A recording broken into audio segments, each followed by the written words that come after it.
150 years of the stage of chi tempering, 200 years of the stage of laying the foundations, 1,000 years of the stage of birth of the spirit, then the stage of enlightenment of the spirit. By that time, he will no longer want to live. Tyler must make a complete breakthrough on the day of the upper limit, and if he dies before it arrives, he will not be reborn. The guy became a hostage of the system in the sage's life. It gave him all the qualities to be on top of the world, but he has to hold on all the time in the shadow. Maybe this was done so that the first stay-at-home cultivator would appear in this world, but this world is so unusual, the guy would be glad to look at it. In 6 years, he reached the 4th stage. This is the pace of the most ordinary student. He acted on the principle that the one who survives wins. After countless years, it will definitely reach its peak, and perhaps then he will be able to return home. If so, then no matter how long the wait lasts, it will be worth it. But so far, the guy hasn't seen any benefit from these dreams. He was glad that he had an older brother because he would have someone to take care of his parents, but now he needed to take care of himself. Tyler lives in the Feiyu world on the territory of the Heavenly Throne sect. He has a courtyard where he grows various herbs. Over time, he decided to sign up for some classes again. He studies a little of everything in order to stretch out his progress. Otherwise, suddenly he accidentally manages to make a premature breakthrough. Suddenly he heard the voice of his brother Michael. He asked him to come down and stop showing off his mid-level body lightning technique. Michael really wanted Tyler to teach him this technique. After all, if you develop it to the highest level, you will be able to fly even faster than with the Skyrider technique. Tyler told him to train his offensive techniques less so he could have time to develop a lighter body. But these offensive techniques were important to Michael in order to cope with the ferocious animals in the forest in the future, and Tyler told him not to go there for his own safety. One might think that such a talented student always advocates the path of cowardice, but in reality it is not so. It all started 3 months ago. Untamed animals escaped from the animal control department. Because of them, Michael was seriously wounded. From such wounds he could not move normally. He was lucky that Tyler was next to him, who used his attack technique. He pierced the wolf's head with one blow and dealt a crushing blow. Thus Tyler saved Michael's life, which is how they met. Michael constantly asked him to teach him deadly techniques, because attack class magic spells are very difficult to fully master, but Tyler so easily combined 3 spells and released them with one wave of his hand. By chance, they overheard a conversation between 2 people who were talking about Master Tenzin from the fighting compartment. They say that his students solve all their problems with attacking techniques. They even managed to see how he uses the Hurricane Blade technique. Tyler didn't understand why you need to study offensive techniques when you can study defensive ones, because to survive means to win. He decided to choose courses that he would be interested in taking. Many did not suit him, but still he managed to choose. This course is called The Use of Medicinal Plants in Alchemy. He was very interested in it. He came to a girl who could enroll him in this course and asked to do it. The course lasts 3 days with a total of 10 lectures, tablets with jade spells as a gift, and the cost of the course is 50 spiritual stones. The girl answered him. In a year of completing tasks for the sect, Tyler did not earn even 100 spiritual stones. He will have to part with a large part of his annual income. The girl said that if he is going to study alchemy, then he can't do without this course. Since this is the basis and the mentor of the alchemy department will not talk in detail about medicinal plants, he needs to study it himself. Tyler had no other choice, so he bought this course. It was hard for him to say goodbye to his money, so he even cried a little. This girl thought that this was another external student who was wasting his time dreaming of achieving something. Prying into alchemy without money is a waste of time, and if he even parted with such a sum with tears in his eyes, then what are we talking? Several hours passed, the sun set, which illuminated the evening market. Tyler had high hopes that his investment would pay off. Suddenly, Uncle Antonio approached him. He thought that Tyler had come to visit his daughter Elizabeth. His uncle demanded a bride price from him because his daughter screams every day to let her go to him. Once upon a time, Elizabeth invited him to become his wife, to which he replied that he would collect money for the ransom without any problems and they would get married immediately. But he was just joking then and didn't understand why they acted like it was all serious. Tyler said that it was time for him to go home because it is not recommended for a cultivator to be among the laity for a long time, and asked his uncle not to tell Elizabeth that he was here, but it was too late. Her uncle had already sent her a message. She ran up to him with such joyful eyes and hugged him with all her might, so much so that Tyler asked her to loosen her grip. It looks like the girl is pretty strong. The guy tried to explain that he was just joking, but he told his uncle that a real man does not refuse his words, so he should get married. According to the traditions of their village, if the bride and groom exchange gifts as a sign of engagement, they are destined to be husband and wife until their death. Elizabeth took out the pendant and said it was a gift from Tyler on the occasion of their engagement. The guy replied that it was not a gift. He just gave this toy to distract her. But the girl didn't care. She wanted to become his wife. Tyler's already stuck here because of the moronic system, so he's also forced to follow the village traditions. He doesn't really like it. While he was returning home, he noticed Michael, who was saying something to him. He got a lamb from somewhere to eat with his brother. This is one of the spiritual sheep specially raised by the sect. Tyler was only worried that Michael would be persecuted for taking it, but he replied that he paid 1 spiritual stone for it. Tyler said that Michael could come to him, and waving his hand, he activated the technology to open his house. These are semi-automatic lighting techniques with which you can protect your home from unwanted guests. When Tyler uses these techniques every time he meets Michael, it makes him feel worthless. Mastery of attacking, defensive, and God knows what other techniques does not at all interfere with Tyler's position in society. If he had not forced Michael to remain silent in their sect, Tyler would have become one of the best. But the guy strives to stay quiet and below the grass. You need to remember this. Even without Michael, he knows who he could become, but his priority is to continue to eke out a dull existence and not get involved in risky stories. Tyler asked him to bring this lamb here to roast it whole. A few minutes passed and everything was ready. This aroma spread throughout the entire area, and the shine from the crust of the lamb was brighter than the sun. All because Tyler used a top-level secret technique called roast lamb. Suddenly Michael took out some wine from his bag because, as they say, roast lamb without wine is spiritual stones to the wind. Since he had such a treasure in the form of a bag and wine, then apparently one of the mentors liked him. It's unlikely he'd spend that kind of money on an unremarkable day, so Tyler asked him to tell him what happened. Michael decided to join the combat squad, and the mentor who drew attention to him was from there. Soon he won't be able to come here often, so she decided to feast with Tyler one last time. Michael will never forget how Tyler saved him. The mission of the fighting squad can be very dangerous. Perhaps there will not be a bone left of him. He will be ground into powder, in which case they will not see each other again.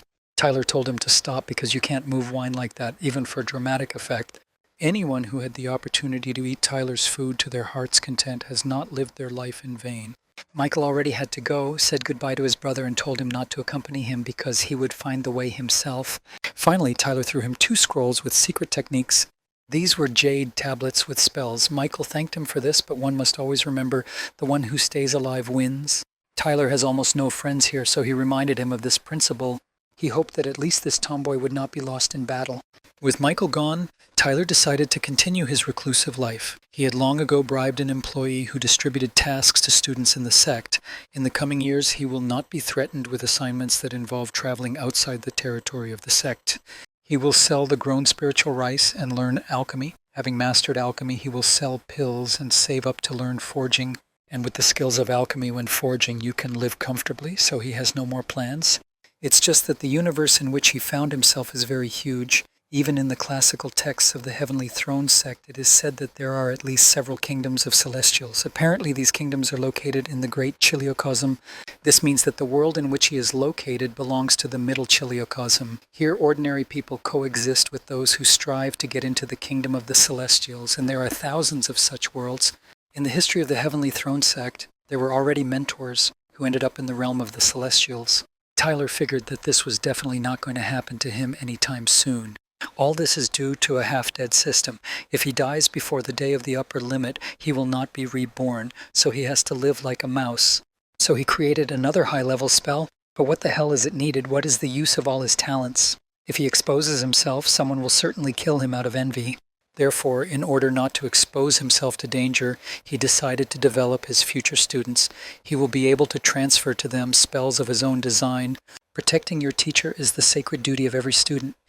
Having strong disciples, he can stop worrying about his safety. As soon as he reaches the 12th stage of chi tempering, he will immediately accept a disciple. Someone tried to scan the host, but the attempt was successfully blocked by the system. One of the small advantages is that when someone else tries to find out something about Tyler, the system projects a false image so no one notices him. It seems that the Heavenly Throne sect has a lot of enemies, because why scan the entire territory of the sect once every few days is a question mark. Tyler didn't care. It was better for him to invent something new.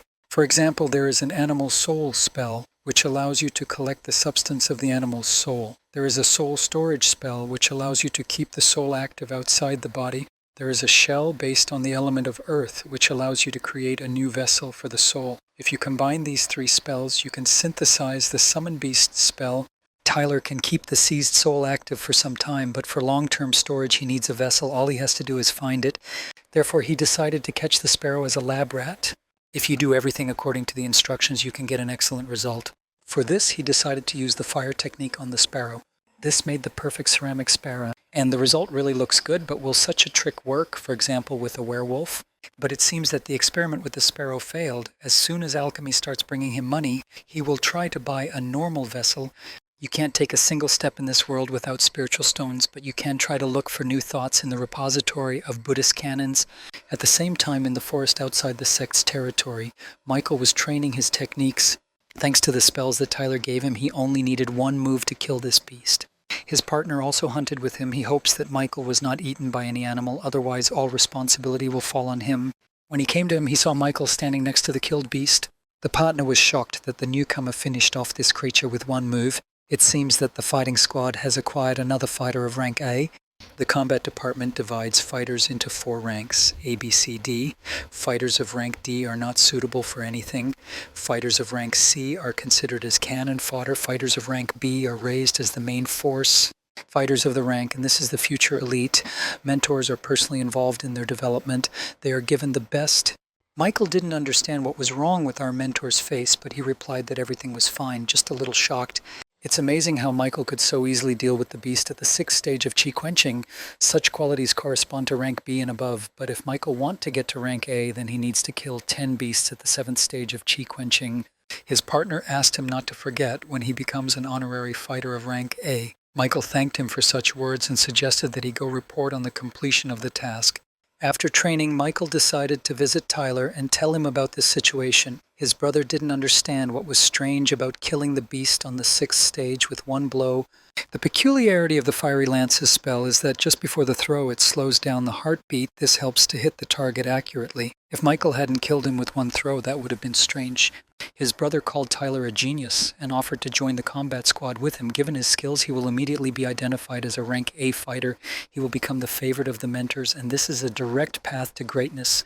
Tyler said that he does not like to kill, and the risk of dying will increase, and the position of fighters in society is lower than that of masters in alchemist and forging. Moreover, even if he develops to the peak of the Qi tempering stage, he will not be able to break through to the next stage before the designated time. At best, he will be considered promising for a long time, until at some point he will begin to be despised for stomping around in one place for so long. Michael did not understand this and thought that the ability to strike terror into the hearts of others was the dream of any man. He said that with such talents, Tyler would eventually be able to ascend to the celestial realm and become the 39th venerable ancestor of the Heavenly Throne sect, and Michael, as his most faithful disciple, will ascend there with him, because it is known that if an almighty cultivator can endure the heavenly trials, then he is allowed to take with him 2 disciples whose cultivation has reached the stage of spirit generation and above. Tyler probably understood why Michael strives to get into the kingdom of the Celestials, because life there is even lousier than here. This is a very cruel world, a real hell for cultivators. Michael said that Tyler is talking nonsense and getting into this kingdom is the main dream of any cultivator. But it seems that this is just his dream. It is unlikely that Tyler would be able to live like a lazy seal in the kingdom of the Celestials. Tyler, using his technique, concentrated a small part of the energy on 2 fingers and cut the meat in half to make it easier to eat. In my opinion, you need to eat more, because the meat of the beast at the 6th stage of Qi hardening is very useful. Suddenly Michael thought that Tyler would take him on as a student, but he couldn't wrap his head around how his brother could become his student. It looked like animal fat had clogged his brains. He just told me that he wants to become a rank A fighter, so that big mentors can train him personally. Michael told him that he comes from a line of low-grade cultivators, and now the strongest member of his family is at the stage of the golden elixir. But among his ancestors there was one warrior at the stage of the birth of the spirit. Tyler is tired. I wonder why he's telling all this. Michael said that his family was now in decline, but thanks to the travel notes left by those ancestors, his family member traditionally had a broad outlook. The world of Feiyu belongs to the middle Chiliocosm, and the kingdom of the Celestials belongs to the great Chiliocosm. Michael agreed that the celestial realm is a truly cruel place. His sect's territory is located in one of the poorest regions of the Feiyu world, and the central continent is considered the promised land for every cultivator. There are hundreds of sects with disciples at the stage of birth of the spirit and above. The strongest of them is the Heavenly Arrow sect. There is no one stronger than them in the world. Tyler understood what Michael was getting at, and to be fair, he didn't expect such knowledge about the world from him. The cultivators of the Central Continent have studied all techniques and spells to their very essence and are now engaged in combining old and creating new spell techniques. Such people are called spellcasters there, and in terms of their status in society, they are much higher than masters in alchemy and forging masters. And Tyler has all these makings to become such a spellcaster. Michael is sure that in his sect, there is no person who is capable of creating an attack spell that allows him to hit a beast 2 levels higher. Therefore, he wants to become his student. He had already joined his feet and begged with all his might that he take him as a student. Tyler didn't like his brother's behavior and, using his spell, raised him up. Then he told him that he would not take him on as a student since Michael was already over 18 and it was too late to ask for students. But he already had the idea in his head that Tyler had enough talent to become a spellcaster. The guy thought that he wanted to kill him as an unnecessary witness. Michael started saying that Tyler is his most trusted person. Michael promised to keep it a secret that Tyler had the potential to become a spellcaster and asked not to kill him. The guy replied that he would not kill him because he did not need the hype with the murder of a sect disciple, which could attract attention to him. After editing the memory, Michael asked him where their conversation stopped. Tyler replied that they were talking about the fact that Michael wants to become a rank A fighter and how to prepare for this in the form of training. Michael was glad that his brother would help him. This is true friendship. Tyler decided to write down everything that Michael managed to tell him. This world is much more complex than he imagined. It turns out that the Heavenly Throne sect is not even close to being among the strongest, and today was the first time he heard about spellcasters. But it remains unclear how far the Central Continent is from its present location and what dangers may be encountered on the way there. The question immediately arises, does Tyler need all this? What's the point of him going there? Therefore, he decided not to train tonight and take a day off. If he had a computer here with internet access, being a sage, eking out his life wouldn't be so sad. He is already tired of clearing his mind and taming his desires. Suddenly, above him he noticed flying fiery creatures that looked like birds. A 500-meter-long ship, next to which there are several hundred sentinels at the stage of the Golden Elixir, monitoring the surrounding airspace riding on fiery birds. The main ship is also protected by a smaller ship about 300 meters. Judging by the scope, this expedition was sent to search for valuable resources. Tyler would like that too, learn forging, and then he can build his own ship. The guy sensed a familiar energy next to him and thought it was Michael. As it turned out, he was right. Tyler asked him what he was doing here, and shouldn't he be on a mission at this time? It became clear to him when Tyler looked at his leg that there were some problems with it. Michael replied that he was injured during the mission and then took several days off to recover. So I thought, why not spend the weekend in the company of such a wonderful person as Tyler? The brother replied that he had given him a spell to lighten the body. If he used it, then even the beast at the 7th stage of chi quenching would not be able to reach it. Indeed, the beast had a strong defense, and only with the help of Tyler's spells could it be penetrated, so Michael decided to go into a head-on collision with him. Tyler said he has lousy fighting skills. After all, who told him that you can only win by going ahead? You need to move away, take a position, and cast the spell from a long distance. You'd think this is the first time Tyler has explained such simple things to him. Michael said that he came to him as a senior comrade and asked him to tell him what to do with the beast, which has strong defense and fast speed. It's strange that he was going to the fighting compartment, but came to ask for a homebody who would go to the forest. Something doesn't go. How can you beat someone's head with martial prowess? The one who is given it already grasps everything right away, but Michael apparently is not given it. He asked Tyler not to pretend in front of him because not a single mentor from the combat squad would teach him what he could do. Michael guesses that his brother for some reason carefully hides his talents from others and knows what he is capable of. Tyler agreed to tell him how to deal with such animals, and in exchange for this, he asked Michael to tell him everything about the flying ships passing here recently. Then Tyler showed him a special technique that would help save himself from the beast and distract his attention. He created copies of himself and Michael. Brother admired Tyler's abilities. In order to create such a believable illusion, it would require the spiritual energy of all the sect's disciples at the chi tempering stage. Tyler suggested a practice match. His spiritual energy is not enough to maintain the illusion for a long time, so they will start right now. Now Michael himself will meet a fast beast with good protection, exactly what he needs. This is a stone mantis at the 7th stage of chi quenching. Michael has 15 minutes to kill him, after which Tyler will analyze his shortcomings. He used the light feather technique to move very quickly, and then used the fire lance technique to start attacking the mantis. Tyler noticed that he moves quite quickly, but releases his spears very slowly. Overall, like Tyler said, it looks like kindergarten level. It seems that Michael was constantly distracted by something, and this prevented him from fighting normally, and as a result he lost. He was offended because he couldn't even kill the bug.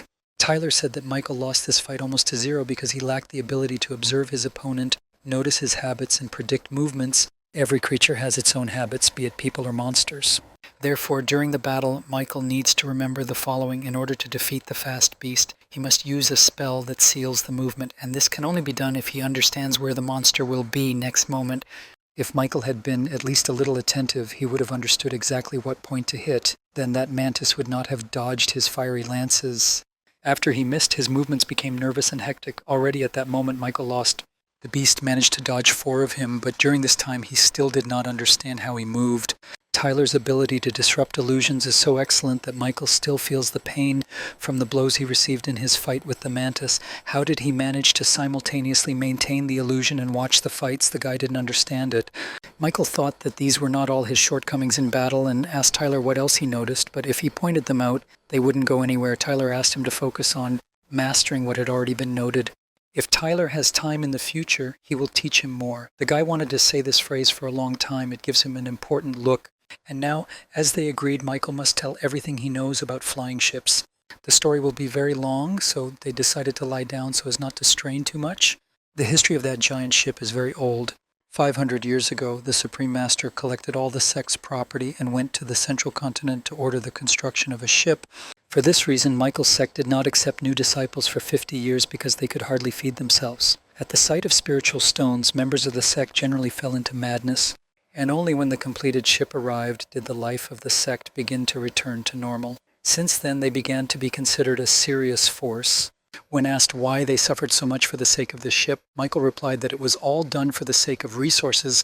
Half of the area of the Feiyu world is covered by water, the so-called Great Sea. It is believed that the amount of resources in the Great Sea is as endless as the Great Sea itself, and they also say that the depths of the Great Sea hide the most valuable treasures that are not found on land. But at the same time, the Great Sea is extremely dangerous. It cannot be explored relying only on strong warriors, and therefore, in order to be able to search for resources in the Great Sea, a flying ship is needed. It is needed because gigantic monsters sometimes rise from the depths of the Great Sea. Only having a flying ship has a chance to fend off their attacks, and if one relied only on the resources available on land, the development of most students would end at the golden elixir stage. And they also say that on a flying ship you can not only navigate the sea and air, but also go beyond the celestial horizon. Tyler didn't immediately understand what Michael was talking about. Perhaps he meant about space, but only sects of the highest level are capable of this. And the people of the sect in which Michael is a member are content with traveling across the Great Sea. Apparently, possessing such a ship is akin to possessing nuclear weapons. It determines the position of the sect in the world and is a symbol of its power. Tyler asked if there was an option to board the ship. Michael told him that only 4 types of people were allowed on board. Firstly, they are experts in research spells. They determine the route of the ship. Secondly, the guards from the fighting compartment, as a rule, are fighters of rank A. Thirdly, masters of alchemy and forging. They are responsible for the primary processing of the extracted raw materials. Fourthly, this is the commander of a ship at the stage of exploration of the void, who is well versed in spells, alchemy, forging, and knows how to fight. In other words, for Tyler, it is not difficult to get on the ship. He just needs to join the combat squad, become a fighter of rank A, reach the golden elixir stage, and get into the ship's security detachment. But in order to reach the golden elixir stage, he needs to live hundreds of years and not die along the way. To become a master of alchemy or forging of the 3rd class and above, that's how much money you need. And all this in order to get on a ship. Since Tyler is not interested in killing, he decided to find out how to build the same ship. We'll learn alchemy, earn spiritual stones, and begin to study forging.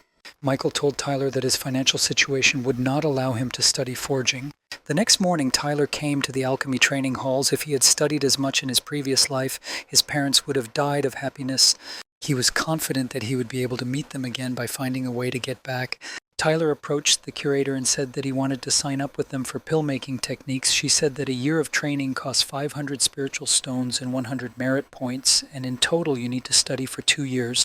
Also 2 days off per month in the middle and at the end of the month. As an aspiring alchemist, Tyler will be able to join the alchemy department.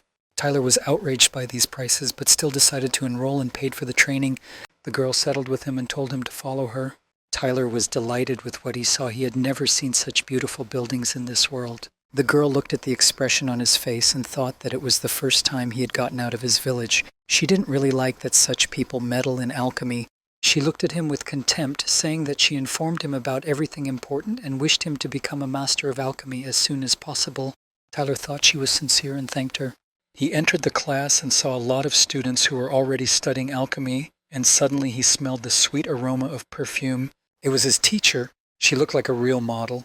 Coming up to him, she wished him good morning and asked him if this was his first lesson or not. Tyler had heard legends about her before. He told her his name and asked how to address her. She said her name is Katrina. When her father can't show up for class, she usually starts teaching in his place. Tyler was a little upset because she wouldn't be teaching him all the time. She, noticing the sad expression on his face, asked him what happened. The guy replied that everything was fine. He was just thinking about how he could catch up with the others, since they had been training with them for several days now. Katrina told him that the other students had only learned some of the basics. She has a jade tablet with the materials covered. After lunch she will come to him and they will study one-on-one. It's time to start the lesson. The girl asked him to listen especially carefully because you also need to know the theory well. What a rapid development of the plot. Tyler saw a film that began the same way as his relationship with his teacher. Katrina got into a very exciting position and asked Tyler if he was ready to learn. The boy could barely contain his emotions. The teacher's presence seemed very exciting to him, and he couldn't shake the feeling that there might be a special connection between them. Today they will be going through the methods of initially processing spiritual plants. This is a very important area of knowledge in alchemy. The quality of their pills will depend on how well students learn the material. So Tyler has embarked on the path of studying alchemy, and with such a teacher, learning promises to be not boring. Exactly a month has passed since Tyler began learning alchemy. He realized that this is not an easy matter, and only after this period he is ready to begin his first tests. He used two techniques simultaneously, the energy control technique and the fire control technique. After that, he began to add various ingredients there that were needed to make the necessary material. The guy decided to open the boiler slightly to see what was happening in it. On the one hand, alchemy is a very complex process that does not require much effort, but on the other hand, this work brings a lot of pleasant emotions due to the process itself and the result, among other things. Tyler thought it was all easy and he was already pretty good at it. But as it turned out, everything was not so simple, and a small explosion occurred at his workplace. And this happens, even geniuses like him have their boilers explode. Don't forget that this boiler costs a lot of money. You don't need to make it explode often. He was lucky that everything worked out. Only the first crack appeared, but this is not a big problem. The teacher said that boilers of this class can withstand a maximum of 10 explosions, so you need to use them sparingly. They say that to make the first pill you need 20 cauldrons. To develop the entire pill 50, to become an alchemist 100, to become a mentor 1,000. It is not for nothing that it is believed that the path to alchemy is closed to the poor, but such rules don't apply to geniuses like Tyler. The first attempt failed, so he decided to continue further, but something didn't work out very well for him. The third time also failed, and the fourth time he finally succeeded. He only needed 3 explosions to achieve such success. He understood how to work with this. If the next batch is successful, then after deducting costs, it will bring him 17.5 spiritual stones, and this is almost 600% of the profit. This is an order of magnitude more profitable occupation than carrying out the tasks of the sect. Once things have started, you need to keep working and not stop on the path to achieving your goal. We gradually moved the next day to the alchemy training halls. Larry Ellison, the teacher of the basic alchemy course, was waiting for them there. Yesterday, he asked them to make a nutritional pill and asked who was able to do it. But judging by the faces of the students, it was clear that they blew up more than one pot and never cooked the pills, but that's okay. Everything has its time. The students were surprised that the teacher recognized this so quickly. Some even admitted it, and some simply remained silent. But the teacher looked very closely at Tyler. It seemed that he realized that he had managed to make a whole batch of pills. Larry Ellison asked his daughter if she knew a student named Tyler. She replied that she knew him and said that he seemed like an ordinary external student, kept a low profile, and did not stand out in any way. Strange, but when the teacher entered the class, he immediately felt that a light scent of ready-made nutritional pills was coming from him. Of all the students, he was the only one who managed to make a pill, and of very high quality at that. Larry asked to keep an eye on him. It seems to him that Tyler has great potential, and if his guesses are confirmed, he will take him for personal training. The guy is excited. If you're lucky, the pot should withstand 6 more explosions. Tyler needs to try not to ruin it until he earns money for a new one. Suddenly he noticed a house that appeared out of nowhere. It looks like he has a new neighbor. Someone actually moved into the neighboring mountain. I wonder why someone would move to such a wilderness. Tyler did this so as not to attract attention. But why would this person do this? As it turned out, Elizabeth, the daughter of Uncle Antonio, who is deeply in love with him and wants to marry him, moved in with him. She simply decided to visit her future husband and said that she had reached the 4th stage of key hardening. Suddenly, the girl began to move very beautifully and show her spiritual dance. She circled around the entire area as if she had entered a spiritual trance. But Tyler couldn't understand what she was doing, showing off her cultivation or showing off her skirt. Despite this, the guy still praised her. One mentor said that this girl had a rare spiritual principle and even wanted to take her as a student, but she refused. Elizabeth also said that her father asked to remind him to find time and bring a ransom for her. It's already getting close to noon, and the girl probably hasn't had lunch yet, so Tyler decided to cook something for her. Today he decided to pamper her by preparing spiritual rice and many other dishes. At the table, he decided to talk to her about their relationship and said that she was like a little sister to him. Choosing a groom is the most important decision in any girl's life, and Tyler said he's not quite suited for this role. Elizabeth froze for a few seconds and then began to cry, saying that her husband had abandoned her. For an hour, Tyler tried to calm her down, but it was all to no avail. Tears flowed from her like a stream. 2 hours later, nothing had changed. She continued to scream because her husband abandoned her, and Tyler tried to calm her down. 3 hours later, almost the whole house was flooded with her tears. Elizabeth could not calm down, and Tyler told her that no one was giving up on her. The girl couldn't calm down, so Tyler said he'd pay the damn ransom for her. Finally, she calmed down and said that she remembered his words. Also, Elizabeth said that he was a good cook. The only downside was that the food was already cold. Tyler didn't quite like her behavior, and in general, what she said about his food, and asked her who taught her to act like that. The guy had an emotional breakdown and started screaming throughout the room as if he had been fucked. The girl said that she just wanted to be his wife and so that they could have a full-fledged family. Elizabeth seemed too nice to him when she talked about it, so he didn't care anymore and agreed to it. From that second, they began to live like real husband and wife. Everything looked nice until Tyler noticed an object in the sky approaching him. A very beautiful girl arrived on a huge bird. Her appearance, reminiscent of the Snow Queen, did this beauty come to Tyler. Perhaps the system decided to take pity on him and give him a gift, a beautiful mentor. She wouldn't be out of place in any manga. Tyler greeted her and asked her how he could be useful to her. The girl replied that she had come to pick up someone and that someone was in the territory of the Heavenly Throne sect. The guy thought that she had come for him. It seems he was really lucky. She invited Elizabeth to become her subordinate. Tyler hoped she didn't come to take one of them. Although Elizabeth is the bearer of a heavenly spirit, she is not worthy of this girl's attention. She said that their destinies are connected and will take her anyway. This girl knows training methods for the development of carriers of the heavenly spirit and will bring Elizabeth to the very kingdom of the celestials. Elizabeth didn't quite want to agree because she doesn't even know the name of this mentor. But this is such an opportunity. What is she thinking about? The girl looked at Tyler and asked what she should do. At this time, those two people who wanted to take Elizabeth looked at the guy with a predatory gaze. They used the divine consciousness technique to test it. This is a serious technique, no matter how they smell something. But the beauty gives off such a pleasant smell as if she is trying to seduce him, but the second freak makes him sick. Tyler told Elizabeth not to refuse because this was a great opportunity. There are so many predatory eyes on him. How could he say something different and at the same time he can quietly take away his young wife? Elizabeth asked if she could visit her husband. The girl replied that of course she could because her methods do not imply accepting celibacy and she does not have the habit of meddling in the personal lives of students. Moreover, since the carrier of the Heavenly Spirit chose him, it means he himself is special. Elizabeth will do as her husband tells her. She agrees to become her student. Since she agreed, then the teacher will take her right now. That's all. Tyler doesn't have a wife anymore and he's just starting to get used to it. There are so many pumped-up masters in this world that every day the new visitor is stronger than him. When will they leave him alone? Although he is stuck in the chi-quenching stage, this is not a reason for him to lie idle. You can, for example, upgrade the techniques of the 5 elements. And besides, this book is now in trend. It was not for nothing that he bought it. Suddenly, Michael came to him, who it seems had spent the entire month in the primeval forest and played sports all day long. The guy was hunting in a very distant forest, where he killed only animals at a level higher than himself and killed as many as 8 of them. According to the sect's instructions, he still had to kill 2 more specific animals, but this task turned out to be too difficult for him, so he returned to rest for a while. Over the last month, he had to go through a lot. One might say that every day he was on the verge of life and death, but why did he even come to Tyler? He came to him to ask for advice on how to finish off the remaining 2 animals. He met with them, even managed to enter into a fight. If it weren't for his brother's knowledge, he would have remained in that forest. Tyler asked him to correctly describe these 2 animals. The first was the Earth Eater. He has a very unusual defense technique. As soon as he feels his life is in danger, he immediately goes underground. If you don't finish him off within a couple of moments, he won't give you another chance.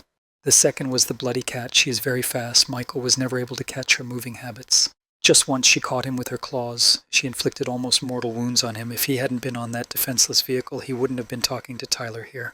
Michael decided to ask him how he would deal with them if he were in his place. He answered him that since he did not pass his test, it means he is not ready yet. Why should he pass it instead? Moreover, he has not yet had time to heal his emotional wounds after the loss of his wife, and he asks him to teach him a lesson. But nevertheless, he decided to do it. He has one secret technique that allows him to kill any beast at the chi tempering stage with one blow. In addition, it is quite simple since it consists of only one movement. This is just what Michael needs.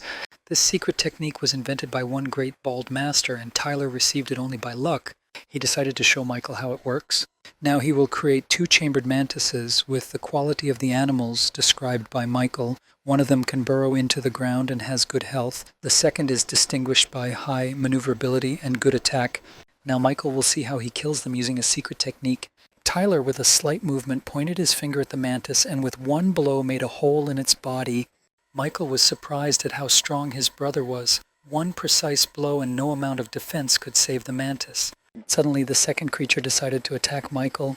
He was lucky that Tyler was nearby, and with just one blow, he smashed the skull of this monster.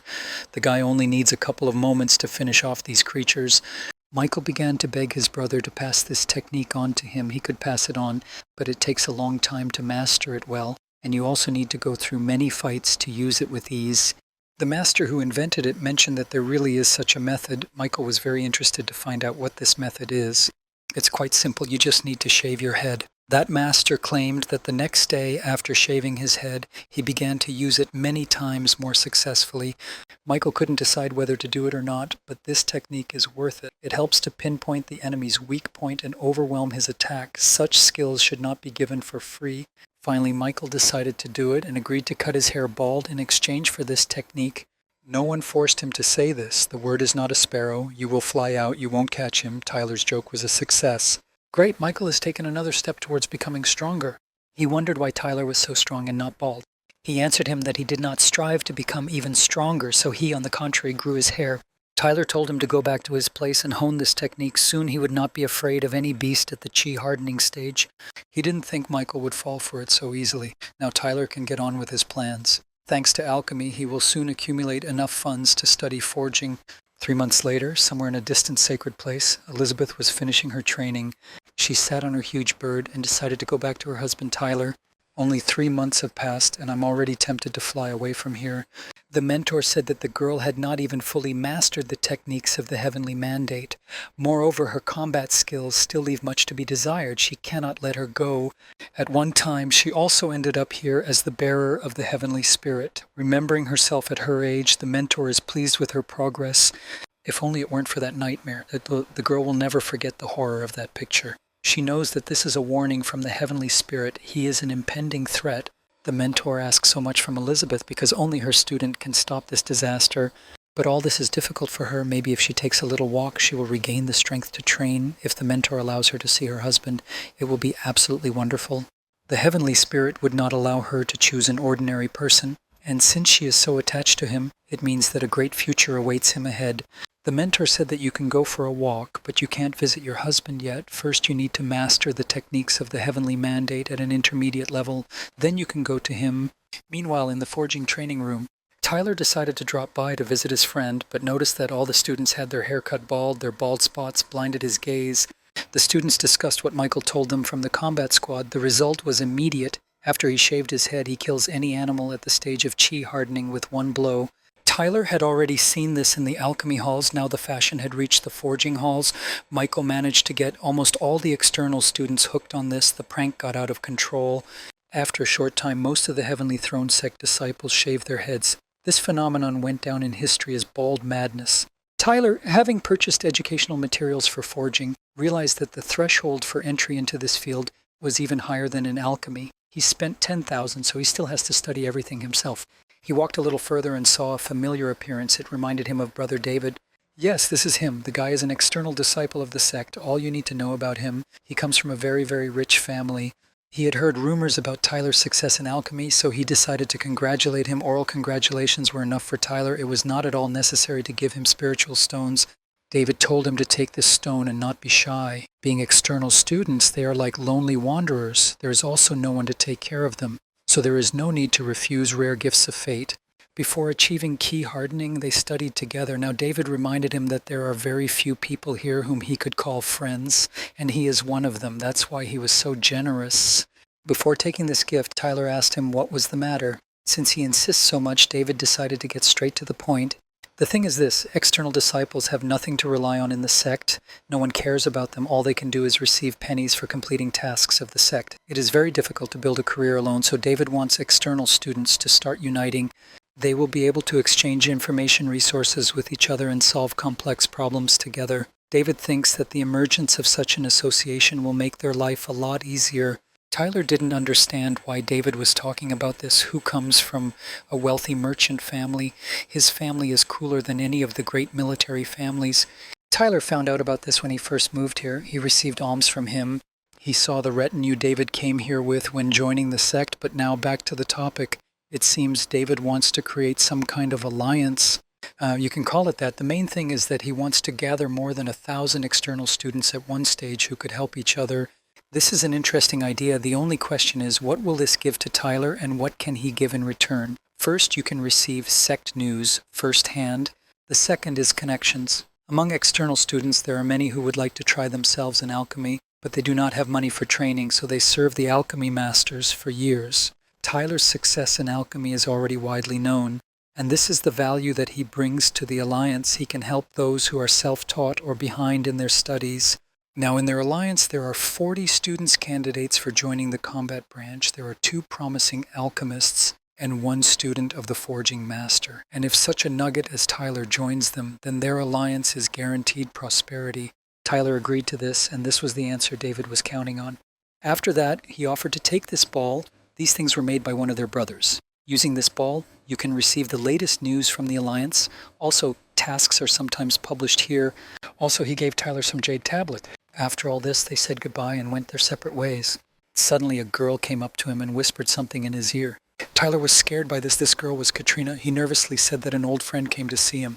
This girl is exactly the one he would least like to meet. Previously, he only saw such beauties on the internet and pictures with a bunch of filters, but now he has to avoid her. Ever since her father told her to pay attention to him more often, she increasingly feels that the more she looks at him, the more he caresses her gaze. The girl said to herself that she should not be distracted and forget about the purpose of her visit. She, climbing on the table in a sexual position, asked him why he did not want to become part of the alchemy department. After she decided to ask the question differently, why didn't he want to become her father's student? His father was already convinced of Tyler's talent or decided to take him on as a personal student. He asked her to test the waters, and as a result, there was no reaction. And all because he was never interested in alchemy. Tyler studied it only to make pills for sale and to earn money to learn forging. He also knows that the masters of alchemy and forging look down on each other. Simply, Tyler is a freedom-loving person and does not want to commit himself to anyone. Alchemy is just an additional source of income for him. But his successes indicate that he has a gift for alchemy, and if he is not guided by an experienced mentor, he will simply bury his talent. The world of alchemy is a boundless sea. One cannot comprehend it alone. It is also a way to ascend to heaven, and the girl wanted him to achieve this too. It seems that Tyler will have to tell her at least part of the truth, otherwise he will not get rid of her. He asked her if she had been on the flying ship of his sect. The girl replied that she once traveled on board. Tyler asked this question to her because he swore to himself that one day he would definitely build himself the same. For him, alchemy was just one stage of a larger plan. He doesn't want to become his father's student because he doesn't want him to waste his time on him. One day, Tyler will definitely become the best forging master in the Heavenly Throne sect. The girl answered him, since he does not want to be an alchemist, then let him do everything possible to become a good blacksmith. After these words, she looked at him sadly, turned around and went home. Freedom is priceless, and Tyler understood that. In addition, 150 years of the chi quenching stage. In order to withstand this, he needs to find something to do that will bring him joy. Suddenly, the ball that David gave him vibrated in his pocket. He took it out and looked at all the news that appeared on the panel. The most interesting thing there was that Michael began dating the most beautiful student named Jerika. At this time they were walking and discussing Tyler. Michael said only good things about him, because if it weren't for him, the guy wouldn't have achieved nearly everything he has now. He asked his girlfriend to be nicer to him when she met him. He is sure that for him solving the problem is no more difficult than snapping his fingers. The girl agreed with this. She is the first beauty among the external disciples. In addition, she is Michael's partner in pear cultivation. They had already arrived at Tyler's house and asked whether he was here or not. His wife would still be more beautiful. This student was too young. All the charms of female beauty had not yet matured in her. Michael and his girlfriend asked how she had given birth and how her day went. He immediately realized that this girl's name was Jerika, who was engaged in pear cultivation with Michael. You can't hide anything from Tyler, but the fact is that Michael managed to pick up the first beauty of the sect. How can such news pass by? Tyler congratulated and invited them to come inside to talk in the house. In a few seconds, Michael prepared very tasty dishes using his technique. Previously, in exchange for spell techniques, he brought Tyler an animal carcass, which he already had to cook. Michael still decided to tell what happened. Recently, he and Jerika went on a mission and met the Soul Eater at the 9th stage of chi hardening, and although they ran very quickly, Jerika still became infected with his breath. Since then, she has been sleeping very poorly. Some evil spirit tells Jerika to go to the Soul Eater, so Michael thought maybe Tyler has the opportunity to help. Naturally, Tyler has a way to get rid of this. He used the aura cleansing technique on the girl. A light glow appeared above her, which scared her and Michael a little. Suddenly, the same essence began to emerge from the girl, which infected her aura and whole body. Michael is at the 5th stage of hardening C, and he was running away from some Soul Eater. He also allowed his girl to be infected. He at least tried to kill. Jerika thanked Tyler for his help. Now she feels much better, all thanks to the cleansing technique. Only she could cope with the infection of the soul so quickly. Tyler started training her from idleness and eventually developed her to the highest stage. Jerika said that Michael was right. Tyler is just incredibly strong and asked him if he would go to open a secret portal. Looks like they're trying to scam him again. They themselves want to enter the secret portal, but they are afraid that it will be too dangerous there, so there is also a bodyguard. Previously he cheated alone. Now Michael and the girl are connecting, so the answer from Tyler was no. But will he really not go there? They say that the legacy of the great masters can be found there. During the last opening of the portal, someone found the notes of the great forging master in which many lost runes were described. This interested Tyler very much. If he wants to become an outstanding forging master, he simply needs to know a lot of runes. Thanks to the self-instruction manual, he mastered about 80 runes, while a decent master masters at least 1,000 runes. In addition, Michael learned that there will be animals there at the peak of chi hardening. The safety of his life will be guaranteed. Tyler almost agreed to this, but decided to check with Michael if he was sure that inside there would only be animals at the stage of chi hardening. The guy confirmed that he was sure of this. After this, Tyler decided to find out how to participate in this. The cost of the move is only 1,000 spiritual stones. It will open in 10 days. The meeting is scheduled at Tianmi Mountain. Since he still has time, he needs to delve deeper into forging. He might even be able to bully something, which would increase his chances of survival on the other side of the portal. With the help of his technique of rapid mastery of knowledge, he began to study a completely water course in forging. Forging is the art of extracting the essence from everything that exists and forming a new one. It requires raw materials, runes, and molding. At the stage of chi hardening, the available spiritual fire is not enough to harden materials. This requires finding a place with abundant spiritual fire and using the benefits of such a place to harden the ore. This is the most basic method of hardening raw materials. Even if the materials have undergone initial processing, after receiving them they need to be hardened again with a hammer. After hardening, the hammer remains in shape. Don't skip the most important step. Before the forged object cools down and takes its final form, you need to melt runes into it to create the most basic items you need to use, at least 3 runes. There are many runes in the world. Do not use the same one. The more runes you use, the better the final result will be. You must remember that the life of a forging master is an endless search for new runes. Next, you will be presented with a list of thousands of the most common types of spiritual ore and their characteristics. The material has been read and understood. For Tyler, it is much more interesting than studying alchemy. Through the ball, he received a call from David, who told him that he had learned that Tyler was not only studying alchemy, but now also forging. Tyler just learned something interesting about the dual cultivation of alchemists and forging, so he's going to share it with David. He headed to the blacksmith's halls to do his work. He approached the worker and told him that he wanted to rent a room here Finally, he is ready to try his hand at real forging. It's about 60 degrees here, practically a sauna, so he decided to put on ice protection and get to work. Tyler, using our forging technique, tried this first. He took scarlet steel along with iron ore concentrate and decided to work with them.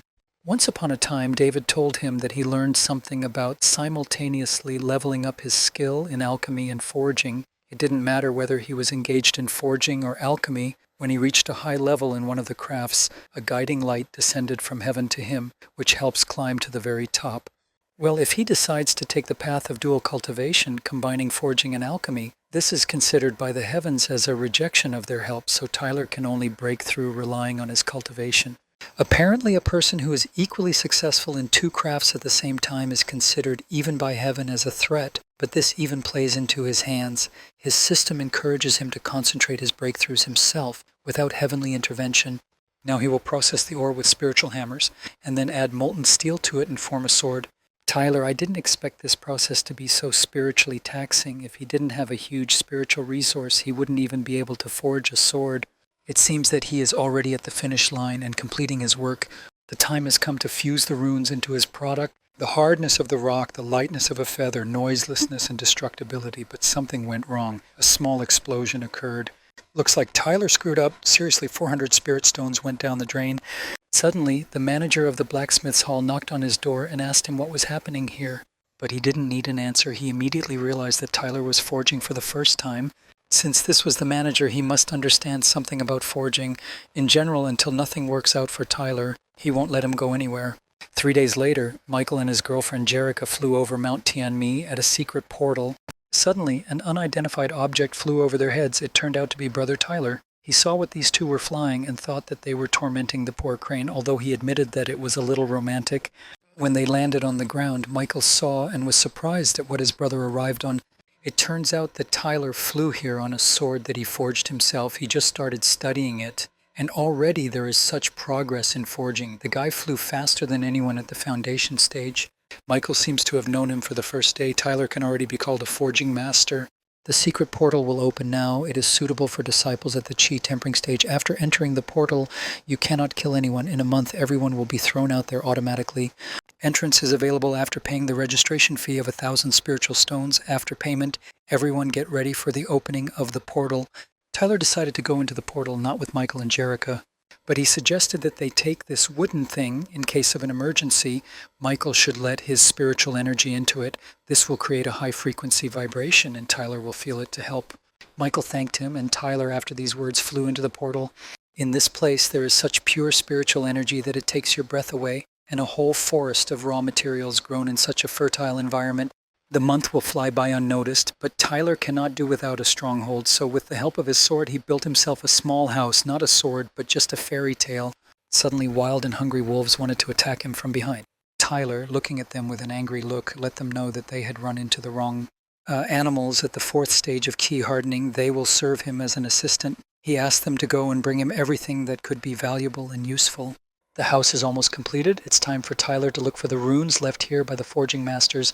He decided to get closer to the lake. Maybe he could find something useful here, but suddenly someone jumped out of it. This is a man. He asked Tyler not to panic because he had just subdued a flying sword, but everything was fine. Looks like someone from his sect got here before him. This guy's name is Adrian. He has a soft, laid-back voice and has just subdued a flying sword and asked Tyler how he can contact him. This guy looks like he's more like the main character than Tyler himself. Tyler introduced himself as an external student and said his name. He hates to admit it, but Adrian is even cuter than him. Apparently the heavens favor him. The portal has just opened, and he is already with a large booty, clearly not a simpleton. It looks like a very valuable flying sword. It is even possible that it is a divine weapon that has been sealed. Adrian, coming closer to Tyler, told him that he was glad to meet him. I wonder what he wants from him. He wants to share a pearl with him in honor of their acquaintance. The meaning of the gift is clear. He takes the pearl and undertakes to keep his mouth shut, not telling anyone about the rest of his loot. It's hard to believe, but suddenly he really just wants to make friends. To check this, Tyler started asking him about the Pythagorean theorem and various topics in mathematics. Adrian immediately guessed that Tyler didn't like the gift and didn't want to take it. Tyler laughed awkwardly and said that they understood what we were talking about and thanked him for the gift. Looks like this guy isn't that stupid after all. Adrian was glad that he accepted his gift. From now on, Tyler decided to stay as far away from this character as possible. The main character is not only constantly lucky, but they often find themselves in very dangerous situations. Adrian hoped that their paths would cross again, so he didn't say goodbye. Tyler didn't want to see him anymore because the main character loses a couple of his sidekicks along the way, and he doesn't need that. I wonder if Adrian left anything for him in this lake or not. Tyler combed the lake and realized that Adrian was definitely the main character because he washed everything clean from one lake, even gouged out the eyes of a turtle, although they cost a penny. But the guy doesn't care. I liked everything here. There's still a lot of valuable stuff here. Suddenly, an uninvited guest knocked on his door. Tyler opened the door and saw in front of him a bunch of green shining eyes hiding in the darkness. He thought it was a ghost and started screaming at his whole house. As it turned out, these were just wolf cubs that he tamed. They did a good job bringing unicorn grass, rootless flowers, red copper tree fruits, and even spirit stones into the bags. There might be a spiritual stone mine nearby. It's worth finding out about it. But then he realized that these wolf cubs took everything from the corpses. The portal has just opened, but some have already died. This is another reminder to Tyler that he cannot neglect safety measures. Today he decided to go to bed early so that he can work hard tomorrow. Maybe he shouldn't have gotten up before the sun. Tyler seemed to sense someone's presence. Looks like someone besides him goes out this early too. Looks like it's him again. Tyler recognizes that subtle sound made when flying on a sword. It looks like Adrian is going to bewitch Tyler. He would like to see him again. The guy invited Adrian to join his modest meal. During breakfast, they began to communicate. Tyler asked Adrian to tell us about himself. Is he a rank A fighter from the combat squad? He replied that he was a candidate to join the swordsman, a student of mentor Leonardo. Tyler heard that this mentor came from the great family of swordsmen and is a great master of his craft. Adrian has a great future ahead of him. Well, of course, the main character must have an exceptional mentor. Where would we be without this cliché? Adrian has very good natural abilities, and having returned back with huge booty, his growth will be even more rapid. The guy said that he was already used to such ridicule. A few months ago he was an inner disciple at the foundation stage, but then, for some unknown reason, his cultivation began to degrade. Now Adrian has already slipped to the 9th stage of chi hardening and does not know when it will end.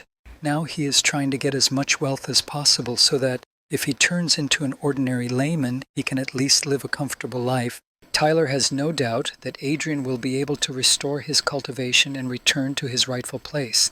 His cultivation mysteriously began to degrade. He wears a seemingly unremarkable ring, and now there is certainly no doubt that he is the main character. Tyler needs to stay away from him. Adrian thanked him for trying to comfort him. When others learned about his story, they simply laughed at him. Even those who were weaker than him looked at him with contempt.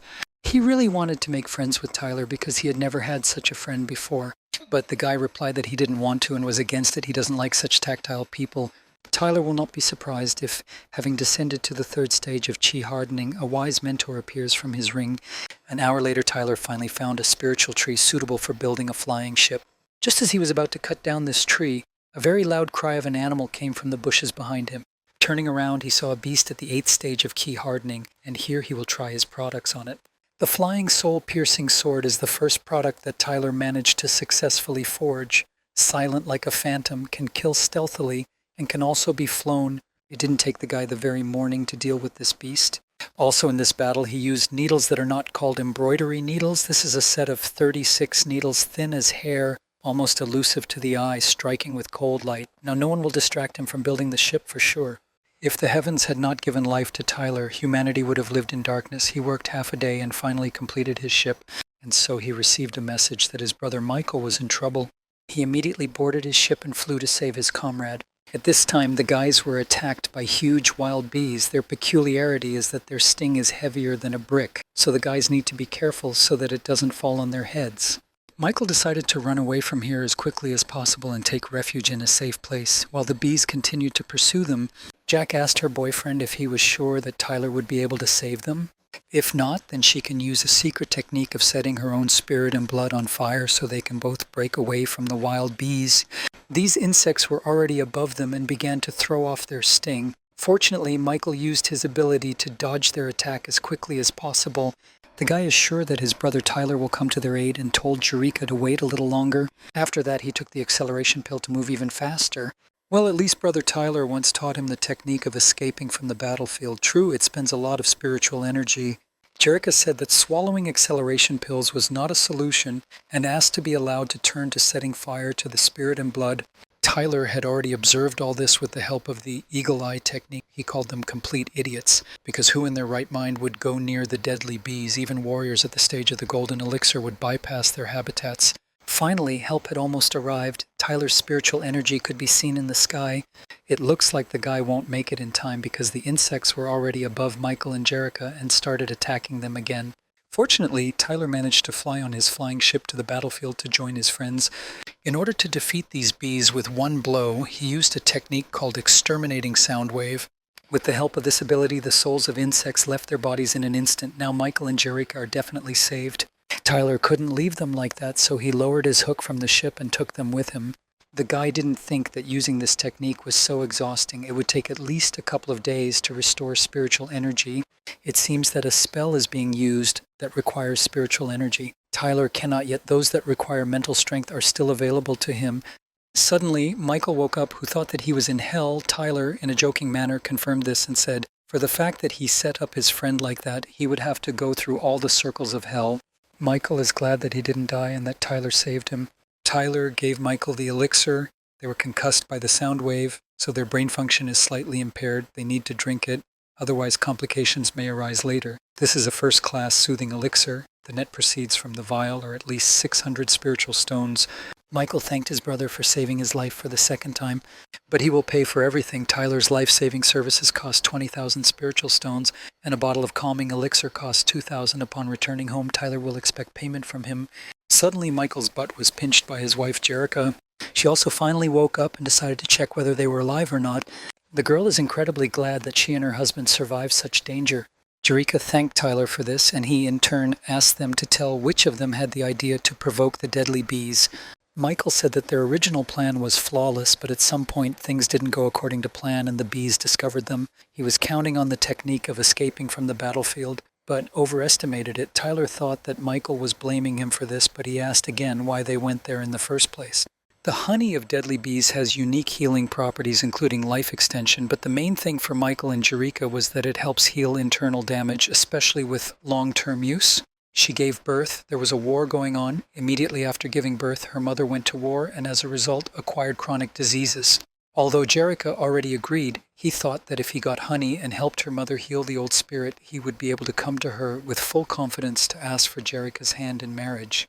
It seems that Michael wanted to save money on the ransom. He is a prominent guy, a potential fighter of rank A in the combat squad, and in the eyes of his mother-in-law, he is not good enough for her daughter. Michael said that she is very pleased and therefore even agreed to reduce the ransom amount from 2 million spiritual stones to 1 million. Tyler sarcastically called his mother-in-law a holy woman because Michael would only have to save 10 years for this ransom, so the guy took this risk, thinking that if you give her such a gift, then perhaps she will lose another 500,000. Tyler even remembered how in a past life he was seriously extorted. The guys were still able to get only half of the honey they planned, but Michael is sure that this honey should be enough to surprise his mother-in-law. Since it's so hard to get, it's probably worth a lot of money, and lately Tyler's forging business almost bankrupted him. I asked how much this honey could cost. The guy answered him that about 2,000 spiritual stones per liter. This price made Tyler very happy, and he asked his brother to describe in detail the place where they got him. His eyes turned white from greed, but when there is an opportunity to make serious money, will some bees stop him? After some time, Tyler decided to go to the bamboo grove of deadly bees. In front of him, the territory of bees already begins, which is closed by trees. To save the life of the antelope, he rode on. He used a technique to make it forget its memory and run away to a safe place. After that, the trailer went to the bees to collect as much honey as possible. 3 days later, the guy came up with a way to take over the consciousness of these insects. In the eyes of the bees, he was a very handsome bee who wiggles his butt sexually. They could not resist him and did what he ordered them to do. Finally, he found the place he was looking for. These mountains of honey will enrich him. 100 liters of honey is 200,000 spiritual stones. 1,000 liters is 2 million spiritual stones. But if he sells 10,000 liters, he will forever gain financial independence. Suddenly, a queen bee flew up to him. She has a fairly stable psyche since she did not succumb to the seduction technique. This means that Tyler will have to use something more serious, namely a technique called paralysis of consciousness. As it turns out, these bees and their honey are the property of the Heavenly Throne sect. Students are allowed to take some honey for themselves as a reward, but in limited quantities, no more than 1,000 liters. Looks like Tyler's plan to get rich has failed. Meanwhile, on the Cloud Island of the Heavenly Throne sect, There was one of the elders there who was assigned to monitor the secret portals. He drew attention to Tyler, who was able to deceive a flock of deadly bees and almost paralyze the queen bee. It seems that the boy interested him. Tyler collected enough jars of honey, and the system notified him to stop doing it already. He managed to collect 500 liters of honey and loaded them onto his ship. By selling this honey, he will be able to buy himself a cool cauldron, the best equipment for forging, and he will also have a bunch of spell boards left over. Suddenly, a strange object flew over his head. It seemed to be the main character again. Apparently, he also somehow found out about honey and came up with a way to get around the bees. I wonder how much honey he'll be allowed to take. At the same time, the elder did not like the fact that now every disciple at the chi-quenching stage can get to the honey. This disgraces his reputation. Adrian is pleasantly surprised that I can move well at the stage of chi hardening. If he collects 10,000 liters and sells them at 2,000 per liter, he can ask his mentor to find him a sage at the awakening stage who can determine what is happening to him. Suddenly, a bright yellow ray of light descended on him from heaven. The guy couldn't understand what just happened and was a little scared, as it turned out, and now the bamboo grove of deadly bees is closed to the public for the next 150 years. Adrian called the system a miser, but then he heard the rather intimidating voice of an elder who told him that if he were in his place, he would be happy with what he has now. At the same time, Tyler traveled as if it were a tourist sky cruise. He visited the groves of deadly bees, then flew past a stream, then flew past green mountains and even the desert. But the place he needed to get to is the estate of the great master forging. This place looks impressive. It probably has a lot of interesting things, but there was one problem. Tyler is looking for runes, and he needs the estate of the Grand Master of Forging, not alchemy.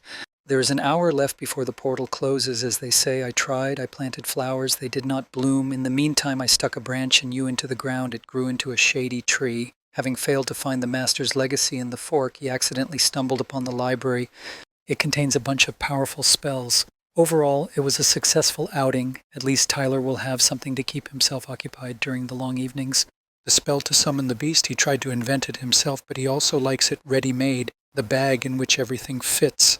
Now he doesn't have to save up to buy a storage ring and much more that he managed to study.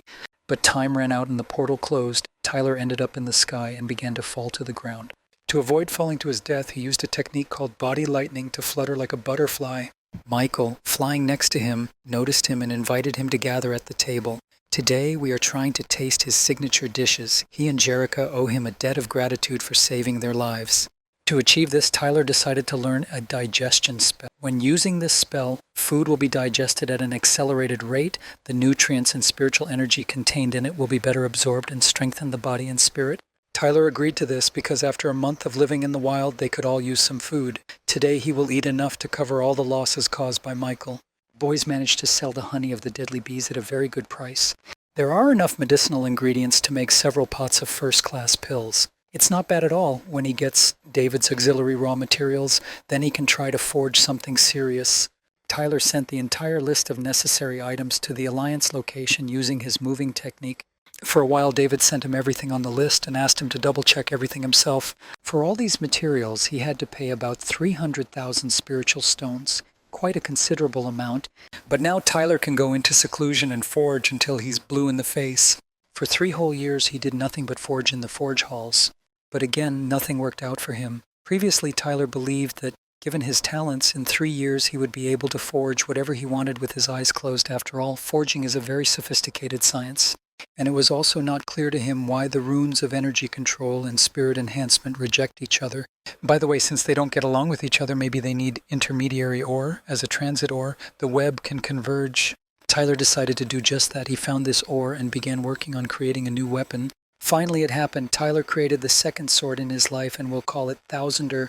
Even though he forged it not the 1000th time, 6 attempts is also a lot. I don't even want to count how much it cost him in spiritual stones. The boy decided to watch the news in his Alliance ball, even though he himself is the first level. Perhaps if he joins the forging department, he will also be allowed to repair that ship. It also said that Adrian killed a traitor to the sect at the stage of the golden elixir, although itself is only at the stage of laying the foundations. But during this time, Tyler himself developed to the 8th stage of chi hardening. This growth was largely ensured by spells for digestion. In addition, he has already mastered all the ancient recipes and spells from the estate of the great alchemist. Once Tyler breaks through to the foundation stage, he himself will surely be able to defeat the enemy at the golden elixir stage. The summon beast spell became one of the boy's favorites. With its help, you can summon the spirit of a water dragon, whose combat power is already at the level of the Foundation stage. And if you also find or make a vessel suitable for his spirit, then Tyler could bring his combat power to the peak of the Foundation, in which case he will be able to repel enemies who are a couple of stages stronger than him. After working for a long time, Tyler decided to return home to have a good rest, and out of nowhere, Michael and his girlfriend Jerika come to visit him. There's no getting away from the sweet couple. Tyler asked why they were so happy. It seems the mother-in-law finally gave in under Michael's pressure. The boy said that on the 15th of next month, the most significant event in his life would take place, and he invited his friend Tyler to such a celebration. Michael invited him to try the meat dishes and say how they tasted. It was Tyler who said that he liked everything, but why did they suddenly decide to fork out so much? Although they look very cute, he doesn't feel jealous. He has to drag out his life until he becomes a great sage. Am I a woman in this world who deserves Tyler's attention? Suddenly, Tyler stood up from the table and told the guys to follow him. When they entered the room, Michael and Jerika could not contain their emotions. They really liked to see it. It immediately became clear to Michael why his brother had never shown him this room before, because this was his treasury and he forged the items here himself. Jerika called him the most talented student of the sect because he knows so many techniques and spells. He is also good in combat, alchemy, and forging. No one can compare with him. Tyler brought them here too to choose their wedding gift. He asked not to touch the warhead and RPG because they don't work anyway. Jerika wanted a pair of white and pink flying balls as a wedding gift. The white sword is responsible for the speed of penetration of armor. The pink sword can create illusions and enchant the enemy. And Michael wanted to take the 1,000-man sword. During the battle, this weapon can split into pieces and take arbitrary shapes, which greatly reduces the effectiveness of the opponent's defense. Tyler decided to give these items to them as a wedding gift. He spent not only a lot of valuable raw materials, but also a lot of time on their manufacture. But he didn't care anymore. Since he had accustomed them to his care, he would have to bear this burden steadfastly. On the 15th of next month, Tyler should be at their wedding. This is his first foray far beyond the sect, so he needs to prepare. A month has passed, and it's time to go to the wedding of my beloved friend Michael. In a bag, he was carrying a huge amount of things that he would need because the road would be very long. Michael's wedding will take place in a city called Daiden, which is 6,000 kilometers from the Tyler sect. Using the summoning technique, he moved his flying ship to the place from which he would depart. Suddenly, he appears in front of him again, Adrian again. Tyler was so hoping that they wouldn't be on their way. They haven't seen each other for 3 whole years. After leaving the portal, Adrian was going to find him and chat about their past affairs. But he just couldn't find the time for that. And today he met Tyler again, which only proves that their destinies are connected. Tyler pretended that he was also happy to meet him and said that he had heard that Adrian was now a true hero. He took the opportunity to congratulate him. Adrian really liked the flying ship that belongs to Tyler.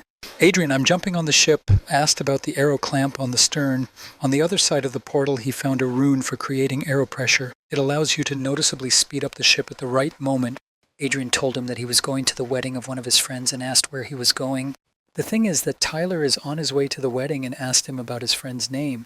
He replied that he was talking about Michael. Adrian felt great that they were on the same path. Now they can chat all the way. After that, Adrian invited Tyler to fly with him on his ship because it would be much faster. The overlords were very fast, and because of this, Tyler got seasick. Adrian apologized for his carelessness because he had completely forgotten that his comrade was only at the stage of key hardening and slowed down the speed of the ship. Adrian brought so much food to the table that it would soon break. This demonstration of his friendliness goes beyond all limits.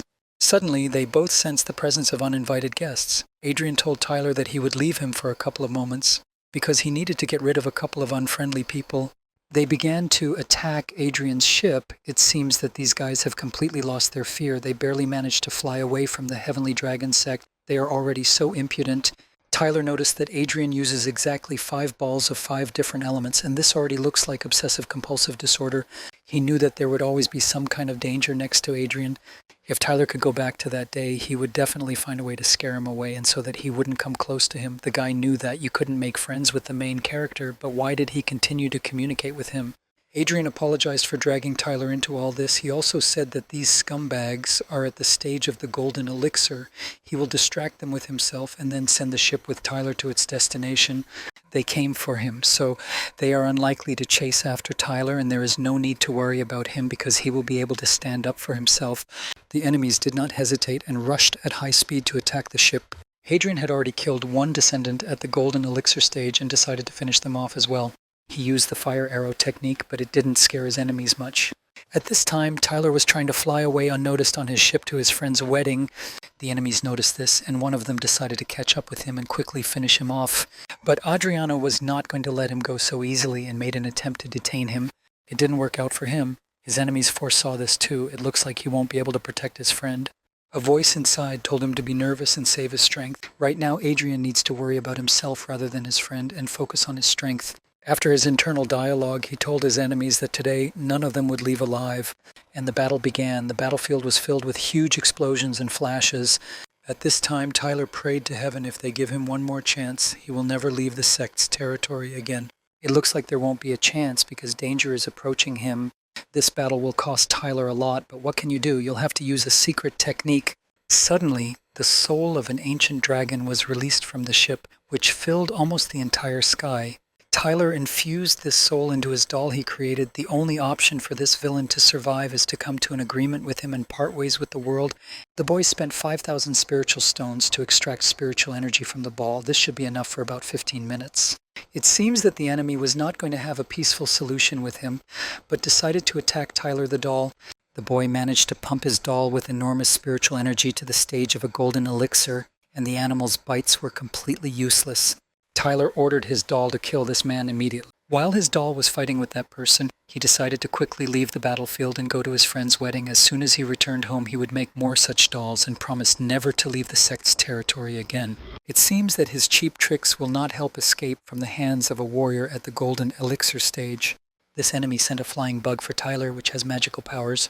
The boy understood what kind of attack this was and activated various protections. For example, a dome of the elements of fire, protection of consciousness, and even a dome of spiritual light, but it didn't work and the bug pierced his head. As it turned out, this is a technique for damaging the psyche, where the defenses that he activated will not work against such an attack.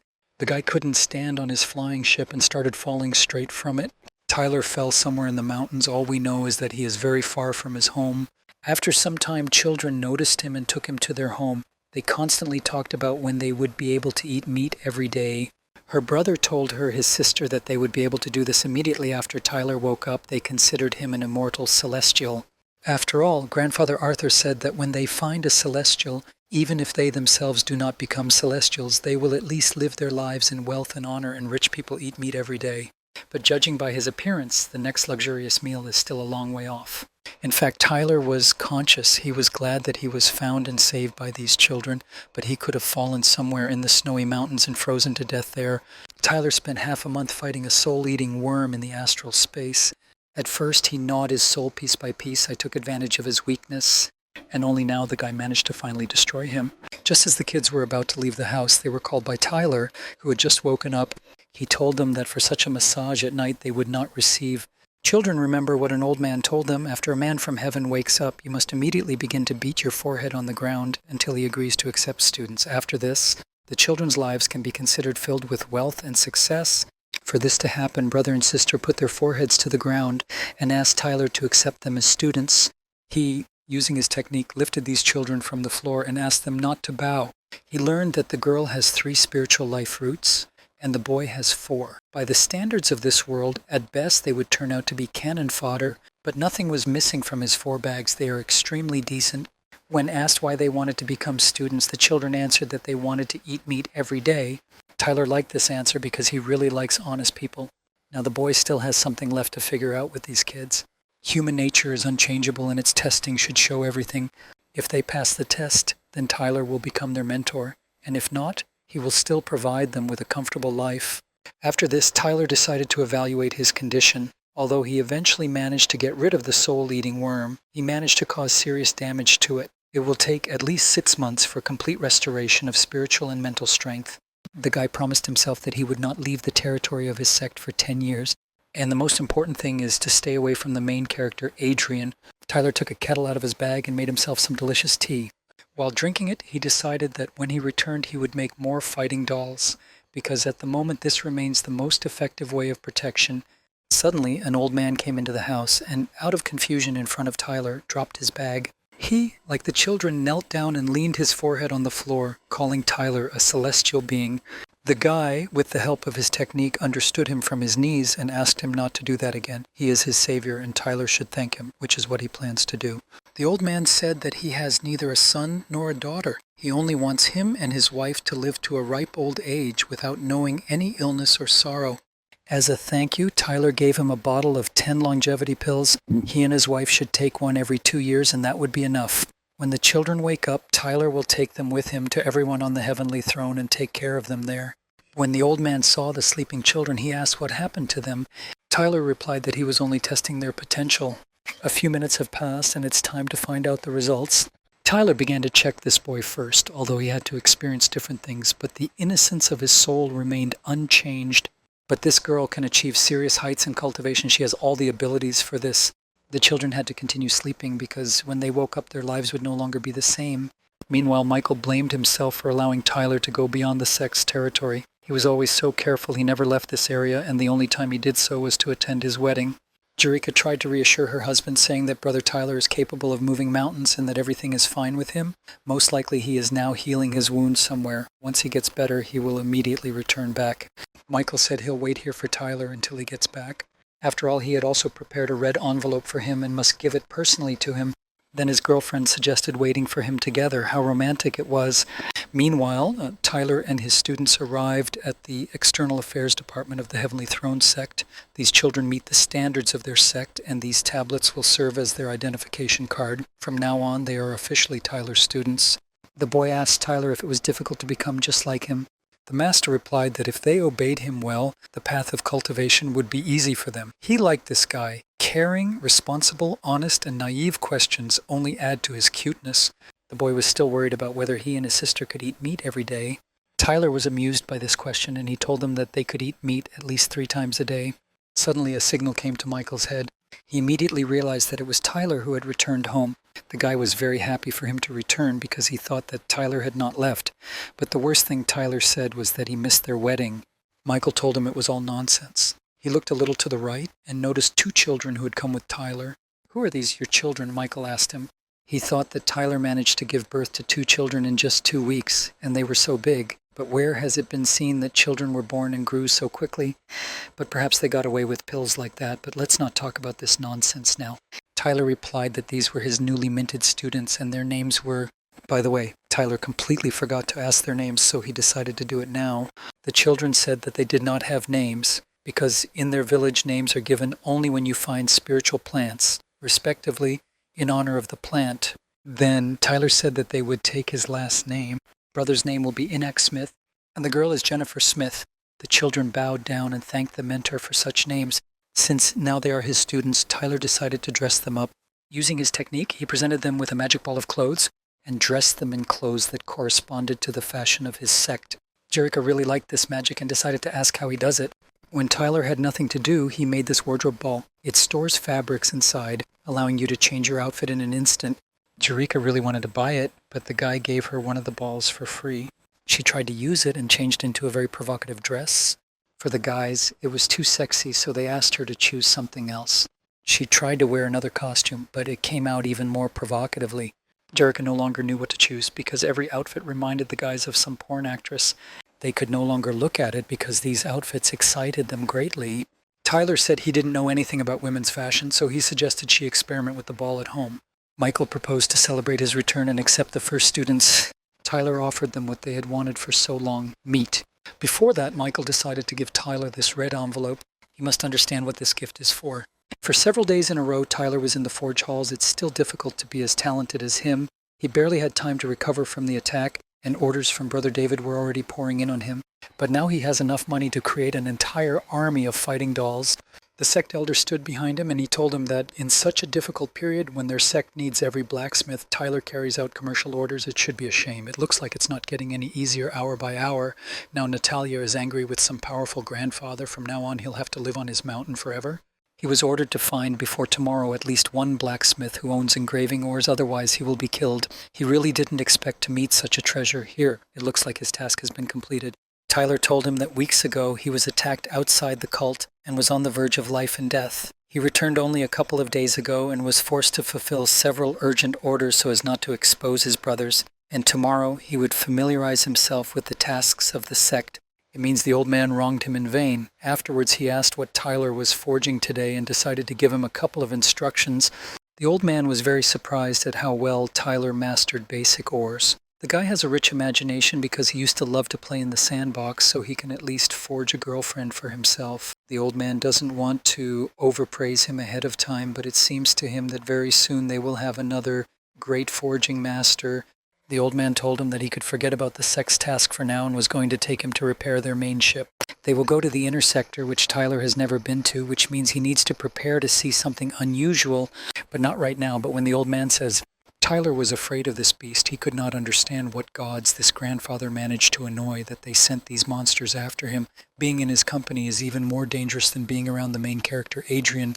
The old man asked the boy not to be afraid of this, because the water dragons at the stage of merging the spirits stand guard over their sex. The sect leader caught them in the endless sea. They are just curious to look at a potential client, and for just 10,000 spiritual stones, Tyler can do something, namely, to ride on these dragons, to ride on dragons. It's not like going to prostitutes. Why did he say this in a whisper? Tyler said that he is not yet rich enough to spend that kind of money on entertainment. It's a pity. If he could have done this, he would have received unforgettable emotions. The old man called him here so that he could begin restoring the lining of the ship and fixing the damaged runes. Payment will directly depend on the amount of work performed. 1,000 spiritual stones per square meter. In addition, the old man will teach him 20 new ores, and Tyler only has to agree to these conditions. Since they had agreed, the old man invited him to watch the work of others, and soon a blacksmith at the stage of mastering the void would approach him to answer all his questions. Everything looked like a simple repair job. Only part of the adhesion of the damaged runes is interesting, and the rest is routine physical labor. After a while, a blacksmith approached him and asked him whether he was a beginner or not. Tyler didn't have any questions, so he's ready to get to work. The blacksmith was surprised that he understood everything just by looking at the work of the others, and this is encouraging. He also told him that Tyler should work quickly because his bonus depends on the speed of work. With the help of his technique, he began using the smelting skill to fuse the runes. The blacksmith could not understand how a beginner managed to work at such speed, especially considering that he was self-taught. Work while relaxed, otherwise he will soon take his place. 2 months later, he finished this work. The ship sparkled from all sides. Tyler decided to ask the blacksmith what they would do now. When they were done with the hull of the ship, he replied that nothing yet. The work that took months to complete was completed in 2 thanks to the 2 of them. The sect leader is very pleased. Tyler's talent is obvious to him. It is possible that in the future he will become a great forging master. He got these 5 stones with ores by chance, and he decided to give them to Tyler when he turned into a grandmaster. The blacksmith hoped that this would count for him, and he could ask Tyler to forge him a divine weapon. The boy replied that he would do everything, and this blacksmith would be first on the list, although Tyler was still years away from even laying the foundations. By the time he becomes a great master, the blacksmith will be long dead. The Heavenly Throne sect is much more amazing than he could have expected. They use half of the small Chiliauxma as an internal sector. External students are rarely here, but Tyler must find an opportunity to explore this place. However, all this time he was brought here by that old man. After the completion of the work, he will no longer do this. This means the tackler will have to find ways to get here. At this time, somewhere far from the Heavenly Throne sect, Michael and his wife Jerica were killing wild animals. Michael suggested that his wife exchange her hearing points for a fetal pill when they were done with this task. She thought it best to spend it on getting him closer to the foundation stage. Michael still decided to spend on the pill because at the stage of laying the foundations, he will find out on his own that it is better to invest in a child. When he is born, they will immediately send him as an apprentice to Brother Tyler, and then their child is guaranteed to become a genius. Michael discovered that another wave of beasts was approaching them, and it seemed that among them there were a couple at the stage of laying the foundations. If there are more than 2 such animals, they will be in great danger.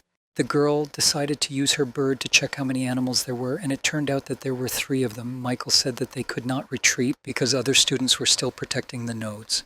If they do not hold the defense in this area, then the work of hundreds of students will go down the drain. There was only one way out, to use the emergency rescue ball, which he purchased from Tyler's brother for 10,000. Michael activated this ball and said goodbye to his 10,000 spirit stones. In an instant, this ball split and fireballs flew out of it. They were afraid of such a big explosion. Tyler forgot to warn Michael about the powerful shockwave. It would be great if Tyler was also with them in the fighting compartment. He would finish off 3 beasts at the foundation stage with one wave of his hand, and Michael would not have to spend 10,000 spiritual stones.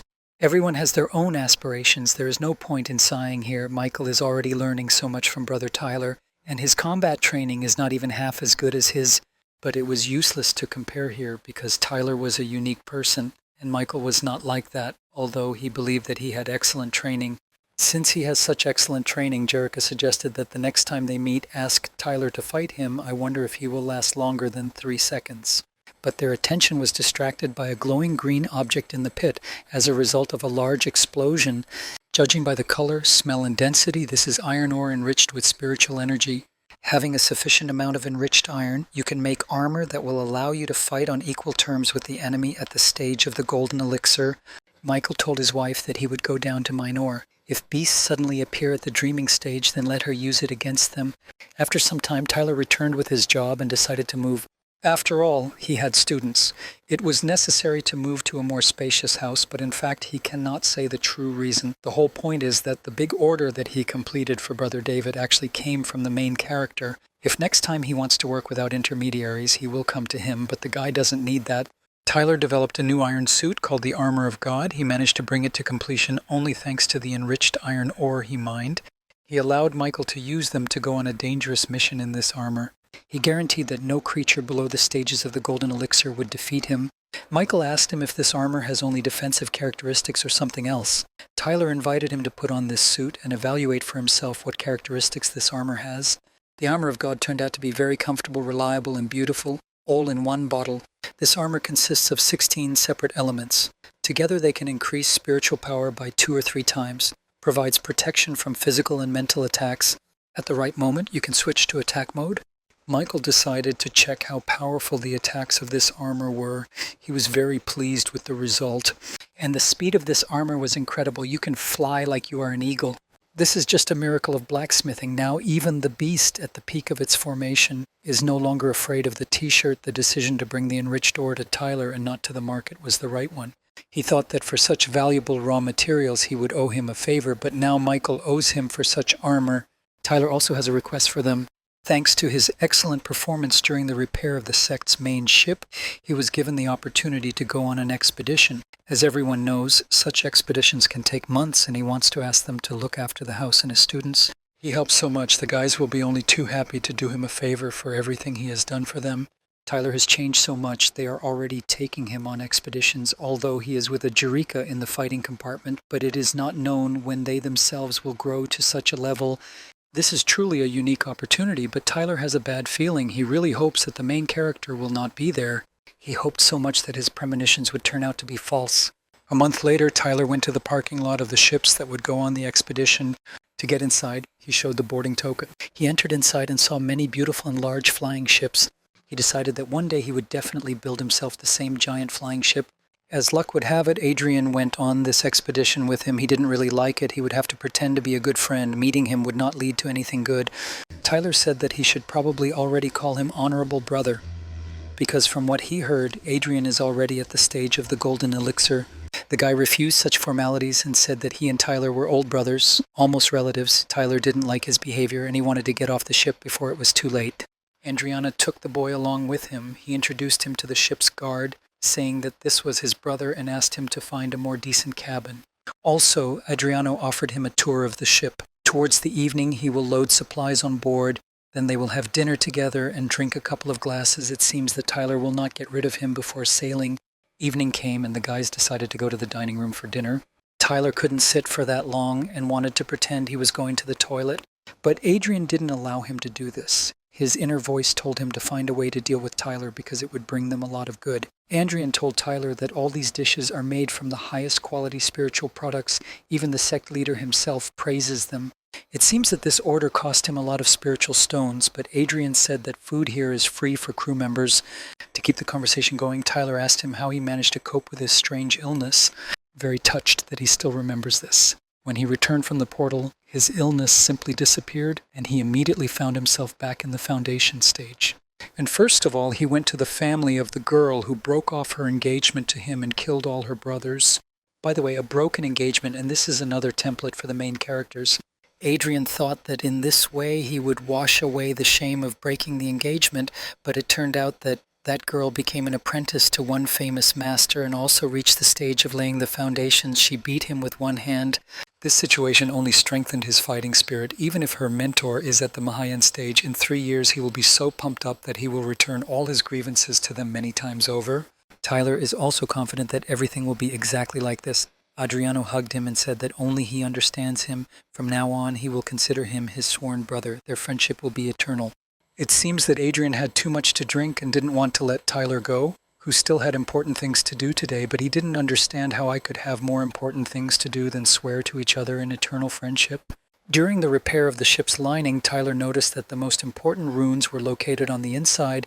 He decided on this expedition primarily in order to study them in detail and ended up spending time drinking wine with Adrian. Adrian was too drunk and did not understand what kind of ores we were talking about. Suddenly, an unknown man approached Tyler. He didn't expect that someone at the chi tempering stage would have such a trained eye and invited him to become his disciple. Rich spiritual energy, stable mentality, Tyler has all the makings of becoming an excellent blacksmith. The man asked him how he ended up on this ship. What department is he from? Tyler replied that he does not belong to any department and is on his own for now. After that, the man offered to become part of the forging department. Tyler thanked him for the offer and said that in fact he was a first-level alchemist and was only interested in ores out of curiosity. Tyler said goodbye to this master, and he muttered under his breath that blacksmithing is something that should make a man passionate. If I join the forging department, then he will no longer be able to enjoy a free life as now. He will even have to prepare pills on the sly, and when, decades later, he still does not break through at the stage of laying the foundations, then I will simply consider him a disgrace. At that moment, Adrian crept up to him from behind and said that it is great happiness when such a serious master calls him to be his student. What a bad habit of sneaking up from behind. One day he'll give Tyler a heart attack. It's good that he apologized for it. Adrian told him that if he didn't want to become his student, then he could simply refuse and not invent that he was an alchemist. Tyler answered him that he didn't invent anything and was engaged in both alchemy and forging. This is not a common occurrence, so he did not talk about it so as not to raise additional questions. Tyler did not intend to stray from the path of dual cultivation. He believed that he would succeed in both crafts. While Adrian was vomiting, Tyler decided to take a walk on the deck. An inner voice tells Adrian that this guy is not so simple and that friendship with him will benefit him. On the deck, Tyler saw a huge kite flying across the sky. He really liked this spectacle. This snake was nicknamed the Cloud Eater, and when the girl who was heading towards Tyler saw him for the first time, she was also absolutely amazed. As it turned out, this is my sister, and next to her, it looks like her boyfriend. The girl told him not to say such nonsense. This made it much easier. His guesses were not justified. This is the older brother. He is from the forging department. The girl introduced Tyler to him and said that he had great success in alchemy and forging. She overheard him in the dining room saying that he wanted to study the runes on the ship and offered to help her older brother. Tyler greeted him and was glad that he turned out to be her brother and not her boyfriend. This guy's name is Alex Pussistrat. Because of his refusal to follow in his father's footsteps and take up alchemy, he left home to study forging. When Tyler heard his last name, he had to hold back his laughter. Then he ran to his room and started laughing there at the top of his lungs.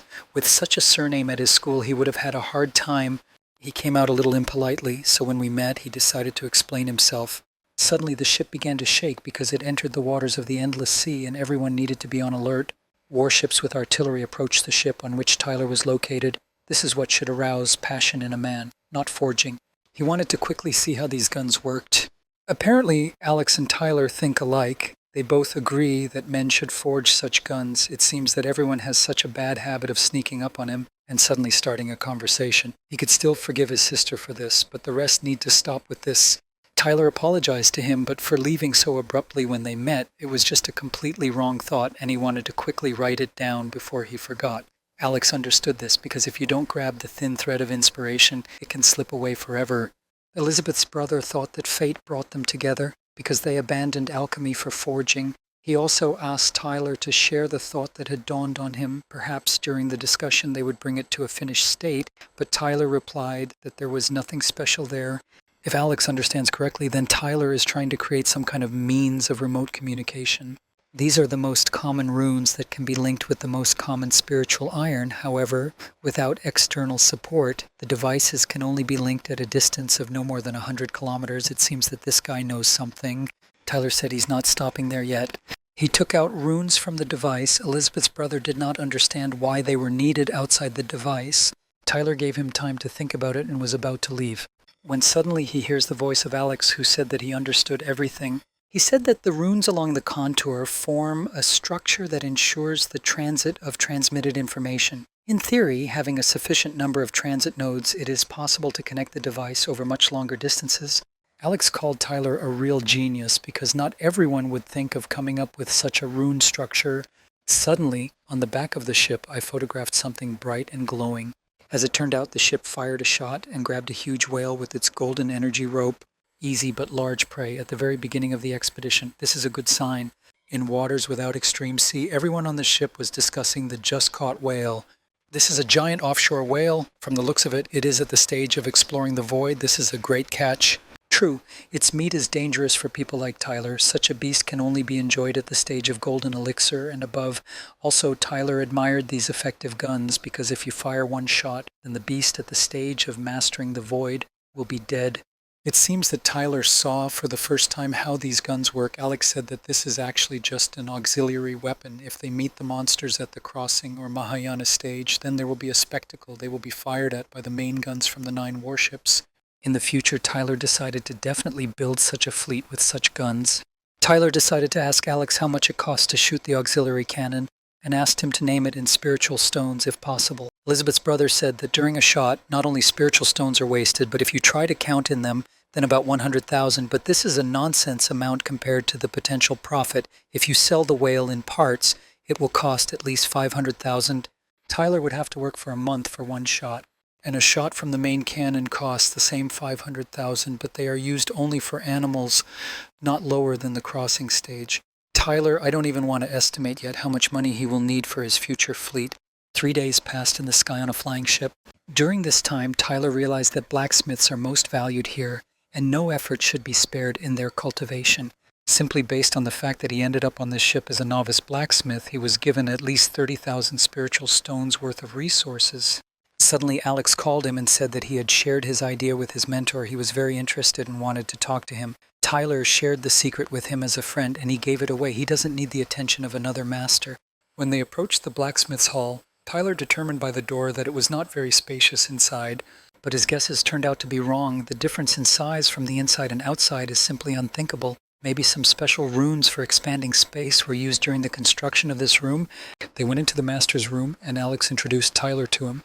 The master appreciated his very lively mind. He estimated the possibility of realizing his idea. If 36,000 transit devices are installed throughout the continent, then using its runic structure, it is possible to cover the entire continent with communications. Existing communication devices will even be suitable for this, and if they are modified a little, you can even aim for a dialogue with an optical image. Tyler, it became clear that the grandfather wants to communicate with his grandchildren via video conference. Well, who doesn't? The master invited him to become his student because he really needs such talented people. It seems that all the old men are drawn to become his mentors. Alec told him to agree because his mentor is one of the best masters in the forging department. Even the sect leader will highly appreciate and respect him, and they will become brothers. Tyler did not want to waste the master's time and said that he was following the path of double cultivation, so he would not be able to devote all his energy to forging. The master did not really like this refusal and looked at him intimidatingly. But later he just laughed and said that he likes Tyler's sincerity. I wonder what interests him more, alchemy or forging? Replied that this is forging because only this craft can arouse passion in a man. If he wants to become his personal student, the master will transfer him to the internal sector, but for this he will need to give up alchemy. The guy made it clear that he agreed, and the master understood this perfectly. Therefore, he gave him a token to enter the internal sector. If there is time, he will be able to visit. When Tyler went on deck, Alex told the master that he was very young and was not yet able to understand what he was giving up, so he asked for an apology for his impudent behavior. The master said that this young man was destined to achieve great heights, and it was a pity that he would not have a hand in this. The achievement to have an enthusiastic conversation with my grandfather has been received. I wonder what's next, maybe marriage to a beauty. He was surrounded by 2 beautiful girls. His sister Katrina is mature and sexy, and little Elizabeth is smart and sweet. Who should he choose? Or maybe he won't have to choose just one. On deck, they started shouting for everyone to look forward. The deployment of the protective cap has begun. It looks like danger is approaching. Ahead of them awaits a large wave of various sea animals. The combat danger level is B. All ships are ordered to go full speed ahead and destroy all enemies. The ship was moving at very high speed. Tyler felt sick and started vomiting. The guns were loaded. The ship was on full combat readiness.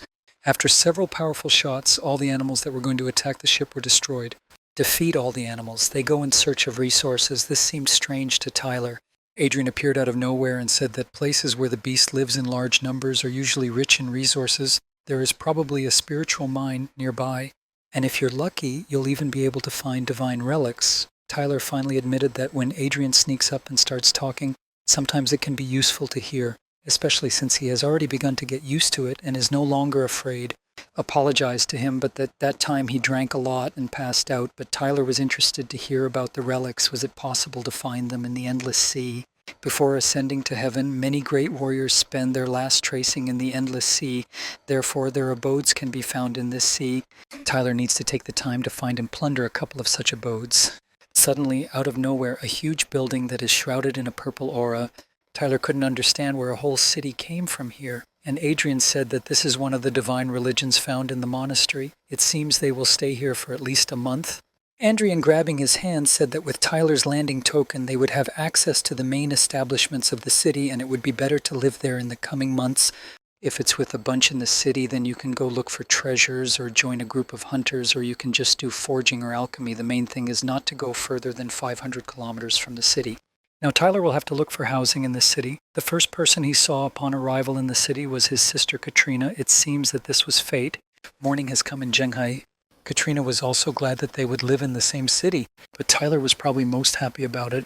Alex again took him by the hand and offered to rent one blacksmith's workshop for two, because by repairing equipment, they could each earn several $100,000 in a month. And if Tyler doesn't want to forge, then he can practice alchemy with Katrina, because a lot of interesting ingredients were raised from the seabed. Tyler thought this was an excellent offer and was just about to agree when suddenly Katrina's father approached them and said that his daughter had no business hanging around with blacksmiths, so it was better to go with him to do alchemy. Tyler had to say goodbye to his friend and go with Alex. He had no choice since he did not want to idle but wanted to do something useful. They worked all lunch. Alex praised Tyler because in 10 years of his practice, he is the first partner with whom he is so pleased to work. A guy would have the same opinion about him. Suddenly, a girl approached them and asked if they repaired alchemy pots. It seems that there are a lot of beauties among the alchemists. The girl said that she was doing alchemy and took a spare cauldron to the ship because the main cauldron exploded almost immediately, and yesterday the spare cauldron began to crack. If she was left completely without a pot, she would not be able to perform her duties. So she asked them to help her and fix it if possible. Tyler really liked her gentle, pleasant voice, a real treat for the ears, especially when she begs for help. Tyler can fix it, and it will take 50 spirit stones. After the discovery of the underwater mine, everyone on the ship was given some more, so he asked the girl for it. He, having taken payment from the girl, began to do his work. He decided to strengthen it conscientiously. After all, it was from a beauty. Her best investment of 50 spiritual stones in life. She was so happy with her repaired cauldron that she forgot the remains of her ore on the table. The girl didn't hear this from Tyler and just ran away. Is he really that scary? A month later, Tyler continued to do routine work. He and Alex have been forging nonstop for a whole month. It was not easy for him to decide to go so far from home. Therefore, Tyler wanted to get more out of this expedition. Alex understood him and said that if he wanted, he could take a walk around the city and he would stay at work. Alex didn't think at all that finding himself in the endless sea for the first time, he would probably want to. Before he could finish speaking, he saw that Tyler was starting to leave him in search of adventure. He, flying on his flying ship, saw various monsters. This one was at the stage of the golden elixir, and this one too. Later, Tyler finds an area that looks safe. The time had come for his own expedition. He climbed into the submarine and began to dive underwater. In a previous life, going underwater in a submarine observation deck as a tourist would have cost a lot of money, but in this life, he is his own submariner. He stayed underwater for about half an hour, exploring different places. It was very dark here, and you couldn't see anything in the distance. Based on water pressure readings, Tyler is located 50,000 meters below sea level, which means it's time to look for treasures. In order for the trip to be safe, he activated the spiritual energy measurement module, living organism detection module, and night mode optical navigation module. After that, he saw a huge shark in front of him. It scared him very much. Floating next to her was Adrian, who could swim quickly and breathe underwater with the help of his spiritual energy. He turned to his swordsman grandfather, who constantly speaks in his head, and asked if he needed to kill this Hulk. His grandfather asked him not to call him that anymore, but to call him the immortal swordsman emperor. Also, he said that this swordfish is a real Nakotka. Its ridge is like a sword created by nature. If it is bent, tempered, and shaped, it can become a first-class divine weapon. Also, such a sword will be able to absorb energy from surrounding metals. Even if the great Chiliocosm ascends, such a weapon will not hurt. This grandfather has a plan. He told Adrian that his friend is nearby. You need to swim to him, and when he gets there, fight the swordfish with all your might, and then he will help him. Adrian said that this is shit, not a plan, because Tyler is only at the zinc hardening stage. If something goes wrong, they will both die.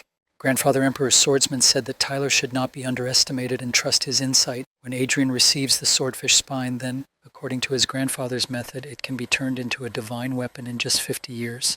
Adrian agreed to this, so it's time to test the strength of their friendship. Tyler is simply a genius. He made a bracelet from ordinary deep-sea oyster pearls to store objects and uses the enriched spiritual energy to produce super armor. Suddenly a chill ran through his body. He knew that feeling, as if some kind of shit was coming. Therefore he decided to get out of this place. But something went wrong and he was pushed a little to the right side. After that, he met Adrian, who asked him for help. Tyler immediately guessed that he was the culprit of that feeling.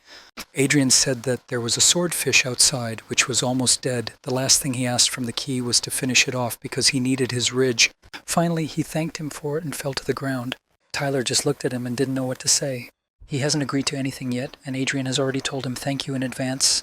According to the classics of the genre, anyone who contradicts the main character or refuses to help him will soon leave the stage. So Tyler decided to finish this fish off quickly. The swordfish at the Golden Elixir stage is not exactly an invincible opponent for him, but he would prefer not to leave his cozy submarine. Well, nothing can be done. Tyler started attacking this fish. The battle began. His armor gave him great speed, so the swordfish could not keep up with him. After he used the spear technique on the fish, this made it possible to blind its gaze by 360 degrees. After that, the fish disappeared somewhere. Tyler could not find it. But it was an ambush. Similar, the swordfish has a hiding technique, so Tyler used a thick ice shield along with a heavy water and flow shield, and later he released some silvery balls. The swordfish could not understand what they were. As it turned out, these are Tyler's fighting dolls, but most of them, unfortunately, are unsuitable for water combat. However, he will be able to distract his attention with them. He, having collected spiritual energy from the area, will be able to make a bunch of doubles using the external cloning technique. He needs a little more time to complete this process. At this time, Tyler's combat dolls continued to bite the fish, causing minor damage to him. And now it was Tyler's turn. He formed the crystals into a hurricane of ice daggers and began to attack the fish with a sword. It seems that the fish will have no chance at all to survive after this. The smaller fish tried for a very long time to understand what was what and what was happening in general, so this ruined it. From numerous blows from ice, the swordfish died a painful death because cold water pierced its open wounds. All his snakes made of mercury balls died in one fight. This adventure cost him 80,000 spiritual stones. Emperor Swordsman appreciated his fighting talent. He was far superior to Adrian. If Tyler had been of a higher stage, he would have finished off the swordsman in no time. After a long battle, Tyler returned to his submarine and gave a special pill for Adrian. After waking up, he said that he shouldn't have gotten him involved in this because even he was powerless in front of the swordfish.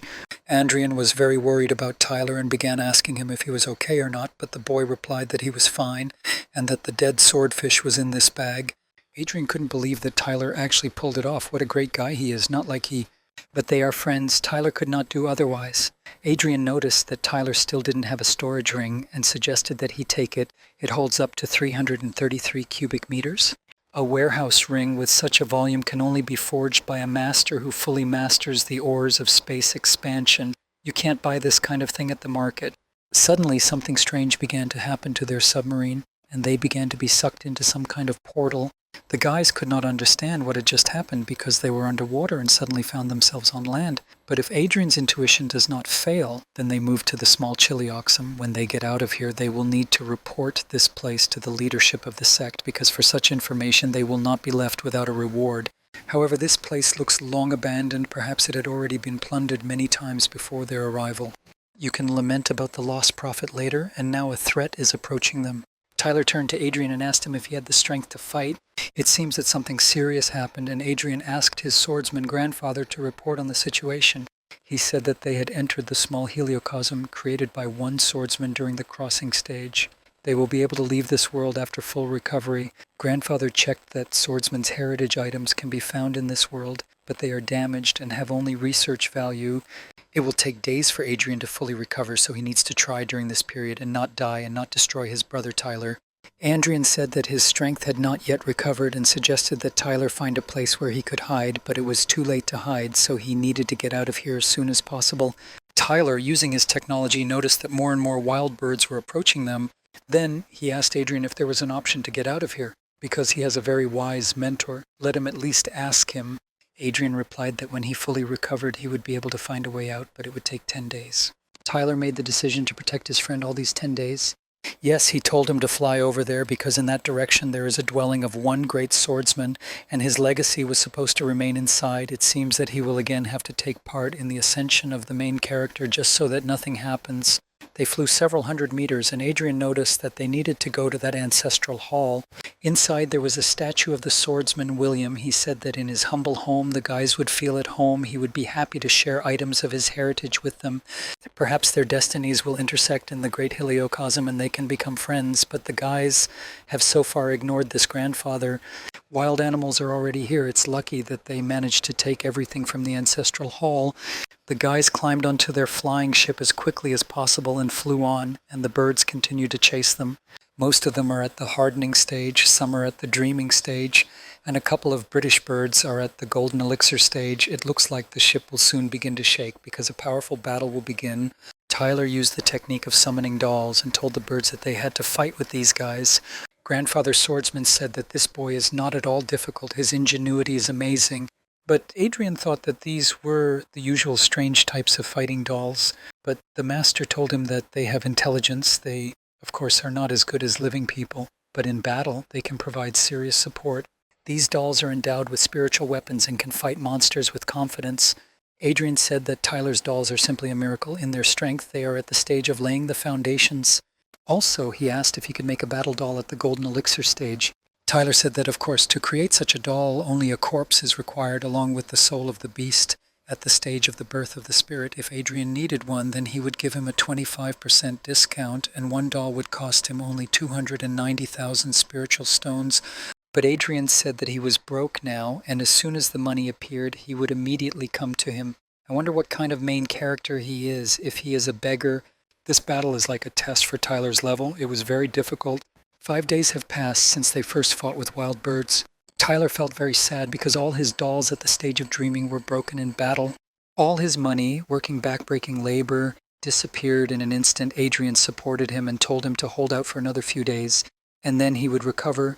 Tyler told him in an angry voice to get healthy and take his time. The boy was filled with resentment and indignation. It seems he wants to tear to pieces these birds that have been chasing him for several days. He used the technique of killing birds altogether and directed them at these monsters. Adriano was shocked by such power because being at the chi hardening stage, he had nothing even close to this, but what's up? He can't do that even at the golden elixir stage. He asked his swordsman grandfather if he had ever met at the chi hardening stage who was cooler than Tyler. The emperor told him that on his life's path he had come across such a person. Adrian's brother can give battle to the enemy at the maximum at the golden elixir stage. This is serious achievement, but someone could destroy a warrior at the stage of the birth of the spirit.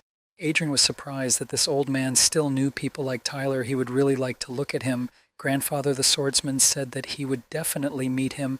This man is the one to whom this old man must take revenge, or rather to whom Adrian must take revenge for him.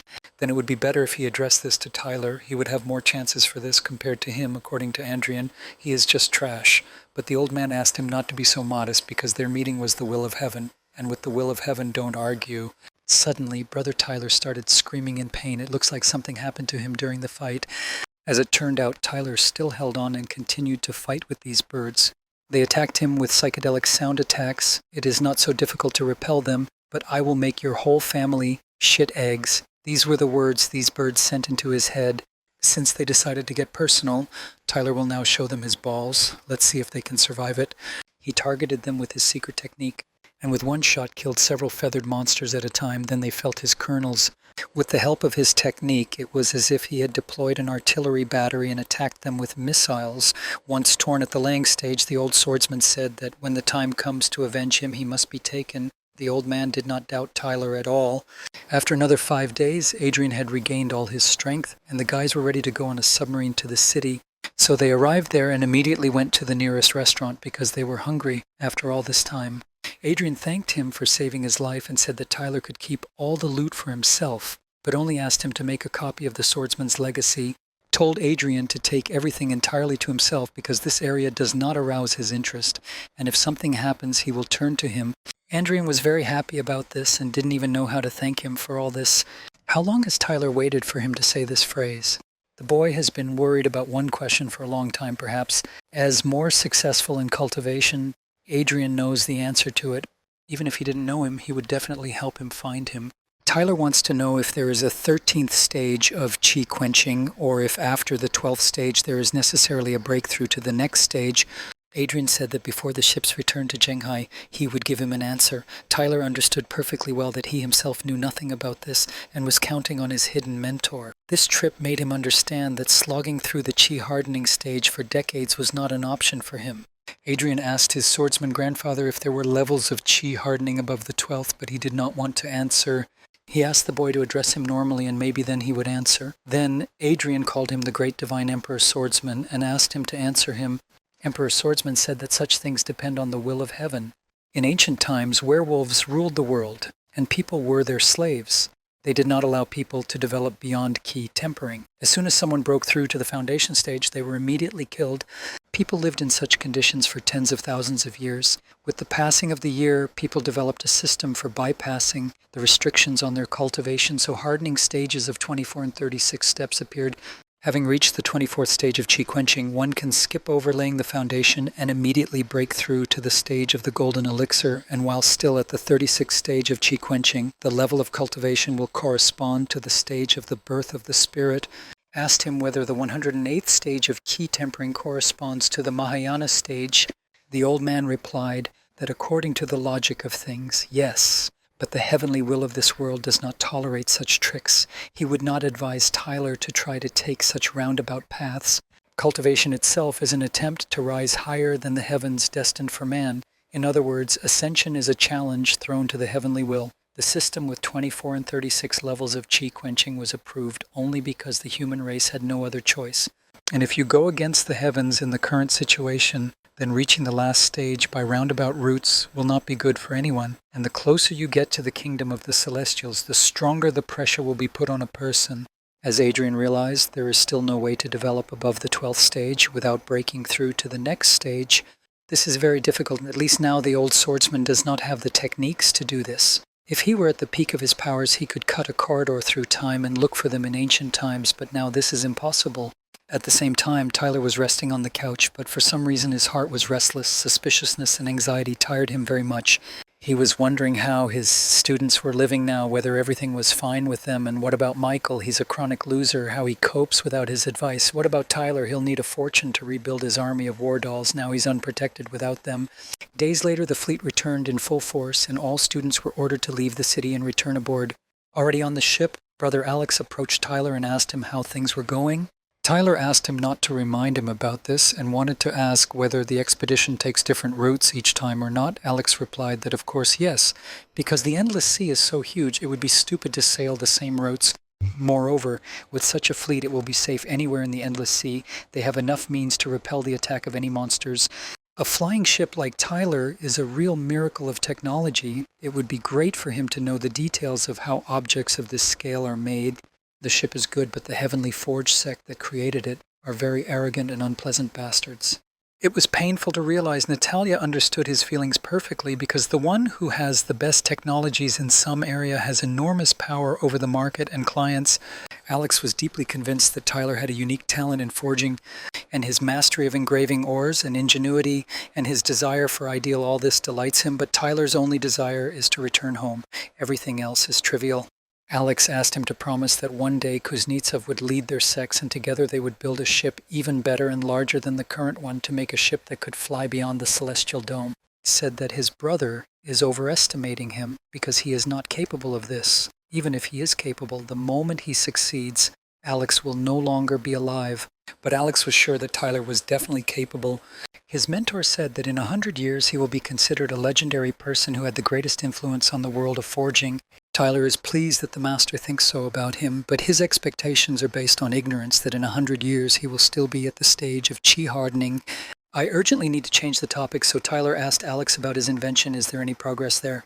The brothers said that after returning they will be able to begin the practical implementation of Tyler's development. Perhaps one day everyone in the sect will have his means of communication in their hands, and for this he will be awarded.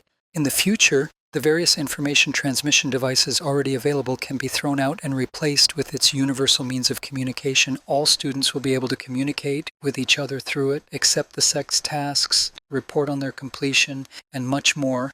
If Tyler's development becomes widespread, maybe then he will be able to improve it and add an online store. If he builds AliExpress here, then the issue with the chronic shortage of spiritual stones can be closed forever. Tyler decided to use his farsight ability and see what was in the distance. He wondered what kind of island was there. The brother replied that this is not an island, but the top of a turtle's shell at the Mahayana stage. Alex wondered if Tyler had ever eaten sea acorns. They live attached to the surface of rocks, plants, and among other things, giant turtles. In this region, they are especially tasty. You can probably already order them in the canteen. They looked very strange, but Tyler still decided to try them. These sea acorns have a rather specific and island taste, and he didn't really like it. Suddenly, Sister Katrina and a girl who came with a cracked bowler in a new outfit, Tyler barely recognized her, sat down at their table. Brother asked Katrina where their beloved dad was, to which she replied that his favorite pot exploded, and now he doesn't even have the mood to leave his cabin. Alex felt funny because the third-class alchemist's cauldron exploded and he wanted to come to him and tease him a little. Tyler asked him better not to do this because with his cultivation level it's better not to, so in this state he can easily hang from the ceiling by the ears. Alex asked to give him a new pot. He himself is unlikely to contact the blacksmiths for repairs, and asked his sister to tell him that it was she who traded him with her friend. Tyler also has a father, but he never got around to using that punishment stick.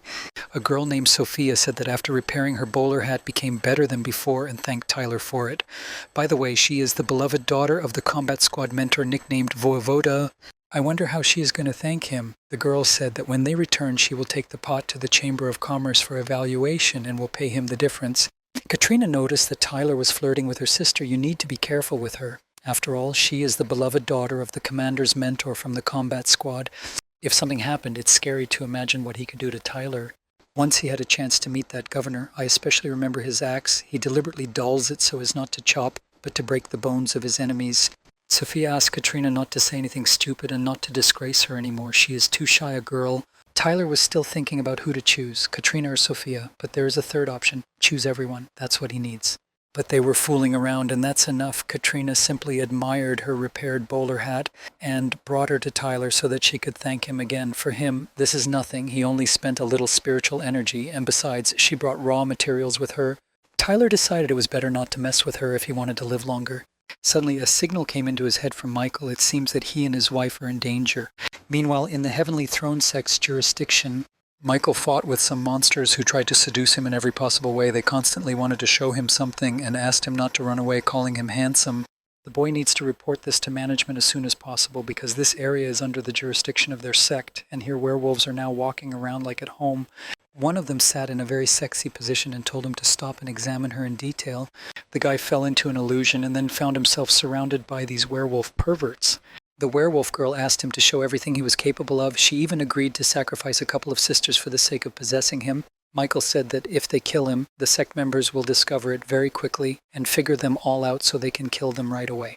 But they didn't want to kill such a handsome guy. They needed him alive. With the help of their seduction techniques, they took over his mind under the pretext that they would arrange for him a real paradise on Earth. Michael has often been in deadly scrapes, but he always managed to survive. But Tyler knew that right now he was in trouble. Well, it's okay. When he gets home, he'll probably be able to get him out of this shit as usual. Looks like Michael will have a very fun night with these werewolf perverts. 3 more days of Tyler's expedition on this flying ship have passed. At this time, he communicated with Adrian. He said that in ancient times there were methods of cultivating the 13th stage of hardening sea and higher, but now they are all lost. In addition, he was told that it was better not to try to resort to such practices, otherwise he could cause the wrath of Heavenly Will, and then everything would end badly for Tyler. Tyler thought there was no point in him lying and took his word for it.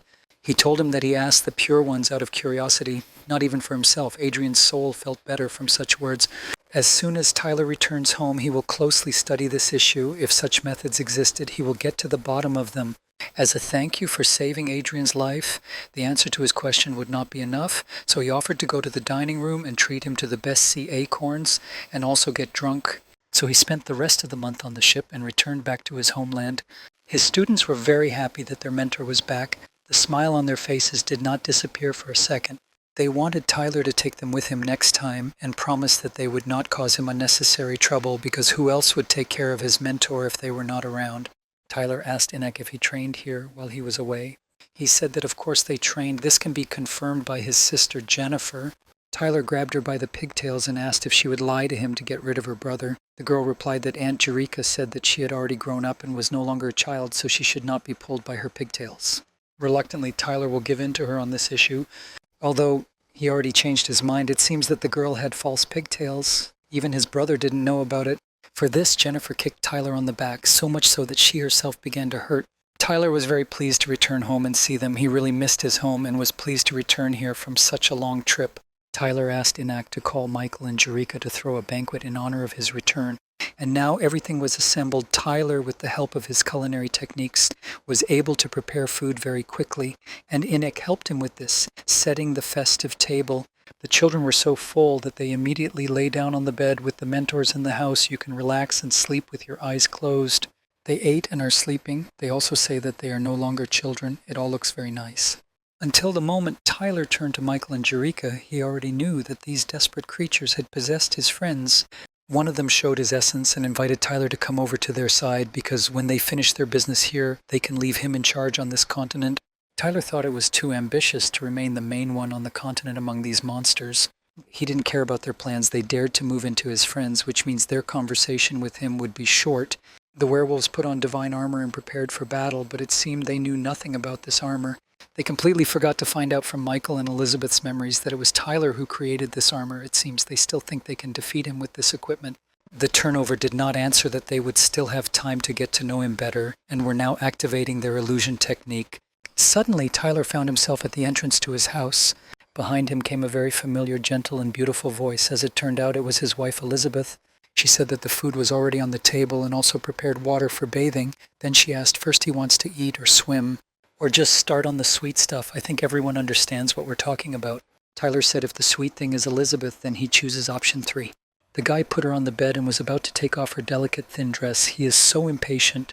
The girl hugged him and said that she missed him very much. In their conversation, the tenderness that they said to each other began to intertwine. As it turned out, Tyler understood that it would happen after all. Therefore, with the help of his technique, he replaced his body with Michael's body. As it turned out, he also attacked them with enchanting spells. It's strange why they stopped. Tyler wanted the guys to continue because he was planning to watch a porn performance without an intermission. After that, Tyler, with the help of his technique, released the souls of these werewolves who had possessed them from the body of Michael and Jerry. Michael again began to thank his brother for saving them again. The moment he was captured by 3 werfoxes at the Golden Elixir stage, he was thinking of killing himself.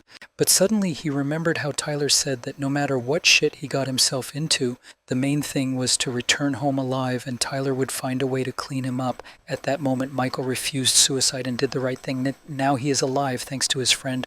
Now Tyler will look at what they did to Michael and return his suffering to these monsters twice as much. Michael told him that there was no need to stir it up because he already had them in his hands and simply asked him to destroy them. But Tyler did not want to do this because he was his brother and must avenge him at the highest level. Tyler saw this from their memories, despite the fact that the passage between the worlds was held by the efforts of several sects, a group of werewolves, excellent in the techniques of influencing the mentality and fooling the brains, were able to cross into their world. He also saw there how they cruelly mocked Michael in terms of pestering him like prostitutes. Jerika didn't like this very much. She didn't want to hear anything. Michael said that he would explain everything to her because by that time they already had complete control over his mind and it was no longer him. Jerika said that they wouldn't make trouble here and would talk to him at home, and Tyler gave him a flask with werewolves so that he could receive a reward. Michael wanted to receive the reward and bring it to the last spiritual stone to Tyler, but he said that he could keep everything for himself. The main thing is to hurry up. It is necessary to notify management as soon as possible because after a short time, the werewolf will become aware of the failure of their foray. Meanwhile, in the border area where the werewolf hideout is located, well, a couple of days passed since the werewolves were discovered. The guy even felt kind of sorry for them. Perhaps their leader should have sent more people to take over this world. The guy won't let them destroy him himself because it would be unfortunate to lose them like that. Werewolves still dream of the revival of their hegemony, as it was in ancient times. Really, they still haven't understood who is now in the role of the hunter and who is in the role of the game. Another year of Tyler's life in this world has passed. 14 years have already passed since our arrival in this world, during which time the memories of our past life have not gone away. On the contrary, every year they cause an even more acute feeling of melancholy. Tyler needs to get rid of these destructive thoughts. Sooner or later he will find a way to return home, but depression will not bring him closer to this. The guy again felt the already familiar chill run through his body. It looks like this is the main character, Adrian. He said that his friend Michael tells everyone that in their sect there is no better blacksmith than Tyler, so Adrian needs help. Lately he has been studying the information of the flying dragon swords. He lacks 36 second-class flying swords to use. Michael not only doesn't know how to keep his mouth shut, he also gave away Tyler's home address to the main character. From friendship with Adrian, Tyler has nothing but losses, and he still has the impudence to ask him to show up, but he really can't break through at the stage of the birth of the spirit. So Tyler is the only chance for him. Tyler missed so much the times when he first met, when his mentor had not yet jumped out of his ring and he received more from him than he lost. Therefore, the boy didn't really want to do this job. Forging flyballs is a hassle in itself, and since they are needed for one formation, then all of them must be made of identical material, but Tyler said that this is beyond his capabilities. The old swordsman told Adrian not to listen to him if he wants to master the information of the swords of the fluttering dragon and also wants to take revenge on the bride who ditched him. Then he needs to be more persistent and not mumble like a rag, or he experiences a record that having ascended into heaven, he will remain with him forever in an unpaid debt. Adrian said that he is not a freeloader, and he found this box among ancient ruins. Perhaps there is something very valuable in it, so he gives it to Tyler. After such a gift, Tyler accordingly agreed to help him. A little later, he will write him a list of the necessary materials that he needs to bring, and then he will begin to complete the work. The old swordsman said that he was a fool because if he scattered such treasures left and right, then he would ascend to the kingdom of the Celestials with his bare ass. Tyler sees this thing and such runes for the first time. This time he will definitely not be left in the red. When he escorted Adrian to the exit, he noticed a strange stone in the sedan yard. As it turned out, it was Jennifer. Tyler asked her not to turn into such an ugly boulder anymore, because she can be seen with the naked eye from a kilometer away. The girl screamed and told him more than once not to grab her pigtails. The girl tried very hard on herself, and not in vain. She is making very good progress in this. When they got home, Jennifer asked if it was true that Tyler found her because the boulder was ugly. The boy replied that of course not, so when she manages to deceive the eyes of her mentor, she herself will understand what her mistake was, but for now she needs to work on herself. The girl noticed that sometimes Tyler's facial expression does not at all correspond to his stated age. The mentor asked me if she brought anything interesting to the assignment. The girl found a piece of willow for which she sacrificed the rest of her loot. Tyler really liked what the girl found, although she didn't understand what it was. Due to a lightning strike, natural lightning ore was imprinted on this piece of wood. He kept the rune for himself, and from pieces of willow he made a pill with vitality for Jennifer and asked her to take it. In case of a mortal wound, she needs to accept it and thereby restore her health. Then Tyler asked where her brother was, to which her sister replied that he had gone on a mission with Uncle Michael. Now, Uncle Michael is the captain of his squad. Tyler said that when she meets her brother, she will tell him that sometimes an excessive desire to develop quickly leads to counterproductive results, and Uncle Michael is an example of this. He has been trying his best for so many years, and he himself is still at the second stage of laying the foundations. Finally, Michael and Enek returned home, but not empty-handed.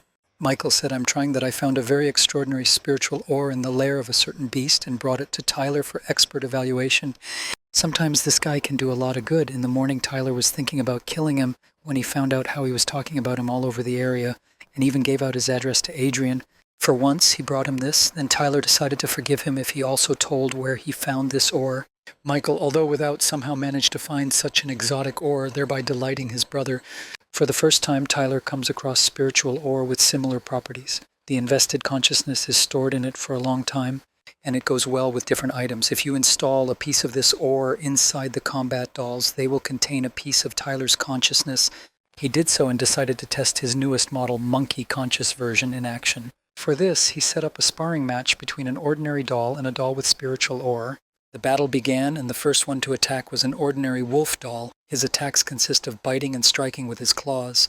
The monkey doll easily figured out the wolf's weak point and delivered a powerful blow there. It was amazing, a tiny piece of ore that turned the fighting doll into a real monster for killing. Its combat power is 5 times greater than Tyler.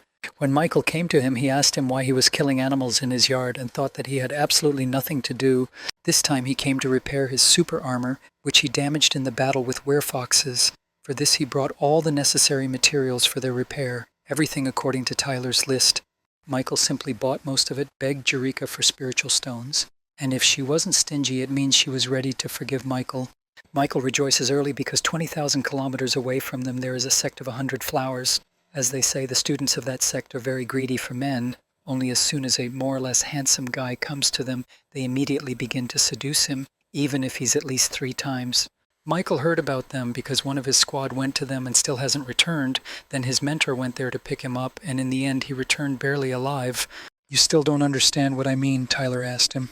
He meant that Michael should not go there under any circumstances, and if he does go, he should at least think about means of protection. It's strange, but Michael didn't intend to go there, but Tyler told him about it. Well, everything turned out to be even funnier. His mentor said that in the near future he would have to go to the 100 Flowers sect. Michael looked at him as if he was about to cry and asked him not to go there. In a month they will hold a joint conference with them to exchange experiences. The sect leaders will personally reward the students who have performed excellently. And Michael was the mentor's favorite student, and he would not let him miss such a chance. The guy had no other choice but to kneel down and beg the mentor not to let him go there, arguing that he is a family man and he can't go there. The mentor looked at him and said that with such a face it was really dangerous to let him in there. Therefore, he decided to help him and assured the boy not to worry about it. At the same time Adrian came to Tyler, they discussed his latest work. Tyler has already cut the cost to a minimum, even cheaper, and he will only make him a digging stick. Adrian asked him to think about what else he could save, because he doesn't have 100,000 spiritual stones. He seems to be the poorest protagonist in history. Where are his millions, valuable items, and rare swords? Grandfather Swordsman conveyed very powerful, but at the same time extremely costly information to Adrian. He was lucky that even brother Tyler was in his position like a brother. What would he do without him? Over the years, Adrian could have saved millions, but he constantly spent everything to earn money because his grandfather, the swordsman, needed resources for restoration. 6 main swords needed to be regularly upgraded, and 12 auxiliary swords also needed to be upgraded. Tell him that he had to live modestly, so he can only give simple advice. Try your luck away from the sect. There is a better chance of finding something valuable. Adriano, on the advice of Tyler, decided to go to a pawn shop, and now he can buy back these items within a year after paying interest. Diet, the swordsman, told him that he was a disgrace, and when he found himself in a large chiliocosm, he did not dare to mention that he was his student because only drunks go to the pawn shop. Adrian said that the old man would get another similar phrase and resources for recovery himself. It took Tyler so much effort to remove the seal from the box, but nothing. But now he will see what kind of treasure the main character gave him. When he opened it, his face was engulfed in a bright yellow light that came from this box. It looked like it was something valuable. Meanwhile, Adrian was looking for his jade ball for illumination, but could not find it. As it turned out, Tyler ended up with this jade ball for lighting. He couldn't believe that someone would put such a small thing in such a reliable box. Everything became clear to him. It seems the bastard mentor pulled the treasures out of here and replaced them with a ball. It turns out that he was set up, but the old man can also be understood because the main thing for him is to get more resources for restoration. Meanwhile, an event began in the 100 Flower sect, and Michael and his mentor arrived at it. Fortunately, his mentor changed him and gave him a spell to disfigure his face. Maybe this way he will be able to avoid problems. He promised Eureka that if there was another werfox incident, he would hang himself right in front of her. The girls had already surrounded Michael's mentor. They groped him everywhere and asked why he was so gloomy, but he said that he was very pleased with their warm welcome and was not against their actions. The sect leader did not believe him and decided to come closer to him. Then she asked him not to hide his true appearance, but to open up. Is she really so ugly? Why does his gaze avoid her? But if he looks up, he won't leave here. Michael watched all this and even got a little excited, but didn't show it. Suddenly a girl sat on his lap. Her legs were long, straight, and beautiful. She thought that Michael wanted to stroke them. History repeats itself, same as with the fox werewolves. Michael must hold on. Meanwhile, Tyler watched the sunrise. He's a good guy, damn it, and never offended the main character. Then why is fate so unfair to him in relationships with him? Because he himself is not a villain either, but next to him, always unlucky, and every time he remains in the red. Finally, he prepared this chick, 500 more of the same, and he will be able to awaken a weak spiritual fire, after which he will be able to become a third-class blacksmith. Once again, he comes to the conclusion that he needs to stay away from the main character, and if it doesn't work out, then he'll move again. Suddenly, Adrian came to him. He gave him all the necessary materials to pick up his flying swords.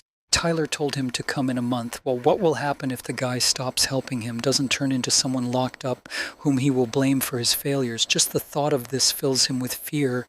Adrian said that Tyler was right when he advised him to try his luck away from the sect. 10,000 kilometers from here, he found a spring with enriched iron, although this place is infested with werewolves. The mine may be small, but according to his estimates, they will be able to dig up ores worth 5 million spiritual stones in it. It is guarded by a herd of large-tusked elephants at the golden elixir stage. Although there are a few individuals at the birth of the spirit stage, they will be able to go there immediately after finishing with the flying balls, and the spoils will be divided 50-50. Tyler asked him if he wanted to enrich him or give him a death sentence, because during their last adventures he could have died twice. Adrian asked him not to leave because he wants to share with him like a brother and go on such adventures. One day he will become the first swordsman of all you of the heavenly throne, and Tyler will be the blacksmith, and then they will ascend to heaven together, and legends will be made about their friendship. Adrian leaned very close to him and said that they were perfect for each other, which Tyler didn't quite like. Adrian said that he is a born swordsman and Tyler is a talented blacksmith, and their union is destined by heaven. After these words, Tyler definitely won't go. He decided to ask him why he couldn't go alone to dig up the mine. Adrian replied that she couldn't do it alone, because while he was distracting the elephants, someone had to dig at that time. This is the territory of werewolves. If instead of distracting attention, he simply slaughters everyone, then serious problems will begin.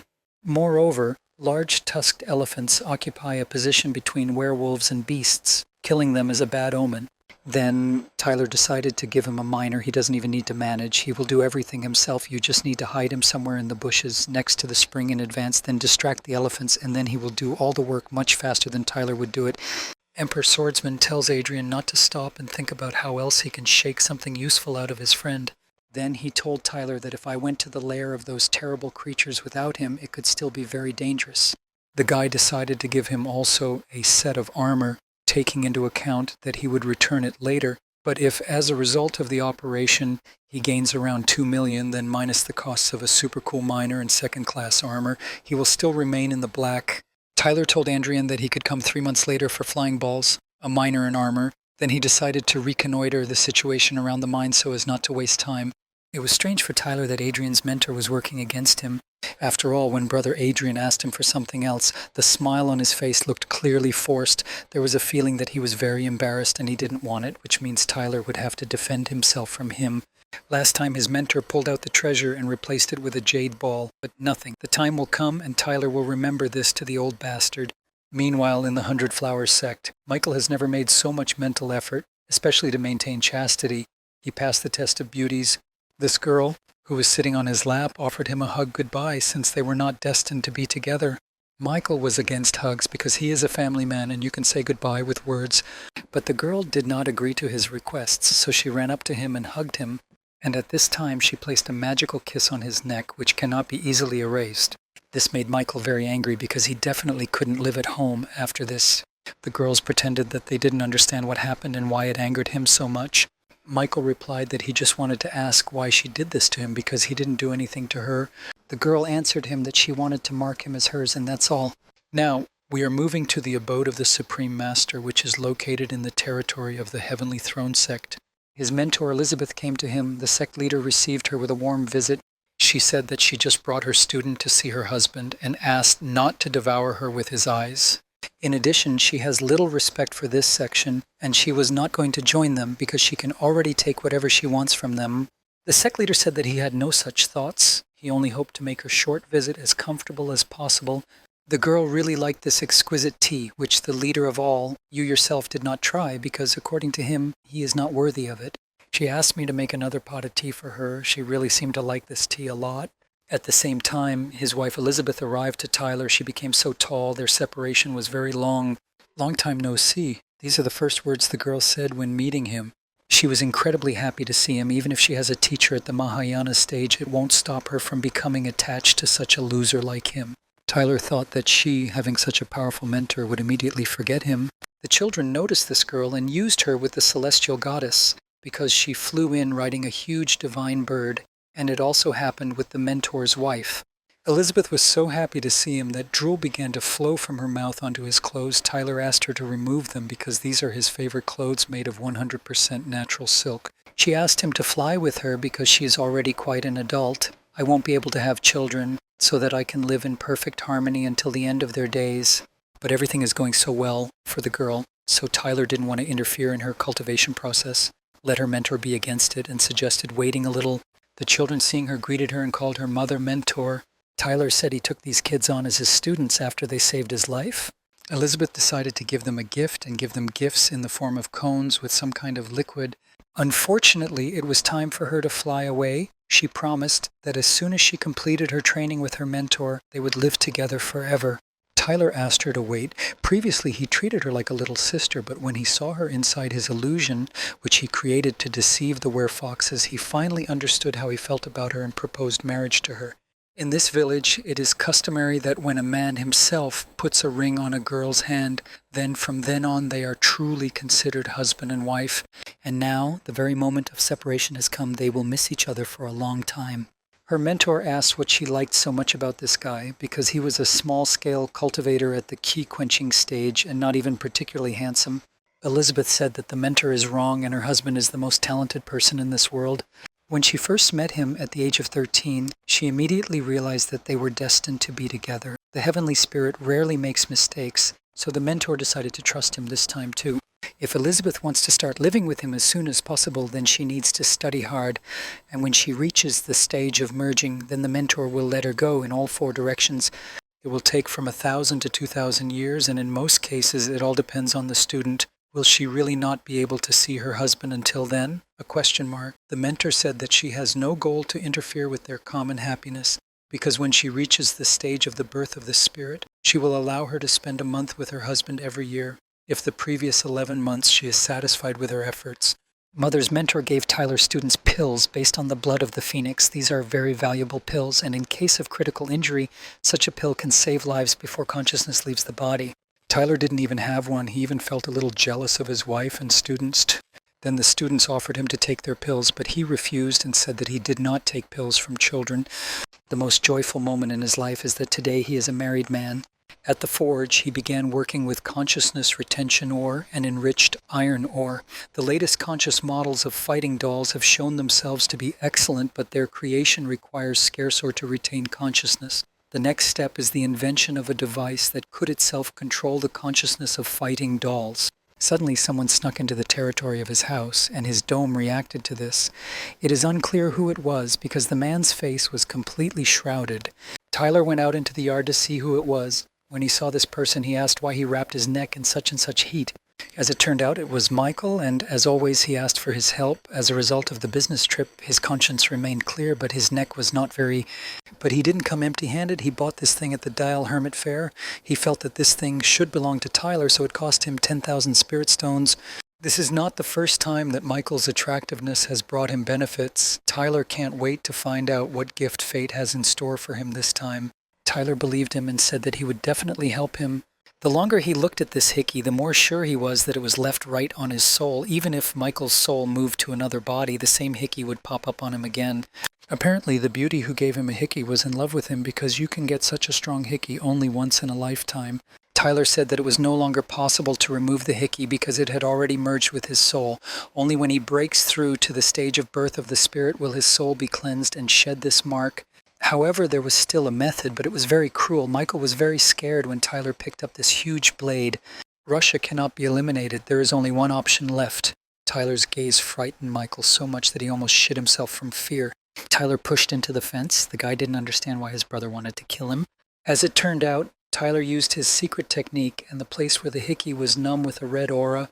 When Michael screamed, Tyler took this chance and also threw him a healing pill. If Tyler had warned him, the boy would have been even more frightened, so he decided to act without further ado. It seemed to work, only there was a small scar left after such actions. Tyler told him not to worry because when he breaks through to the spirit birth stage, the scar will go away along with the hickey. Or maybe not. After all, this is just a hypothesis. How would he know that? At night, Adrian decided to go to the Valley of Large Tusked Elephants. He and the Grandfather Swordsman need to use their brains faster, otherwise they will both die here. Emperor Grandfather said that 600 kilometers west of here there is a magical teleportation field, and he can activate it. I wonder where they will be able to teleport, but this is not so important now. The number one task is to stay alive. This field looks very familiar, as if the old man had seen it before. Tyler, without hesitation, decided to listen to his grandfather and jump into this portal with him. His face and his whole body was blinded by bright purple energy. This energy was so powerful that it could be seen from anywhere in the world. Better energy flew over the house of Tyler, who fell asleep in his rocking chair. The students ran up to him to wake him up and go to sleep inside the house. But before that, Jennifer decided to show him a spiritual liquid in the performance of energy. She found it in the lake and saw a portal at the bottom, on the other side of which a bunch of ancient treasures, artifacts, and rare plants were probably hidden. Her brother sensed the presence of beasts at the golden elixir stage, so he did not allow her to enter it. Tyler happily asked them if they were sure that there was no one there more dangerous than the animals at the golden elixir stage. After that, Tyler asked them many more questions, such as, will it be easy to get out of that portal, or do they have a retreat plan in case they encounter more dangerous enemies with this beast at the stage of the golden elixir? How big is the ring that can hold all the loot, and so on. Jennifer has already thought through all these questions and drawn up a clear action plan.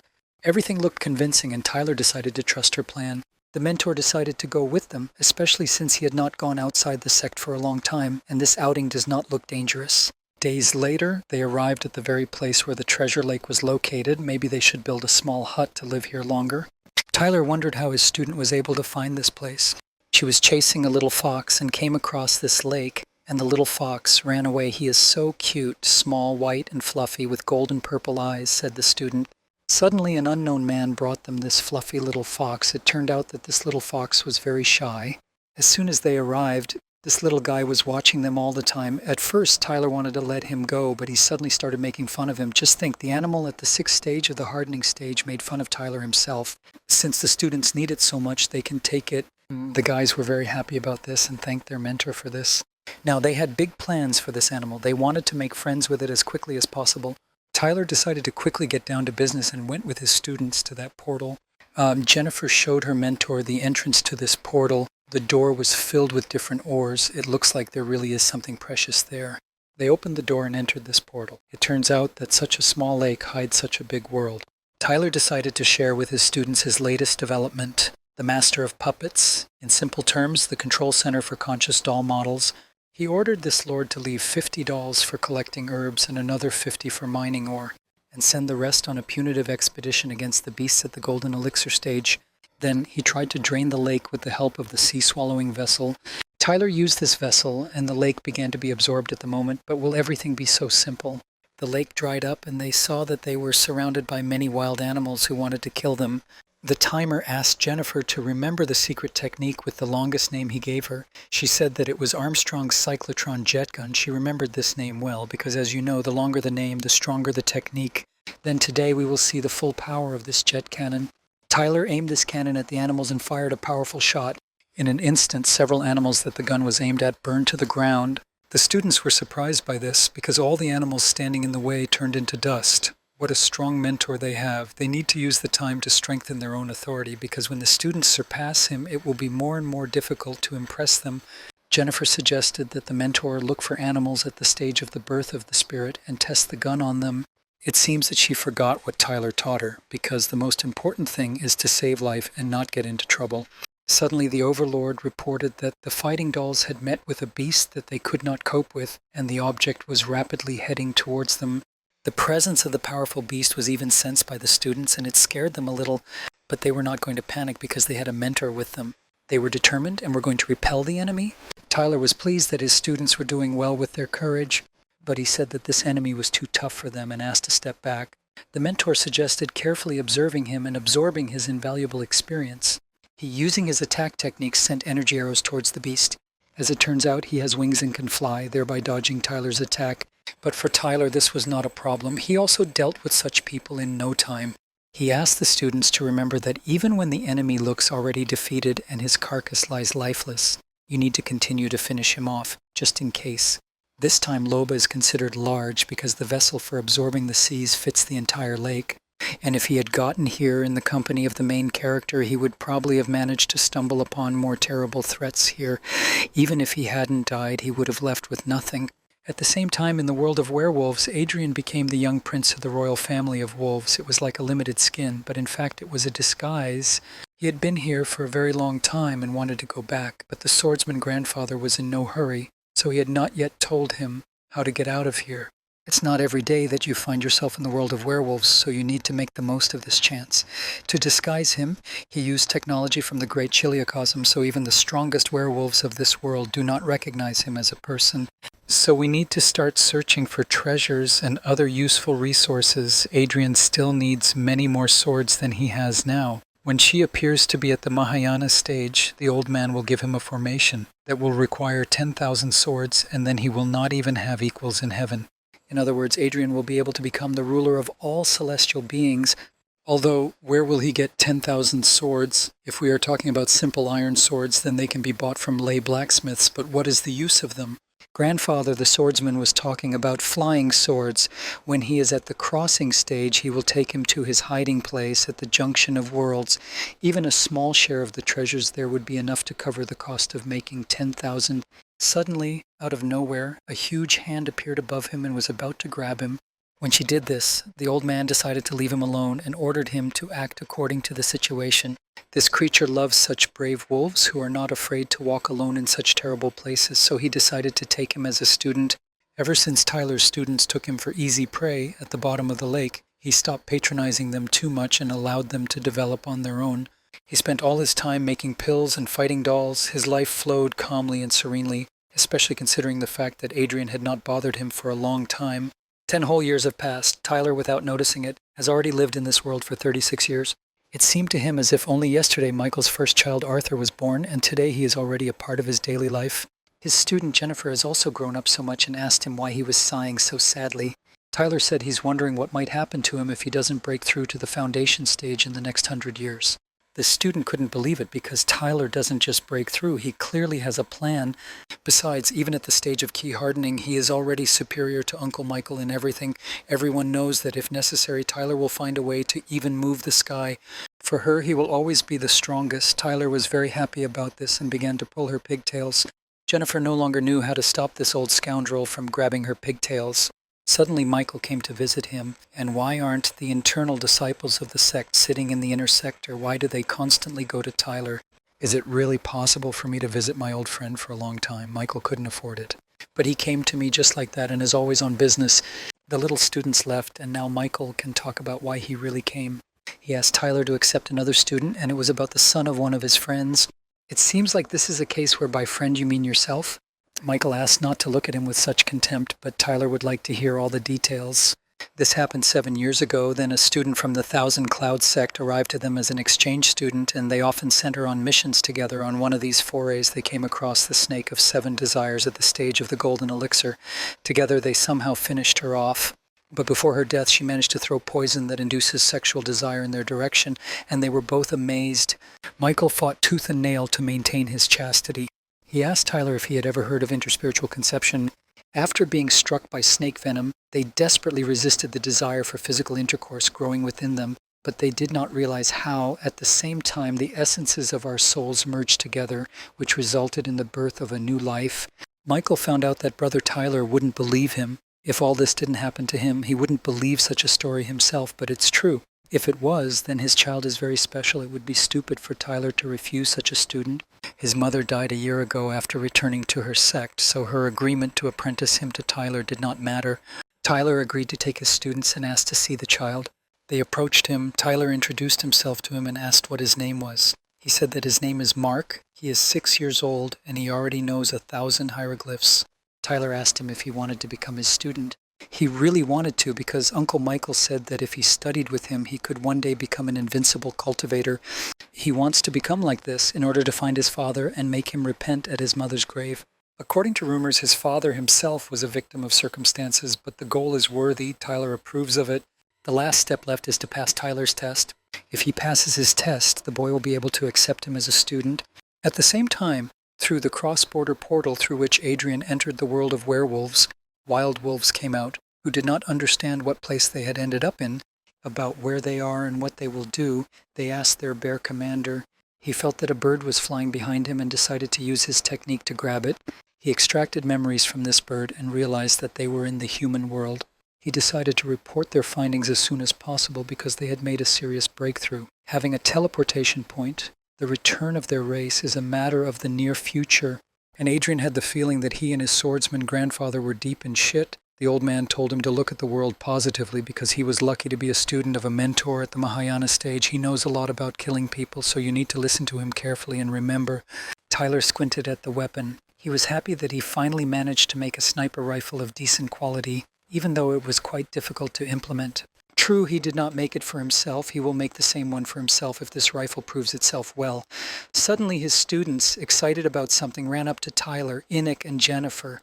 They cried out that something bad had happened. A huge wave of werewolves suddenly appearing out of nowhere was approaching the borders of Shangzhou, and their leaders were at the Mahayana stage. Moreover, there are rumors that they have already killed all the inhabitants of Shijin country. Tyler was surprised by what he heard. Was there really a werewolf invasion? Tyler sat back and thought about the fact that there would probably be a big werewolf war against humans. Moreover, Tyler had a strange feeling that Adrian had something to do with this. If the war reaches their shores, then many people will be called to the front, and this is the last thing Tyler would want. After all, his students, who could also be summoned, literally grew up before his eyes from the time they were 6 or 7 years old. It feels as if they were Tyler's own children. And since there was no other way out of the situation and he might have to fight, Tyler needed to seriously discuss this issue with his students to whom he was already so attached. First, Tyler asked them to quit all their tasks starting that day. From now on, they had to train only at home, or rather, in the Hall of Illusions recently built by Tyler. Secondly, Tyler considers it necessary to teach them a secret technique for escaping from the battlefield. This way, Tyler will be more calm about the lives of his students. Enoch and Jennifer looked curiously at their mentor, nodded obediently, and said that they understood everything. Tyler then jumped up and told one of the students to first go to the market and buy all the ingredients on the list, and the other needed to bring the souls of the beasts to his mentor at the foundation stage. Moreover, the more the better. As soon as a large-scale war breaks out in their territory, the sect will mobilize all disciples above the chi tempering stage. And of course also all the alchemists and blacksmiths. Tyler and his students must approach this moment fully armed. 3 days later, Tyler, as promised, led his students to the Hall of Illusions. He created this hall for immersion in astral illusions. There, his students have an excellent opportunity to hone their existing military techniques and spells to perfection, although, for example, they will not be able to upgrade their cultivation. In addition, inside the illusion, time will differ from real time, so you cannot stay in this room for a long time. It can be dangerous. Tyler suddenly extended his hand towards the students. These were tonic pills, designed to help avoid side effects from the temporary difference. As soon as the students accept them, they will stay in the Hall of Illusions for 2 years. However, there is no need to be afraid of this, because only a month will pass in the real world. Tyler also noted that in no case should they waste their time there, because they must improve their skills. Tyler also promised them that he would visit them periodically. True, the students were very alarmed that they might disappoint their mentor.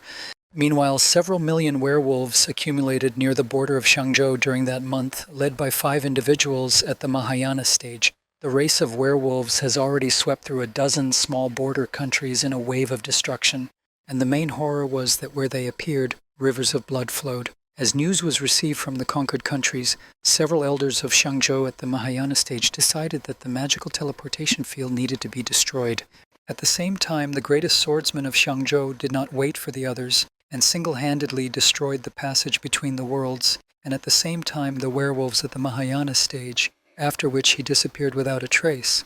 After a month, your werewolves are taken to the restricted area on the border of Shangzhou, but they sent a message to the people that if the people invaded the forbidden area, then they would break the seal that was holding back the return of the ancient giant werewolves. In the end, the parties entered into an agreement according to which people undertake not to attack the restricted area. But if the werewolves leave her, they will suffer consequences for it. A defense line of 3,000 kilometers was built around the restricted zone, all passages through which were very strictly guarded. A month later, Enoch and Jennifer were actively training. Inek took a shot. After demonstrating his swing to his mentor during practice, Inek asked Tyler to evaluate his swing. Tyler was indescribably pleased with them because they were great guys and made his mentor feel proud of them. Having told his students all the essentials, Tyler added that although the werewolves are now in a difficult situation, most likely the end of the conflict still should not be expected. Suddenly, Alex Pusistrat appeared behind them. Rays of delight began to play on Alex's face like stars lighting up the night sky. He asked Tyler if he had received the message. Alex persuaded his mentor to take him with them. Tyler was unpleasantly shocked, his face filled with confusion and anxiety. He did not understand what he had done to deserve this and what evil he had done that fate was treating him this way. Alex said that several sects decided to jointly deploy large-caliber guns of the 5 elements along the front. Soon the best blacksmiths of all neighboring sects were supposed to arrive there. This was a great opportunity for them. It was this kind of news that caused Alex to persuade his mentor to take Tyler with them. This is such a great opportunity to watch the best craftsmen at work. Tyler thought that since everything was so good according to Alex, he should express his gratitude to him. The next day, the guys hit the road. Tyler should not have been sad because perhaps this adventure would not be so dangerous. There were already 6 warriors at the Mahayana stage alone who were being transferred. Tyler's students thought that it was all somewhat reminiscent of a tourist excursion. Inek suddenly pointed his finger somewhere into the distance and asked his mentor to look in that direction. The front line was already visible from the ship. Tyler moved closer to the student to see what awaited them ahead. Tyler's look said that he was delighted. The place they were heading to looked incomparable and not at all dangerous. Alex asked Tyler why he thought there was so much fuss about the werewolf invasion. However, Tyler did not answer this question, so Alex continued, saying that in fact, the fact that the werewolves were able to get to their place of arrival in such numbers suggests that they gained control over spatial coordinates. And by controlling spatial coordinates, werewolves can move in their direction in huge numbers, paying a certain price for it. Moreover, they are recognized by the heavenly will of that world. Tyler didn't fully understand what Alex meant, so he asked him about what he said. Alex explained that several 100,000 years ago, werewolves became the masters of that world, and although people managed to drive them away, the heavenly will still recognizes their full right to be there. At one time, ancient werewolves dreamed of uniting their original world with the world of people in order to create a huge single world. When the process of merging the worlds was halfway, people managed to rebel and drive the werewolves to their half. Then the merging of the worlds was interrupted. But by that time, the heavenly will had already perceived these 2 worlds as one, and this unfortunately cannot be changed. Thus, neither the invasion of werewolves into the world of people, nor the invasion of people into the world of werewolves will be perceived by the heavenly will as a violation of the world order. It turns out that the danger of this world has again increased by several levels. This was quite difficult to predict. There is not a single safe corner in the world. Suddenly an alarm sounded on the ship. Everyone needed to prepare for a meeting with werewolves because another group of them left the forbidden zone. Tyler's students immediately gathered their thoughts and feelings. The menacing roar of werewolves is heard like a thunderclap, starting from the depths of their chest, as if nature itself submitted to their power. The sound pierces the night, vibrating in the air, and seems to call darkness to itself. A frightening atmosphere began to envelop everything around in mysterious darkness. Suddenly a single shot was heard from the ship, and the werewolves immediately fell silent. Tyler couldn't believe that one shot was enough to end it all. Inek, meanwhile, was thinking about how great it would be to wield a spell of the same power as this shot. Tyler carefully patted his student on the head and told him to train well, because if he does this, then in just 1,000 years he will achieve such a result. True, Inek was not very pleased with what he heard, because 1,000 years is so long and not so soon. Suddenly, a man approached Tyler with a question about whether Tyler was the same blacksmith who got on the ship on Alex's recommendation. The man needed Tyler to try and repair the heavy 5th-class armor. This man was a real bruiser. He was approximately 2 meters tall. Tyler proudly told him that he could make it happen. And if this man has an inner spiritual fire, then he will have to stand next to him and help. The man made it clear that he was ready for this and menacingly took Tyler by the shoulder with his heavy and strong hand. This man led Tyler after him, and the students, meanwhile, stood and looked after them in surprise. Soon Tyler was standing in the forge, focused on the task assigned to him. True, when the man, aka Patrick, asked Tyler if he could repair his armor, Tyler did not even imagine that the said armor was in such a ruined state. It seems that Patrick fought hand-to-hand with some giant werewolf with huge claws. Patrick rolled his eyes, waiting for Tyler to finally try to fix that armor. Tyler asked Patrick to find him a unicorn bone and yellow crystal ore so that he could quickly repair the armor and increase its strength by as much as 20%. Patrick, of course, was shocked by what he heard. He, majestic and very handsome, stood with deeply thoughtful eyes. His gaze seemed to be looking for a catch in Tyler's words. Tyler, being only at the 12th stage of ki quenching, was ready to perform such a miracle. It even looked a bit like deception. Tyler laughed. Since Patrick does not believe in his capabilities, then this is not a problem at all. Tyler will only be better off if his time is free. However, Patrick rolled his eyes and stopped Tyler moving further and further away. After all, there are no random people on the ship, and since Tyler ended up at the front, there is a reason for this, so Patrick agreed to find all the materials necessary to repair and improve the armor. Tyler was even a little amused by this. Tyler then asked Patrick to let him know when everything was ready. Returning to his business, Tyler stood and looked into the distance and began to feign fatigue. And in order to do nothing, he decided to drive his students and ordered them to finish building a temporary home, which would be far from the front lines so that nothing would threaten them. Suddenly someone was behind Tyler and grabbed him by the shoulder. He disappeared somewhere, which greatly surprised and frightened his young students, who were already having difficulty breathing due to their fatigue. In front of Tyler was Patrick, who was already familiar to him, who had just found a unicorn bone and yellow crystal ore. Then he waited for more commands from Tyler. True, it was enough for Tyler that Patrick provided him with an uninterrupted flow of his spiritual fire. Tyler was ready to do the rest on his own. Tyler concentrated on fixing his armor. His diligent movements are like the dance of a craftsman, precise and harmonious. The magic of his hands merges with art, restoring armor with attention to detail like an inspired symphony of creativity. Tyler's eyes filled with bright light. An icy spiritual fire, which he had previously only known about from books, lit up in front of his nose. Tyler then looked curiously at his new acquaintance, asking him to finally introduce himself. In response, he heard the name of the mysterious stranger, Patrick Evans. Tyler never ceased to amaze Patrick, who couldn't understand how Tyler even had time for some chatter. Not only could he repair armor with such ease, but he was also able to do something at the same time. Patrick then shared with Tyler that before going to get the materials, he asked one of the mentors about Tyler's personality and successes, to which he received an emotion of admiration in response. According to his mentor, Tyler is a real genius. Moreover, after watching Tyler, Patrick was convinced of this himself. If Patrick Evans is still satisfied with Tyler's work, he will give him a piece of meteorite iron. In his head, Patrick began to think that if Tyler, being only at the 12th level of hardening, was already forging at the level of an experienced master, then many achievements awaited him in the future. Consequently, Patrick wanted to make friends with his new acquaintance. Tyler was obviously delighted by Patrick's offer. After all, there must be at least some advantages from mobilization. Moreover, meteorite iron can be used to make divine weapons and armor. This cannot be purchased on the market. The best part is that Tyler will also take the opportunity to take back the remaining materials that were used to repair the armor. Tyler took a deep breath. He was almost finished reconstructing the form. He also decided to ask Patrick if he had treasures of the element of ice. After all, since the armor had to be restored almost from scratch, then in addition to increasing its strength, it is also possible to equip it with magical abilities. Patrick was disheartened by what he heard. He could not even think that he could also add a magical ability to his pieces of iron. This only further demonstrated Tyler's genius and skill. Patrick walked closer to Tyler and showed him a small chest. He said that all his ice elemental treasures were stored in it. He asked Tyler to choose what he needed to equip his armor. Patrick simply begged Tyler to help him with the armor. Tyler was shocked and pleasantly surprised that Patrick was addressing him as a master. Tyler finally chose the most suitable treasure of the ice element in his opinion and continued his work. Patrick, meanwhile, moved closer to Tyler again, looking at him admiringly and friendly. He shared the story of this treasure, this ice dragon he killed with his own hands. He then wondered what kind of magical ability his armor would have.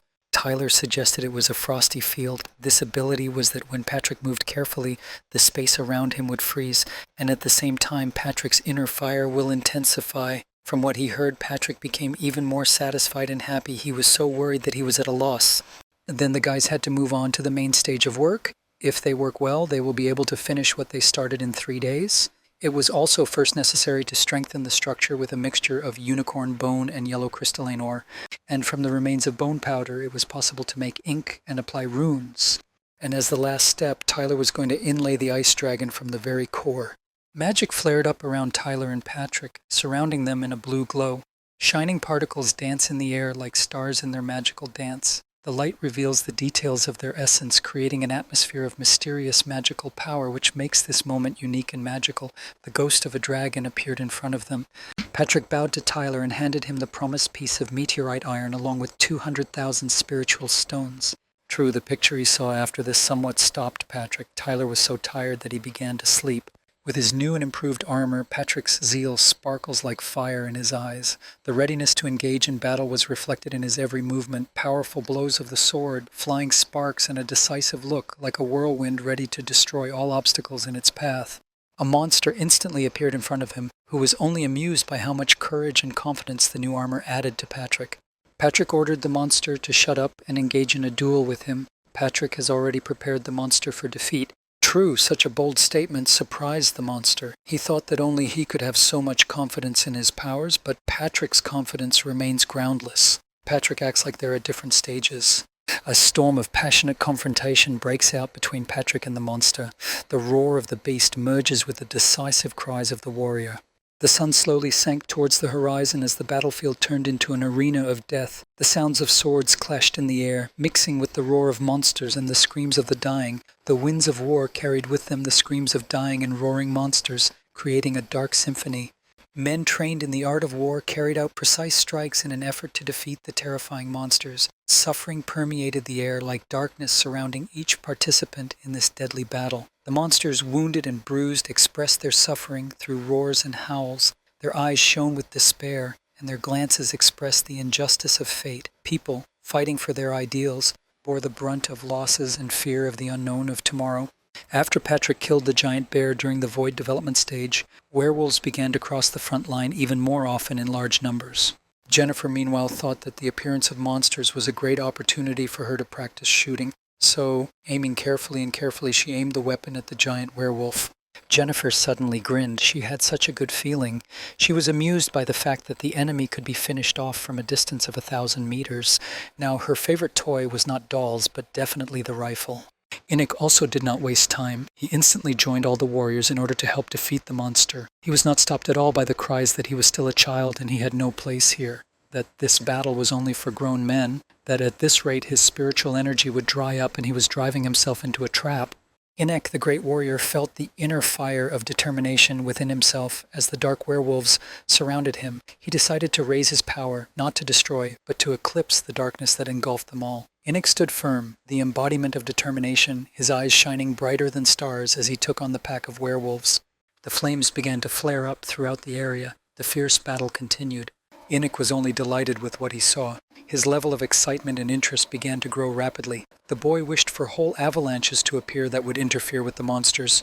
Enoch's magic, like an invisible whirlwind, envelops everything around, creating a play of light and shadow in space. Her enchanting power hovers in the air like a mystical fog, giving every moment a mysterious charm. The silhouette of a frightening and ominous werewolf suddenly appeared in Enoch's face, striking everyone around him with his roar. Enoch, however, was not at all frightened by this. He was only too glad to use all his abilities developed over the years, again and again. The expression on his face clearly indicated that he was incredibly proud of himself. Suddenly, Enoch's thoughts were interrupted by some menacing roar. Behind him stood a huge monster, which was already preparing to take revenge on Enoch for his excessive self-confidence and courage. This didn't scare the boy, but at least it made him become a little more serious and concentrate, carefully considering how to strike back at the monster. The monster flew at the discouraged boy, then suddenly a very clear and well-aimed shot was fired at the monster. It was Jennifer, who stood and smiling held a rifle in her hands. She was incredibly glad that her mentor gave her such a necessary weapon. Enoch, keeping up with Jennifer, continued to use his skills to defeat the monsters. Patrick and some wanderer, meanwhile, were watching what was happening from the tower. Vampires being defeated fell like autumn leaves. Patrick was shocked. Young people have become so brave now, their fighting spirit can drive anyone crazy. Even Patrick was not so fierce in his youth. The stranger sitting next to him could not but agree with Patrick. All he did was think about whose student was so professional in dealing with monsters. His attacks are not just powerful, they show a whole system. Patrick invited the stranger to go and find out on his own whose student was doing this. Patrick asked why he came at all. This man replied that he was interested in who forged a set of heavy armor for Patrick. It was about the very armor in which Patrick defeated the giant and ferocious bear. The stranger was amazed that nothing had changed in his cultivation. This means that armor played a key role in the outcome of the confrontation between two rivals of similar strength. Patrick, however, did not see the point in sharing information about such a valuable specialist, so in response to the man's question, he only laughed out loud. But the mysterious man still insisted on his own. He had already obtained all the necessary materials to create divine-level armor.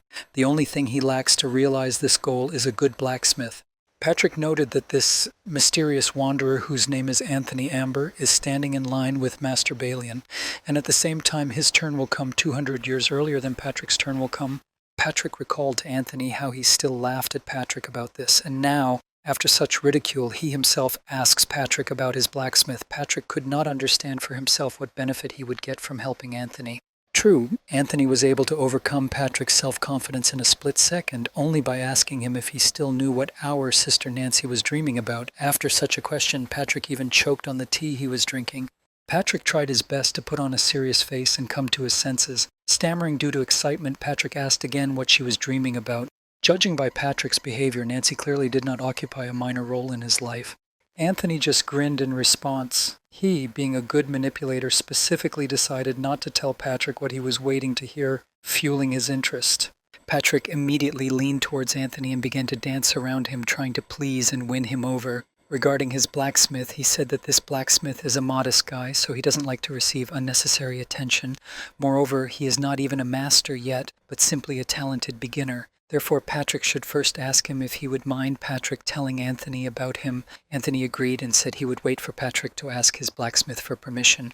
Then Patrick, of course, decided to return to the topic of Nancy in order to find out more information about her from Anthony. Anthony smiled and said that she wanted to go to the Taoist city of Caiyun and devote herself to learning the truth. But she doesn't have anyone with her yet, and she can't decide on her own.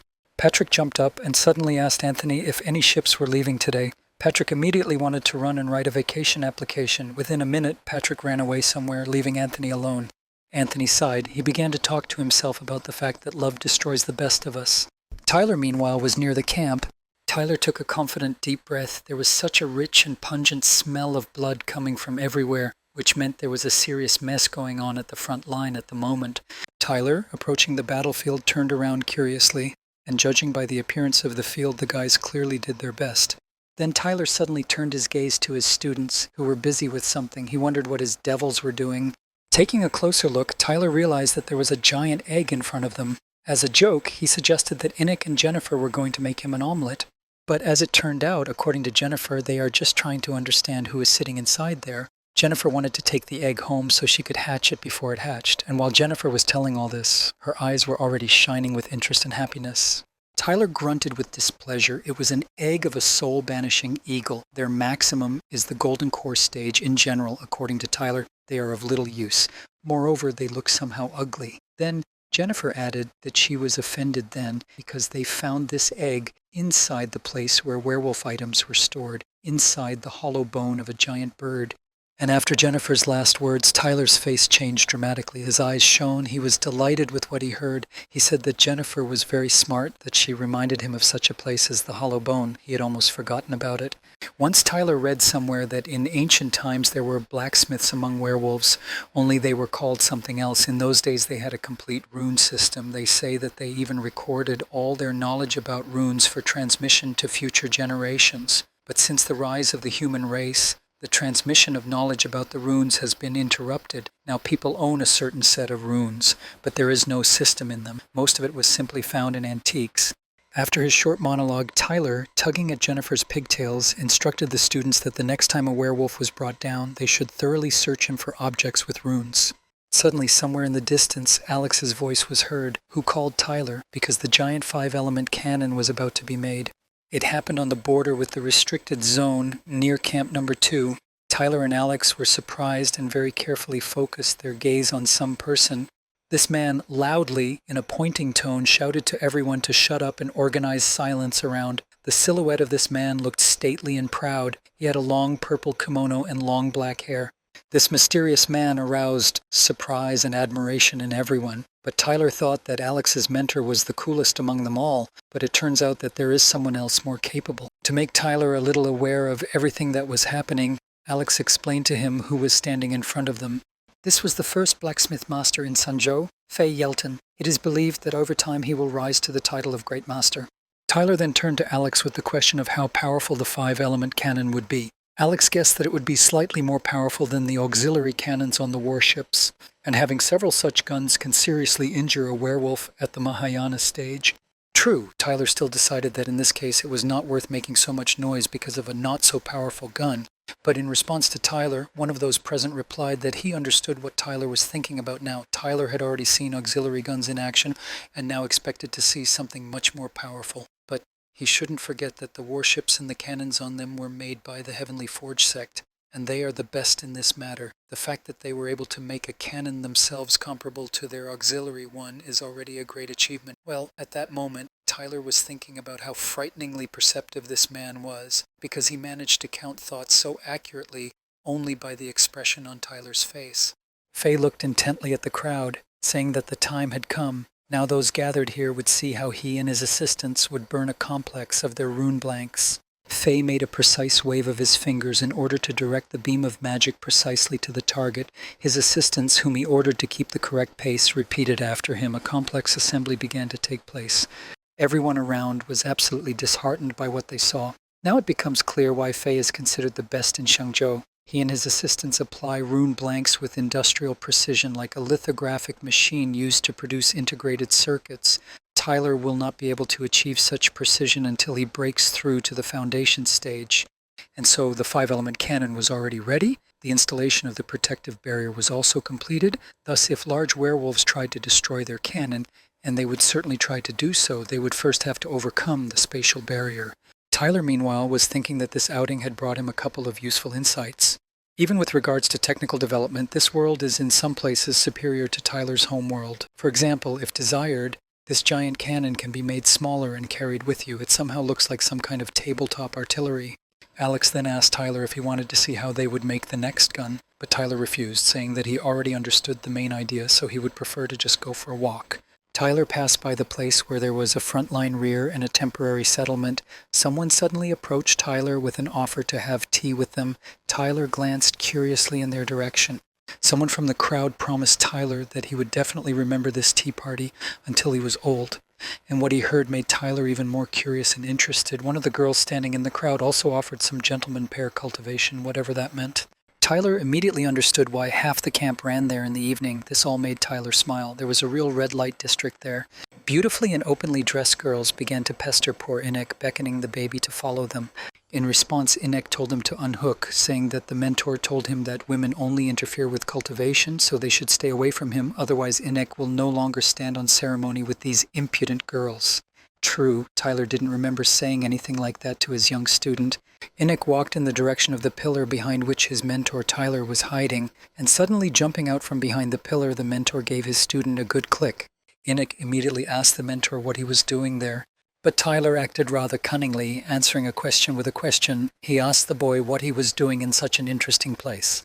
Thus Inek explained that he was accosted by some women who tried to persuade him to go with them to a house with pink doors, and behind the doors there were only half-naked girls sitting and saying that they were not feeling well. Inek still didn't understand whether they had a fever or a fever, but Inek, thinking that he was not a pharmacist or a doctor, realized that he could not help them in any way.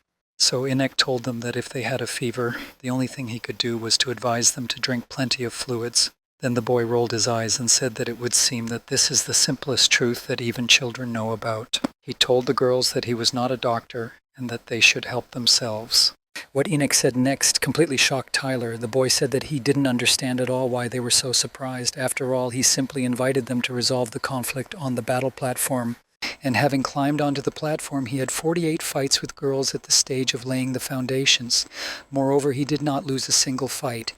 Then Inek, concluding his story, proudly declared that he had not dishonored the name of his mentor. True, Tyler, on the contrary, thought about how he managed to raise a boy with not just low but negative emotional intelligence. The next day, walking along the same streets, Tyler overheard the women discussing indignantly. They were talking about some kind of lawlessness, pointing directly at the advertisement hanging on the wall. The advert had a picture of an evil little devil on it, and it was written that there was a real sick bastard in the settlement at the stage of laying the foundations who beat up as many as 48 girls in one evening, and if someone meets him, they must run immediately. Tyler excitedly ran to the house where Inek and Jennifer were sitting. Having found his students, Tyler immediately handed Inek a mask, ordering him to put it on and not take it off until they returned home. After this, Tyler also turned to Jennifer with a request in his free time to teach his brother how to communicate with girls correctly. True, Jennifer has already tried more than once. Innick is simply hopeless here. Because of the situation with Innick, Tyler had to take a break from searching for the runes and return. It's good that it wasn't too late yet. Suddenly, Tyler, looking back, saw his old friend who was clearly not in a good mood. It was David. Did he really decide to make money from the war? Tyler said, turning to David, that it was a bit empty here. David immediately jumped up from his seat and shouted Tyler's name to the entire neighborhood in delight. He told Tyler that he was in total despair right now. David had no idea that his first trading venture outside the sect would turn out to be such a failure. There, even without him, the entire market was divided. Somehow all the local merchants buy goods at a lower price than David. In order to compete with them on prices, he must trade at a loss. David started to cry as he told Tyler about this. In response to David's whining, Tyler asked him if this was all a reason to be so slack. After all, David is a businessman, therefore finding a way out of a hopeless situation is part of his craft. And since this market is already occupied and divided, then it is simply necessary to create a new market where David will be the pioneer and monopolist. David thought about what his friend Tyler had told him. Tyler added that he just has an idea on how best to implement all this. He smiled and asked David if he was interested in hearing Tyler's idea. Further events took place in a frontline temporary settlement in shopping arcades. David exclaimed that if this would allow him to make decent money, then Tyler's idea sounded very tempting. He told Tyler that if he proposed a workable scheme, then David would definitely share the earnings with him. Tyler noted that at least 10 million conscripts are now deployed along the entire front line. The length of the front line is about 3,000 kilometers. David admiringly asked Tyler to continue his thought so as not to torment the curious David. Thus, Tyler continued, with just 4 million spiritual stones, the entire front line could be connected with a network of communication towers, and another 2 million will be required for one huge communications processing center. Then, it will be necessary to create the simplest devices consisting of 3 basic runes, an optical rune, a communication rune, and an energy focusing rune, and the cost is 2 spiritual stones. Using such a device, you can receive text messages and images from the general staff, although you can only send messages back. The main thing is that these devices become ubiquitous. David was amazed and happy. He understood Tyler's idea, and it seemed simply brilliant to him. At first, Tyler couldn't even believe that David understood everything right away. He thought that he would have to explain, but it turns out that David is indeed a hereditary businessman.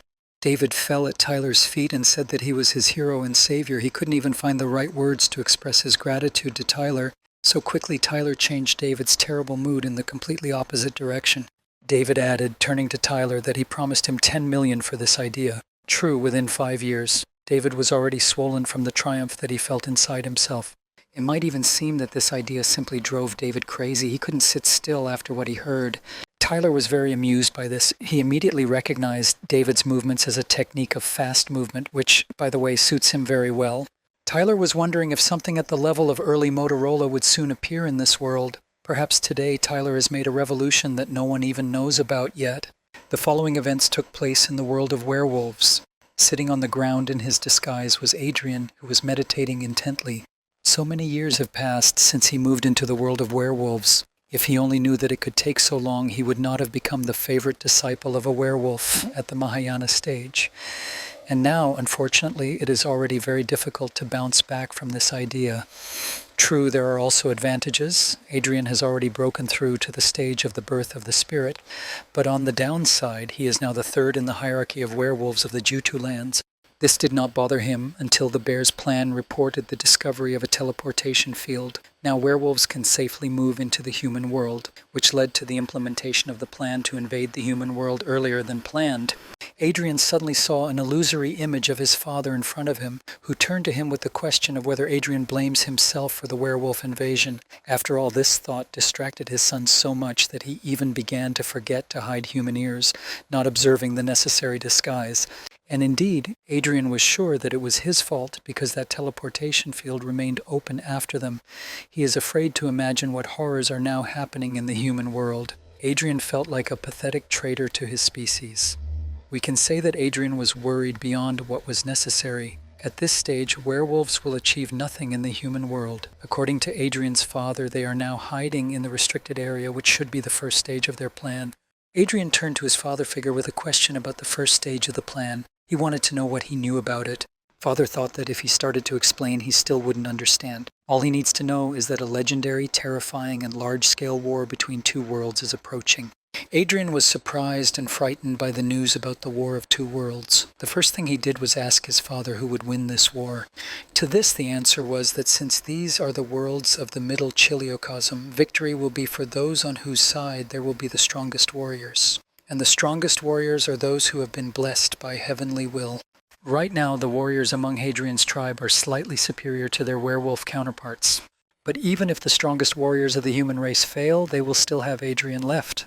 Therefore, Adrian only needs to wait, engage in his development, and not think about anything else.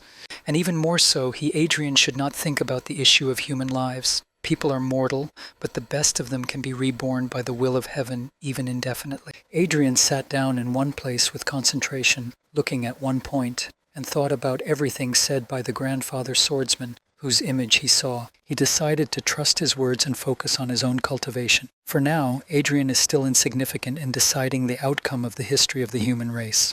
The following events took place in temporary housing. Tyler was approached by his good old friend Michael. He remembered how Tyler had complained that he had been looking for antiques and rune gems but hadn't found anything of value, so Michael decided to bring him something. He accidentally found the gem while going about his usual business and immediately thought about his friend Tyler.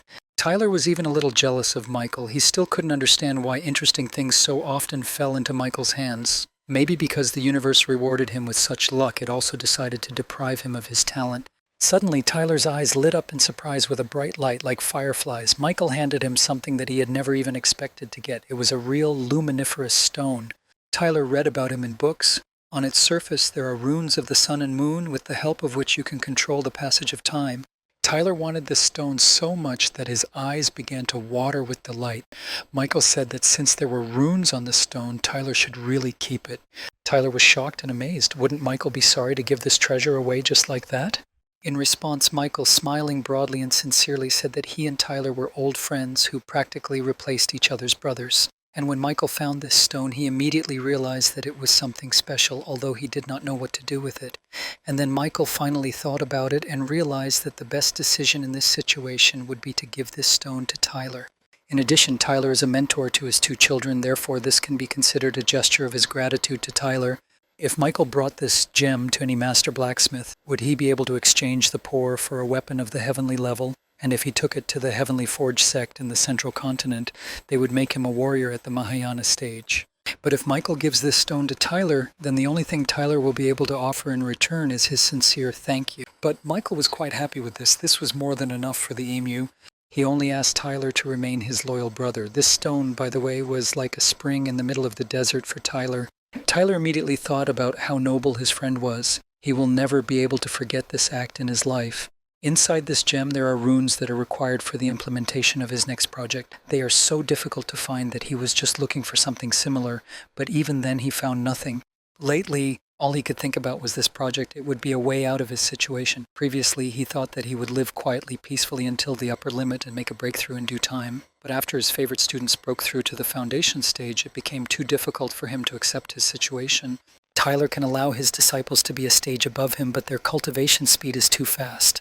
In just a couple of decades, Enoch and Jennifer will be at the golden elixir stage, and his other students are at the stage of laying the foundations.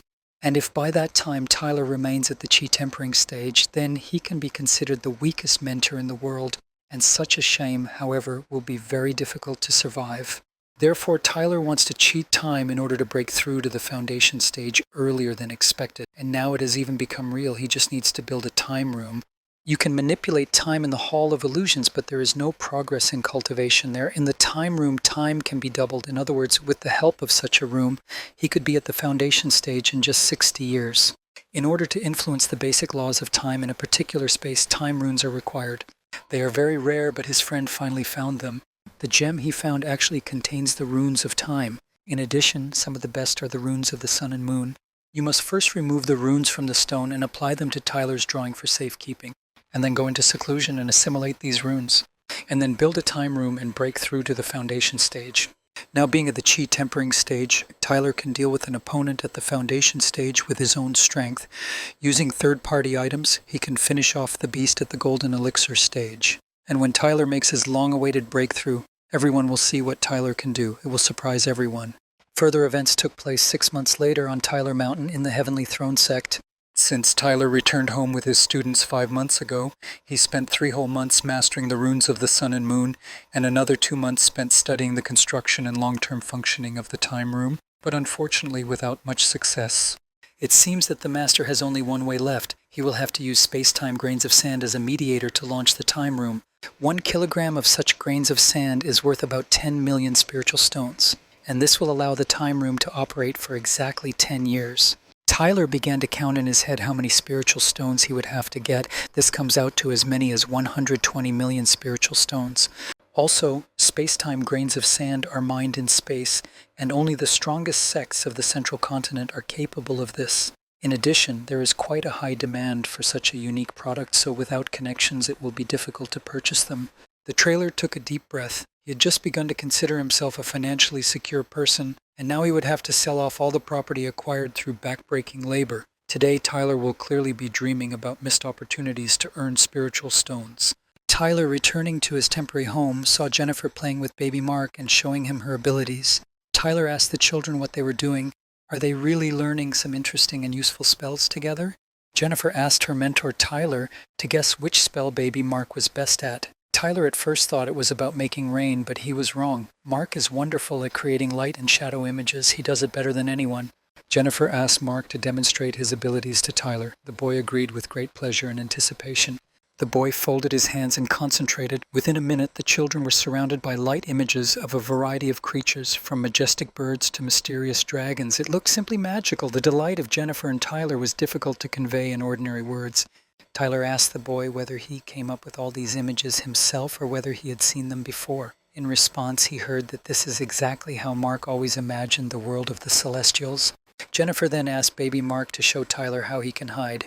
Mark again didn't mind and lay low, waiting for the reaction of others. Tyler and Jennifer didn't even have time to blink, and Mark had already disappeared from their eyes. Tyler was completely dismayed by what he saw. Tyler smiled nervously and praised his talented student, while he himself thought that he was still the weakest mentor in the world. After a couple of years, Tyler will no longer be able to find Mark in front of his nose, and in 20 years he will look simply inferior in comparison. Suddenly, Tyler made a very sly expression on his face. He had an ear-to-ear grin. He wanted to give Mark a really worthwhile test in order to show at least some of his authority and not look so pathetic and weak in his own eyes. Tyler tried to increase the strength of the wind. Then he tried to increase the intensity of the rain. And after that, I set the vegetation power to maximum. At that moment, Tyler finally realized for himself the fact that the boy was only 7, and he was hiding, merging with the surrounding reality. Tyler praised Mark loudly and demonstratively and told him he could come down. Then Tyler asked his student if he was afraid that his sister would spank him for doing this. Mark realized that he still had not managed to outwit his mentor, sitting above his sister. The girl immediately, indignantly, and loudly said that Mark was an asshole for deciding to climb on the shoulders of his older sister without permission and make her look like a fool, but Mark promised her that he would no longer pull such pranks. Suddenly, Tyler called Mark. The boy turned around and looked carefully in the direction of his mentor. A huge tiger stood next to Tyler. Tyler told Mark to create a projection of the hair using chiaroscuro. Mark obediently agreed and immediately followed his mentor's instructions. And now, a projection of a cute hair appeared in front of them. Jennifer's surprise knew no end. The tiger moved frighteningly towards the poor frightened bunny, who was trembling in horror.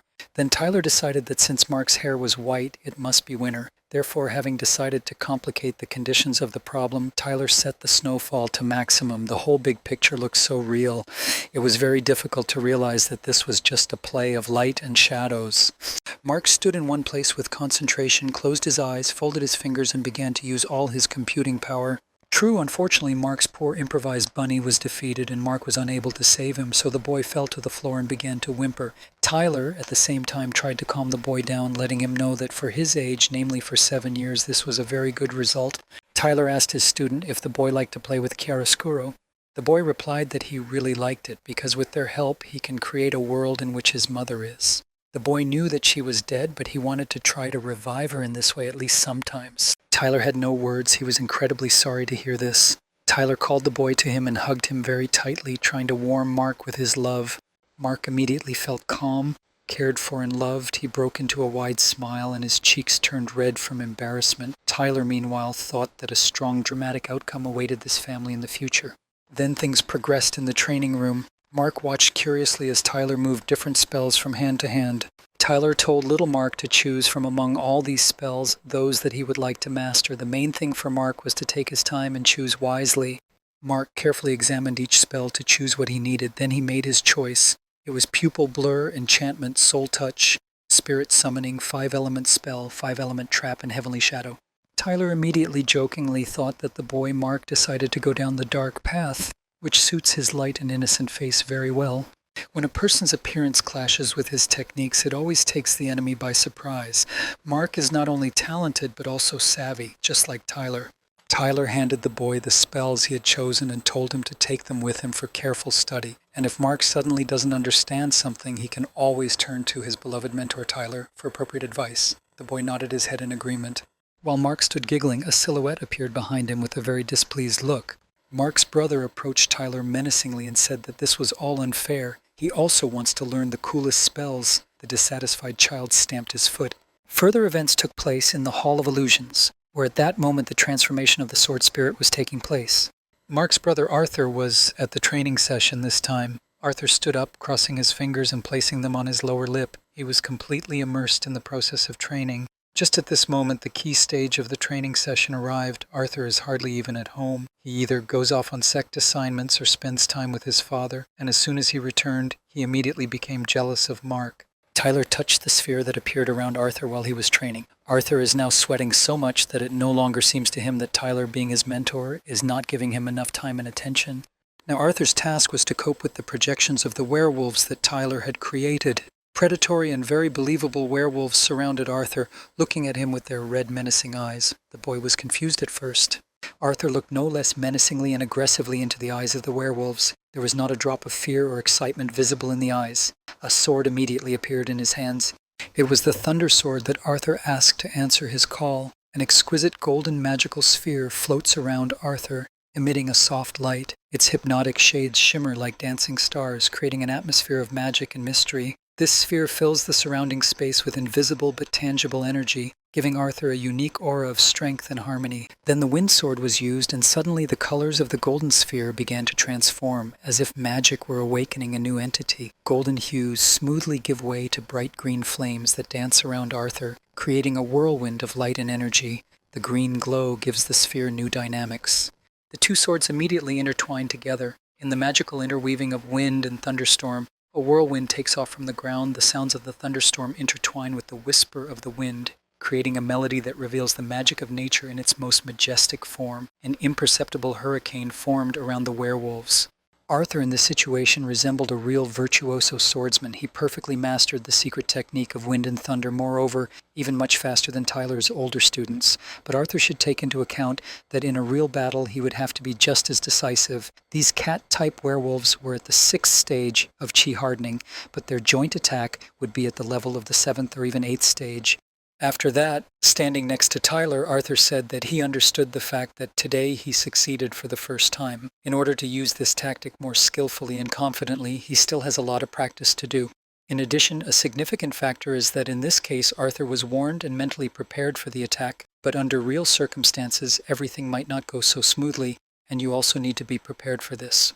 Tyler decided to make Arthur's task a little more difficult by giving him a new battle difficulty, namely 10 werewolves at the foundation stage.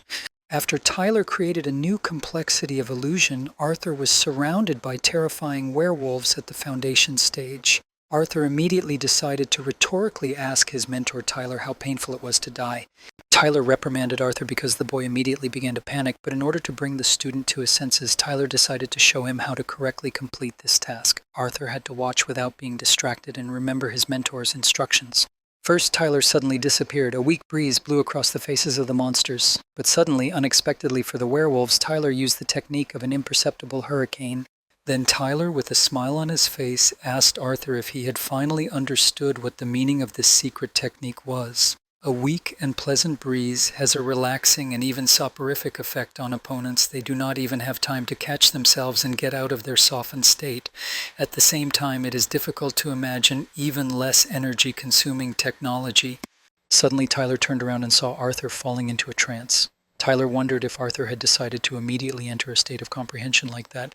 All this reminded Tyler of himself in his youth. It seemed to Tyler that in the future each of his disciples would grow into the greatest cultivators, and this was one reason why their mentor should not remain a failure. Therefore, from the next day, Tyler planned to start collecting money for space-time grains of sand, even if he had to sell all his property for this.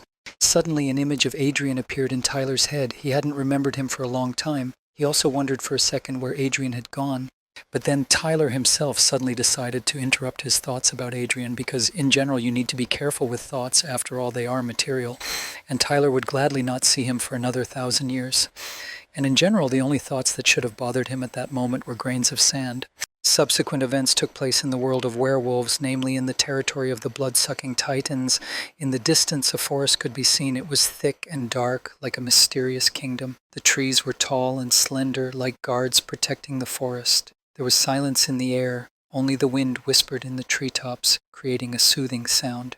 Adrian tried to relax and abstract himself from bad and obsessive ideas, mentally turning to his grandfather, the swordsman. If Adrian lingers in this world, then after a while Mom will turn into a werewolf. At least it seemed so to him. The swordsman grandfather supported Adrian's encrypted appeal. He said that if nothing unexpected happened, he would need 50 years, and Adrian should actually stop complaining all the time and pretending that he doesn't like anything at all. Time should be spent not on stupid and meaningless thoughts, but on accumulating spiritual stones, treasures, and other valuables. Moreover, given his privileged position in the world of werewolves, it will be much easier for him to realize this than in the world of people. And in this Adrian could not but agree with his swordsman grandfather. As a favored disciple of a Mahayana stage werewolf, his status is comparable to the leaders of small clans. Even werewolves at the fusion stage turned to Adrian with reverence. True, Adrian, unfortunately, never got used to the omnipresent thick smell of werewolves. The swordsman grandfather believed that a great future awaited Adrian, so there was definitely no need to be distracted by such trifles. At one time, in order to obtain a demonic sword, the swordsman grandfather spent 10,000 years among demons. But then Adrian decided to besiege his grandfather, the swordsman, saying that this was a rather stupid example because he still ended up just stealing this sword, and the fact of living with demons for such a long time ultimately did not affect anything. The swordsman grandfather was amused by Adrian's answer. True, he said that this was not theft at all because it was done for the sake of cultivation. Moreover, these were demons, and a crime committed against evil is a good deed. However, Adrian decided for himself that another 50 years, and then he returns to the world of people. Even in the world of werewolves, the premonition of impending disaster never leaves him. Time was running out like sand on a clock, and yet 50 years have passed. Conversations spread around that the mentor was already on his way, leaving the retreat. It was Tyler who stood majestically, impressing everyone with his beautiful mustache. Mark ran up to Tyler, asking what was going on with Tyler. Was his hour of death approaching? But Tyler immediately reassured the boy. Tyler did not feel the approach of his death at all, and his instincts very rarely let him down. He was about to break through to the stage of laying the foundations, and in general he was infuriated by the fact that they began to treat him like some kind of dying grandfather. Tyler's students were approaching him, talking about him finally breaking through to the foundation stage. They understood that he had read somewhere about an ideal breakthrough and was deliberately stalling for time, but it was time to finally forget about it. Enoch, Jennifer, and Arthur stood opposite Tyler, holding some kind of drink in their hands. They asked him to drink this for long life and rejuvenation of the body. Old man Tyler just waved his hands in front of the students' noses, disobediently and disdainfully, and refused to drink this drink. He thought that so much effort and money had been spent to bring this moment closer, but they wanted to throw it back. He couldn't allow this to happen.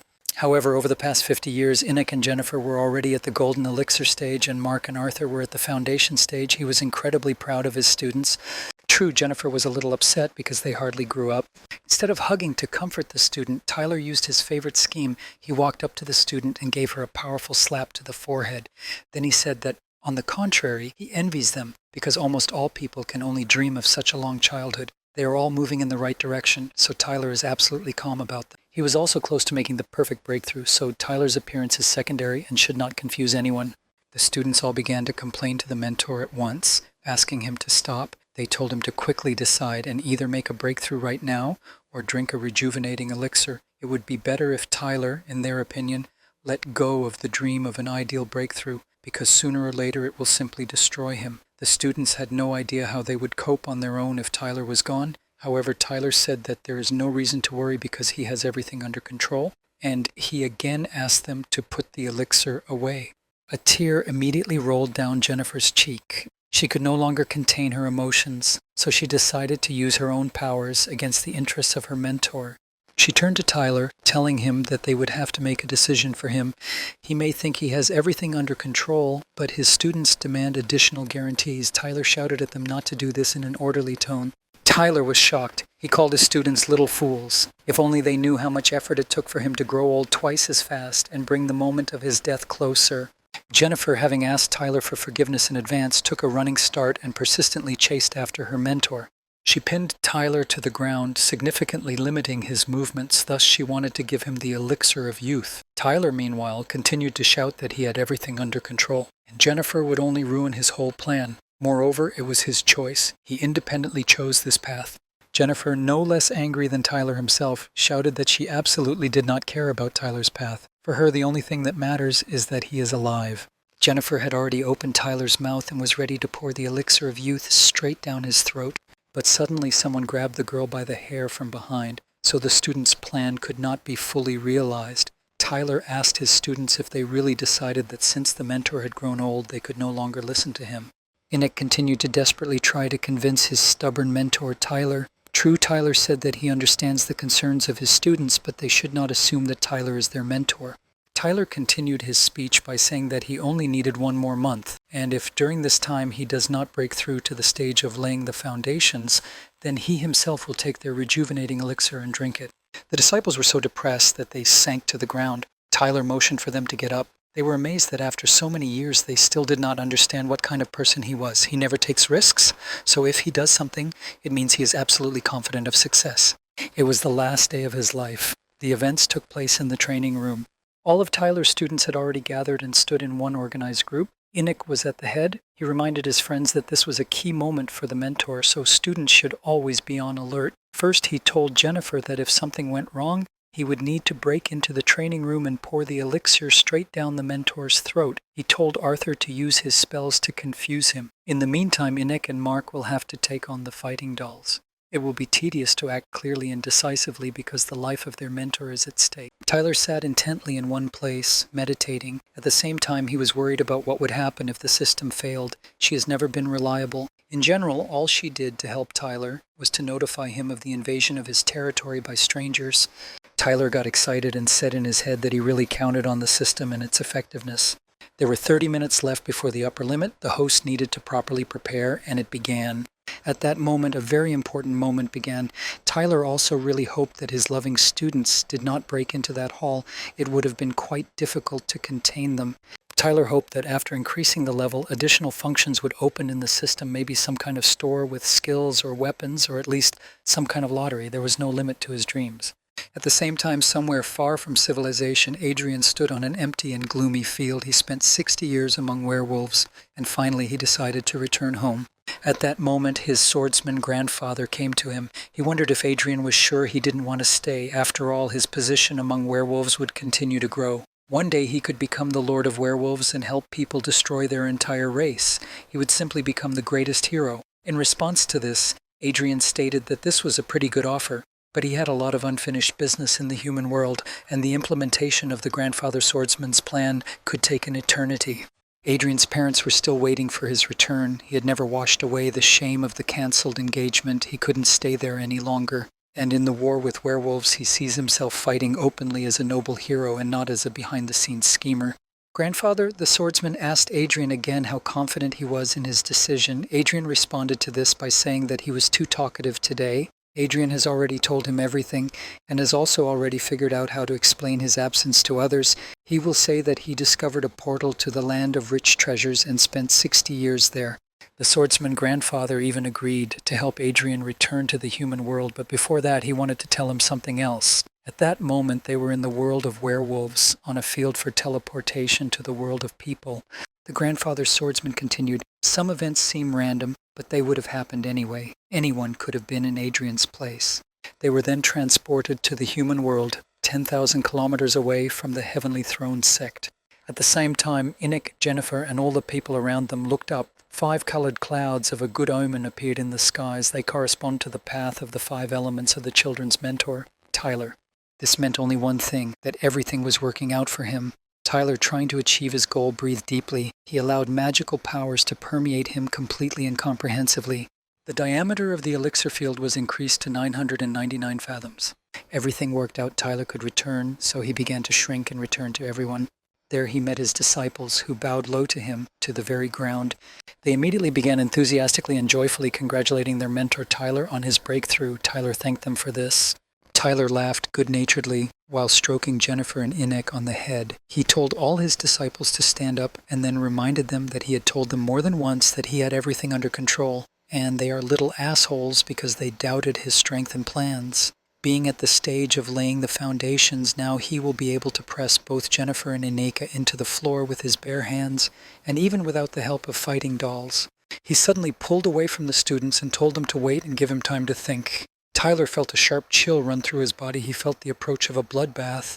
The alarm sounded on the ship again. A message was received from the leadership of the sect. A werewolf attack was approaching. All students urgently needed to leave the territory of the Heavenly Throne sect. It was necessary to flee to the north. It was strictly forbidden to return without notifying the sect leadership.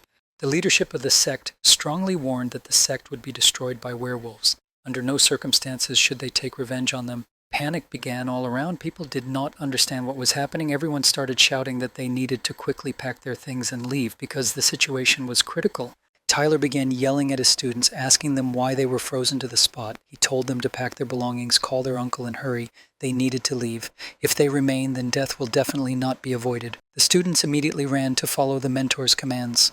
Tyler, at least, was consoled by the thought that he had long been prepared for such a situation and had trained his friend Michael to fly his aircraft. At this moment, Adrian and the swordsman grandfather finally returned to the human world. True, they didn't have the best moment. Right in front of their faces was a werewolf tripod. The swordsman grandfather asked Adrian if his mentor from the world of werewolves hid this tripod in his things. It was impossible to stay there, so grandfather, the swordsman, and Adrian urgently needed to go to another place. Someone suddenly crept up behind Adrian. Adrian was confused. He was captured by his own mentor from the world of werewolves. He said that he had been waiting for so long for his sweet student to decide to return to his world, and as gratitude for Adrian's help, he is ready to try to destroy the entire continent.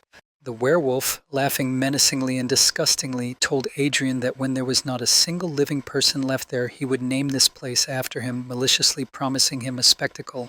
Adrian, meanwhile, was desperately trying to escape from the clutches of the vengeful and vile monster.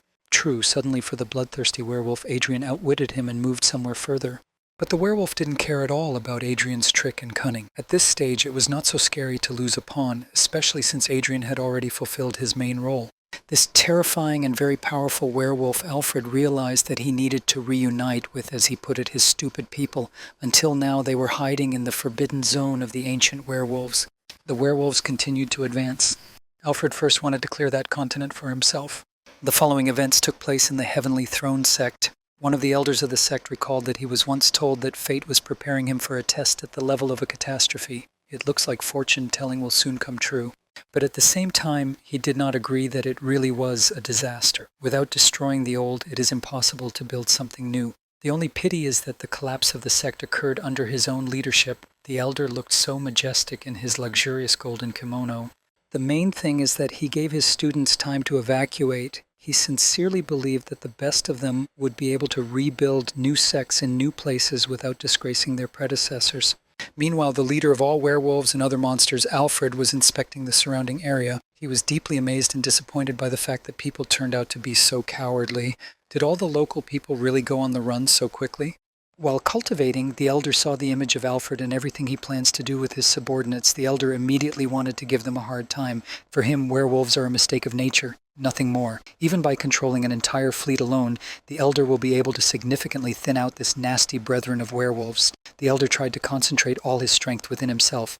The elder noticed that once underestimating their race had already led werewolves to lose their positions, and the times when people were exploited by werewolves will never return. Further events took place somewhere off the coast of the Endless Sea. Adrian, standing with a lost and upset look, asked his swordsman grandfather if he always knew that everything would happen in exactly this way and in such conditions. In response, the swordsman grandfather said that although he didn't know for sure, he definitely guessed.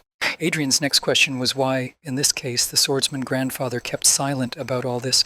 Even the werewolves themselves are terribly afraid of Adrian's mentor, the Titan bloodsucker. It's strange to imagine what will happen to the people from Xiangzhou.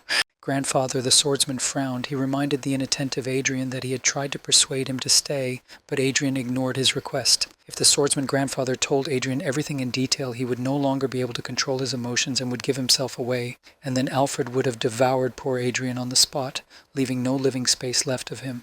Suddenly Adrian moved to another place. An old man was walking along the river, and next to him was a young girl. The old man suddenly turned to Adrian, saying that he understood who he was the first time. He then asked him if he had ever heard of the Royal Swordsman sect from the country of Zhongzhou.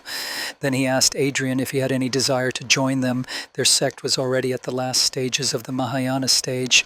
The following events took place near the border of Xiangzhou, next to the intercountry teleport.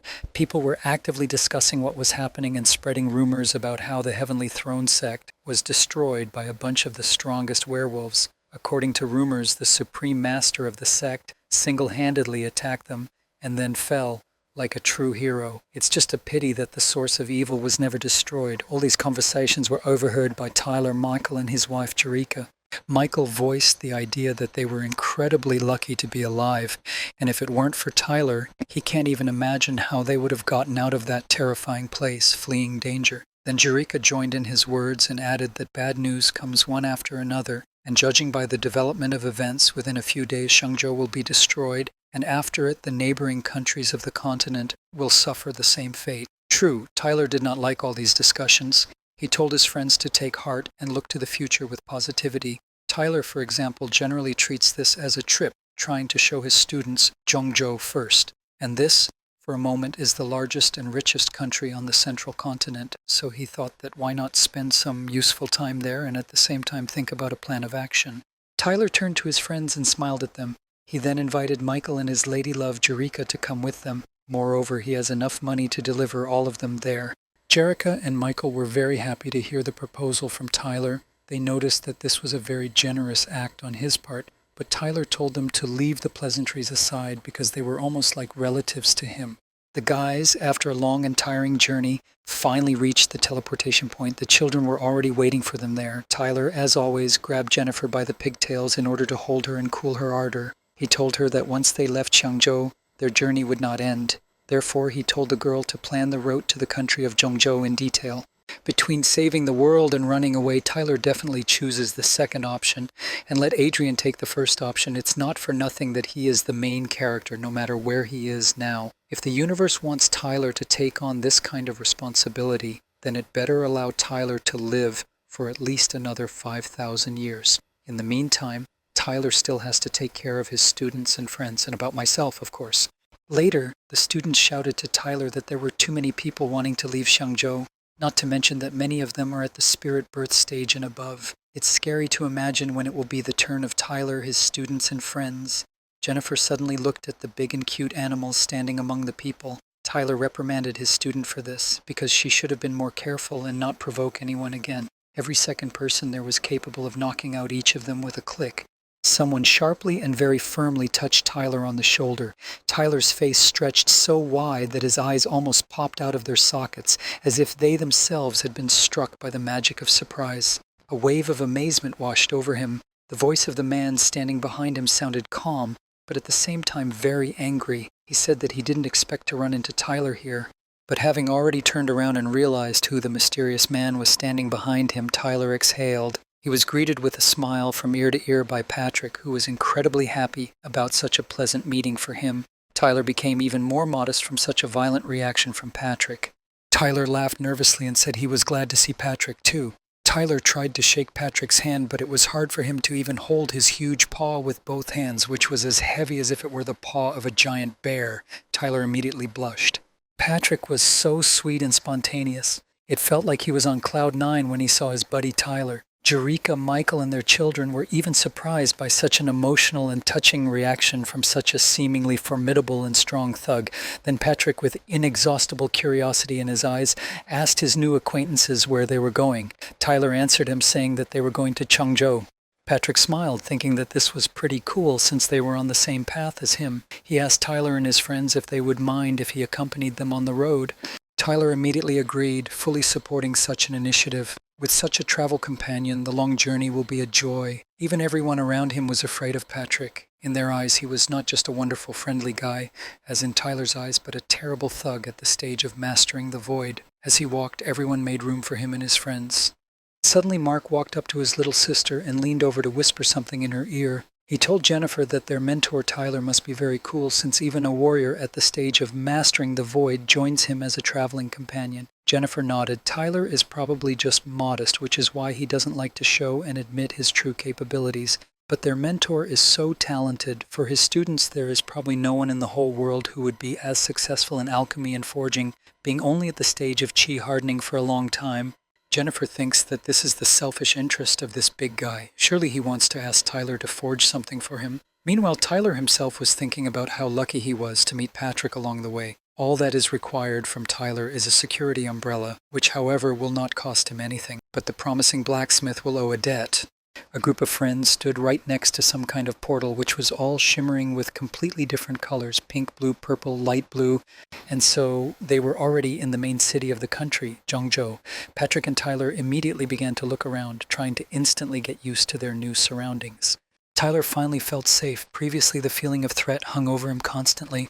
Or maybe he just feels confident because he is now in the stage of laying the foundations. And for him, this is a huge and very important progress because all his powers have increased at least tenfold. In his current state, he would be able to create battle dolls at the spirit birth stage. And when he gets used to the new place, he will take his fighting dolls, which will make up an entire army, to a new level. Tyler wanted to be fully prepared before a possible encounter with the terrifying and ferocious werewolves. Nothing should have stopped him. Suddenly, Jennifer ran up to Tyler. She decided to ask her beloved mentor what she could do now and what are Tyler's plans. Sitting down on the bench, Tyler sighed and replied that, judging by the cunning appearance of the guys, they had clearly already come up with something and wanted to offer him. Jennifer said their mentor Tyler is well-rounded, and if he decided to open a shop selling pills and swords or start a family, it would be just in line with the level of his talents. Which means Tyler should start his own sect there. Tyler looked questioningly at Enoch and Jennifer. He really thought about the idea that he could find a quiet place and found a small sect. Tyler immediately began to visualize this idea in his head. He told his students that they had indeed given him a wonderful idea. Enoch and Jennifer immediately felt pride and admiration in their chests. Enoch could not stand in one place with joy. Then the boy proposed his own version of the name of this sect, the Gunna sect. True, Enoch chose this name for a reason, but because his name meant exactly this word. It means steel. Therefore, this name of the sect sounded to the boy like something indestructible. True, this idea amused Tyler immensely. He hugged the boy to his chest and rubbed his hand over the top of his head. Then Tyler said that he used to think that over time Enoch would live a little smarter, but as it turned out, such a hope was self-deception. But Tyler didn't blame him. He said that apparently his cerebral cortex was damaged at birth. Tyler said that first he would create a sect, and then he could decide on its name. Tyler triumphed. He was happy about the fact that he would soon have his own sect. Well, it's time for Tyler and Patrick to say goodbye, for they have arrived at the place where their paths diverge. A couple of days later, Patrick and Tyler met again on the outskirts of Zhengzhou. Tyler told Patrick that due to his low cultivation, he did not yet dare to forge divine-level items. Tyler suggested that Patrick do the following. He promised Patrick that as soon as he broke through to the golden elixir stage, the first thing he would do was help him. Patrick, as always, broke into a wide smile from ear to ear. He said he takes Tyler at his word and is looking forward to this moment. Tyler this time mirrored Patrick's wide smile, once again sincerely thanking him for helping Tyler and his friends get to the central continent. Without Patrick, it would have been quite difficult for them to accomplish all this and arrive at their destination. Tyler invited Patrick to shake hands and arrange a further meeting at the same place in 50 years. Moreover, Tyler wanted to prepare a special gift for such a long-awaited meeting. Patrick, blushing with embarrassment, scratched the back of his head. He then confessed to Tyler that he was his favorite blacksmith and that he greatly valued knowing Tyler, and he will definitely not miss this meeting 50 years later. The guys again shook hands firmly and with special warmth and friendliness. Patrick shouted after Tyler again that they would definitely see each other in 50 years, unless of course the world had collapsed by then. In return, Tyler wished Patrick a safe journey, and now Patrick has already disappeared.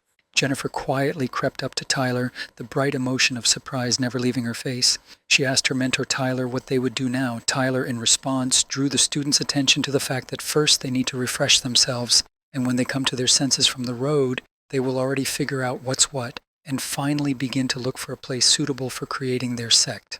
Gradually, some special energy began to surround Tyler and his student. Tyler asked his students if they felt anything special right now.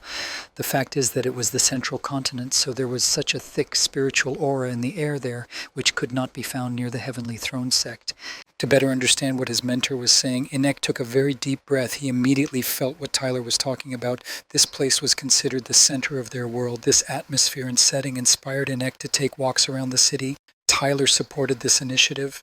Tyler looked up at the sky. The view was truly enchanting. The sky stretched high above your head like a huge azure fabric strewn with soft, snow-white clouds that floated across it, like mother-of-pearl ships on an endless sea. The bright blue sky created a feeling of vastness and tranquility, as if plunging into a pool of purity and light. In addition, interesting cloud islands were visible in the sky, the purpose of which Tyler had not yet been able to discover. Suddenly, some guys blocked the way for Tyler, his students, Michael, and Jennifer. They said that from their appearance, it was immediately clear that they had just arrived in the central continent. They asked about the group of guys, if they were looking for brothers in spirit, because if so, then they have a great opportunity to join their Iron Mountain sect, which is in the process of merging. But suddenly the guys were interrupted by another guy who began to campaign for his own sect, the Spiritual Flight sect, which is at the Golden Elixir stage. Some kind of competition and rivalry was immediately felt between these guys. When Tyler heard from one of the guys about the head of the sect at the crossing stage, he thought and was surprised. In the Heavenly Throne sect, there were only a few mentors of this level. Meanwhile, the guys who came to advertise their sects could not calm down. The conflict between them only grew. They began to find out whose sect had better training, better food, and a higher level. It was like a cockfight. But suddenly, for some reason, little Mark waved his hand, and after that some strange and special atmosphere hung around. The guys, having abruptly stopped sorting out their relationship, looked at each other in a completely new way. It turns out that Mark experienced an ability that resembled Cupid's abilities. The boy made sure that instead of quarreling, the guys fell in love with each other. After a short time, Tyler, his students, Michael, and Jerica were already standing on the threshold of their potential temporary housing. They were happily greeted there by some funny grandfather who asked if they had arrived on the central continent for the first time. Then he handed them a small book, saying that it contained all the necessary information that would help them become better acquainted with this hospitable land. He also allowed them to take their time while familiarizing themselves with the contents of the book. In order not to waste time reading the book again, flipping through each specific page, Tyler tried to penetrate the contents of the book with his consciousness. Wow, it turns out that Tyler's development from 60 years ago received its greatest development there. The level of local information technology is comparable to that of the new generation. They created a complete communication network, and spiritual energy is used instead of electricity to transmit data. Also, from this book, he learned that precisely those islands in the sky that had interested him so much earlier were base communication stations. So, that's the most important thing you need to know. The most important guys in the central continent are not from the top sects, but from the organization that stands above them. Here they are called the Council of Elders of the Central Continent. This organization collects taxes from all sects, chambers of commerce, large families, and so on. In addition, to register your sect, it is tedious to obtain their permission. Tyler sat all the students at the table saying that while his uncle was working to collect the necessary information in the city, they needed to study the map properly. Red dots indicate places occupied by other sects, and the bolder the dot, the larger the corresponding sect. Now their task is to find a suitable place on the map for their sect, and then they will split up and explore the selected places live. Also, the key parameters for finding a suitable area are the small number of sects in the neighborhood, the wealth of resources, and the convenience of finding students. Oh yes, the place should also be at the intersection of communication routes so that it would be easy to connect to the networks connecting the entire continent. Suddenly, Jennifer asked her mentor Tyler to wait. If there was such a wonderful place on this continent, then others would have taken it a long time ago. Tyler thought that the girl's words actually sounded quite logical. Suddenly, interrupting Tyler's thoughts, Inek pointed his finger in some direction. He asked the guys to look in the direction he pointed. An island off the coast of an endless sea, there is a large forest there, and there is a city nearby. And most importantly, he is not busy with other sects. Jennifer decided to comment on her brother's idea, saying that if such a good place is not occupied by any sect, then there were clearly some significant reasons for this. This place is clearly problematic. Then Inek said with a proud look that even if she was right, so what, when the guys were scared of some possible problems. He added that with Mentor Tyler, they have absolutely no problem with anything. Tyler again mentally reminded himself that Inek had never been particularly smart, so he shouldn't have expected anything different. But suddenly Tyler began to doubt and become confused in his thoughts. What if Inek was right this time? In any case, this is true or not, and there is definitely no need to dismiss this option. First, Tyler needs to explore this place personally. Then Tyler said that he would go find out more about this place on his own. Meanwhile, students must continue searching for places on the map. You need to find several worthy options at once so that you have plenty to choose from in the future. The disciples shouted with one voice that they would do it. Tyler enthusiastically ran up to the owner of the house in order to get from him at least some information about that place. He asked why there is not a single sect near that city. After all, the place itself looks great. The owner of the dwelling began his explanation. 1,000 years ago, this was the largest Taoist city on the western side of the continent. There were countless sects in his area. One of them was even level 9. But over time, the area's resources became depleted. Due to the sheer number of sects, even the coastal shallow areas had been cleared out to the point that they had lost their ability to regenerate. And after several invasions of giant beasts, the city was practically deserted and all the surrounding sects moved to new places. Tyler then asked him if there were any resources there right now. The owner replied that not really. In the dense forest you can find mines, but they are hidden in its very depths, where all kinds of animals rule. In other words, resource extraction requires enormous effort and is accompanied by risks. If guys are looking for a place for a sect, then going there is clearly not the best idea. Then the owner smiled good-naturedly and turned back to meet the new guests of the home. This guest was Adrian and his new traveling companions. He proudly and majestically entered the building. They say that if fate dictates, then acquaintances will meet even in a foreign land. But meeting Adrian for Tyler was not destiny, but rather an evil fate. Tyler immediately wanted to get out of there.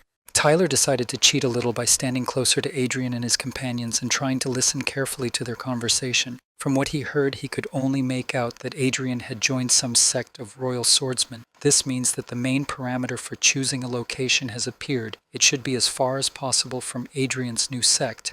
Since Adrian's sudden disappearance, Tyler has lived for 60 years with virtually no incident, and even if the heavenly will wants to bring him together over and over again, Tyler is determined to resist until the very end. Adrian's companion Elena, meanwhile, looked around. Adrian looked questioningly into the distance. Then he turned to the swordsman grandfather with a question whether the man who had just left the table seemed familiar to him. The swordsman grandfather took a closer look, but at the same time did not seem to notice anything strange or anyone familiar. But it is worth noting that the swordsman grandfather also immediately paid attention to him because this young man has very pure spiritual energy. Perhaps he is even a member of one of the high-level sects. Adrian continued to think, was it really just his imagination? 3 days later, events began to take place in a small village near the shore of the inexhaustible lake. Inek began to examine the map with particular interest. The island in the middle of the inexhaustible lake looked quite attractive. It's just not clear whether there are animals there and what level they are. This is what Inek had to find out. Suddenly, a man, significantly agitated by something, ran into the dining room where Inek was sitting. He began to notify those present that the lake animals had come ashore, so everyone needs to start hiding. Until the manager came to help, no one was allowed to leave. Panic and confusion immediately arose around. The owner of the establishment ran up to Inek again in alarm. He reminded the boy to run quickly, because the establishment was closing due to the mentioned circumstances. Accordingly, the bill also could not be paid. Suddenly, Inek thought that most likely the animals there were not particularly dangerous, otherwise they would have destroyed this village a long time ago. And Inek was still wondering why his hands had been itching so much all morning. True, seeing the monster, Inek changed his mind for a while. The monster threatened with its gaze, its sharp fangs glittered in the darkness, and its eyes sparkled with an ominous light, as if an unknown darkness was hidden in them. The monster's skin was covered with furrows and scales, giving the impression of an unnatural force ready to swallow everything in its path. However, the ferocious and terrifying appearance of the monster did not frighten Inek. The boy never even became confused after such an unpleasant meeting. On the contrary, Inek decided to use all his abilities that his mentor taught him. The first spell that Inek wanted to use was the nuclear explosion spell. As soon as the boy used it against the monsters, the entire area began to glow bright yellow. Magic penetrated the air with a mystical sparkle, and then, Like an invisible hand, it caressed the fire like an awakening beast. Suddenly flames flared up, sparks scattered around, creating a whirlwind of magical light. The power of magic was felt in every pulsation of the flame, as if it were a living reflection of unknown energies. The monster immediately became charred after this. Inik stood proudly and majestically. He did not doubt his own strengths and potential for a minute. Suddenly all the monsters began to run around in confusion and panic. True, the angry Inik did not leave the poor fellows alone, not allowing them to leave. He decided to hit these feathered monsters en masse. Having defeated all his opponents, Inik thought about how sorry he was, that there was no one among them at the stage of the birth of the spirit. Otherwise there would be a reason to destroy them all, with just Armstrong's cyclotron jet cannon. Suddenly an unfamiliar voice came out of nowhere. He introduced himself. He was the manager from the Council of Elders in the area where Inik was located. The elder asked Inik how long ago he arrived on the central continent. Inik was surprised by what he heard. He asked the elder how he guessed. In response, the elder said that the cultivators of the central continent would not cause such a pogrom because of a bunch of small animals. Under Inik at that moment there was excellent arable land, each acre of which took more than 100 spiritual stones to cultivate. But these little animals rise from the bottom of the lake once every 5 years, and it would be enough to kill their leader so that the rest would get scared and retreat. Inik handed over 1 million spiritual stones to the elder and compassionately asked him to transfer this money to the peasants who were suffering losses from his actions. The elder said that he was very glad to know such an understanding young man, thanks to which he will not be fired now. Then the elder turned to Inik, asking him a question about what the boy was looking for in these parts. He asked Inik to share information in order to be ready to help Inik in the future. Inik responded to this by saying that he was looking for a place where he could found a sect. But so far, the search, unfortunately, has not yielded any results. The elder again turned to the boy Inik with a proposal that was advantageous, in his opinion, to look into the Council of Elders, if there was time. Inik, meanwhile, stood with a surprised expression on his face. The mysterious elder continued his monologue, saying that he would be incredibly and indescribably happy to tell the boy in detail about these places. Further events took place a month later in a city not bordering Zhongzhou. This was precisely the gathering place. Tyler, making a very serious expression on his face, sat everyone down at one table so that each one by one, began to talk about what he had already done. Jennifer was the first to turn to her beloved mentor. She said that the place she chose was already controlled by a major level 8 sect. In that district there are several small sects which are almost impossible to envy in real life. They are content with the crumbs that the large sect did not take, but in the place chosen by Mark. True, if you think like this, there are few lay people in the district. There are also few resources too far from the benefits of civilization. Tyler also added that there was one good place by the sea, but it was only 100,000 kilometers from the Royal Swordsman sect, and this is too close to Adrian, and this could not be allowed. Meanwhile, Inik had already begun to see some terrible horrors that could frighten even an adult. Tyler told everyone that there are 2 options for a place called the Inexhaustible Lake, an island in the lake where resources are abundant, few dangerous animals, and the highest point in the area where it is cool but it is difficult to reach from external attacks. Tyler also approached Inik with a question about who gave him something unusual from his things. Inik immediately admitted in response, not wanting to hide anything from his mentor, that this thing was given to him by a manager from the Council of Elders, who was involved in the protection of coastal areas. He promised Inik that if they decided to register a sect in that place, he would give them a 20% discount on taxes. Immediately after this, Tyler sighed and said that in general, objects from strangers should always be checked for tracker bugs. Over the next 2 hours, Inik continued to tell them about the area. He also said that the most dangerous beasts in that area are only at the stage of the birth of the spirit, but if more dangerous beasts suddenly appear, they will be able to directly contact the Council of Elders. And then, the members of the Council of Elders will send their man to eliminate them. This can make their life easier because large mines are also good, but since they are at the bottom of the lake, it will be very difficult to develop them. Inik mentioned the tax discount, so Tyler decided to see if it was available forever. Inik confirmed his words and said that in order to receive it, you only need to pay a registration fee and sign a contract for 100,000 years. So far, this place meets all the necessary criteria.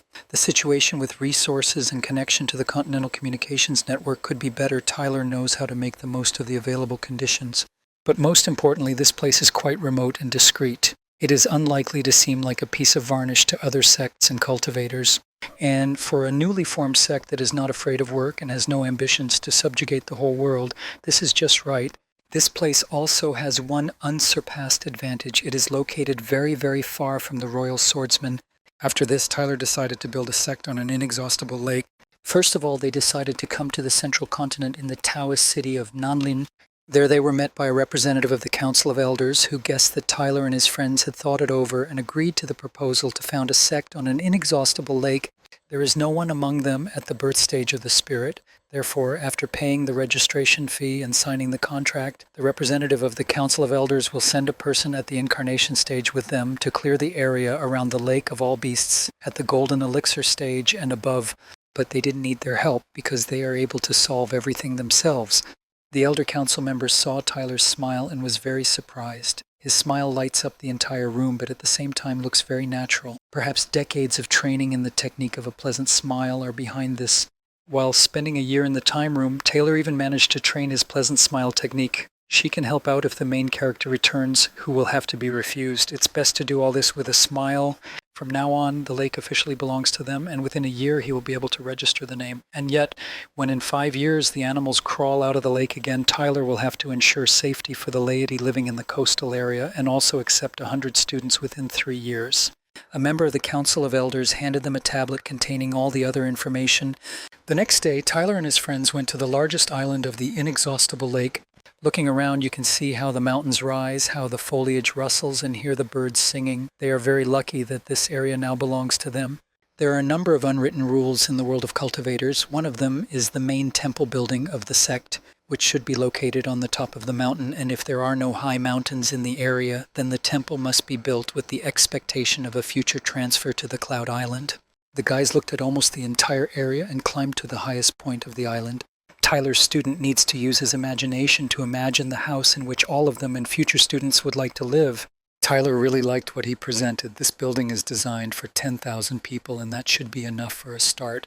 The scanning was completed and construction work could begin. The work period is 15 days.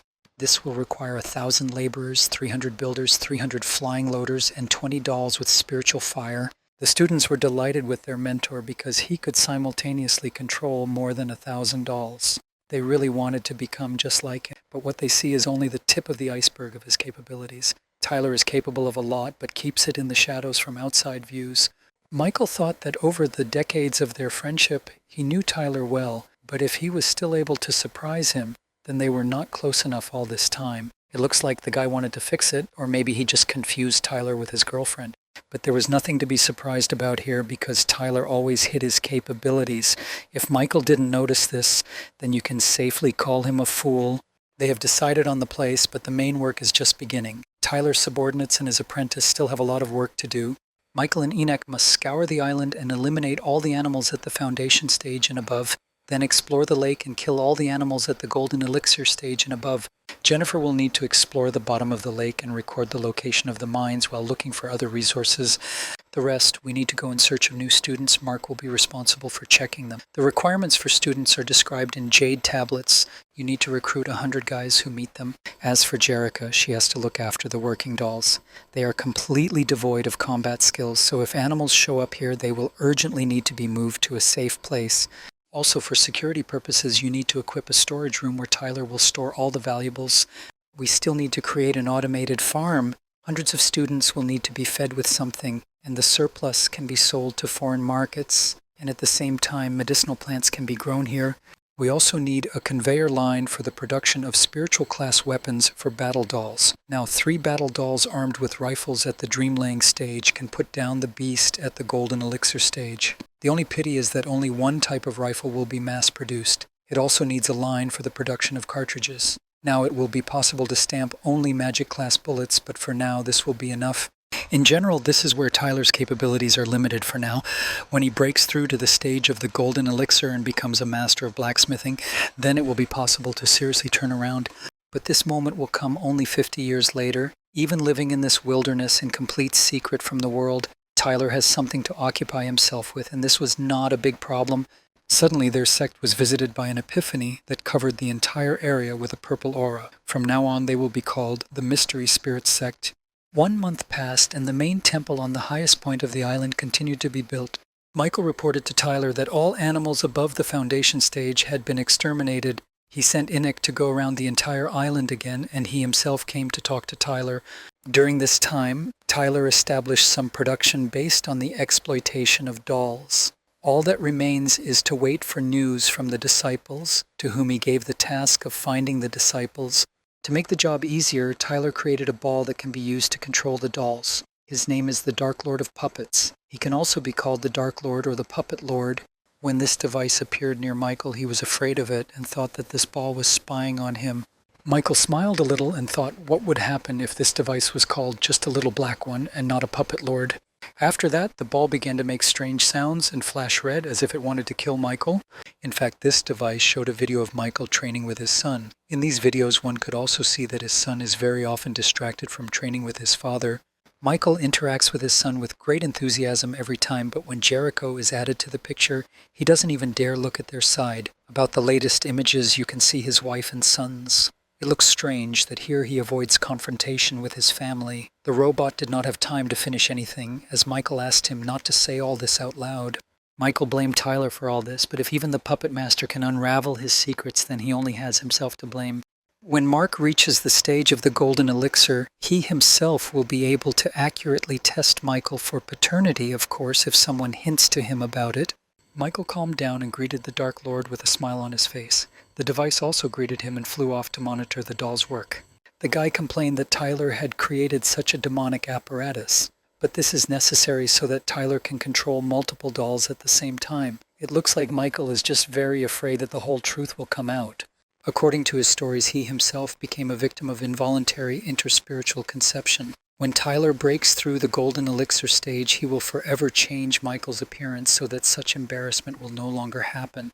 The best thing Michael needs to think about is how to explain everything to the brand. For the guy, not seeing his illegitimate son every day was a victory. A few minutes later, Arthur and Michael returned along with new potential students. There were only 65 children on board. Perhaps Tyler needs to lower the requirements for accepting students, but quality was important to him, not quantity. He will still have time to get the missing amount. 65 students in 1 month is already a good result. The children on board were happy that they would finally become cultivators, and they also really liked the place in which they would cultivate. And the best thing is that their mentor can be Tyler, who can teach them the best techniques of this world. Mark said that in a month he was able to attract 65 eligible students, of whom 39 were boys and 26 were girls. Also 2 disciples with 2 spiritual roots, 21 with 3, 36 with 4, and 6 with 5. Tyler praised them for this. Afterwards, he asked Mark to take the new students to his mother so that she could accommodate them. Tyler gives them a couple of days to rest, after which Mark and Arthur go to pick up 35 more students. After their next return, the sect can be considered formed. Tyler needs to remind them more often who the mentor is. Otherwise, after decades, only the youngest will listen to him. Now we need to decide which of them should be appointed leader of the sect. Most of all, Jennifer deserves the position because she is quite smart. The eldest brother is stupid. The third only knows how to swing a sword. The fourth is on his own. The closed one lives in his own world and is addicted to dark spells. Therefore, only Jennifer remains. She knows a little about everything, is careful, not stupid, and has no significant flaws. Mark said that they were not tired, so they would immediately fly further in search of new students. Tyler said goodbye to them and was glad that he had such good students. Meanwhile, at the bottom of the inexhaustible lake, Jennifer explored the depths of this area. She admired that her mentor had a technological solution for any problem because inside his submarine it could go tens of thousands of meters underwater. Few cultivators have access to this. According to records of this area, a small-scale werewolf invasion occurred here 60,000 years ago, but it was quickly suppressed. Underwater turbulence is indicated as the cause of the appearance of werewolves. Moreover, during that invasion, they were first noticed precisely in the inexhaustible lake. This means that somewhere at the bottom of the lake there is a weak point. This is an area with unstable space. Jennifer is willing to bet spiritual stones that natural space runes can be found at this entry point. Instead of exploring the bottom meter by meter herself, she thought about asking her mentor to make her products to search for valuable objects. Jennifer reported this to Tyler, and he really liked the idea. He decided to make her a special device for searching for valuable objects of various classes. And he also said that she was the leader of the Mystery Spirit sect. When all hundreds of students gather, she will immediately take office. The girl laughed nervously because she was not ready for such a decision from her mentor. She doesn't understand why Tyler chose her as his mentor and how she knows the functions of a sect leader. The mentor explained to her that there was no suitable person for this position, so he chose her, his best student. As for Michael, he also cannot become the leader of the sect because Tyler could not even imagine what would happen if he took such a position. Jennifer agreed to this, and now she will have to get knowledge from somewhere about what it is like to be a cult leader. Meanwhile, on the shore of the main island, Tyler cooked food and thought about future plans.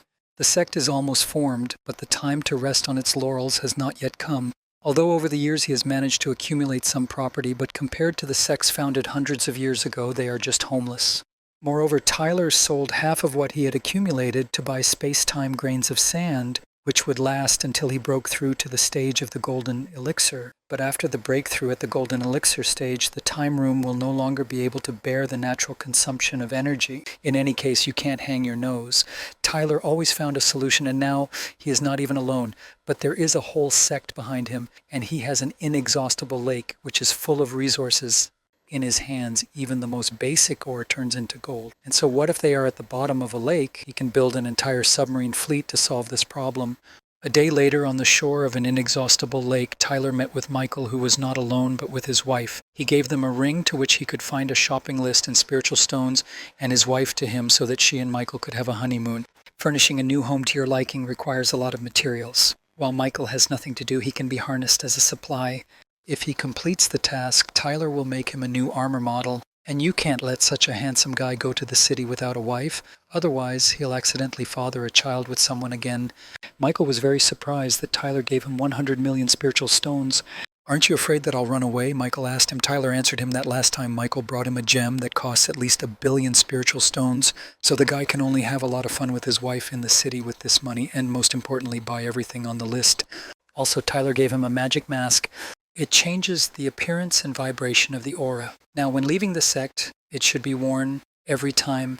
It's not without reason that they call the neighbor the sacrament of the spirit. The word sacrament is key here. Outside the sect, you cannot tell anyone about the internal affairs of the sect.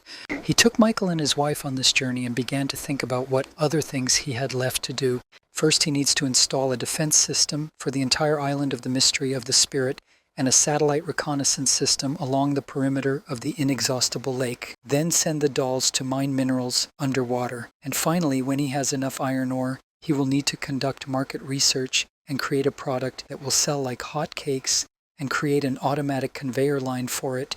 Excellent, but Tyler doesn't have enough money for all this. Will he really have to turn into an ordinary person who has to constantly think about how to earn more spiritual stones? How cool it would be if Brother David took on this role, because he is one of Tyler's richest friends. Meanwhile, in David's shop, which is located in the country of Chenzhou and one of the main trade and transport hubs, he felt unwell because even at the stage of dreaming he managed to catch a cold. He was looked after by his modest and simple-minded son named Alex.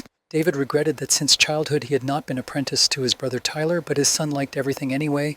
Living in Changzhou, his father was on the crest of a commercial wave. He had just grandiose plans, but the werewolf invasion put an end to them and David lost almost everything. Now he cannot achieve anything in a rich country with his financial situation. He no longer feels the strength to rise again from the very bottom. After he met Brother Tyler on the front line, who opened his eyes to a huge niche in business, David spent decades investing in the development of information infrastructure. The invasion of werewolves nullified all his achievements. David cried and missed the times when he worked with Tyler, but this situation can be looked at from a different angle. Compared to this place, Changzhou was a small provincial swamp, but here you can really expand. He and his son are in the central continent, surrounded by an endless sea. There are a lot of opportunities here. But his father did not notice this and thought that he would never regain the position he occupied in Changzhou. Suddenly, out of the corner of his eye, he noticed Michael walking near his house with his wife Jurika. David immediately got up from his chair and started running towards them. Strange, but how could he recognize them? Because they are wearing masks, changing their appearance and aura. And besides, Michael and his wife changed their usual clothes. Michael greeted him and asked how he was able to recognize them after all. In fact, he didn't recognize their faces. Alex, who was standing behind his father, realized that these were Tyler's friends whom David had mentioned. David remembered well these ball wardrobes that Brother Tyler invented. They were fun on Jerica's dress. Finally, David had a chance to contact his old friend. Michael said that he knows how to contact Tyler, but you need to take into account his secretive nature, so Michael must get his consent. David very quickly agreed to this because it would be a great happiness for him to see his old friend. Michael handed him the phone and asked him to take it. When he receives an answer, he will contact David through it to say whether Tyler agreed or not. Several days passed after the meeting with Michael, and David, without taking his eyes off the phone, expected to receive a message agreeing to meet with him. The son was very worried about his father and suggested that he rest for a few hours, but David refused this because he was waiting for a message that would allow him to return to the top of the business. A week later, in the temple of the sect of the Sacrament of the Spirit, Tyler learns that Michael met Brother David. He was very happy about this because he finally had the opportunity to work with him. So Michael asked him if he was ready to meet with David. Tyler agreed to this and asked them to send him their address. Perhaps they will soon have a foreign trade department leader. For a well-spent honeymoon, Michael decided to give a gift to his friend. He saw this thing in one of the shops. He was told that it was called a spiritual surprise stone. Inside the stone is a sealed ring that previously belonged to a cultivator executed for a crime. The spirit stone used as a shell alone cost $100,000. Moreover, the form of the gift itself seemed funny, so Michael bought it. Tyler was happy about this, like a child with toys, because he always loved surprises and various gifts. It was not for nothing that he went shopping for Michael. He would hardly have expected such a kind deed from others. Without wasting any time, he activated the conscious learning skill and was delighted with what he saw. As it turns out, there is a pile of consciousness retentioner inside the size of a small mound, and several other rare types of ore, and even 2.5 kilograms of space-time grains of sand. After conducting a detailed analysis, he also noticed that there was an astral crystal there. Even a cultivator at the Mahayana stage would have his eyes lit up with greed at the sight of such a crystal. But here there are 3 of them. The astral crystal is a required element for cloning your own soul. This means that even if Tyler's body dies, he can be revived from the clone crystal sealed inside. With such a thing, all his previous plans are just a kindergarten. All that remains for Tyler is to create a new pseudo-divine class control center. A day later, loud screams of joy began to be heard in David's shop. As it turned out, these screams came from Alex's father, who received a message about the whereabouts of Brother Tyler. David read this message out loud and laughed nervously, thereby scaring his son. He thought his father was crazy and wanted to call an ambulance. To his father said that everything was fine with him and asked him to tell his eldest, second, third, fourth mother that they were going to Brother Tyler. Meanwhile, in sex, there are mysteries of the spirit. Tyler became lost in thought and began to think about what he has now. Since the system he inherited was practically useless, it was high time for him to create his own system, and thanks to a gift from Michael, this has now become possible. The system will not only be able to forge objects and create dolls, but will also be able to keep a digital record of available resources, as well as analyze the capabilities of sect members using artificial intelligence. Tyler even came up with a name for it, Capital Demon System. Today he is just full of energy to create. The merging of ingredients and engraving of the runes goes without a hitch. Everything went like clockwork. Tyler forced himself into a cultivation position and began to create his own system. Light blue energy began to appear around him, which emanated from his hands. At the same time, it started to rain outside, and bright pink lightning appeared, which, instead of the sun, illuminated the entire space of this area.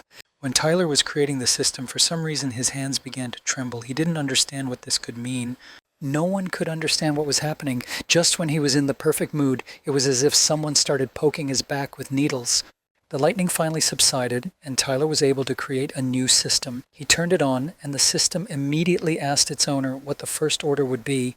Tyler said that this system would create an army of special dolls for underwater mining and underwater combat, and also create a production line for refining iron ore, and in the end, optimize the landscape of the entire island of the mystery of the spirit. The system analyzed the available resources and said that only the first 2 projects could be completed, and the rest would require additional resources, and in general, as the system said, this was their first meeting, and she wanted to get to know the owner better. Tyler took into account all the resource gaps and ordered the system to do what it could now. And since this is their first meeting, Tyler called the system on the basis of which he works the capital demonic system, which means that his name is not the same as the basis.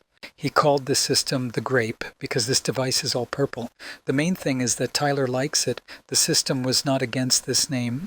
A few days later, Brother David sailed to Tyler, who immediately ran up to him and hugged him. He missed him a lot, so he couldn't contain his emotions and started crying. Yes, I said that Michael already told him a little about what Tyler is doing now, but David came to him with only one request, to take him into the mysterious spirit sect, to the catcher, and the beast runs. Tyler was just going to advertise his sect to him, and he is already going to join it. He invited David to sit down and discuss everything in detail. Tyler himself wanted to invite David to the sect, but he went ahead with his request. It seems that David is not bothered by the fact that this sect was only recently created. From that day on, David was a member of the Sacrament of the Spirit sect. Tyler needed David because he was planning to open a foreign trade department and invited him to take the position of head. As for payment, Tyler offered him to take half of the profits of the entire department. David could not believe that he had just joined the sect and would already be the head of the department, and half the profit would be too much, because there is such competition on the central continent that local businessmen are often happy with even a margin of 0.1%. Tyler was surprised that Tyler was trying to cut his profits. This is not the most typical behavior for commerce. Apparently, it is more important for him to enjoy the process. It was important to Tyler that David stay motivated, so he assigned him a 1% margin. After that, Tyler called his system called Grape and selected the task type, build a foreign trade department. Tyler believed that money would soon flow like a river because he had no doubt about David's commercial talent. He has been in business for more than 100 years, but for him it all begins only now. A little more, and the system of extracting minerals from the bottom will start, and there will be enough spiritual iron for the full defense of the island system, and then there will be satellites and drones and missiles and electromagnetic guns. And when he completely transfers the leadership of the sect to Jennifer, he will be able to devote all his time to his beloved. Suddenly, some strange sounds began to be heard near the sect. It seemed like something had happened, and Tyler decided to take a look at it himself. It looks like there has been an invasion of beasts, but Tyler won't just let them disrupt the construction of his own sect. Suddenly, someone started attacking these monsters. This man used skills similar to those that Tyler created on his powerful armor. As it turned out, at this time the task returned there and began to attack them. Lucky he came back. Now Tyler doesn't have to waste his energy on it, but how long will Innick last against so many animals? His sister was worried that even with the third-generation god armor, he might not be able to cope. Although her brother is dumb, he knows his stuff, and Tyler was confident that he would succeed. About a month ago, their mentor gave them a set of secret magical abilities. Jennifer has not mastered the latest and most important of them, but her brother has mastered. The girl noticed another beast at the stage of the birth of the spirit and wanted very much to help her brother cope with it. Tyler didn't allow her to do this. He said that her brother was just having fun, and if she interfered, she would ruin all his fun. For Innick, the beast at the stage of the birth of the spirit is not an enemy because he can destroy it with just one shot. The boy was aware that he had made significant progress in mastering the last magical ability in Tyler's set. He wanted to show a brilliant battle with monsters and hoped that his mentor would appreciate his success. After several movements of his hands, he used a magical ability called the Armstrong Cyclotron Jet Cannon and aimed it at the wild beasts. The creatures did not even have time to scream because their bodies instantly turned into dust. This is a bright flash. They have no bodies. They just melted, even while in this lake. Jennifer was now definitely convinced that her brother had indeed mastered the latter's magical ability, but for some reason she couldn't. Sometimes it happens that one convolution is enough to master something perfectly. The main thing is not to be distracted from the process. Apparently my sister is too smart to focus her brain power on one thing. Innick was glad that he was able to easily cope with the beasts at the stage of the birth of the spirit and asked his mentor if he liked his battle. In fact, the boy created a multi-armed mirage, but in reality I was only able to use a couple of hands. Tyler reprimanded him and asked him to pay attention to this. However, Tyler liked the last shot. It was very powerful. This battle was also observed by David and his son Alex. David once again convinced his son that Brother Tyler and his students are very capable guys. He also said that Tyler's personal student took part in this battle, and in total he has 4 more of them. With a leader like this, it is only a matter of time before the Mystery Spirit sect rises. The task of David and his son is to become its important members at the very beginning of the journey. The father asked his son to put their research reports in order and compose a clear report from them so that he could take it all to Tyler. Tyler checked his wallet and noticed that he had less than 100 million spiritual stones left. His confidence in the future was melting along with his fortune. If the influx of spiritual stones does not begin in the next couple of months, many projects on the island will have to be stopped. The only hope left is for David, who can help him get rich. He just arrived. He brought him the results of the market research and asked Tyler to familiarize himself with them. The mentor was very glad to see him and asked not to address him so formally, especially since he transferred the position of sect leader to his student Jennifer. The state lives by laws and the sect by rules. Tyler may have given up the formal position of leader in favor of the younger generation, but for David he remains the main authority. Besides, Tyler did this only to relieve himself of more important matters. Tyler, having read the results of the market research, realized that David was inviting him to start producing the armor of God and various types of vehicles. But did the armor of God look too pretentious for the local public? David assured him that this was not true at all, because in Zhongzhou there were already sales of armor similar to Tyler, and they were made by the Heavenly Forge sect. In total, there are 6 or 7 sets of similar armor on the market, but in terms of their quality, they are all inferior even to Tyler's first models. If you still start mass production, then you can make them even cheaper than armor from the Heavenly Forge sect, and then the Mysterious Spirit sect will take over the entire market. Regarding vehicles, David has the same strategy. By focusing on these 2 categories of goods, they can make a fortune in a short time. Also, David invented a mini farm that fits in the palm of your hand, but the market is flooded with agricultural products and it won't work. Tyler thought about all of David's suggestions and called his grape system. He told her to shut down the mini farm production and instead calculate the cost of creating assembly lines to produce armor. Also, the system needs to send dolls to produce 100 magic-grade armor and first-generation god armor. When Tyler's students can raise enough spiritual iron from the bottom of the lake, then we can think about means of transportation. At the same time, all 4 students were watching their conversation. They suggested to him that since he does not have enough money, he can sell them pills based on the blood of the phoenix and treasures that they do not use. Tyler didn't like this proposal and yelled at his students. One such pill can bring them back to life even from a critical state. The life of disciples is priceless. It cannot be bought with spiritual stones. And the Liuli chains can also be useful to them when breaking through from the stage of division of the spirit to the stage of incarnation. Such valuables cannot be thrown away, and spiritual stones can always be earned. The guys didn't want to leave so quickly. It seems they still wanted something else from their mentor. Jennifer said if Tyler can cancel the rules where they must defeat a battle doll of their level to break through to the next stage, then she and her brother are ready to break through to the spirit birth stage. Tyler didn't want his students to grow up to be trash. She and her brother have average natural abilities at best. Although there is a chance for them to ascend to the kingdom of the immortals, this can only happen with a careful approach. Tyler would like to meet his students again in heaven, but with such a careless approach, they will not end up there. Jennifer knew that this would be the case. She considered the mentor to be very good, but his only negative was this inflated demand. Tyler yelled at his students and calmed down. Looks like he's planning to do something to his students. The mentor decided to conduct a training battle with them. Students can either run or hit him point blank, but the main thing is to hold out against him for 5 minutes. If they succeed, then Tyler will allow them to break through to the next stage, bypassing the test with the combat doll. This proposal should have suited them because their mentor was only at the stage of laying the foundations. His disciples did not think that he should be compared to an ordinary cultivator at the stage of dream formation. They saw him as a more powerful force. Enoch was the very first to agree to this. He had long wanted to fight with his mentor, and now he has this opportunity. Besides, he is not alone and will not fight so scary. Mark also did not stand still and immediately began to attack his mentor. He will be able to restrain him in this area for no longer than 5 seconds. Taking advantage of this moment, the students quickly realized and began to attack Tyler together. Everything around is not material. You don't have to be afraid to seriously injure your mentor, so the guys will hit with all their hearts. Tyler's students had a good plan, but they were too slow to implement it. Their mentor activated the double mirror ability and directed its blow at Enoch. As a result, the boy dropped out of this training battle. Jennifer abandoned the path of direct confrontation and decided to disguise herself in order to quietly attack her mentor. For Tyler, discovering where she was hiding was not a big problem, so he found her right away. With Mark, he wanted to fight purely with swords and without unnecessary tricks. If the sisters couldn't hide, then what's the point of him trying to do it? Mark was ready to fight him, but asked Tyler not to hit him too hard. The mentor accepted his request, and they began to fight with swords. A powerful energy emanated from the 2 of them, which dissipated on both sides. Several minutes passed, and the students still couldn't deal with Tyler. Among them, there were 2 at the Golden Elixir stage. The 4 of them could not defeat 1 at the Foundation stage, so it is too early for them to think about a breakthrough. They need to train more.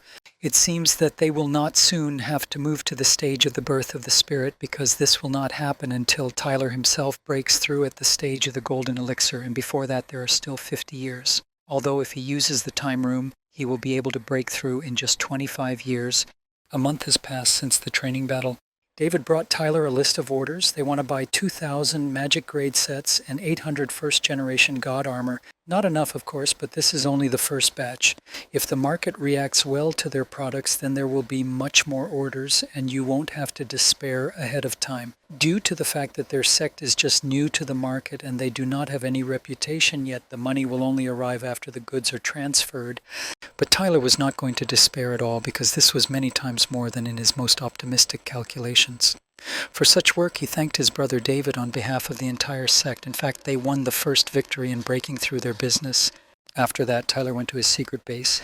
Today is his lucky day. Not only did David return with large orders, but during his walk, he found a thunderstone with natural runes. He examined it and realized that these were possibly thunderstorm runes crossing.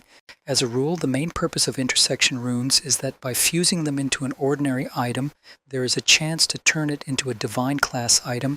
Recently, Tyler has been so lucky, as if he is picking up gifts of fate intended for the main character. Suddenly, the grape system flew to him to say something to its owner. According to him, the conveyor line is ready to start. All that is required is an uninterrupted supply of spiritual iron. It will take 148 days to produce 2,000 magic grade sets and 800 first-generation god armor. So I satisfied Tyler with the deadlines, and he transferred the spiritual hardware to the system to start production. In automated production, all the work was already at the finish line. I wonder what the grape will tell Tyler about the conveyor line for the production of pills, because they can also be sold. The system replied that it was possible to create a conveyor line for pills, but it would only be possible to produce the simplest pills of average quality. Tyler wanted more, but let it be for now, where he also needs to start. He ordered the vineyards to begin this the day after tomorrow. Suddenly, he received a notification that Jennifer had sent him a geolocation. It was located 80,000 kilometers northwest of the island of the Mystery of the Spirit. Tyler arrived at this place. The student led him to an unusual tree. It looks like she found something interesting. She asked her mentor to try to guess what she found. Jennifer did not wait for an answer and said that she had found one of the worlds of the small chiliocosm. Tyler decided to get straight to the point and asked her if there was anything valuable in this world. Jennifer said that there are no special treasures there. The world is quite small and the spiritual aura is poor. But for the girl, it didn't matter. The main thing is that inside this world there are people, a real full-fledged state. The student told the mentor that there were the strongest inhabitants there who reached the stage of the golden elixir, but he was not happy to hear this news. Tyler saw no reason to rejoice, because the possibilities of their sect are not limitless, and now they do not have the resources to take care of the world of the small chiliocosm. A large, wealthy sect could come up with something with such a find, but Tyler's sect barely manages to feed themselves. It looks like Jennifer's find was useless, but this is the first world she found herself. But not entirely on her own, because without the treasure search engine developed by her mentor, she would not have discovered this place. A living person in principle is not capable of picking up such weak fluctuations in spatial frequencies. Since she found it, Tyler suggested that she mark this place, and maybe in hundreds of years they will find a use for her find. Tyler decided that when he broke through to the golden elixir stage, he would connect this small world with his sect and redirect some of the energy there. Suddenly, in 1,000 years, something useful will come out of this. Suddenly, an unknown man jumped out from this world with the words, "Upper world, meet your new inhabitant." He was glad that he managed to meet two people at once. Jennifer rated his fighting abilities as average. He is a strong swordsman, but with a lot of obvious shortcomings. This guy thought that he was in the realm of the Celestials. Also, he thought that Tyler, who fell on the grass, was absorbing the spiritual power of the earth through it. Jennifer said that he is now in the world of cultivators, and in what territory she did not have time to say. Her mentor closed her mouth because it was impossible to talk about the territory of their sect to anyone. Tyler suggested that this guy should fly to the southeast, to the very heart of the central continent, because all the most interesting things happen there. A person who is able to ascend from the world of small helio to Ozma to the world of average is undoubtedly outstanding. The girl asked the mentor why he did not accept him. Tyler replied that he has a keen eye for people who potentially bring trouble with them, and this character is not on the same path with the Mystery of the Spirit sect. If he was able to get to the middle world at such a young age, he was probably the main character in his world. Tyler tries with all his might to stay away from the main character from his world, but he certainly doesn't need one from someone else's. This guy couldn't understand why Tyler and Jennifer ran away from him. Accordingly, his first impression of this world was not very good.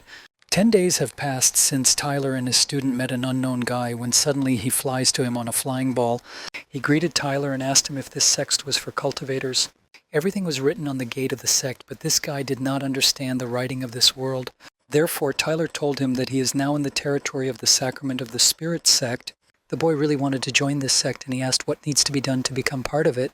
Tyler did not advise him to do this because this guy just got into this world, so he needs to take a better look around here first. They have a barely founded small provincial sect here, and they don't take stars from the sky. But he left his world. This guy immediately ended up with Tyler, and that means something. If you need to pass a test to join a sect, he was ready to do it. Suddenly, Tyler asked the grape system to call Arthur here. A few seconds later, the boy was already here and ready to carry out his mentor's orders.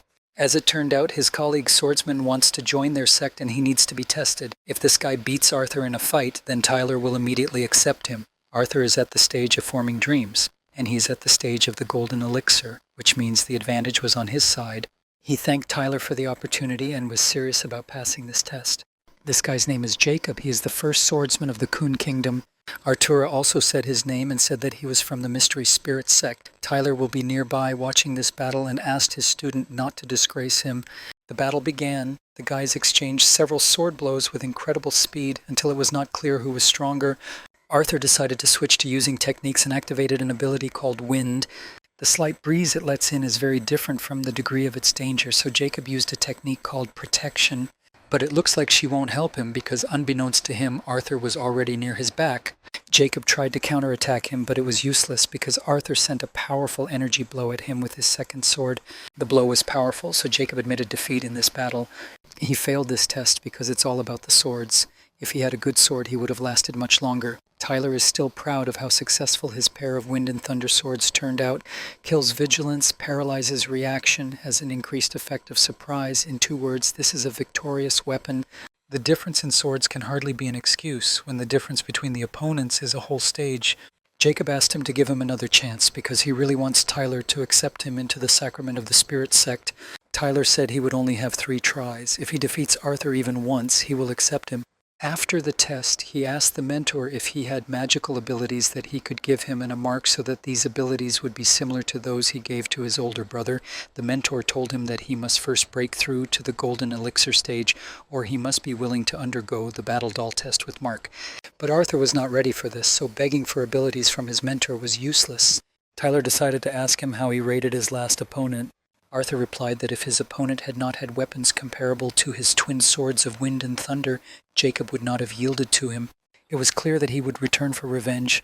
If Arthur loses to him, then Tyler will abandon him and kick him out of the sect. Arthur would do everything he could to prevent this from happening. He wasn't going to lose to him. The main thing is that Jacob does not return before Arthur breaks through the golden elixir stage, and then he has a magical ability. The student became interested in whether the mentor himself creates these magical abilities. The answer was obvious. Tyler even came up with a name for his new magical ability, the fusion of heaven and earth. It is not finished yet and will need to be strengthened. Even this power was not enough to satisfy Tyler. According to Arthur, he needs a maximum of a year, and he will definitely break through to the next stage. Well, now he needs to take this crab and take it to his sister, let her cook it for dinner. In the evening, in the Spirit Mystery sect, a student cooked crab. Tyler really enjoyed this dish and praised Jennifer for her culinary skills, which were simply top-notch. Her brothers also liked this dish, and they also said that her culinary skills are excellent. Since everyone has eaten, it's time to talk about business. They decided to discuss the development plan for the sect, which Tyler described in detail. Money wanted to go in search of treasures, and Mark wants to fly around the entire central continent. Arthur, when he breaks through and gains magical ability, goes traveling. Since everyone is leaving, Jennifer decided to stay because someone must guard the sect and protect the mentor. The guys were talking complete nonsense because Tyler told them about the development of the sect, and they told him about their plans to have fun, who would work. How did he not realize that he ended up raising such ungrateful piglets as his students? The initial stage of establishing a sect will take 5 years, and even after that, no one will relieve the students of their responsibilities for finding resources, eliminating threats, and so on. And they will also have to take 3 personal disciples and train them to be worthy members of the sect. Tyler prohibited long travel for students below the golden elixir stage. After Tyler clearly communicated his vision of the future and gave a lecture on the topic of work ethics, the internal life of the sect continued as usual. 6 months passed, and the Sacrament of the Spirit sect continued to develop. David is simply the best. In 6 months, just from selling armor, he earned 400 million spiritual stones for the sect. The issue of financing the construction of the sect has been officially resolved. Now, Tyler decided to give him $20 million to create a trading company. Of course, David will be in charge and should develop it at his own discretion. With that amount, he would be able to open shops in all the major cultivator cities of the central continent. Once the Mysterious Spirit sect has a network like this, they will be able to obtain all the important information firsthand. There is no doubt that David will do all this in the best possible way, and by the end of the year, Tyler promised him a generous bonus. The issue of organizing an information and agent network has been officially resolved. It seems that all the issues are almost resolved, but Tyler does not have a large flying ship suitable for long journeys. Tyler, when he returned from a 6-month expedition, there was a resource worth tens of billions of spiritual stones on board the flying ship. The Mysterious Spirit sect definitely needs such a flying ship with artillery. Then he asked the vineyard system to save the remaining resources for later. Suddenly, Michael came to him to tell him the latest news. By now, the turnover has not occupied all of Sancho, and now they are invading all neighboring countries. Half of the Council of Elders, who guarded the passage between the two worlds, went to Shenlingzhou to fight werewolves. They also announced a recruitment of volunteers for a very decent remuneration, that if they are not really needed here, then perhaps it's worth going there. At the same time, he will be able to visit his relatives on this mission. If that's what Michael wants, then Tyler won't object. To do this, his comrade will forge him very good equipment so that he survives under any circumstances. A month has passed. Tyler gave him a ring in which he could find all the items and pills to help him develop to the stage of the birth of the spirit, and also a jade tablet with instructions for their use. The main thing he needs to remember is that he must come back in 50 years anyway. Michael, now he understands everything, and the sacrament of the Spirit sect has forever become his home. Tyler jokingly told him that since he understood everything, he could get out of here. He led him on this journey and said goodbye to him. Tyler knows how Brother Michael behaves, and that life in the wilderness on an island feels like prison for him. The last words he said to Michael before saying goodbye were, "Take care of yourself, my brother." 3 months later, everyone who visited the Sacrament of the Spirit was the clerk of the Council of Elders. He wanted to talk to Tyler, but his student was with him. The clerk asked who it was. Tyler told him that this is his student and part-time leader of the sect of the Mysterious Spirit, and he is only her mentor. This gentleman came to them on a serious matter. Since Tyler and his sect are new here and apparently don't quite understand how their relationship works, he decided to explain everything to them. He turned on the panel and showed data on the tax debt of the Tyler sect. He can match them according to his data. To be precise, the debt is 30 million spiritual stones. The ability to recognize such small details originated in their past. The Council of Elders was founded by 36 undefeated Aryans. This happened 30,000 years ago. There are now only 56 Aryans in the Council of Elders, but not all of them are elders. Each of them has a unique technique. Nothing is impossible for them on the central continent. The Council of Elders knows in great detail everything that happens in their territories thanks to 10 divine class items. The first item is a Skywatch device that monitors the entire central continent. The second is a starship on which you can get to other worlds. The third, fourth, fifth, and sixth are the mirrors of change karma, the firmament, and the heavenly spirit, respectively. They reflect the origins of all causes and effects, and taxes are also calculated with their help. The Elder Council clerk tells Tyler all this for one reason only. If his sect does not have comparable resources, it is better not to evade taxes. Tyler can't even imagine how many guests stay on the continent who create sects, don't pay taxes, and then disappear without a trace. Tyler has no problems with money, so he paid the entire amount at once. I wonder what will happen if some villain decides to destroy the Mysterious Spirit sect. What will the Council of Elders do? Will they provide comprehensive protection? The Council of Elders will help if the enemies are werewolves, but in other cases they usually do not interfere. If any sect is really destroyed by some villain, then the Council of Elders will put him on the wanted list and offer a reward for his head in the amount of taxes paid. Thus, the villain will think 10 times before encroaching on someone's sect. In fact, on such days, the central continent is very calm. All sorts of renegades prefer to hunt in other places. The Elder Council clerk was about to leave when Tyler asked him to stop to ask him something. The question was whether the Council of Elders would disclose information about their sect upon someone's request.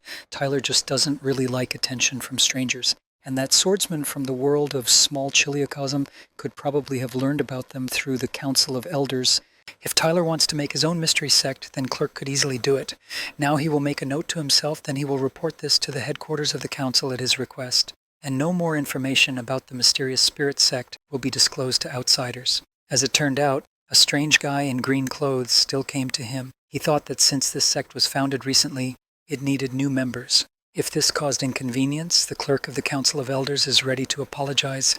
Yes, 36 powerful guys figured out how to effectively rip off big money from sects, but Tyler didn't care. He could handle the whole percentage, especially since now the Central Continent is the only more or less safe place. No wonder the Elder Council has managed to stay on top for so long. There are almost no expenses, obligations, and worries.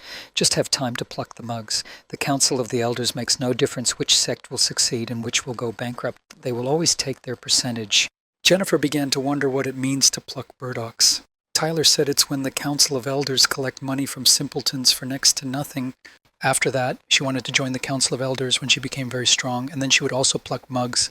But Tyler had other plans, because when he becomes strong, he will take his students with him to the Great Chiliocosm, and by that time, he will probably already be able to develop a toolkit that will make them richer without doing anything. In the dungeon of the Mystery Spirit sect, an armor production line, work was in full swing. Dolls were creating various materials to create armor and then put it up for sale. But this was not enough for Tyler. He thought that they would forge while it was hot and focus on armor. David told him that they need to know when to stop and not try to swallow a piece larger than they can. Tyler had no choice but to agree with him. Later, he asked his system called the Grape whether among the new students there were those who stood out for their abilities in alchemy and forging. She replied that there were 5 students with an aptitude for alchemy and 3 for forging. Tyler decided to train them himself. The system also reported that among the students there is one with the talent of a spellcaster, and his name is Edison. So that Tyler could see for himself, the system decided to turn on recordings from a CCTV camera. In the video, the guys called Edison stupid because she dared to compete with them. He asked these guys to stop talking trash and was going to explain the beginning of the competition. A nearby student used a spell called Spiritual Rain. This spell did not particularly impress Edison because he believed that this rain would be of little use. Now Edison will demonstrate a special technique that he himself invented. Put his palm on his palm, he used a spell called Dung Rain. Because of this technique, it began to rain shit. All the people standing next to him were stained with it, and an unpleasant smell emanated from them. This would be a good technique in combat. Tyler started crying with laughter when he saw this technique. He really likes this kid's thinking. The system had a few more recordings of this guy that he could show in the video. He is in the library studying the spells written by Tyler. It was enough for Tyler to watch the video with the spell. He had already decided that Edison would become his 5th personal student. Representatives of the craft of casting, even in the Central Continent, are in short supply. For Tyler, it was great luck that he had such a student. Suddenly, the system announced an alarm because they were being attacked by a large-scale invasion of animals, and all the defense systems of the island were activated. Tyler was angry about this and wanted it all to end quickly. We need to figure out how to get rid of these animals with one blow. Tyler boarded his flying ship and set off to stop the beast invasion. In the coastal waters of the island of the Mystery of the Spirit, the sect's artillery worked on monsters. In order to cope faster, Tyler asked Inek to help him. Now, monsters will experience his signature techniques from the Lava series the hard way. Also, he distributed students around the entire island, and this area is protected by himself. In general, the situation is under control. I wonder how long the island's defense system will be able to hold off attacks of the current scale. The Grape replied that the shells and bullets would be enough for at least 2 weeks, and if there were no one among the animals at the stage of dissolution of the spirit, then none of them would get to the island. Then the plan was this: Inek should stay here and protect this area, and Tyler and Jennifer will look for the leader of the monsters. The time has come to finish off their leader. Tyler will launch a frontal attack, and his students will need to come from behind and inflict at least 1 wound on the beast. Perhaps their leader would be at the stage of dissolution of the spirit. But the girl was not afraid of this, because when the mentor is nearby, she is not afraid of anything. When the master was at the chi-tempering stage, he could only handle the beasts at the golden elixir stage. Is it possible that now he, being at the stage of the formation of dreams, will not be able to cope with the beast at the stage of dissolution of the spirit? If this happens, then Jennifer will be able to escape. In the meantime, Tyler and his students set off to put their plan into action. After some time, they did not find out that a giant turtle was behind all this. Her eggs remained on the island, and she wanted to take her offspring. If she had immediately approached Tyler normally, he would have met her halfway, but now, after she leaves, her children will remain with him. Jennifer needs to stay hidden behind Tyler's back for now. When a giant turtle appears, she needs to get close to her from behind and injure her. On the way to the turtle, they were attacked by various sea monsters, but Tyler easily dealt with them using the silk grinder technique. Tyler still managed to find the Yang turtle, but it was guarded by 3 beasts at the birth of the spirit stage. To deal with them as quickly as possible, Tyler used one of his most powerful techniques called an electromagnetic spear.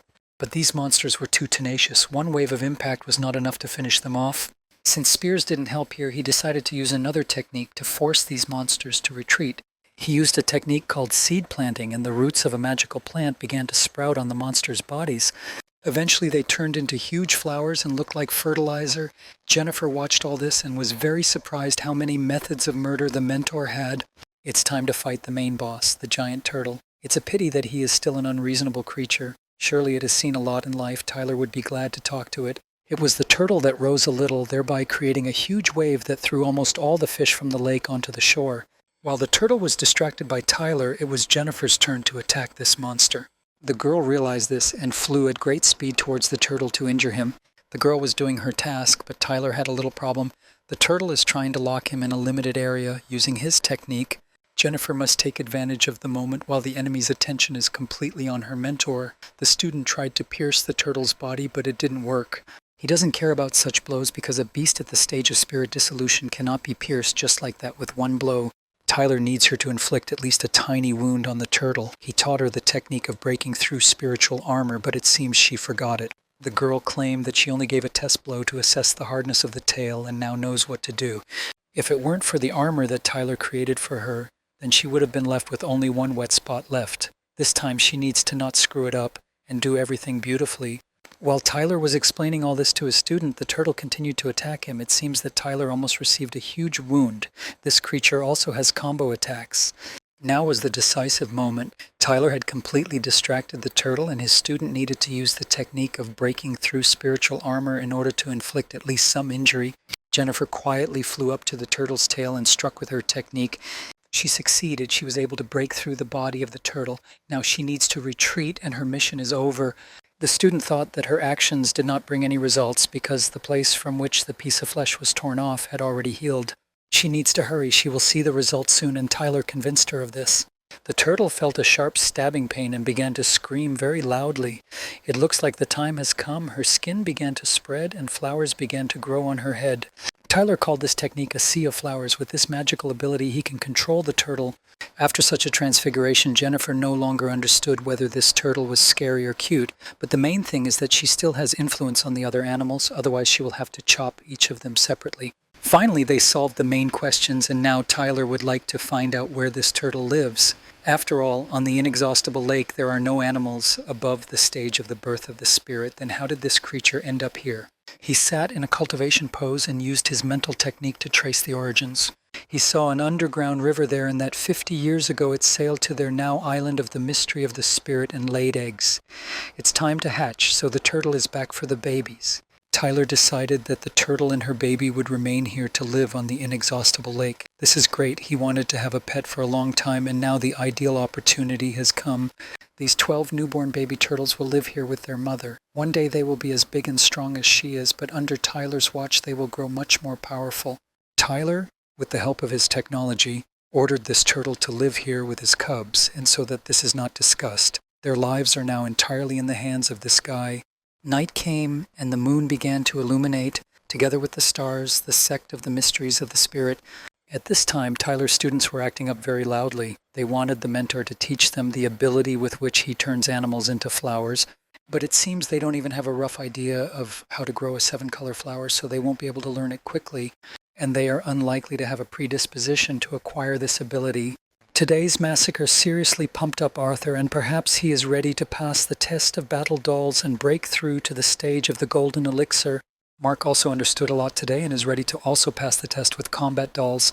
Mark had to hide his progress. He had long been ready to break through, but all this time he was waiting for his older brother to save face for him. Tyler smiled and said that very soon they will have as many as 4 cultivators at the golden elixir stage, and this will be a big step forward for the mystery spirit sect.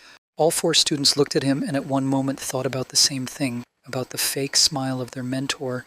3 months later, Tyler's 3rd and 4th students went into seclusion almost simultaneously. Jennifer's brothers were about to break through, but that didn't bother her much because none of them were strong enough to take her place as cult leader. Tyler grabbed her by the pigtails and thought to himself that she might think that the entire mystery spirit sect rests on her. She didn't have to worry because Tyler wouldn't put much pressure on her.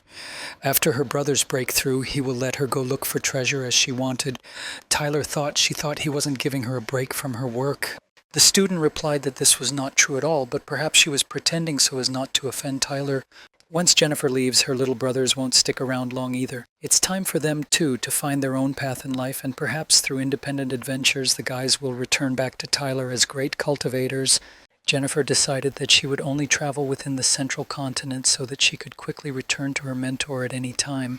Natalia saw right through her desire to get away from this sect. Suddenly, their conversation was interrupted by a creature that appeared above them in the sky. It looked like a person and was somewhat similar in appearance to Inuk. It glowed with bright energy, the same as that of the Earth's core and the sun. So the heavens welcomed the appearance of the first cultivator in the sect of the sacramental spirit at the stage of the birth of the spirit, and he turned out to be Inuk. After awakening, he reported to his mentor that he had successfully broken through to the stage of the birth of the spirit. Tyler already understood this from the flashes in the sky. He suggested that his student go to rest, and until he stabilized the flows of spiritual energy, he did not actively train. Mark and Arturo also reported to their mentor that they had successfully broken through to the golden elixir stage. Tyler pretended to be happy, but he was sad because he again became weaker than all his students. When compared by stage level, then Tyler handed them several scrolls. In them, he outlined their magical abilities. He will not claim that when they master them, the guys will become invincible for opponents of the same stage as them, but they will definitely come in handy more than once outside the sect. The students wanted to go see this world, and now the mentor will not interfere with this, but they must promise that they will not leave the central continent until they have mastered every last ability of their scrolls. This is all for the peace of their mentor. 3 days later, Mark and Arthur left the Sacrament of the Spirit sect and went in search of adventure. Now, in this sect, besides the three of them, there is no one older than 18, but before they can blink an eye, the new generation will quickly grow up. It's true, 10 years will pass and these kids will also become independent. Tyler saw great potential in them. In the room where they pray, Edison tried to meditate. It seems that his mentors got him hooked on manga and anime, but nothing. A spellcaster without a rich imagination is nowhere in this world. Tyler came to him to tell him that lunch had already started and he was taking a short break from his meditations. Edison came out of the state of meditation with the words, "I will destroy your entire village." This scared his mentor. Tyler told him to wake up because he had already left the illusion and was no longer able to meditate. Well, he wasn't going to destroy the entire village, but he decided to leave the noodle merchant and the beauty alive, and he also decided to spare the cross-eyed girl and her teacher. But he wanted to kill the old man whom he saw in his visions anyway. After all, he could have given the main character an ordinary, happy childhood, but for some reason he treated him too cruelly. Edison didn't like him very much, and the guy wanted him to die quickly. The main character of the manga with an ordinary childhood, that's what would be unusual according to Tyler. In general, dealing with any main character is very dangerous. There is no need to be so immersed in the plot. Edison mainly needs to pay his attention to fighting styles and techniques, and not be distracted by what is not necessary. Well, now he must eat and then continue his training. Once he's gone through his entire library of manga and anime, Tyler will keep him occupied with something else. Since 3 of the 5 students have already escaped, Tyler will only have fun with Edison, and this is not discussed. Another 10 years of the existence of the Mystery Spirit sect had passed. Michael took the position of natural manager and has been leading most of the sect's affairs for the past 5 years. He reported to Tyler that the harvest of spiritual rice had been completed yesterday, and thanks to Tyler's new sowing method, the current harvest was 30% larger than last year's. As for the line for the production of high-quality pills, the Kuznets trio are already finishing with the installation of hardware equipment, and the latest news is also that Illusion Branch leader Mark stopped to rest in Linson City and will soon reach the sect. He is accompanied by 2 children. Edison wondered how the mentor was able to discern the talent of a manager in Brother Michael. As they say, like the cradle, like the grave. By observing a child, you can get an idea of his character in adulthood. Take Edison, for example, with his dung rain. It seems that the mentor still has ideas about him from those times. Since then, the boy has already managed to develop this spell into a fecal tornado, thereby improving the effectiveness of his technique. His development cannot be stopped. He wanted to show his mentor his latest technique, which he had recently come up with. He put his hands together and used a technique called metal and fire fusion. The peculiarity of this technique is that it had a low consumption of spiritual energy, combat power was also at a high level, and there is potential for its further development. But Tyler could not understand whether the student showed this so that he would praise him or scold him.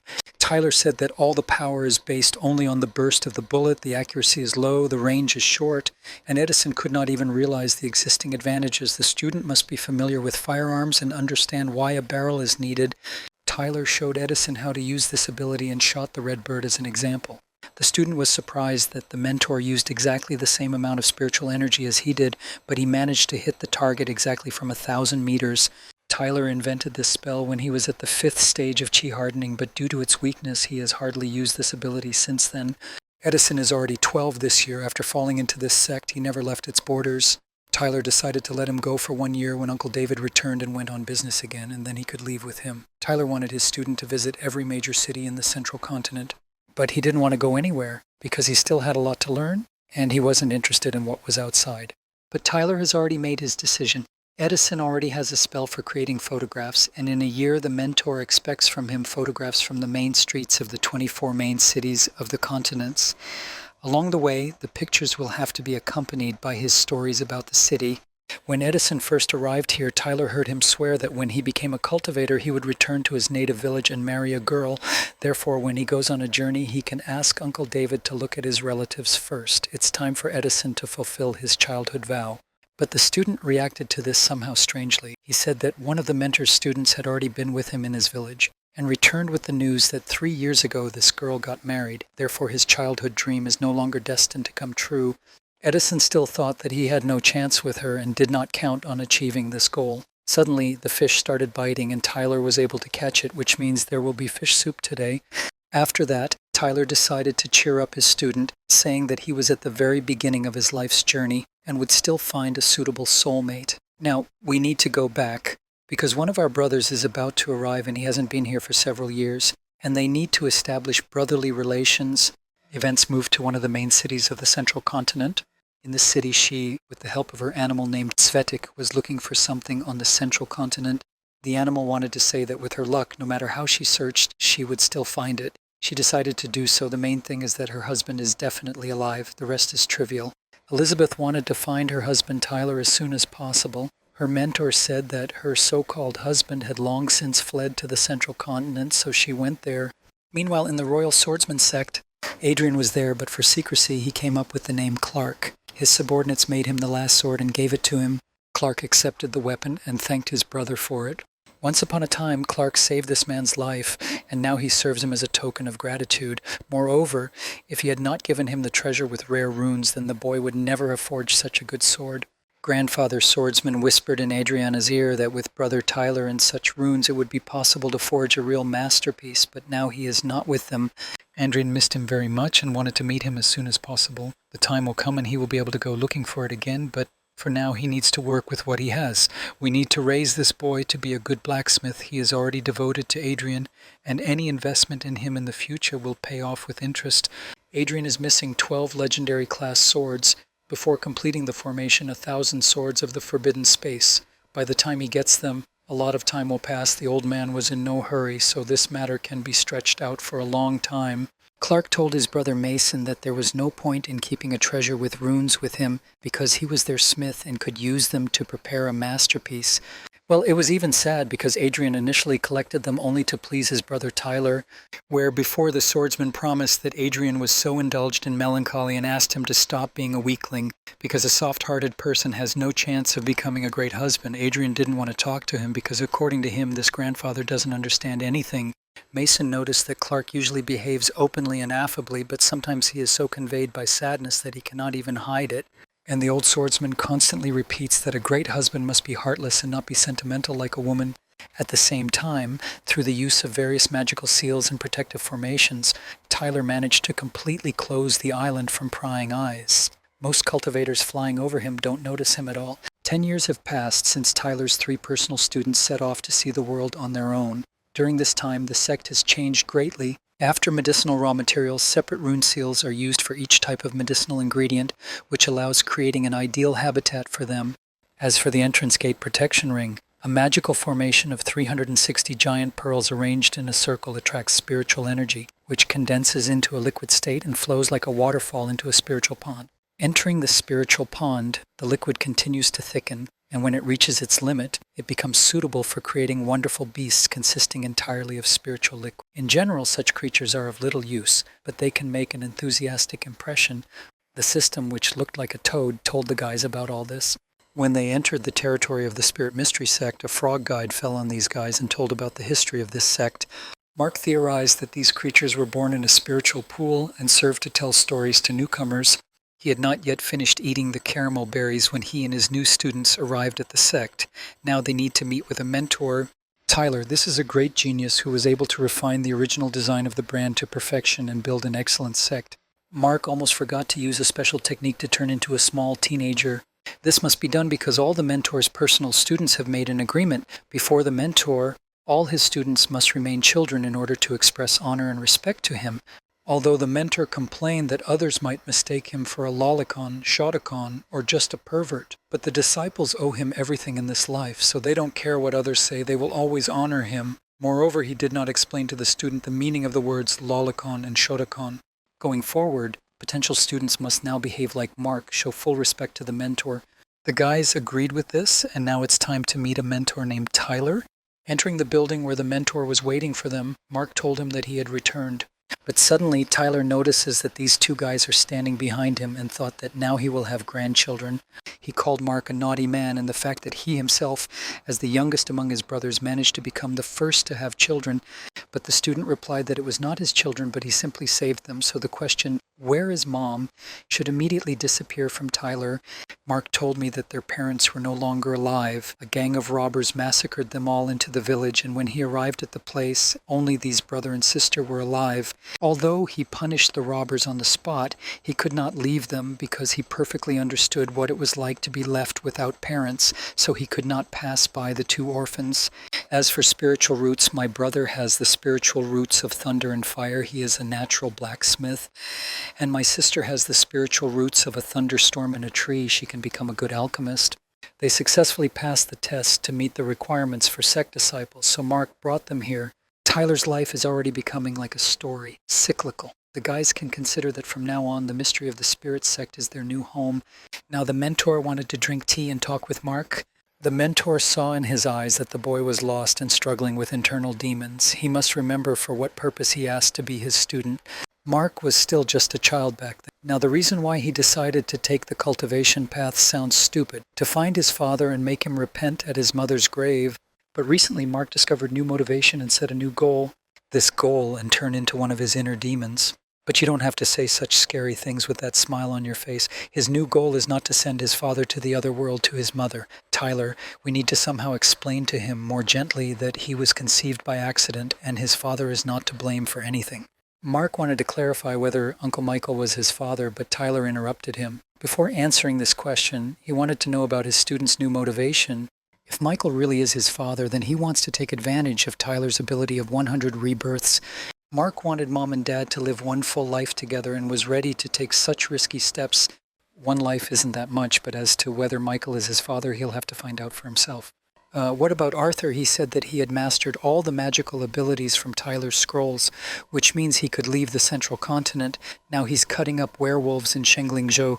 Mark remains on good terms with him even after he began to have doubts about his father. The boy thought this was normal because this is completely different. Many years ago during training inside the illusion, Mark and Arthur took a test together to improve their abilities. Arthur said that Mark's father was friends with his mother, so before her death she asked him to take care of him. So Arthur will take care of Mark.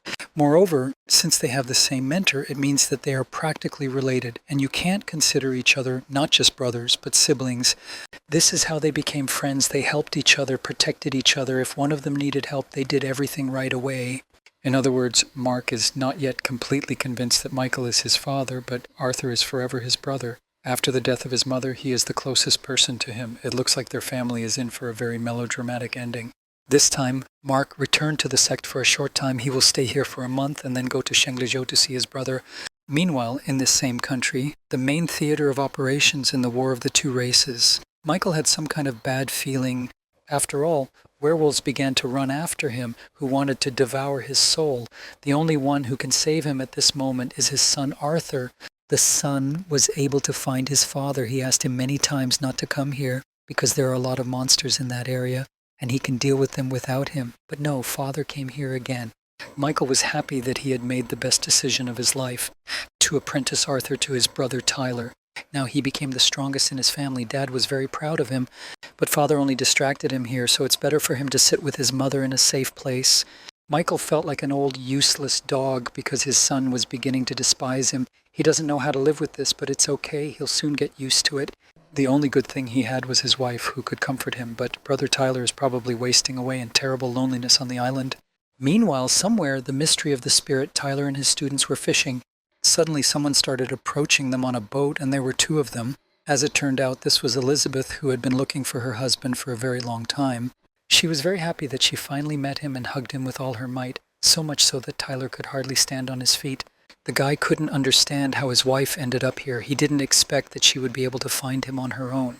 And it took 60 years to break through to the stage of birth of the spirit, and in honor of this, the mentor gave her 2 months of vacation. Now it's clear why the girl became so strong, because she was already at the stage of the birth of the spirit. Tyler pointed out that only her biceps increased in size and the rest remained unchanged. Decided to show his sect, which he had been building for a long time. They boarded the flying ship and took to the sky. From above you could see the vast territory of the sect. Elizabeth really liked this place. She could not take her eyes off such beauty. When the students saw Elizabeth, they thought that she was Tyler's new personal student, but not everyone thought so, because she hardly looked like a student. Tyler decided to introduce them to their guest, who had just arrived, and called Elizabeth his bride. The students bowed to her and called her mother mentor. She called all the students to give them gifts that she had taken with her. We don't even have biceps, it still seemed to Tyler, because when she took out the candy, everything there deflated. Tyler didn't understand where Elizabeth got so much stuff from, because according to his estimates, she had already given away treasures worth 200 million spiritual stones. While she was looking for her beloved on the way, she came across the ruins of an ancient sect, and there she found it all. That's what a carrier of the heavenly spirit means. Unfortunately, she said that until she gains complete control over the heavenly spirit within herself, she cannot enter into a love relationship, so she will have to compensate for this with treasures. Tyler hugged her and told her that he didn't need to do this because she was her own treasure. And in general, the boy did not plan to live at the expense of his wife. He is already an adult and independent man. Suddenly, he received an emergency message. It said that Tyler must report to the Linson City Council of Elders office for an important conversation that required a personal meeting. Tyler said he was running errands and would be back soon. Elizabeth would be looking forward to him and wanted her husband to return as soon as possible. When Tyler arrived at the meeting place, the clerk of the Council of Elders told him that there was a problem that only he could help them with. The point is this: one of the members of the Light of the Elders tried for many years to practice paired cultivation with his partner, but without success. He demands that the clerk of the Council of Elders find a solution to this problem. He knows that Tyler is incredibly good at secret techniques, rare spells, and so on. If the boy helps, then the Council of Elders will not leave him without reward. Tyler was, to put it mildly, shocked by this proposal. Not only does the Council of Elders not deal with its obligations of clearing out dangerous beasts, because the sects, you see, manage on their own, but Tyler also has to deal with their sexual problems. In addition, the boy is now in such a position that he cannot go anywhere, because his wife came to him, but he already has a technique for solving such problems. If he shares it, he will not become poor. Tyler said that by luck one day he came across a technique called yin and yang harmonization. Perhaps she should help solve this problem. He handed the jade scroll to the clerk of the Council of the Elders, and he in turn asked his assistant to take it to their bedroom. Also, the Light of the Elders received a package that Tyler's friend sent for him. Most likely it was from David. As for the reward, the clerk didn't really say anything. He said that the Tyler sect greatly facilitates the work of the Light of the Elders, independently dealing with the invasion of beasts near the inexhaustible lake, and he is very grateful to them for this. Looks like Tyler has been tricked again. Suddenly a man comes to them, shining with power, with his little sister named Caroline. Although his sister is hopeless in cultivation, she is affectionate and obedient in nature. This man tried Tyler's technique and was not 100% happy with the result. As a reward, he decided to give him his little sister. But Tyler could not agree because he is almost a married man, and moreover, Elizabeth is waiting for him. He couldn't come back to the sect with some woman. But in the world, the elder respected tradition, so Tyler cannot reject this gift. So they agreed. Now she belongs to Tyler, and he can return with her back to the sect. How well everything turned out for this man. He sold off his useless sister and did not remain an ungrateful bastard. Tyler was not happy with this outcome of events, and if the system had not held him back, he would have put everyone in their place. In the Sacrament of the Spirit sect, Elizabeth finally waited for her hubby. Only she could not understand what kind of girl came with him. She thought that Tyler had a new entertainment and he could take advantage of it until he officially married Elizabeth. Tyler wanted to explain all this, but the girl did not want to listen to him and directed all her anger into a punch. The guy was scared of this. Such a blow could kill a person. But Tyler was able to dodge this attack and managed to say that this was a bride for Enoch. The student did not expect such a turn of events and was, to put it mildly, shocked. There was no agreement that Tyler was supposed to marry this girl. Now we need to quickly send out the wedding invitation to David and the rest of the guys. And Fur, according to Tyler, is no longer a child, and it was time for him to get married. The girl is quite pretty, affectionate, meek, and this was a good option for a boy. And in the end, you can trust your favorite mentor in this choice of a bride. A couple of days later in the Spirit Mystery sect, at this time, Tyler looked at his favorite fish in the aquarium and could not stop admiring it. But his rest was interrupted by the sighs of the guys. It seemed like something had happened and they didn't know how to solve the problem. As it turns out, Caroline is getting married soon and she doesn't even have a wedding dress. Tyler thought that something serious had happened, but this problem can be solved in two ways because he has an item called a wardrobe ball. The girl must imagine her dream dress and project the picture directly into the ball, and he will do the rest himself. Caroline did just that, and instead of her old clothes, a new beautiful dress appeared. The girl loved the color red very much. Besides, at a wedding, this color will symbolize love. She really liked this process because with such a ball, you can change outfits every day. She turned to Tyler and called him Uncle, asking if she could show her outfit to the groom. Tyler was even a little sad because he was so young and didn't want to be called Uncle or anything like that.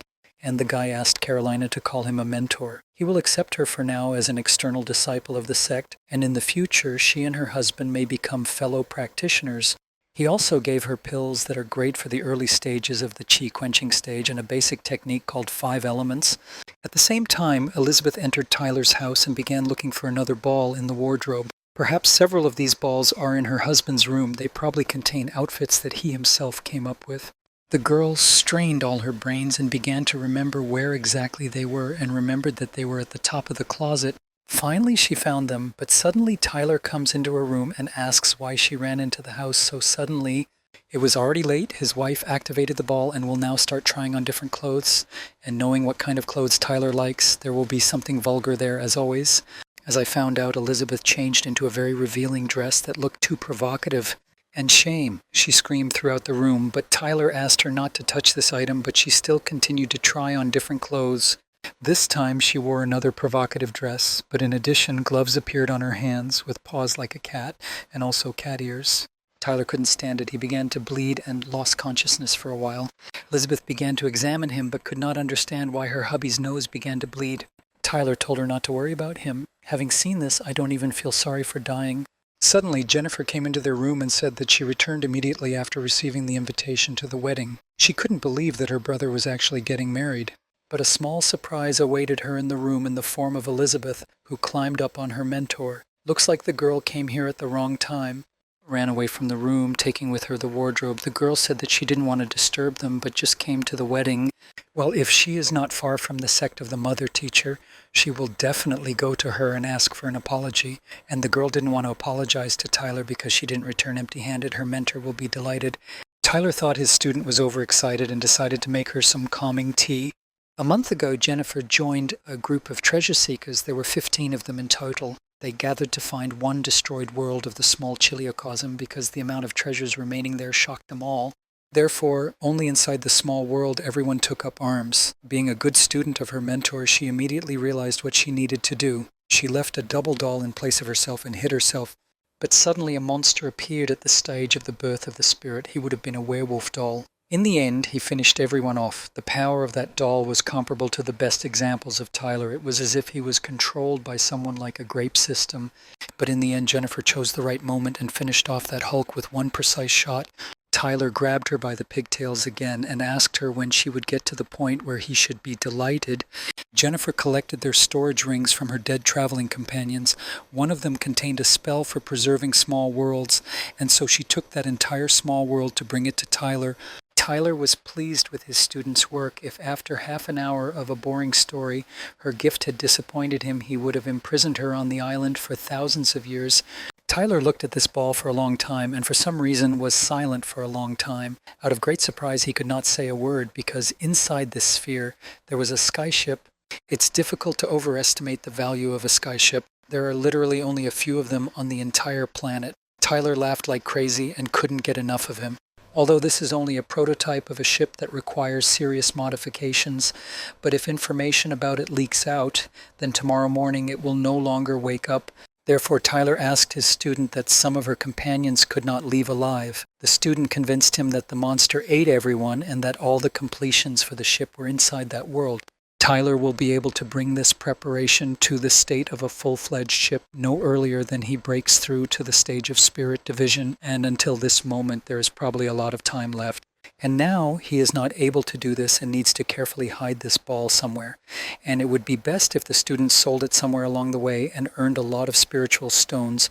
Tyler wanted his students to improve quickly. For example, if a student breaks through to the Mahayana stage, then he will not have to be afraid for all the students and not hide this ball. Therefore, Tyler decided that starting tomorrow, he would put his personal students through a more intense training regimen. After that, he asked the grape system to scan the parameters of the werewolf ship and calculate what would be required to transform it into humans and finally complete it, and at the same time asked me to try to integrate with this small world. Tyler remembers how he prudently left empty modules in the system, so the grape can allocate one of them for small measures. Grape in a short line completed the scan and said what materials would be required. This is an astral crystal, solar plasma, a source of 5 elements, a meteorite stone, and space-time grains of sand. Tyler asked the system to bookmark this so he could come back to it later. If you sell all the property of the sect along with the island, then there may only be enough for space-time Pinky.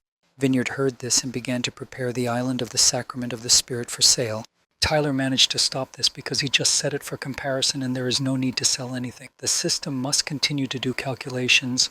It would take 50 years to completely transform and create Ori formations with the system's computing power, so the system can begin. Considering that the student brought Tyler a whole small world, he must upgrade her rifle. Besides, the girl is still running out of bullets. Everything was ready a long time ago. Jennifer just had to wait for this moment. Tyler upgraded her rifle from grade 3 to grade 4. I did the same with bullets, and now the girl will be able to mortally wound the beast with another shot at the stage of dissolution of the spirit. He also increased the limits of air and spiritual energy compression and established an electromagnetic mode. Jennifer probably can't wait to shoot with it. Tyler gave her the task of bringing him divine grade loot. She will try. Jennifer promised that next time the mentor would be even more delighted with her gifts. Now she needs to escape because a message has just arrived that in the country of Tianzhou they found an entrance to the sacred lands of ancient werewolves. I didn't have time to arrive when I immediately galloped off again, but nothing. But on Tyler's free grazing, the students grow faster. By the way, we must not forget about the other students. I wonder what's going on with Inek now. At this time, the boy was at a ceremonial wedding with his wife. Tyler suddenly came to them and said that Inek and his wife were going on their honeymoon today. Previously, after 3 years and without breaking through at least to the next stage, they cannot return. The mentor didn't even care that it was his student's wedding night. Also, don't forget about Edison. It's time for him to go too. Tyler and his students went to David so that he could take them with him. He asked him to throw Edison out in the first major city, and Inek and Jennifer should go their own way. David agreed to this and will do everything exactly according to the instructions. He also remembers about space-time grains of sand. The guy will carefully work on this request. The next day, near the inexhaustible lake, Jacob was tested with battle dolls. He went through it for a very long time, but he still couldn't. As a result, he was very tired and fell to the ground to get some rest. Tyler didn't tell him not to despair because he had made a serious leap over the past 10 years. The only pity is that Arthur was not here. He, as a swordsman apprentice, would have been glad to fight with Jacob. The boy has 2 more attempts left to pass this test.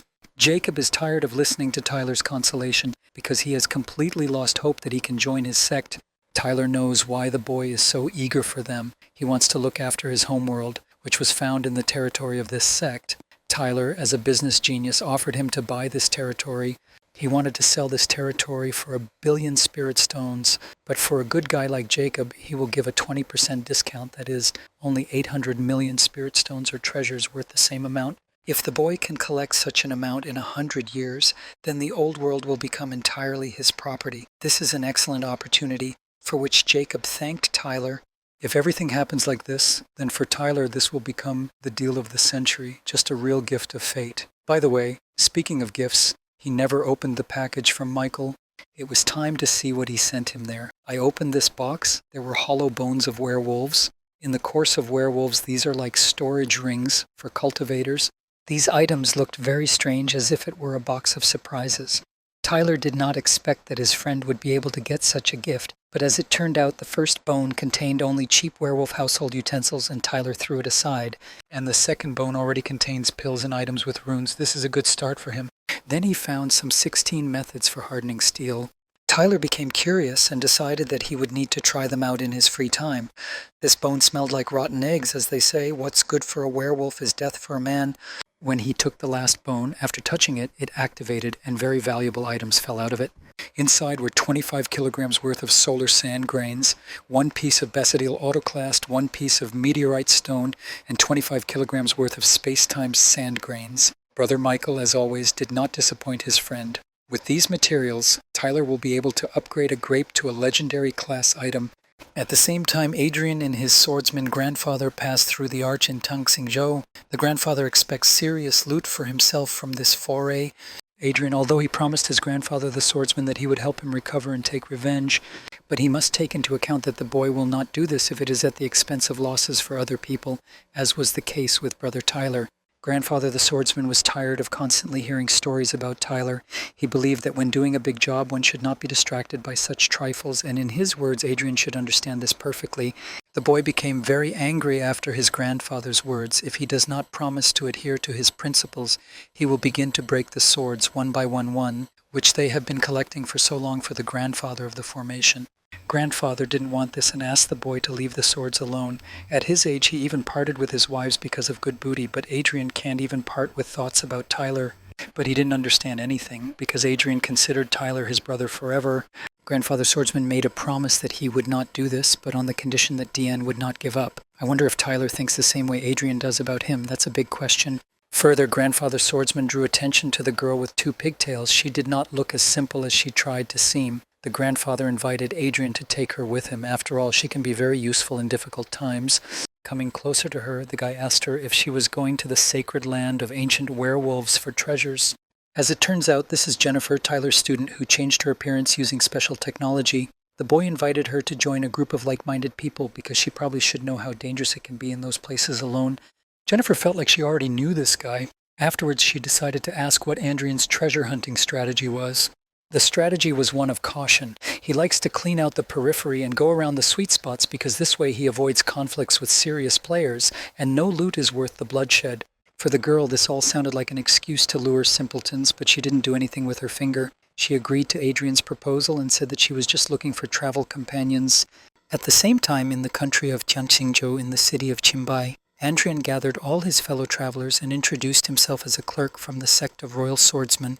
Since all the professional treasure hunters had gathered here, he invited everyone to introduce themselves in turn. After the guys said their names, the clerk suggested that they immediately agree that all the loot would not be divided equally, and after the case, everyone will decide for themselves whether they want to stay on the team. Grandfather the swordsman was pleased to see his student finally take on the role of leader. After some time, Adrian managed to discover the source of the glow. The entrance to the sacred land of the ancient werewolves was also confirmed. After that, he started sending data. When his fellow travelers received the message, they used the technique to move on swords and move to their destination. Is waiting, so they need to hurry. They flew with their leader Adrian on a very fast sword. Grandfather Swordsman said that the one who is inside first will be the first to die, and you need to hurry, but not too much. He believes that none of Adrian's partner can be called simple, but if he smells fried, then he should never take his eyes off the girl with pigtails. The swordsman's grandfather has a feeling that if necessary, her hand will not waver to finish off Adrian. He won't even have time to blink before she does it. Since things are like this, he won't quarrel with her, especially over booty, in order to save his life. A few minutes later, they arrived at this place and noticed the same gate in the sky. At the same time, Tyler inspected the broadcast where the intelligence bureau that discovered the gate was broadcasting to the gate. In the video, one could see that this portal aroused greedy interest among almost all treasure seekers of the continent. This bureau has already found out that 150,000 years ago, the area beyond these gates was inhabited by nine-tailed werefoxes. Therefore, they gave it the name Lair of the Nine Tails. As for the treasures that can be found there, they will talk about this in the next program. Tyler didn't like this broadcast because he thought it would be broadcast from the other side of the gate, that is, straight from the thick of the hot events. Perhaps he would even be able to see Jennifer accidentally caught in the frame. Suddenly, a brilliant idea came to mind. To implement it, he called his grape system. He told her to make one of his students a blogger, and you need to check who is best suited for this role. After some time, the system found a suitable candidate. This was a student of the trading department. He is good at obtaining and analyzing information and also has a passion for other people's secrets. This student received a message that the senior mentor wants to meet with him and he must immediately appear at the inexhaustible lake. The guy was surprised that Tyler suddenly remembered him. He immediately went to him. This guy's name is James. He was at the 5th stage of the chi-quenching stage, and he also likes to use a shooting spell to capture anything that seems interesting. The time has come to talk to the mentor too. The student thought that Tyler had called him to tell him information about Uncle David, but his guesses were wrong. Tyler just laughed at this because he doesn't have the territory of the sect. He has everything under control. Not even a fly can pass by here without Tyler finding out about it. It seems that the rumors that the mentor is subject to a certain force capable of observing every student turned out to be true, and this scared James. Tyler is aware of this student's hobby and would like to see the results of his little hobby. James was ready to show it, but only asked the mentor to keep what he saw secret, and the pictures showed what the students did in their free time. Tyler didn't even know that students could do this at that age. James learned this shooting spell when he asked Edison to rework the standard spell taking into account the boy's wishes. Edison's level so far allows him to create spells with the help of which James will be able to quietly remove only the text, who is below the foundation stage, and prudent people at the foundation stage and above will immediately feel the shooting. Therefore, Tyler invited him to study the scroll, and also he would send him on a trip to the main cities of the continent.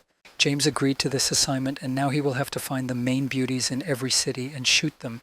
These photography spells are very secretive. If he masters them well, then no one below the stage of mastering the void will discover his photography. The guy said that he would not do this, even though the senior mentor and founder of this sect ordered him to do so. Although he loves to photograph girls, he does it only to capture their fleeting, happy moment. And what Tyler offered him was beyond any moral standards, but no one told him that he would take pictures of them in intimate places. James should take them off as before. Nothing vulgar is required from him. The main thing is that he must share what he has filmed with others through a communication device. If people are interested in this, then it will be possible to earn spiritual stones through advertising integration. The student finally understood what his mentor was talking about and apologized for thinking so badly about him. Along with filming, he must also introduce a rating of celestials. You need to indicate why he included this or that girl in the rating, and then hand over all these materials to Tyler. He also gave his student a travel bag. This bag contained spiritual stones and pills because cultivation cannot be abandoned even on the road. James promised his mentor that he would complete this task to the best of his ability. Tyler would wish him good luck and ask him not to girlfriend someone at the merge stage or worse. As they say, truly keen interest is the main driving force in personal development. The position of the person responsible for the media can be considered closed for now. In addition, while watching James's materials, Tyler managed to notice one strong, physically developed young man. It is necessary to develop a special training course for him to harden his body based on the 5 elements. You don't even have to bother with the name. Let it be called the 5 elements method. Tyler should have paid attention to him earlier because, after all, he is one of the orphans. Perhaps the grape knows if there are still particularly gifted students whose talent Tyler has not yet noticed. The system replied that there are students with the gift of creating dolls, controlling animals, construction, tactical command on the battlefield, and also combining runes. In other words, there are a lot of them here. You know that in the mystery of the spirit sect, there is a whole galaxy of talents. Tyler decided to develop specific training aids and techniques for each of them to best maximize their potential. Then you will need to make a shopping list for David because the best students need to be provided with the best educational equipment. There are thousands of paths to immortality. The main thing is to find yours and not leave it. 3 months later, the system notified that everyone who received this message must go to the main treasury to receive training equipment. This training course for strengthening the body was developed by the senior mentor personally for each student who received the message. Related equipment can be found in the chest. In the chest, you could find a training course, body hardening pills, and training heavy armor. The students were ready to give their lives for this sect because it was very kind and generous to them. A guy named Benjamin received 36 basic principles for making dolls, as well as tools and spare parts. The sect found out what his soul was for and gave him a great credit of trust. A guy named Innick, who had a gift for tactical command, had a pocket barracks for battle dolls in his chest. This meant that everyone saw his talents. A guy named William, who has the gift of controlling animals, received the egg of a deep-sea dragon. This means that the sect values him very much since they trusted him to raise one of the strongest beasts of the endless sea. Tyler was pleased with the reaction from his students. He couldn't wait to see their careers take off. At the same time, in the Lair of the Nine Tails, a small misunderstanding occurred between two groups of people.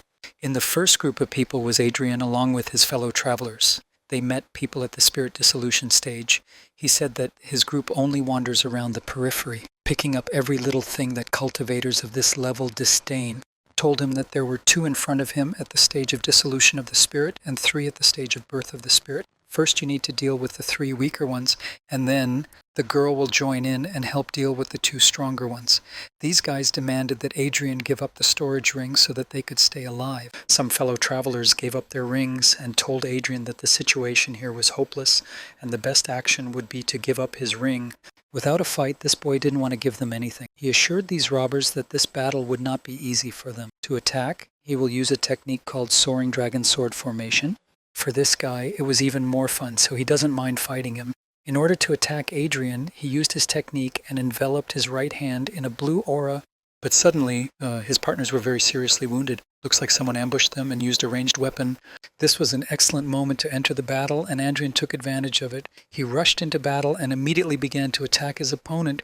At the same time, 3 kilometers from the brawl, Jennifer was loading her rifle with a 4th-class spiritual armor-piercing bullet. 2 at the stage of spirit dissolution are the best suited to test her new bullets. Grandfather Swordsman told Adrian to gather his thoughts and start acting seriously. At his age, he cut enemies of this level into shreds with one left hand. The guy asked this grandfather not to talk under his arm and asked about the girl who was hiding. After that, he stood in a sword stance and activated a technique called the Soaring Dragon's Greedy Throat. The attack seemed very powerful because not everyone can make such a burst of energy, but the enemy was still able to dodge her. With the help of awareness intelligence, he realized that Adrian, although annoying, could not do anything other than this formation. Now the main thing for him is to figure out his partner with a ranged weapon and deal with him first. The old swordsman said that Jennifer is now waiting for the right moment to attack, and at the moment of the battle, his enemies are thinking more about how to find her and not about how to defeat Adrian. This means that the boy must create an opportune moment to attack Jennifer. Adrian got into a sword stance and activated a technique called Soaring Dragon Ring Grab. With these actions, he wanted to encircle the enemies and limit the space for their maneuvers. One of the enemy's partners decided to cover his comrade so that he could get out of this trap. At the same opportune moment, Jennifer fired lamps from her weapon at the enemies, but they managed to protect themselves with a protective aura. But it seems that this will not help them much because their defense began to burst and the bullet went right through this man's head. Thus, his partner realized where Jennifer was hiding and wanted to get closer to her in order to kill her. But in this, he was prevented by Adrian, who used an instant meat grinder on him and inflicted a mortal wound on him. The enemies had no chance to survive because such a battle was clearly beyond their strength. Jennifer emerged from the siege and offered to share the spoils. There is no point in staying here anymore, and if they go deeper, they will have to fight again. The guys managed to get 32 million spiritual stones respectively. Each will get 16 million. They will also divide spiritual ore and medicinal raw materials in half. And as for weapons from creatures and building materials, Adrian would like to take more werewolf weapons.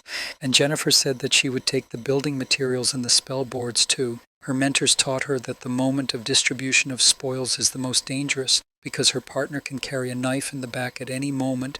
Suddenly, Grandfather Swordsman began to tell Adrian that he knew this girl's weak point. In close combat, it is absolutely useless, and if you act quickly, the boy will be able to get all the treasures. If you divide the rest equally, then everyone will get about 130 million. This is a good catch, but it is less than if you grab everything. Old swordsman believed that an amount of 260 million spiritual stones was a sufficient amount to go against one's conscience. Grandfather swordsman did not want to kill her, but simply wanted to get her share of the reward. But Adrian had already discussed all this with him. Grandfather swordsman believes that this guy has the character of a woman, and at this rate, an eternity will not be enough to collect 10,000 swords. Since the guy was afraid of this, Grandfather swordsman took everything into his own hands and decided to do it himself. But we must not forget that even if he inhabits Adrian's body, the guy will remain in charge. You should not cross the red lines so that a conflict arises between them.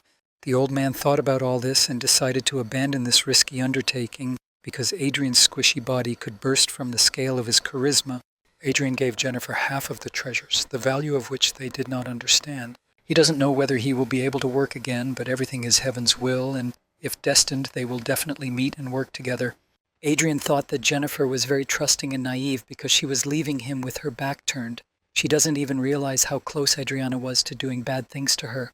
It seemed like he still thought she was a simpleton, but all this is so because during the division of the spoils, only her doll was here and she herself sat in ambush with a weapon at the ready. Adrian seemed to have forgotten how she finished off 4 of the 5 offenders, one wrong move, and he could have been her 5th victim of the evening.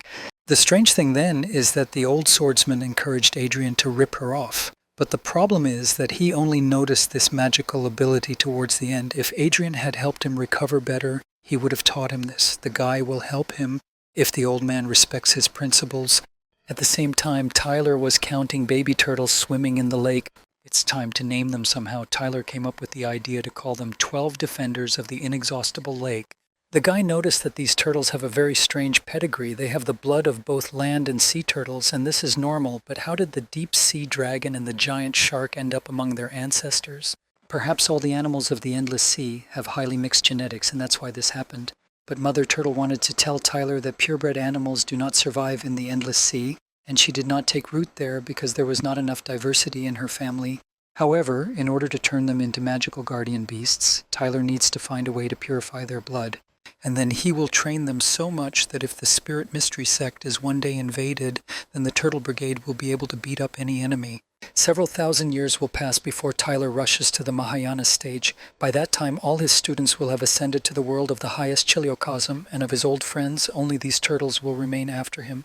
But wait, if it does happen, won't they call Tyler the Turtle Hermit? That would be quite nice. Suddenly, the mentor felt his student in the water. Although her disguise skills are already close to perfection, her attempts to outsmart her mentor are still naive. Jennifer couldn't understand how Tyler was able to detect her, but as it turned out, the grape system helped him with this and immediately informed him about it. Looks like the catch was a success this time, otherwise she wouldn't have come back so soon. This time, the girl brought in a little more than the income of the entire sect for a month. Half a kilo of this tea, which she now pours for her mentor, costs about 100,000 spiritual stones, and the tea accessories look expensive. Tyler believes that he has earned some money. The first thing he needs to do is appease his beloved mentor. Jennifer told Tyler that on a mission she met a very interesting person from the sect of Royal Swordsmen. The title immediately understood what he was talking about. He couldn't understand why the main character couldn't leave them alone. People like him are accompanied not only by great successes, but also by terrible trials. They themselves always get out of it in the most incomprehensible way, but their companions die. Therefore, Jennifer needs to stay away from him, and if she accidentally meets him, she needs to immediately run away. During the cart, she got a bunch of items, whose value is difficult to determine. For this convenience, she put them in this suitcase that looks like a trash can. The girl asked her mentor to help her determine which of these things are priced and which are not. Since she shared the spoils with the main character, everything valuable went to him. Everything in this suitcase can be thrown away. Perhaps the girl subconsciously understood this herself, which is why she put them in just such a suitcase. The only thing worth having was a rodent werewolf cub. Jennifer can sharpen her teeth on him at her leisure. This thing emanated a very thick smell of werewolves, so the girl mistook this bone for something valuable. It was drool. Meanwhile, in an unknown city at the location, there is a trading post. In this place, Adrian tried to sell his valuables, but he was not satisfied with the price because this whole pile is worth at least 200 million spiritual stones, and the merchant offered much less. If he is not able to appreciate the treasures, then Adrian will have to look into the next shop. After such words, the merchant agreed with Adrian's assessment. Usually he was able to easily fool treasure hunters, but in this case, Adrian knows the exact price of each item. The guy thanked the swordsman for this with poison. He did not expect that there would be so many valuable things in this pile of incomprehensible rubbish. Grandfather really liked it, trying to make the boy finally notice how much he does for him, but Jennifer only got a slobbery rodent from the valuable thing. Adrian asked him not to be upset because when he has enough money, he will upgrade his swords to the 3rd class. Only he needs swords of the legendary class, and they are very expensive. Grandfather Swordsman knows how to ruin the mood. At the same time, one of the students brought Tyler lunch. Also, he came to him on business. A student wants Tyler's approval to occupy several hills as experimental sites. The guy outlined the project ideas and handed them over to Tyler for study. A defense tower breeding purebred animals, crossing animals of different species, training dolls for remote combat, a command center for controlling combat dolls. It was all in this scroll. Tyler liked his ideas, but not all of them. He crossed out a couple, so he gives the go-ahead for the rest to be implemented. Now, Tyler decided to show his students something. He recently improved the pairing of his filming techniques with communication devices for live broadcasts and wants to demonstrate the result. On the screen, you can see the physically strongest student of his generation. Tyler recently developed a body hardening course, especially for him. Now he fights with fighting dolls every day. The mentor brought the quality of the images to such a level that Jennifer even felt a little nauseous from the realism. Interesting. What will happen to it when he brings the quality to the DMX level? Suddenly, someone sent this girl a message. As it turns out, her brother needs help and she needs to go to him immediately. Tyler asked her to hurry up before he did anything serious. If something happens, Jennifer can contact her mentor. At the same time, Enoch and his wife were accosted by an unknown man. The second one began to tell him about the Thousand Paths sect and said that it was a 9th rank sect. He wanted to recruit Enoch into the sect and offered to join them. The boy answered him that he was already a member of another sect and could not give in to him. But for this man, this was not scary, because in his sect there is a heaven-kissed spellcaster who creates a spell specifically for the needs of students. But in the sect that Enoch is a member of, there is the same person, so there is no point in joining them. This angered the man, and he offered Enoch a competition with his student at the same stage as him, so that he would understand that it is not worth wasting his talent on the sacrament of the spirit sect. The boy's eyes shone because he was eager to compete. But to avoid getting into trouble, his wife had already called Jennifer to help them. His sister, when she got to this place, also decided to see how her brother would fight. She can't wait to see the fight, and she decided to connect her mentor so that he could watch it too. The best students of the spirit birth stage appeared before Enoch. If he can defeat them one by one, then the man will give up the idea that his sect is more suitable for him than the current one. But the man was confused by what Jennifer was doing. She explained to him that their mentor found out that he was trying to lure Enoch to become his student, so Tyler himself wanted to look at his students. He needs to know whether his pet will go into worthy hands. Enoch gave them a head start and said that these students could attack him all 3 at once. This only angered them, and today they will show him what their enemy is really worth. To protect spectators from the consequences of the battle, the man installed a battle protective dome. Tyler called his 2 disciples and told them to watch their elder brother defend the honor of the mystery spirit sect. The battle began, and Tyler immediately noticed the mistake of Enoch's enemy in that he was trying to hide in such a small area. Enoch also did not stand still and used her attacking techniques called freezing shower and assault fire. He easily managed to defeat his opponent. In his sect, students are at the stage of chi hardening, and even then they are better at camouflage. The next opponent uses a technique that involves being in armor. Enoch himself is not against this because he really loves armor. Turtle Italy, along with his name, the students watch this as if in a cinema, as if a fragment of the battle from the film The Avengers was being broadcast in front of them. Enoch was the first to attack her opponent and used a technique called lava falls. For the guys, this was on the verge of being legal because this was clearly an original spell created by the caster of their mystery spirit sect. They couldn't understand how the nameless sect had a cultivator of such a level, so they decided to find this spellcaster at all costs and lure him away for a good price. Suddenly Tyler had the feeling that someone was going to fuck him, and there was a bright flash from the screen where the fight was being broadcast. In order to protect himself and his students, he wore safety glasses to prevent their eyes from being damaged. At this time, Enoch uses his powerful technique called nuclear explosion. The bright light began to blind his enemies, and powerful projectiles flew throughout the battle arena. Dark glasses from the sect of the mystery of the spirit. This is the choice of the winners. Good integration came out, guys. Tyler wanted him to continue in the same spirit. After that, they rolled up the battle dome. The guys had enough and everything was already clear. Maniacs like Enoch need to go to Shenlingzhou and contain the werewolf invasion and not walk around the city here like an idle tourist. As an apology for wasting his time, the guy suggested that he take this source of the wood element. The The guy was very happy about this and ran with his bag to take this gift. Tyler and his students just watched the fights live, and there were no delays at all during the broadcast. This indicates amazing data transfer speeds. If there is such a good signal throughout the central continent, then why doesn't Tyler send a doll to the outside world instead of himself? If the signal is stable, then he will be able to control it no worse than a game character using a gamepad. It would be reliable, visual, and most importantly safe. Tyler took the hands of his students and flew to make this idea a reality. He flew to the forge. Afterwards, he asked the grape to evaluate how well this model of a remote-controlled doll receives a signal. The system said that signal reception capabilities are very limited. This model is only suitable for shopping. There can be no talk of fighting. Any enemy at the golden elixir stage will create interference in the force field with its aura. According to an objective assessment of this model, it's not worth a damn. Tyler wanted Grape to optimize this and find a solution for each of these problems.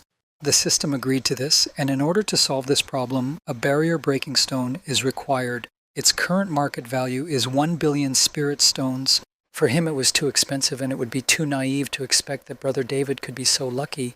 But he had such an amount, and he decided to buy this stone. Nothing will stop him from creating a fully functional avatar anymore. 10 days after development, he began testing his clone. Jennifer looked at it and admired this work. After that, he introduced his double to Jennifer. From now on, it will be he who, instead of Tyler, will go on long journeys on dangerous missions, and the mentor himself will control him from here. This means that the girl will be able to search for treasures in the company of her mentor. Otherwise, she is very tired of random partners. Also, Tyler showed her the wireless base station. The student can take it with her so that the doll has a good signal at any point. It's not scary to lose the doll itself, but the base station needs to be protected like the apple of your eye. It cost Tyler half his fortune. If something happens to her, the mentor will do very bad things to the student. After that, the mentor sent her as soon as possible with treasures to test the doll in action. Meanwhile, at the Shenli Show military camp, Arthur and Mark were resting. Mark heard that Michael had recently been bitten by a poisonous snake and did not ask how he was feeling. Since snake venom causes hallucinations, the father was constantly delirious, but should recover soon. But it seems that something was bothering Arthur himself. Mark became interested in what kind of stone lay on his heart. Previously, Arthur thought that having woken up on the front line, he would develop at a rapid pace. But after 3 years of routinely cutting up werewolves, he has made no progress. He could not even fully master the magical ability given by his mentor. The guy considered his mentor a real genius because he developed magical abilities specifically for each of them, and the guy considered himself a failure because his actions did not live up to expectations. Maybe Mark has a way to help him with this problem. His magical ability will help Arthur master his. If he lives an extra life, he will definitely achieve what he wants. Arthur had a great chance, and he was very happy, so much so that he could not hold back his tears. After they drink the last glass, Mark will plunge Arthur into another world. Mark assured him that everything would be fine with him, but he didn't have to worry about being in a place that was unclear to him. Arthur, having fallen asleep, will be reborn in another world, and when he wakes up, he will be here again. Mark concentrated and used a technique called 100 rebirths. World 1, love. But then I realized that I had made a mistake because perhaps Arthur would not be interested in training at all in such a world. He didn't know what to do, whether to wake up his brother or not. He had already lost so much precious time, but he still hadn't made a decision. The guy didn't think that his first experience using his magical ability would be so intense. The next day, Arthur woke up and felt cheerful. It looks like he achieved what he wanted, and Mark can now leave with a feeling of fulfilled brotherly duty. Thanks to him, Arthur will definitely break through to the spirit birth stage within 50 years. Now he decided to visit his father. When he gets better, they will return to their mentor together. Mark will look forward to good news about his father. Mark still wondered if Arthur regretted living that life. According to the guy, his memories returned to him only when he was 50 years old. And before that, life was simply a miracle. He saw himself getting married to his future wife and felt that this was the happiest day of his life. At the same time, Jennifer and Tyler's doll fought the Flame Tiger at the Spirit Division stage. Tyler's doll had no idea about the girl's unique ability to attract such dangers. Jennifer said that if she went to test the doll in an area with low-ranking beasts, it would look like a mockery of her mentor. Tyler said that a doll of this model costs 10 regular dollars. If because of her she dies on the very first day, then her mentors will no longer entrust her with any important tasks. Suddenly, Tyler is having connection problems. If he didn't have this, he would have destroyed this beast long ago with critical attacks. After this, Tyler's doll used a magical ability called Dissolution. Jennifer didn't even think that this ability could be used anyway, because she only used it to escape. Suddenly, at fast speed, the doll began to descend towards Jennifer and took an attack stance. As it turned out, another monster at a high-level stage was approaching the girl, but Tyler was able to eliminate this beast with one rifle shot. Jennifer was so focused on her mentor that she forgot to shoot at him herself. This happened because her mentor's fighting skills delighted her so much that she became numb. The experiment was a success, the idea is working, but true, the speed is still letting us down. Now Tyler needs to gradually improve this model. Exactly a month has passed, and in the Sacrament of the Spirit sect, everything is still the same. The students were feeding the turtles when suddenly the teacher came to them. He came to them to make sure whether they fed his turtles or not. One of the turtles, who always loves the very first meal, immediately swam to Tyler when she saw him. Later, all the turtles swam to him who really wanted to eat, and Tyler has been busy lately, so he assigned his students to feed his turtles. This time Tyler brought them pills, and the turtles immediately swooped down on the guy to taste the treat. Tyler is amazed every time how fast these creatures grow. Also, his students are also developing quickly. In terms of talent, they are far superior to the first brother-sister pair of his students. In just a few months, they had reached the first stage of key tempering. A year will pass, and they will be ready to study alchemy and forging. One of the students was upset that after Tyler arrived, all the turtles rushed to him, and he was left sad. And the other student could not concentrate his spiritual powers because the mentor was next to him. Everything is fine in these students, but there is no core. They whine constantly. Tyler needs to figure out how to strengthen their character. Suddenly, the grape noticed an object flying up to the border of the sect. In order for Tyler to see it, she will display a picture on the screen. As it turned out, it was Mark, and it seems he brought the student again. Mark said that this talented child was picked up in Shenglingzhou. Also, this child was able to pass Tyler's tests from the most difficult category. This is the most ordinary child in appearance, but Tyler has never seen eyes like these before. The mentor used a technique called a few information on him and asked what kind of rebirth this guy had. Well, the boy didn't understand at all what we were talking about and didn't understand what the mentor wanted from him. In order to become a cultivator, you need a good reason, and Tyler asked the boy about it. He replied that he wanted to destroy werewolves and rebuild the village they burned. Having been reborn, he hoped that at least in this life he could relax. But as luck would have it, he immediately found himself in the very hell of the war with werewolves. Tyler listened to the boy and invited him to become his personal student. The boy agreed to this because it would be a great honor for him. After that, Tyler asked him what his name was. He said his name was Ilyich. For the mentor, this name sounded strange, so he gives him a new name, and from now on I will call him Jackson. After that, Tyler turned to his assistant and asked him to take a new student and show him everything here. Also, take his brother and sister, who were standing next to him at the same time, because they will soon have classes. It seems that the mentor thought that this child was someone's reincarnation. He is either the rebirth of someone great or has been endowed with a heavenly mandate. Tyler has no other explanation for the fact that he took all the tests from the most difficult category.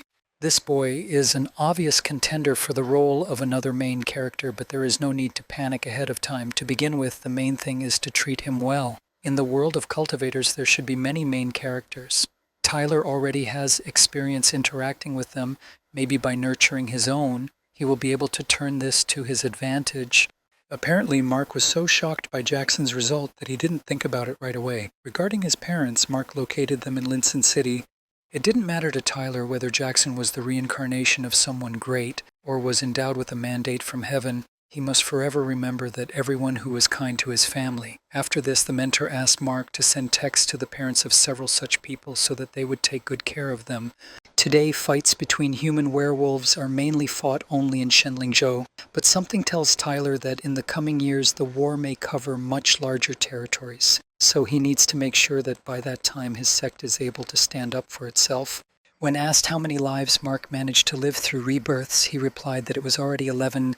Tyler asked him to take his time and henceforth activate one world once every 5 years, and after the 20th world once every 10 years. After that, he taught the Sutra of 1,000 Dreams and 100 Paths to the disciple. The guy should study it, and it will help him stabilize his emotional state after each awakening. It seems that Mark had not paid any attention to this issue before. Mark, remembering how kind his mentor had always been to him, sincerely thanked him, but there is no need to thank him since Tyler called himself his mentor, and he was his student. Then caring for students is Tyler's sacred duty. If Marco is tired, then he can stay with a mentor for a couple of years. They will fish together, play chess, and the like. It seems that due to an overabundance of rebirth, his state of mind is completely upset and Tyler needs help to regulate it. Meanwhile, Tyler's assistant was giving Jackson a tour. He said that everyone whose sacrament spirit was founded 12 years ago, and according to the classification of the Council of Elders, they are a sect of the first rank. As you can see, the territory of the sect has excellent natural conditions. Green mountains and emerald waters are the key to healthy development. The entrance to the sect is protected by the formation. This formation, at best, will hold back enemies no higher than the stage of exploration of the void, but at the same time it is executed quite skillfully. It copes well with the location hiding function, and there is room for improvement. There are also waterfalls of spiritual liquids here, and Jackson really liked this. He likes such starting conditions. He was reborn in the world of the middle Chiliocosm, awakened all the memories at an early age, and ended up in a promising sect. In general, Jackson had no intention of complaining about anything yet, especially when comparing this with the experience of being in the world of a small Chiliocosm, where the ultimate dream was the stage of laying the foundations. The boy's memories returned only when he was 50 years old. His whole life was spent providing for his basic needs. Jackson died at 150 years old from illness and old age, filled with regrets about the years he had lived in vain. Even a small sect of a medium Chiliocosm is stronger than the entire world of a small Chiliocosm. Edison also showed him training areas. Since its founding, the sect has accepted 213 disciples, and at the moment they are all at the key tempering stage. Jackson could not understand how, in such a heavenly place with waterfalls of spiritual liquid, no one could even reach the foundation stage in 12 years, and why no one managed to advance beyond the key quenching stage.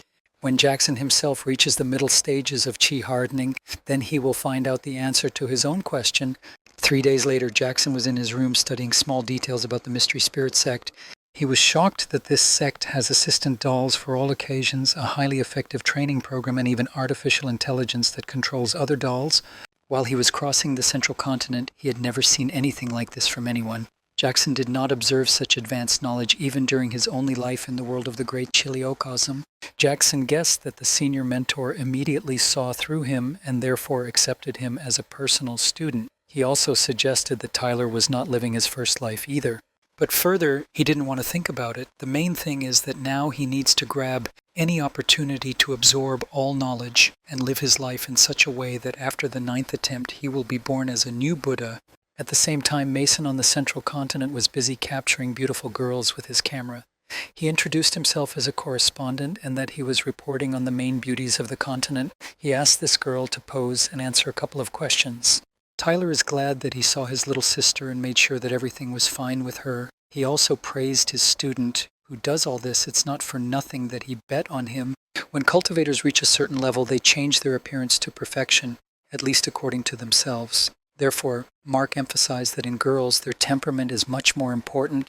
Some are passionate like fire, others are calm like the sea in calm. The third are graceful like birds, the fourth are gentle like flowers, and the fifth are proud and warlike. Mark did not expect that his mentor would be so superficial because female beauty lies not only in the face, waist, and legs. Natalia said that he is the only person who has a normal reaction to beautiful girls. Mark didn't understand how someone as talented as his mentor could look at girls from such a primitive angle. It turns out that this is Tyler's weak point. Mark believes that female beauty is not limited to the physical shell. The shell rather diverts attention from the truly important qualities. Mark didn't understand his mentor. It's easy for him to reason from such sophisticated positions when he lived his whole life in an elite brothel. And Tyler devoted most of his life to cultivating and educating students. Therefore, he wanted to enjoy the girls at least through the screen. Mark ended up only there because one courtesan saved him from life on the street. He regularly paid for his accommodation by painting pictures and combining poetry, and not in kind. Then, Tyler suggested that Mark write a poem for each girl that would praise their beauty. Since the student is so not superficial, he should easily cope with it. Tyler continued watching and asked Mark not to distract him anymore. Finally, Jennifer managed to get through to them, and she thought that the mentor and Mark were busy with something important. The girl told her brother that she managed to contact the sect. She told Tyler that she wanted to warn him about their departure. The Council of Elders strongly recommended that someone from the Spirit Mystery sect go to the front, and she and her brother volunteered to take the rap for everyone. Inek did not understand why Jennifer ended the conversation with her mentor in a few seconds because it was so difficult to get through to him. The girl replied that she had already said the most important thing and did not want Tyler to start dissuading them. At this site, no less than 10,000 recruits gathered for departure. The situation is complicated, as Inek was told in the Council of Elders. Sects of the 9th rank generally send 10 of their best masters to the front. So the question of whether they will be able to extinguish the attacks of werewolves in the near future remained closed. Jennifer decided to immediately agree with her brother that when they get to the front, her brother will obey her in everything. This is because of the two of them, Inek is a master at causing damage to the enemy. When it comes to running away and dodging attacks, Jennifer is 10 times better than him at this, so for the sake of the common good, this is what needs to be done. Her brother agreed with her and said that he would obey her in everything. With Aunt Jennifer, you will never be lost. Suddenly they noticed a boy who looked to be only about 20 years old, and apparently he was at the stage of laying the foundations. They wondered who he was, an alchemist or a blacksmith. The guy told them that he was an external disciple of the Heavenly Forge sect and wanted to earn some points from the Council of Elders. That's why he's going to work in a repair shop in a military camp. Jennifer and Inek immediately realized that this sect was making the ships that their mentors so dreamed of. It seems that after completing their military service, they will return to Tyler with a pleasant surprise. For the guy, this was the first time he knew the limits of the sect, and he was very worried. Still, not everyone on his way will be as kind as Jennifer and Inek, so he is very glad that he met them. All that remains is to find out what this guy's name is. Jennifer heard that all disciples of the Heavenly Forge sect are divided into categories A, B, C, D, E, depending on their talent, and she wondered which one this guy belonged to. The guy shyly replied that his name is Julian, and he is in category B. After that, Jennifer asked him to look at her bracelet and think they would take the blacksmith who made this bracelet to his sect. The guy was shocked. He had never seen such runes that were so close to perfection. A couple of manipulations, and it can be turned into a divine class item. The blacksmith who made this bracelet could become one of the best craftsmen of his sect. Julian asked the guys to tell himself who made this bracelet because he wants to meet the publisher.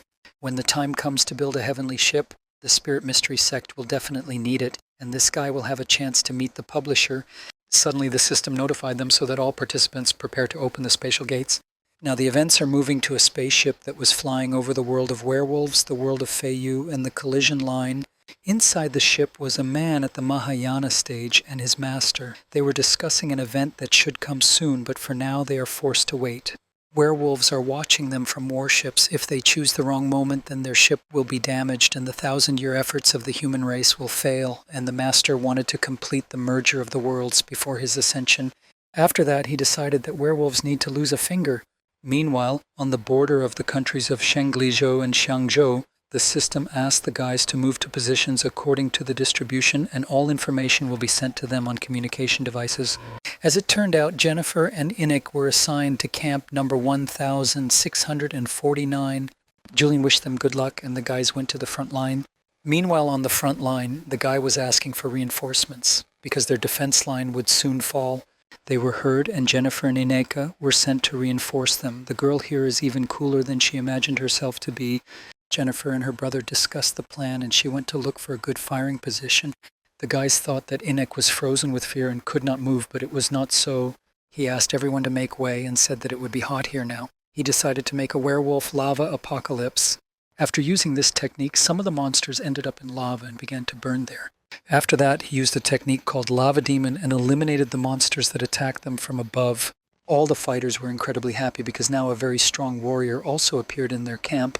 Meanwhile, on the inexhaustible lake, Tyler and his student Mark watched this battle.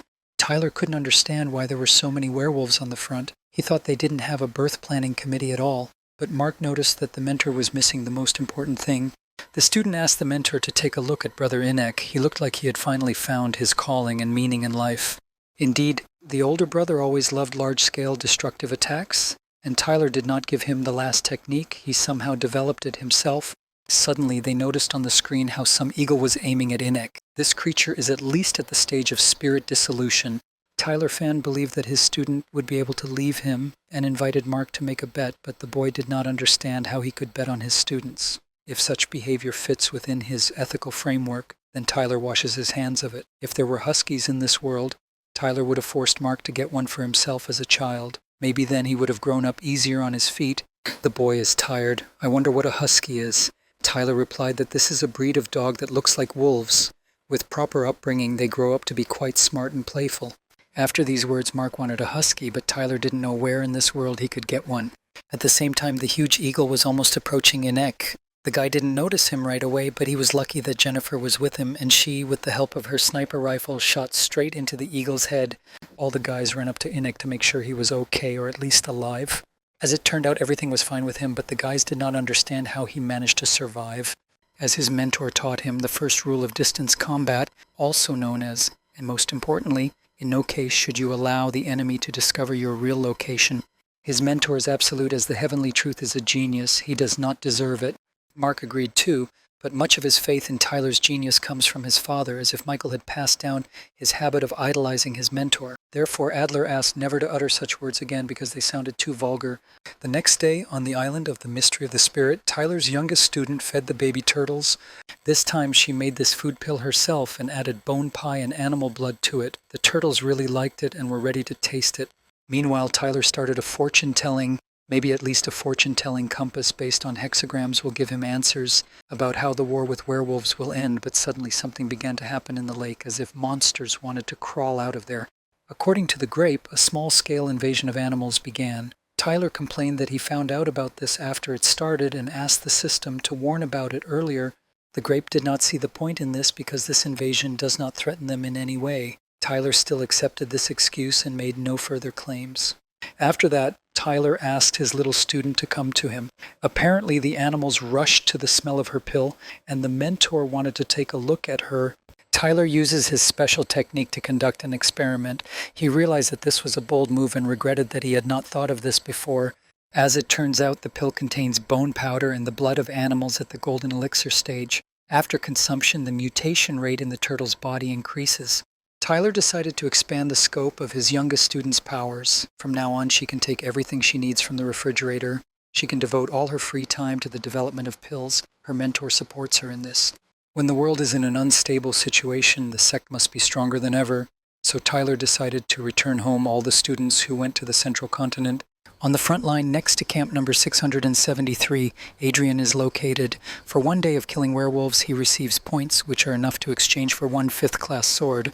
Now it remains to understand how many years he needs to continue at the same pace to earn 1,000 swords. But it's not up to him to decide how long the war will last. According to the old swordsman, there is a general smell of behind-the-scenes games here.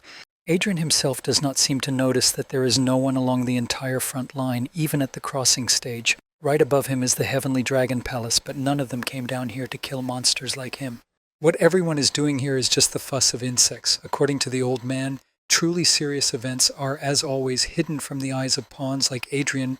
Meanwhile, in the area of the Battle of the Cathedrals, some old man couldn't hit it even once and everything flew by, but we still need to try to get into such ships, and even with such maneuverability. Moreover, the main thing for him is to drive them to the point where the Lord wants to see them, and with this his task will be completed. The old man's plan worked. Now the werewolf ships began to collide with each other. They realized that the guys had deliberately driven them to this point. Werewolves want to use human blood to unseal the habitat of ancient werewolves in the central continent, but this will not happen, much stronger than these stupid werewolves. The Lord spent almost all the property of his family on acquiring 2 Thunder Punishment shells, and they were worth it. After this, he ordered his subjects to collect battle trophies because the merging of the 2 worlds would soon begin. Now, they definitely won't be able to attract ancient werewolves to their side. In the airspace above the Shenglingzhou border, in the Heavenly Dragon Palace, one of the 3 inhabitants of the Mahayana stage Dragon Heavenly Palace said that the true moment had come and asked to follow him to Shangzhou to exterminate the werewolves. It turns out that the most important offensive has begun. Everyone is so eager to end the war as quickly as possible that they didn't even stay to collect the spoils of war first. Therefore, Jennifer invited her brother to do it for them, because she did not want to return empty-handed to her mentor. By the way, Inek has already had his eye on the tablets with heavenly runes, and he will exchange the points he earned for them. He so wanted his mentor to be delighted, and Jennifer will exchange hers for a polarizing pill so that Tyler's next breakthrough will go like clockwork. Meanwhile, the forbidden area of the ancient werewolves, the man ordered the bloodsucker to use the blood of his fellows to remove the ancient seal. The monster admitted that he did not expect such a brazen move from people, and it surprised him very much. He believes that fleeting successes have turned people's heads, and this will destroy them. Looks like the bloodsucker was determined to kill people. Suddenly, bloody rays began to reach the ground from the sky. The monster began to use his technique to awaken the ancient werewolves. A huge stone golem began to crawl out of the ground, who really wants human flesh. People are obliged to hold this monster until the Lord arrives. They began to attack him using a technique called the sword formation of destroying the enemy from 10 sides. But for the monster, it was like tickling. He easily deflected these attacks from people. He's not even affected by God-class swords forged specifically to kill werewolves. It looks like humans won't be able to hold him off for very long. Suddenly, from the sky, someone shot a divine ray directly at the ancient werewolf and caused serious damage to him. As it turned out, their lord came to save the people. The power of the ancient werewolves turned out to be more terrible than he expected. He thanked his brothers for the work done, and then decided to figure it out himself. Enoch and his sister Jennifer watched everything that happened on the sidelines. The girl remembered that her mentor always told her, "You should always assess the situation and not be the first to get into battle." Enoch said that something terrible was happening in that direction and suggested that we sit here until we receive the first news from Xiangzhou. Suddenly, Jennifer's mentor called and said that something was wrong in the world and he needed to hurry up with a breakthrough, so he went on an unplanned retreat. He also asked them to finish their business and return home. After this, Tyler told his youngest student that he was going into seclusion so she wouldn't have to bring him food. The main thing is that she continues to feed the turtles. For each personal student, Tyler develops a separate magical ability that enhances his best qualities. But the problem with this student was that he was excellent at everything, and it was difficult for Tyler to determine in which direction this guy should develop. Perhaps he himself has thoughts about this. Not understanding who Jackson really is, the reincarnation of someone great, or the holder of a heavenly mandate, Tyler is not even sure whether it is safe for him to leave the sect and go into seclusion. The student decided that he wanted to follow the path of spells. Jackson was fed up with alchemy and forging by his 5th life. The main question is whether this mentor will be of any use to him. If he teaches him what he already knows, then why should he stay here? One of his brothers has already gone down this path, but for Jackson, Tyler has a more suitable ability. At the same time, Tyler actively used the aura to check and noticed oddities in Jackson's aura, because similar effects occur in people who have lived more than their first life. The mentor already knew everything and asked Jackson to tell him everything. The student cannot escape anywhere because he is under the gun of all the weapons of the Mystery Spirit sect. Jackson still burned it himself. He didn't think that anyone in this sect would be able to see such a thing, so he didn't bother with disguising his aura. He couldn't understand why Tyler, being at the groundbreaking, could see right through him. There is no point in hiding anything for the student anymore. He said that he was an immortal from the world of Yumin, which is in the Great Chiliocosm, and one day a treatise came into his hands suggesting a path to life through reincarnation. It's called Becoming a Buddha in 9 Lives. Now the boy is living his 8th life. It became clear to Tyler that it would be impossible to fix such a character for his own interests, in which case it would be inappropriate to continue to be called his mentor. Tyler invited him to take a bag of spiritual stones as an offering to the future and wished him to successfully complete his journey. Jackson pushed away the bag and said that he wanted to stay in Tyler's sect as an ordinary disciple. Leaving an immortal from the world of the Great Chiliocosm in your sect would be unsafe for Tyler's students. The Mystery Spirit sect is not a hotel. If Jackson wants to stay, he must offer something meaningful. The boy said that he swears to the heavens that because of his presence here, not a single disciple of the Mystery Spirit sect will suffer, and his oath also includes spells, techniques, and magical abilities from the world of the Great Chiliocosm. Tyler thanked him for such gifts and said that Jackson could consider the Mystery Spirit sect his home. Now, at least Tyler knows that this man is not from this world. In his free time, Jackson can come to him for tea and talk about the Great Chiliocosm. Deep down, Tyler hoped there would be a reason to use his sky-based weapon. He still doesn't know what they are capable of.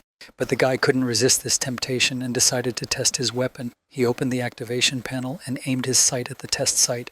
With one shot, he was able to leave a huge crater in the ground from which lava began to flow. Grape did the data calculations and said that the main island's protective formation was damaged by 0.5% and restoration had already been completed. According to preliminary data, all the animals in the district at the spirit transformation stage and below were killed. Tyler was now 100% sure that his sect would become the best island of safety. After that, the Grape said that the Council of Elders was calling him on the phone due to loud explosions. Tyler explained to him that everything was fine with them and there was no need to send anyone. Just did a little test, and at the moment Everything is under control. Meanwhile, in Shenglingzhou, Yulian thanked Jennifer and Inek for escorting him to the workshop. The brother pulled his sister's pigtails to show her the sign on the building, but the girl didn't like it and she yelled at him for it. As it turned out, they were now near the forge of one of their old friends. More than 10 years have passed. The guy was wondering where Brother Tyler is now and how he is doing, whether he even broke through at the stage of laying the foundations. What is certain is that he has already abandoned blacksmithing. Suddenly, Tyler's personal students come to see him, but he didn't recognize them right away and thought that they were ordinary visitors. After 3 months of living in the Sacrament of the Spirit sect, Tyler finally came out of seclusion. It seems like he went into seclusion for only 3 months, but he managed to do a lot of things. He reached the peak of the stage of the formation of dreams, developed a course on the method of those elements for the stage of dissolution of the spirit, made a plan for completing the improvement of the protective formation of the gates. It seemed that Tyler could no longer do anything. Also, the blacksmith Alex will soon arrive to him. About 3 months ago, Jennifer and Inek met him, and Michael and his family should return. Tyler felt that they would arrive about now. Brother Alex was the first to run up to Tyler and was very glad to meet him. He admired what his friend had set up for himself here, a pond of spiritual liquid, turtles guarding the sect. The boy just couldn't help but enjoy it. For unknown reasons, Alex knelt down and started vomiting at Tyler's feet. As it turned out, everyone in the Mystery Spirit sect has a very thick spiritual aura, which is why Alex's body reacted this way. Well, it's okay. He'll soon get used to it and be as good as new. The main thing is not to forget to clean up after himself. Suddenly, a golden chain appeared in the sky above their heads, which was woven throughout the continent.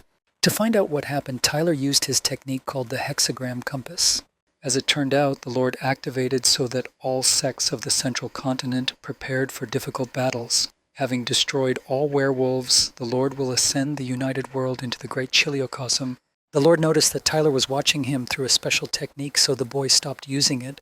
It seems they won't let people live normally. As it turned out, in 20 years it will end with the merging of worlds. And the point of merging will be the central continent, which means that no one has time to build up. Therefore, the mentor made a number of decisions. First, you need to actively train. The second is to finally cure Michael from snake poisoning. He appointed Brother Alex as the leader of the blacksmith department. Tyler gives him a number of powers to use the grape, but the boy didn't understand at all what a grape was. But it was easier for Tyler to show it in practice than to explain everything in words. In the dungeons of the island, the mystery of the spirit, Tyler decided to show Alex what's going on here. Here are production lines with working dolls, and the grape system is the artificial intelligence that controls them. In the coming years, Tyler will have to increase the size of his army of fighting dolls by an order of magnitude, and Alex should help him with this. Alex couldn't understand how Tyler managed to do so much in just a decade and how much money was invested in all this. Suddenly, Brother David called Tyler and said that the cost of materials had increased by 50%. In connection with this, he increased the price of the product 3 times. Tyler considers his brother to be his personal god of wealth and hoped that he would earn all the money in the world. Meanwhile, in the border area of Shenglingzhou and Xiangzhou, the situation was rapidly heating up. At this time, the guys fought with a mountain bear, which is a werewolf at the stage of spirit dissolution, to kill him as quickly as possible, and someone used the pouring rain technique and then the solid freezing technique to turn the bear into ice. The ice began to crack and the monsters were torn into small pieces. One of the members of the Thousand Paths sect at the stage of the birth of the spirit thought that Inek specialized only in fire elemental spells and did not use others, such as water spells. This is teamwork. If this girl had not turned all the bear's attention to herself, then Inek would never have been able to openly use this technique. As it turned out, one of the werebears was still alive. He asked the people to let him go, and in return, he would tell them where the main treasury of his tribe was located. But Jennifer immediately finished him off with a shot in the heart. As her mentor told her, there is nothing to negotiate with defeated enemies. They need to be finished off. Veronica, a member of the Thousand Paths sect, also thinks Jennifer is very cool. She really enjoys working with them. If she had not been called back to the sect, she would have continued to kill werewolves along with them until the victory. There is still a lot of work to do, so they will definitely meet again. And then Veronica wanted to make a bet with Inek, which was who would kill the most werewolves.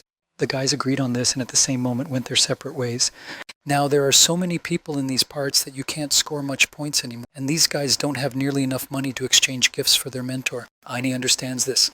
Lately, there have been some serious guys flying in who are raking in all the cream for themselves. Therefore, at the moment, they can exchange all the points for tablets with heavenly runes and somehow get a polar pill next time. The guys decided to do just that, and then immediately returned to the sect. Inek's soul is uneasy that no one is protecting his mentor now. On the other side of the same forest, a group from the Royal Swordsman sect were doing a good job of defeating the werewolves. The old swordsman asked Adrian to stop wasting time here with this small fish, and on the contrary to go to the Forbidden Lands to the ancient werewolves because you couldn't imagine a better chance to start your ascent. You'd think it would all be so simple if only Adrian had a partner like Jennifer. In that place there is the blood of ancient werewolves, a flower on the blood of werewolves, and random artifacts. The old man told him that they would earn more there in one day than they would in 10 years where they are now. He still managed to convince Adrian, and he asked where they needed to fly and what to do. The first thing the Lord had to do was put seals on the ancient werewolves or neutralize them in some other way. The main thing for the old man and Adrian is to get to the Forbidden Lands immediately after they become safe, and then the old swordsman will tell Adrian where to go and what to do. Now they have reached the Forbidden Lands of the ancient werewolves. The flower on the blood of werewolves grows in the gorge under the cliff. There is no danger nearby, so the guys can safely move forward.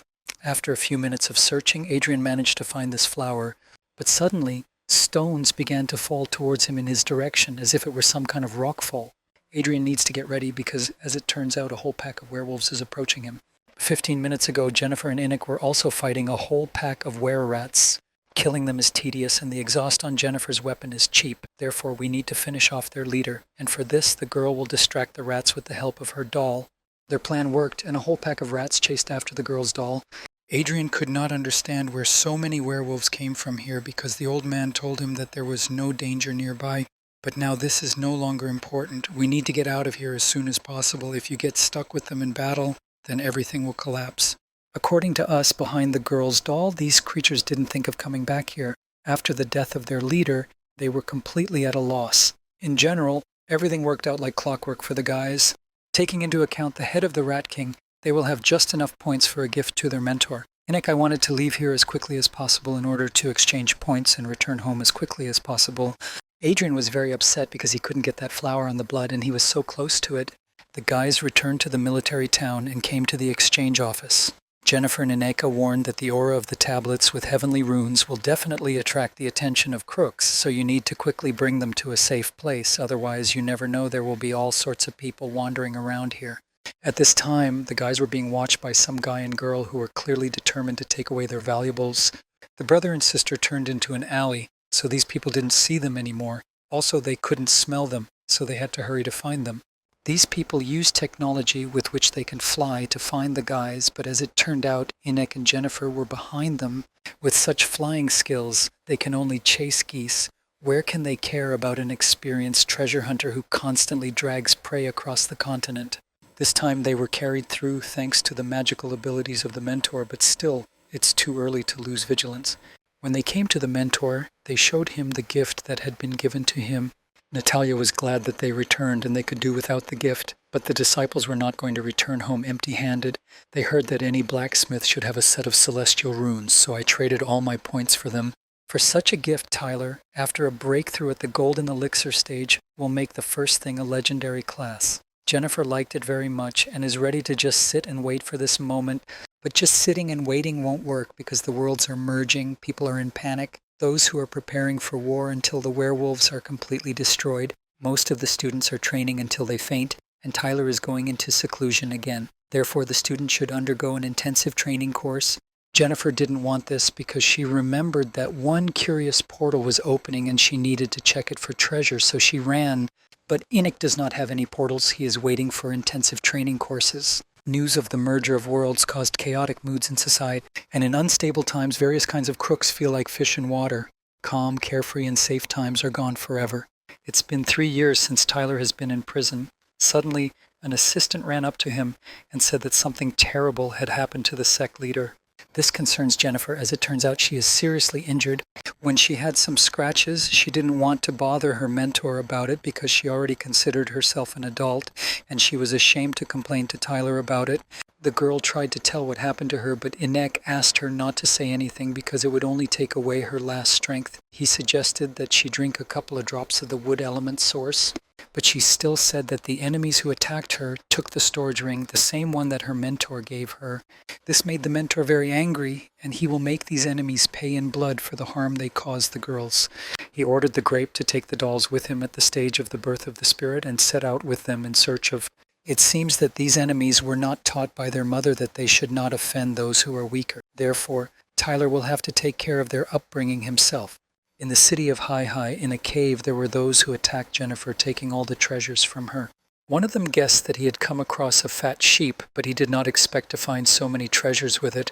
The only pity for him was that she ran away, and now he will have to lie low. After tomorrow's case, he will have to go into seclusion for 100 years, but the second considered it too much and did not understand why such measures should be taken. He thought that no one would find them except the council of elders who could use the mirror of karma. Since they had a treasure in the form of a ring that Tyler created, they could be easily found, and so they were caught. Today, Tyler will collect the percentage from them, but when he breaks through to the stage of the golden elixir, then the hour of reckoning will come for them. For this, the mentor created an illusion in the form of ordinary treasure seekers to lure these villains. They quietly approached them and killed one of the dolls, but they do not realize that these are not real people. Everyone prepared to fight, and at this time Tyler aimed his cannon at them. It's time to check out Tyler's masterpiece and experience a powerful charge of energy on these little people. The attack was to put fences around them through which a strong current would pass.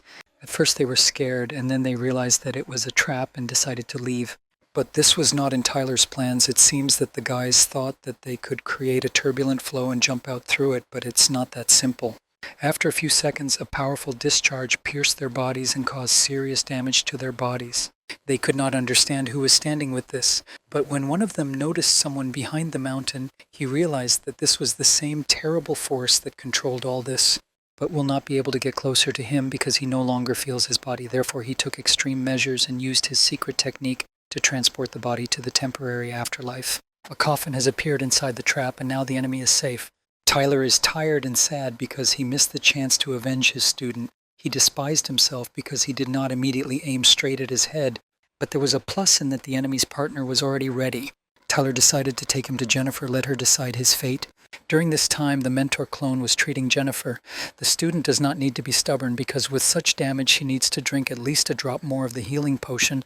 Jennifer told her mentor not to waste the essence of the wood element on her because it was very expensive. There are only 4 drops in the vessel, and she has already drunk 2. If converted into spiritual stones, then this is a fortune. Girls need to stop comparing themselves to spiritual stones. She is Tyler's personal student, and for her mentor, her life is more valuable than anything else in the world. Tyler's clone decided to show her a video where his doll partially avenged Jennifer. He promised to get the second one next time, and the first one, the one at the stage of spiritual transformation, will soon be delivered, and Jennifer can do with him as she wants. The student could not hold back her tears because she was incredibly grateful to the mentor for his love for her. For Tyler, accepting students is the same as having children, only without a wife. Also, he counts on their care when he becomes old. The guys need to break through as soon as possible because the sect needs them. The mentors became interested in why her brother left her alone then. Jennifer replied that he had left to train. It seemed to her that Inik felt partly to blame for what happened. The student decided that after recovery she would also throw herself into training so that no one would offend her anymore. Tyler was happy about this. In less than 20 years he will break through to the stage of the golden elixir and then create even more amazing magical abilities for his students.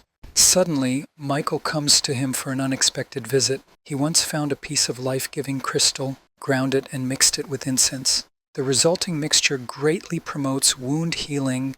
He also brought a sword of luck for Jennifer. It is believed that its owner will be lucky in all endeavors. To do this, just hang it on the wall. Jerica brought her a pill with phoenix blood. It helps recovery from large blood losses. Jennifer did not expect such gifts, but sincerely thanked Uncle Michael and Aunt Jerry. After that, Michael went up to Tyler and said in a whisper that they needed to talk. Looks like something happened again. Michael heard rumors that his illegitimate son Mark was preparing for a breakthrough, and Tyler confirmed it. Michael doesn't know what to do because according to his feelings, the boy already guesses everything, and after the breakthrough he will be able to check everything for sure. Tyler asked not to worry about it because in the worst case, Mark would force him to live one life with his real mother. Tyler assured him that it was not scary at all. The process is quite simple. You just need to close your eyes, fall asleep, and it will all be over overnight. Maybe Michael should try to talk to him about this, and maybe he can convince Mark to give up his idea. Finally, he decided to stop running away from this conversation and talk to his illegitimate son about this topic. The next day, when Tyler was just sipping his favorite tea, he received a call from Mark. As it turned out, Michael had just come to him and said that he was his father. Tyler was shocked by this because he suggested that Michael talk and not confess everything outright. When asked if everything was okay with Michael, Mark replied that he seemed to be alive. Half an hour ago, Michael came to the boy to confess that he was his father. Mark silently and quickly used a magical ability called 100 Rebirths on him. He put him to sleep a few moments after Michael confessed. After this, Mark asked his mentor to take him away from here. Today, the boy killed his inner demon, giving his mother a whole life with his father. Now, Michael and Mark were even Tyler's side heavily because he would have to clean up this mess again. The next day in Michael's yard, Tyler took him home yesterday so he wouldn't sleep on the cold street. In the morning, all the spell was broken and Michael finally woke up. He really wanted to go back to the dream because he really enjoyed spending his whole life with Mark's mother, even in his dream. Especially for Michael, Tyler made a pill to make him feel better.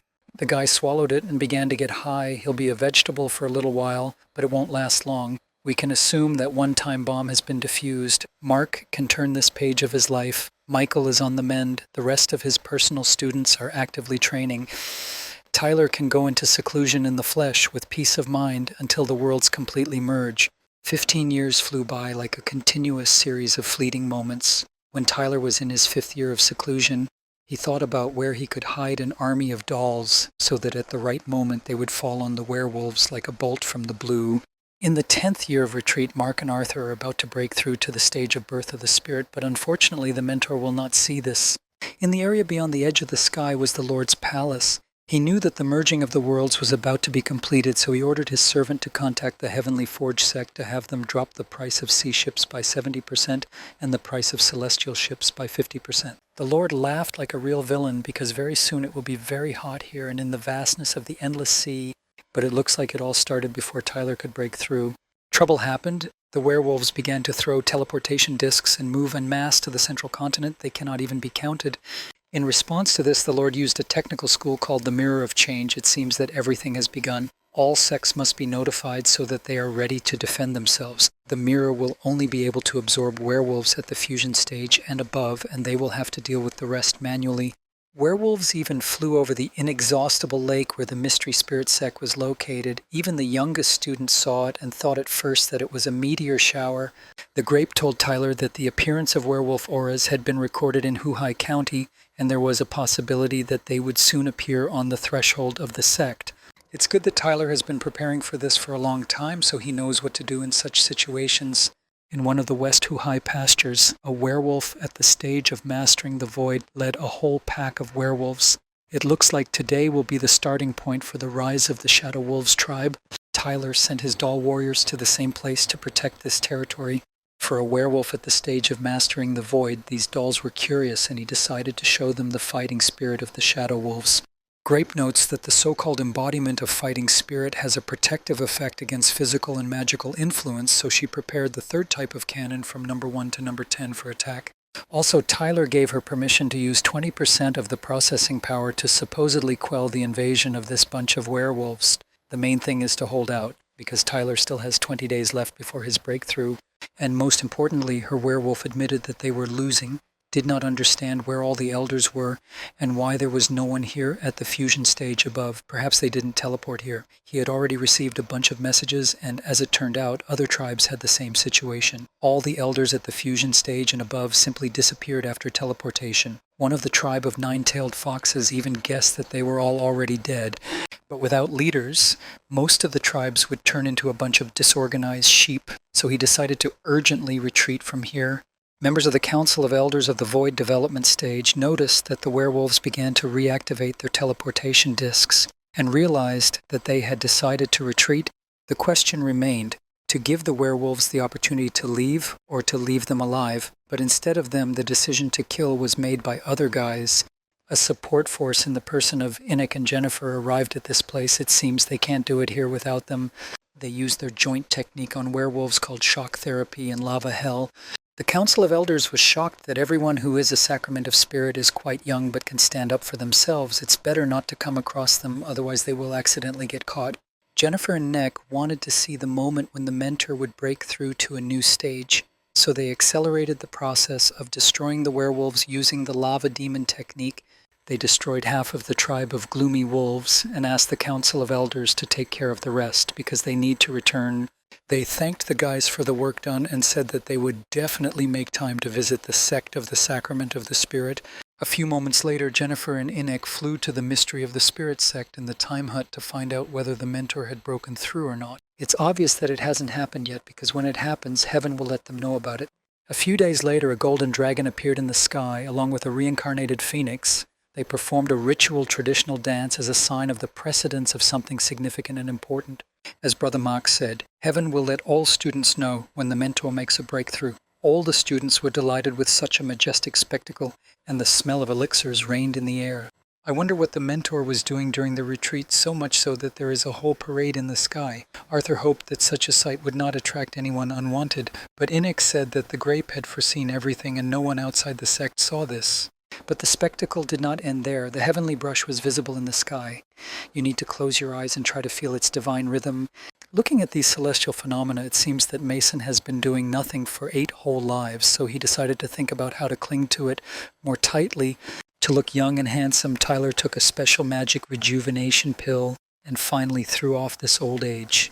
When the mentor came out, all the students solemnly congratulated him on his breakthrough to the stage of the Golden Elixir. After breaking through to the stage of the Golden Elixir, Tyler corresponds to the level of a master of alchemy and blacksmithing, and while in retreat, he rethought the method of the 5 elements. Therefore, students need to remaster it with its new interpretation. He also told the grape that the scoundrel who attacked Jennifer was now hiding in the town of Juchi. Last time he marked it with his aura, and now it will be easy for the system to find him. Therefore, the grape must take the dolls with him and try to take him alive. If it doesn't work out, then just bring his head. The Sacrament of the Spirit sect, although they try to remain secret and avoid noise, will not allow anyone to offend their own. Fortunately, Tyler is now able to put an end to this issue. Anyone who offends his people will pay for it, not tit for tat, but at double the rate. A couple of moments later, Tyler descended into the dungeon of the island of the Mystery Spirit. He had a lot of things to do, such as updating the grape, updating the sky-based weapon to the legendary class, updating the infrastructure of the sect, including security information, and much more. First of all, he decided to start by updating the grapes. He used the secret of the 8 trigrams on her and activated the renewal process. I wonder how the grape will transform. Will Tyler even be able to recognize it? But as it turned out, there were 0 changes. Perhaps after the update, their relationship will also reboot and a new stage will begin for them. Tyler had never held a grape so tenderly before. But the vineyard was still updated. Now it will only take her 6 months to complete all the repair and restoration work on the skyship, and she only needs to use 0.81% of her computing power to complete all current tasks. Having upgraded to the legendary class, the grape can split and its half will live an autonomous life. It was something like Tyler's plant. The mentor needs details about it. But unfortunately, the grape cannot fulfill this order right now. As it turned out, the Mystery of the Spirit sect was subjected to an illegal invasion. Foreign objects were found in the space above the inexhaustible lake. Tyler asked the grape not to destroy them all, but to leave one disc. He also announced the gathering place at the site of the supposed landing of the disc to his personal disciples. There is nothing to worry about. Tyler has enough weapons to fight off an entire army of werewolves. Since the mentor is now busy with his own affairs, of which a lot has accumulated over so many years of retreat, the guys decided to figure it out themselves. But they all don't need to immediately rush to the commas. Let the weapon do the main work for them. Well, after that, they need to prepare to eliminate the threat. In the world of werewolves, in the patrimony of the impenetrable badgers, their leader said that the bloodsucker titan promised them that if they managed to hide teleportation means in the human world, he would make one of their relatives his confidant. Therefore, they need to grab this opportunity because their tribe has been on the sidelines of history for too long, but now they have a chance to revive their former glory. But the plans of the bloodsucker titan are not destined to come true because Tyler's personal students will interfere with this. The guys thought that the mentor would never come here. Even without him, almost all the teleportation discs were destroyed. But Tyler had long wanted to test his 50,000 army of dolls in battle at the stage of the birth of the spirit. Also, he asked not to touch the last teleportation disc because Tyler had plans for him. The mystery spirit sect must have its own loophole into the werewolf world. After all, in that world there is probably a lot of ore, spiritual stones, and other resources, and Tyler needs to somehow compensate for military expenses. You just need to know what kind of werewolves will show up to them this time. If they are aquatic, they will have an advantage on the lake. Therefore, he ordered the grape to make sure that all the dolls synchronously use the solid freeze spells. As a result of this, the inexhaustible lake froze, and in its place a branch of the Arctic appeared. At the same time, a tribe of impenetrable badgers, led by a badger at the stage of the birth of the spirit, teleported to the world of people. But when he saw several people at the stage of the birth of the spirit, he became a little quiet. Their tribe knew many terrible battles but was never defeated. Therefore, they were not afraid of so many people, and they decided to attack them. The badgers rushed to attack, so Grape must order the dolls to surround them so that none of them escape. The construction was completed, but everyone was wondering what type of werewolves they were and why they rushed into the encirclement with such enthusiasm. Tyler also knew nothing about them, so just in case, he turned to the Council of the Elders. They sent the Elder Fusion Stage Council workers to provide support to the Mystery Spirit sect. Tyler wanted to know what kind of werewolves they were and what type they were. The worker replied that these were impenetrable badgers, and he was surprised that they had not yet become extinct. Their main problem is that they have no brains at all and are easily suggestible. In ancient times, when werewolves still ruled people, they were one of the elite tribes of the werewolf race. Among them, there were many great warriors. They are excellent in battle, brave and tenacious, but completely devoid of strategic thinking. More cunning werewolves began to use them as squads and suicide bombers to carry out the most hopeless combat missions, which greatly thinned out their population. But apparently someone from the political elite of werewolves realized it in time and decided to keep them at least in small numbers. This badger has a portable teleportation device on its back. The tactics of werewolves have changed. Now they send their special forces to people through teleportation discs. The task of the carriers of these portable teleporters is to escape and hide the device on the territory of the lady. Then other werewolves will be able to get here unnoticed and without risk to life. If all this is true, then Mark will try to lure the badgers so that they do not slip into the outside world. The boy jumped on the badger and used a technique with which the badger had the voice of Mark, who told him to open the portal. As a result, the portal was opened, and the werewolves should, in theory, move to the battlefield. Mark found out that in the entire tribe of impenetrable badgers, there are only 3 at the fusion stage and less than 200 at the spirit transformation stage. Therefore, they can destroy them completely on their own, even today. Only when they start to flee, Mark must catch a dozen badgers with teleportation devices on their backs, because with them it will be even more convenient to chase resources. In this case, the council worker elder will help Tyler get rid of the werewolves that are at the fusion stage, and the sacrament of the spirit sect must deal with the rest itself. Finally, he said that it is necessary to take into account that not a single badger should leave the inexhaustible lake, because this is an order of the Council of Elders. Tyler was ready to fight all day long. This whole battle is a great excuse to stretch his bones after a long retreat. Tyler destroyed several squads of badgers in an instant with incredible speed, leaving only ashes in their place. Suddenly, behind him was a badger warrior who was about to attack him. Lucky that an employee of the Council of Elders was with him and blocked the badger's attack.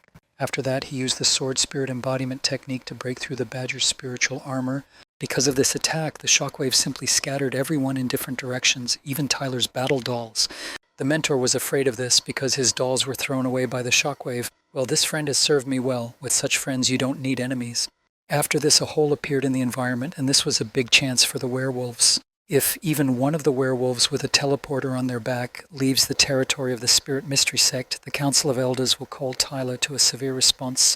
But it wasn't fair. The fool sent by the Council of the Elders created a hole in the encirclement line set up by Tyler, and if something happens, he'll be called upon. After a couple of moments, the grape told Tyler that all the enemies who had jumped out from the encirclement had been marked. Among them, there are only a few at the stages of spirit transformation, and the system has already sent the corresponding dolls for them. It was a great job. Now the Council of Elders has nothing to worry about. Now not a single badger can run away from Tyler.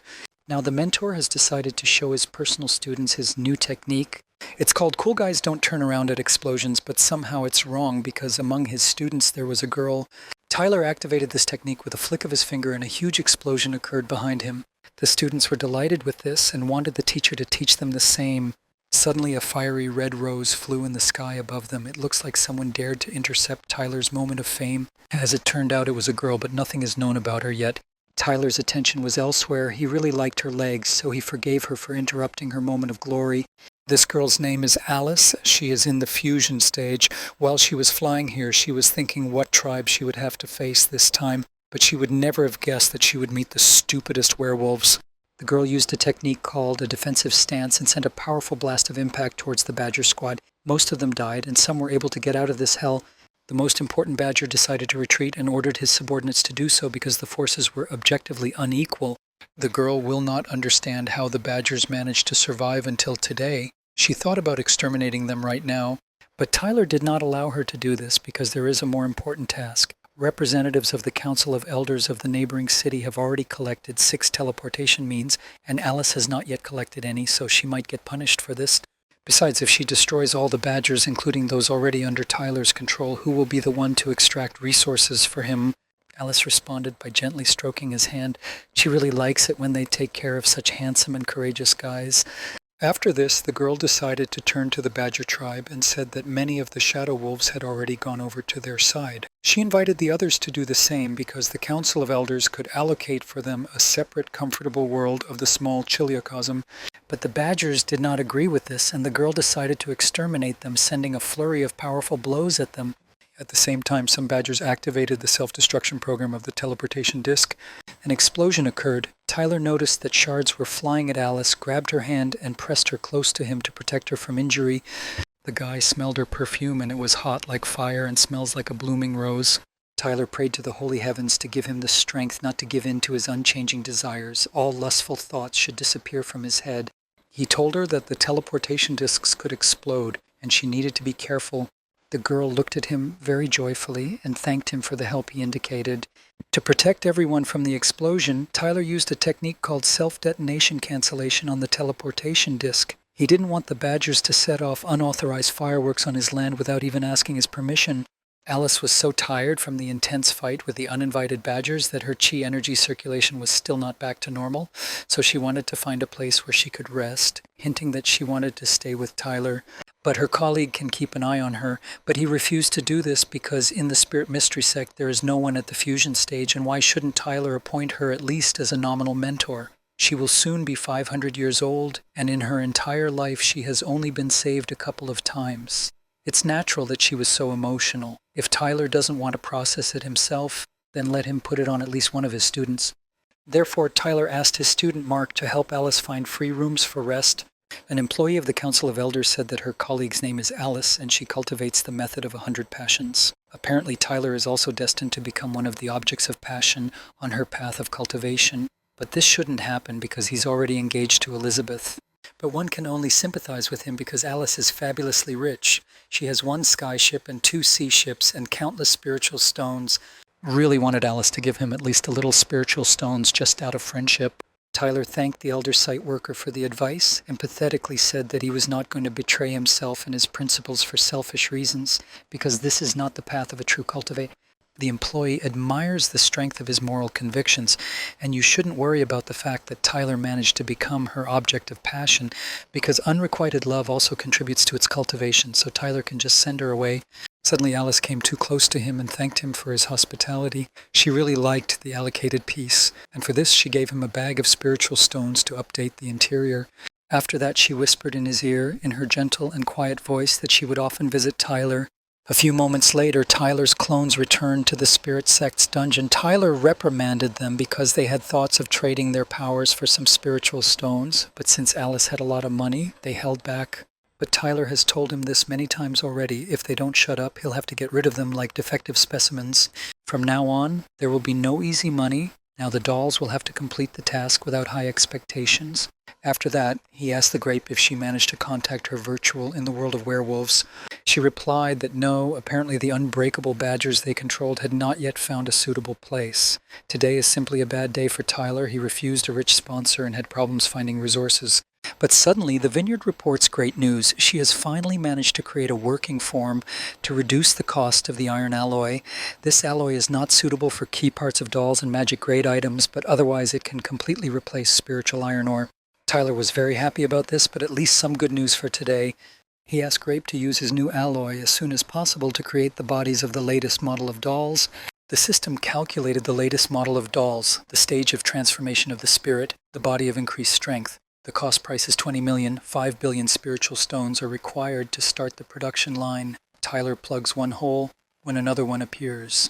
Light had just loomed at the end of the hopeless tunnel when the sun set behind the clouds again. The Grape took 100 million spiritual stones from him. Now there are still 4.9 billion left before the work is completed.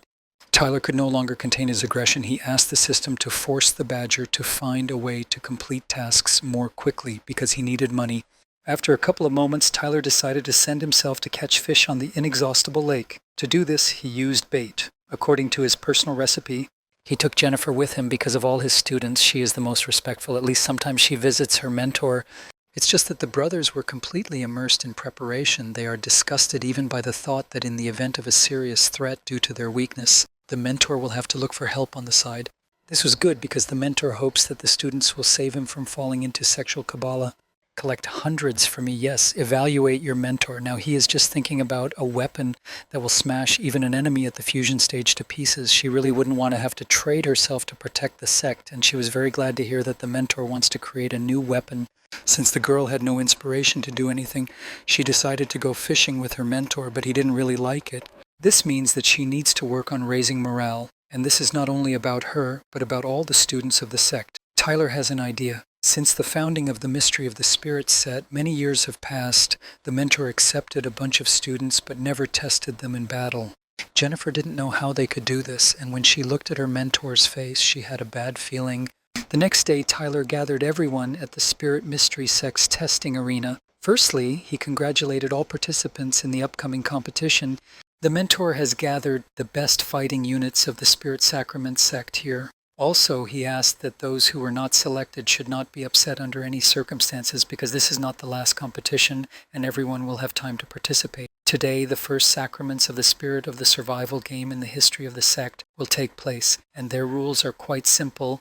The elimination will take place according to the Battle Royal principle. The location is a limited area where participants will only have starting skills, and weapons, pills, etc. can be found in equipment boxes. After the start of the competition, the territory will be surrounded by a zone with toxic fumes. Every 15 minutes, the area with clean air will narrow. When toxic fumes approach, participants must immediately move to a safe area. Everyone's task is to kill all their rivals and stay alive. Since the participants understood the rules, Tyler declared the first survival games officially open. The commentator for this game will be a commentator named Angelica. She asked everyone to be patient. The senior mentor has moved all the participants to the virtual world, and soon all viewers will be able to see them on the live broadcast.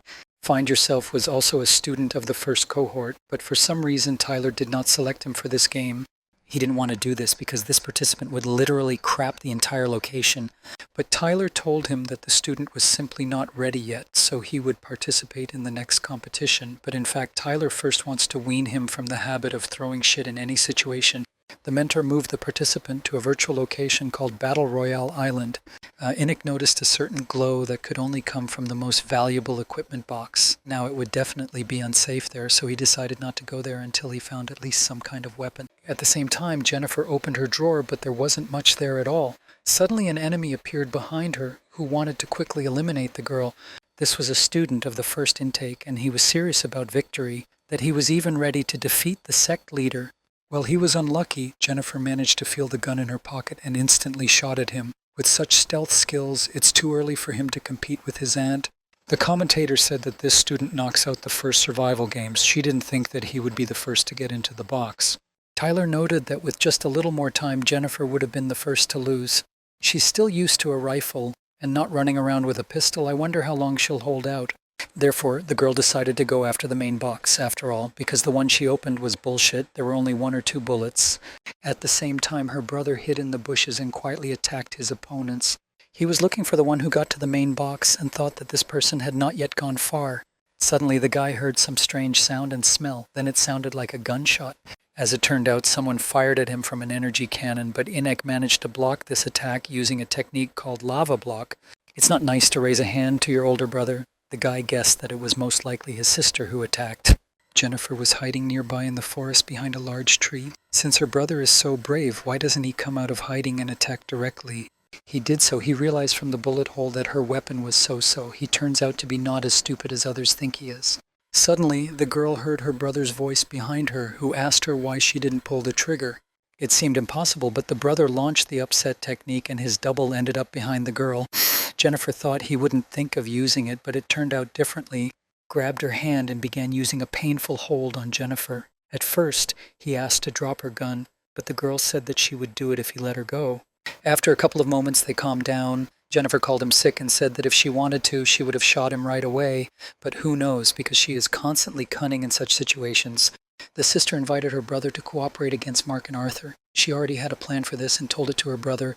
She said that Mark was so attached to Arthur that the first thing he would do was look for him. They cannot be defeated alone, so they must act together against them. It sounded reasonable, and her brother thinks they have already found each other. Perhaps they were the ones who opened the main chest, so they need to be found. Tyler watched this and joyfully clapped his hands because the sweetest and most interesting thing in this game will soon begin. On the Battle Royale island, participants also had to fight with Tyler's battle dolls. Suddenly, a guy with purple hair aimed at one of the participants in the battle and fired one shot. The guy was able to evade this, and by the shot he determined where he was. As it turned out, this was his familiar friend with whom he communicated well, but it seems that this time her accuracy failed and she could not hit the target exactly. This guy has a special technique where he trails a phantom trail behind him to confuse the attacker. This feature was built into the armor set he found here. His friend froze in place, and the guy decided to take advantage of this opportunity and attacked him. For such a loss of concentration in battle, he must be punished. Perhaps Mark's illusions here will not work on Inik and Jennifer, but representatives of the younger generation have no chance. Now those two guys have fallen into his secret trap, from which they are unlikely to be able to get out. We must give credit to these guys for providing the equipment to Mark and Arthur, and now they need to go to their well-deserved rest. The scheme can be considered debugged. Now the guys just have to wait for the older ones to grab the same bait. As the commentator says, some of the best students of their generation were eliminated. Brother Mark turned them off from the game with particular cynicism. Edison was bothered by the fact that this competition could teach the guys bad things, but as Tyler says, by learning only good things, cultivators cannot survive in the world. Students must be prepared for the meanness that they will definitely encounter in the outside world. Meanwhile, in the virtual location of the Battle Royale island, Jennifer and Inik found the same box with equipment throughout the entire location, but Jennifer stopped her brother and said that this place looks like a trap. If someone occupied that peak over there, for him they will be like on a silver platter. You couldn't imagine a more vulnerable position. Jennifer really wanted the items from that box, because she couldn't find better equipment here, and maybe she even had a rifle there. Therefore, her brother suggested just opening this chest, and then whatever happens, Sister was proud of her brother and agreed to it. Suddenly, a green magic sword flew into the ground in front of Inik. I wonder who dared to attack such a strong fighter. Also, Arthur appeared in front of him, who offered to simply fight without any tricks. At the same time, Jennifer used the invisibility technique to quietly eliminate Arthur. But Mark immediately noticed the girl. He asked her not to interfere in their battle and to conduct these battles honestly. Mark released his powerful charge of energy in the direction where Jennifer was, but the girl was able to dodge it. Still, he found her from the spectator stand. It looked as if it was complete chaos or some kind of confusion in general. Passions flared up among the guys there, but it seems they forgot about the approaching toxic fumes. And the next zone is not at all close. The guys need to hurry up in their competitions in order to save in their lives. Several minutes passed. Jennifer and Inik had already decided to call it a day because they needed to move to the safe zone as soon as possible. Then Jennifer called a timeout and suggested that everyone drink the elixir so as not to die from lack of energy. In a couple of moments, they almost reached the safe zone on the flying ship. All they have to do is give a little gas and they will be there. But not everything is so simple. Mark, with the help of his technique, grabbed them and was not going to let them go. Holding them, he himself will not reach the safe zone and will die along with them. Therefore, he decided that they would all die together, and then it would be decided who would ultimately be awarded the victory. As a result, all of Tyler's personal students drop out, and the winner of the survival game is Jacob. He started dinner early, as if he already knew his imminent victory. But in fact, Jacob just wanted to refresh himself before the battle. This was enough for victory. Tyler began to kill the ground with his fist because he did not expect the game to end this way. Suddenly, Jennifer flies into the mentors and says that it's not fair because Jacob did not win due to his fighting skills. But it happens because sometimes luck is more important than combat skills. After updating the grape, even running large-scale games does not use a large percentage of its computing power, but the students learned a lot. You don't, but Tyler will hold games like this every month, and the first-place winner will receive fried chicken in addition to points.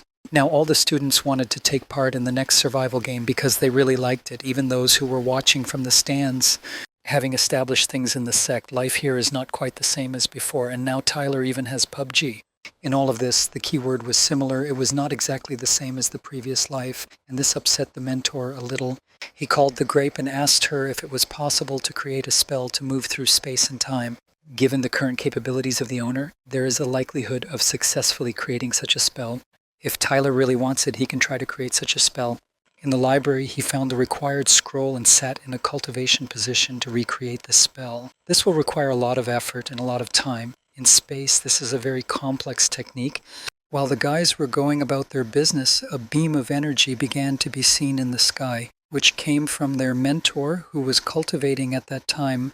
They wondered what their mentor was working on this time. When they saw this beam of light, they thought that Tyler was probably doing something very cool. Even the mentor does not allow himself to relax, but Jennifer, on the contrary, sat there counting the raven, completely lazy. Enoch made a remark to his sister. She understood everything and will continue to train. Everything fades away, and after a few hours, the mentor opens his eyes and sees that he managed to create a spell called Space-Time Reversal. The grape congratulated its owner on the new spell and offered to use it right now. Tyler can't believe that this day has finally come. Once here, he tried to avoid any risks. He thought that the further he progressed in cultivation, the more chances he would have of returning home. The mentor accepted his students, created a sect, improved his life, but he is still sad to leave it all. Although even if the students are left without him, there is no need to worry about them. The guys are already adults and can handle everything themselves. In the end, everyone will be left in good hands. Finally, he told the grape that if he could not return back, then all the powers to manage him and the sect should pass into the hands of Jennifer. Or use this spell, but it was activated and powerful energy filled the entire space of the sect. The light so terribly blinded the guy that he couldn't see anything. He could only open his eyes when he seemed to be in his own world. When he opened his eyes, he could not believe that he had managed to return back to his world. Finally, he will be able to see his whole family, most importantly, his parents. But also, the countdown has started, and Tyler will only be able to spend a day here. And this means that the guy can't waste a minute, and he must get home as soon as possible. He didn't have to look for his home for a long time because he perfectly remembered where it was. When Tyler approached the door of his house, he opened it with the words, "Mom, Dad, brother, I'm back. This family did not invite anyone to visit and did not immediately understand what was happening. The father of this family asked Tyler why he broke into their house, because at least it was ugly and not civilized. One might have thought that this was Stalin's father, but the guy himself did not understand who he was and what he was doing in his house. After that, the mother of this family asked her husband to take a look at this picture. It depicted how Tyler and her husband's father were standing in an embrace. Whether in the photo or the painting, Tyler looked like two peas in a pod. It turns out that Tyler is the uncle of this family man. His father talked a lot about him. Tyler was shocked by why his nephew was already so old. He was also interested in where his father, mother, and brother were now. His nephew's face immediately became serious because, as it turned out, Tyler's father and mother had been dead for a long time. Tyler couldn't hold back his tears. He couldn't believe it all just happened like that. Tears flowed like a river and the screams never subsided. Tyler was very sad for his parents. He wanted to meet them, but everything turned out differently. Now they have given it in heaven and paradise. His nephew told him that after Tyler disappeared, his parents never stopped looking for him for a day. Mom and Dad did not lose hope and did not give up until Dad died while searching for his grandson. After my father passed away, my mother did not stop reproaching herself for this. She blamed herself for not being able to save either her son or her husband, but at the same time she believed that Tyler was still alive. Because of these experiences, she eventually died too. The last thing she asked of her second son was that he should find his brother. Mother felt in her heart that he was still alive. Tyler's brother promised her that he would fulfill her request, but as it turned out, these were the last words of her mother, and she died. Tyler is tired. I wonder what happened to his brother because he should still be alive. Where is he? But the nephew didn't even know what to answer. He didn't have a face and he didn't want to say anything. He hasn't experienced this kind of stress in a long time. As it turned out, Tyler's brother was now in the hospital. The guy couldn't believe that everything like this could happen to him and his family. A few moments later, they decided to visit their brother to make him happy that Tyler had finally returned. Finally, they will be able to talk and learn more about themselves. Tyler asked him what ultimately happened to him and where he had been all this time. But it looked like his brother was already going to say goodbye to him. He told him that he, his mother and father would finally find peace in heaven. The heart rate monitor began to show negative results. It seemed that the nephew's father's heartbeat was becoming weaker and weaker. The doctors immediately ran to take him to the intensive care unit and asked the guys not to block the passage. Later, Tyler learned that his brother was diagnosed with late-stage stomach cancer. He calmed down and was just waiting for information about whether his brother was alive or not. But the nephew reported that he had died. Perhaps death was a long-awaited release from suffering for his father. But his brother always had excellent health. Why did he get so seriously ill? This question bothered Tyler all this time. The nephew also did not understand what was going on. Sometimes he can't help but think how wonderful the fate of his family could have been if Tyler didn't exist at all. The guy seemed to have a lump in his throat. He was shocked by what he heard and could not answer his nephew. He recalled how he had a good time with his father and the same nephew, how they talked, played, and had fun over trifles. When Tyler went missing, his brother constantly went to the police to find out at least some news about him. The guy had a headache because he thought a lot about it and wanted this whole situation to turn out differently. Perhaps if he had not disappeared then everything would have been fine with his family. Tyler already made the decision that everything would be like this. His cultivation is worthless if he cannot change the fate of his family. Time ended, and Tyler moved back to another world where he began his journey as a cultivator. The guy suffered serious internal damage and needs to immediately begin recovery. In the meantime, he asked the grape to try to figure out ways to improve space-time reversion. It may take a lot of resources to return to a specific place in a specific time period. The grape has a preliminary conclusion. Improvement of the spell is possible only with an increase in the level of cultivation of the owner. Regarding what specific stage needs to be reached, unfortunately she was not able to calculate this. Tyler didn't see anything wrong with it. If he fails to achieve the desired result by reaching the fusion stage, then he will work on breaking through to the intersection stage and so on. If he lives long enough, he will advance in his cultivation to the required level, and then he will definitely return at the right time. Suddenly, his personal students knocked on his door, who clearly wanted something from him. The mentor wiped his blood so as not to show them that something had happened to him. Jennifer and Ink decided to tell him that first they noticed a strange pillar of light coming from his yard, then they noticed that the whole sky had darkened, and then they noticed that the mentor had completely disappeared. After what happened to him during the whole day, he began to appreciate his students even more and perceive them even more as his family. The mentor just pulled them in for a hug and told them he was okay. As long as the students were with him, no matter what happened, he would always be fine. Returning back to this world, Tyler was so carried away by cultivation that he even neglected to look into the future. Apparently the future seemed so safe to me. The picture did not look pretty, so Tyler must do something for the safety of his sect and students. He had no enemies on the central continent. He did not offend, oppress anyone, so no one should destroy his sect. From what Tyler managed to make out on the fortune-telling compass, the picture is as follows. Soon a werewolf at the fusion stage will come for his soul. The guy believes that he will come at this moment when there is no opponent dangerous for him nearby. Suddenly, a vineyard appeared near him. It seems that she finally managed to contact the world of werewolves, and she will show what the badgers managed to dig up in the end. On the screen, it could be seen that the badgers were able to mine spiritual iron ore, consciousness retention ore, as well as medium-quality universal ore. Tyler was very happy about this. He told the grape that the badgers should continue to dig, and when they find something valuable, let them immediately send the sacraments of the spirit to the sect. There are never too many resources, but the mentor has big plans. Suddenly someone appeared behind him and began breathing exactly into his back. As it turned out, these were his clones of workers who complained that Tyler was exploiting them.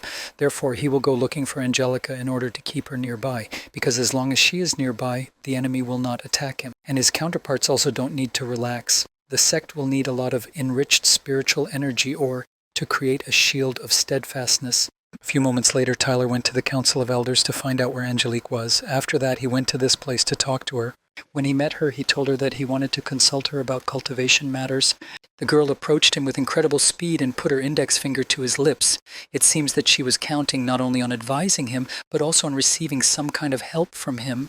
It all looked just like during hard work in a dungeon, but this is a direct path to kidney failure.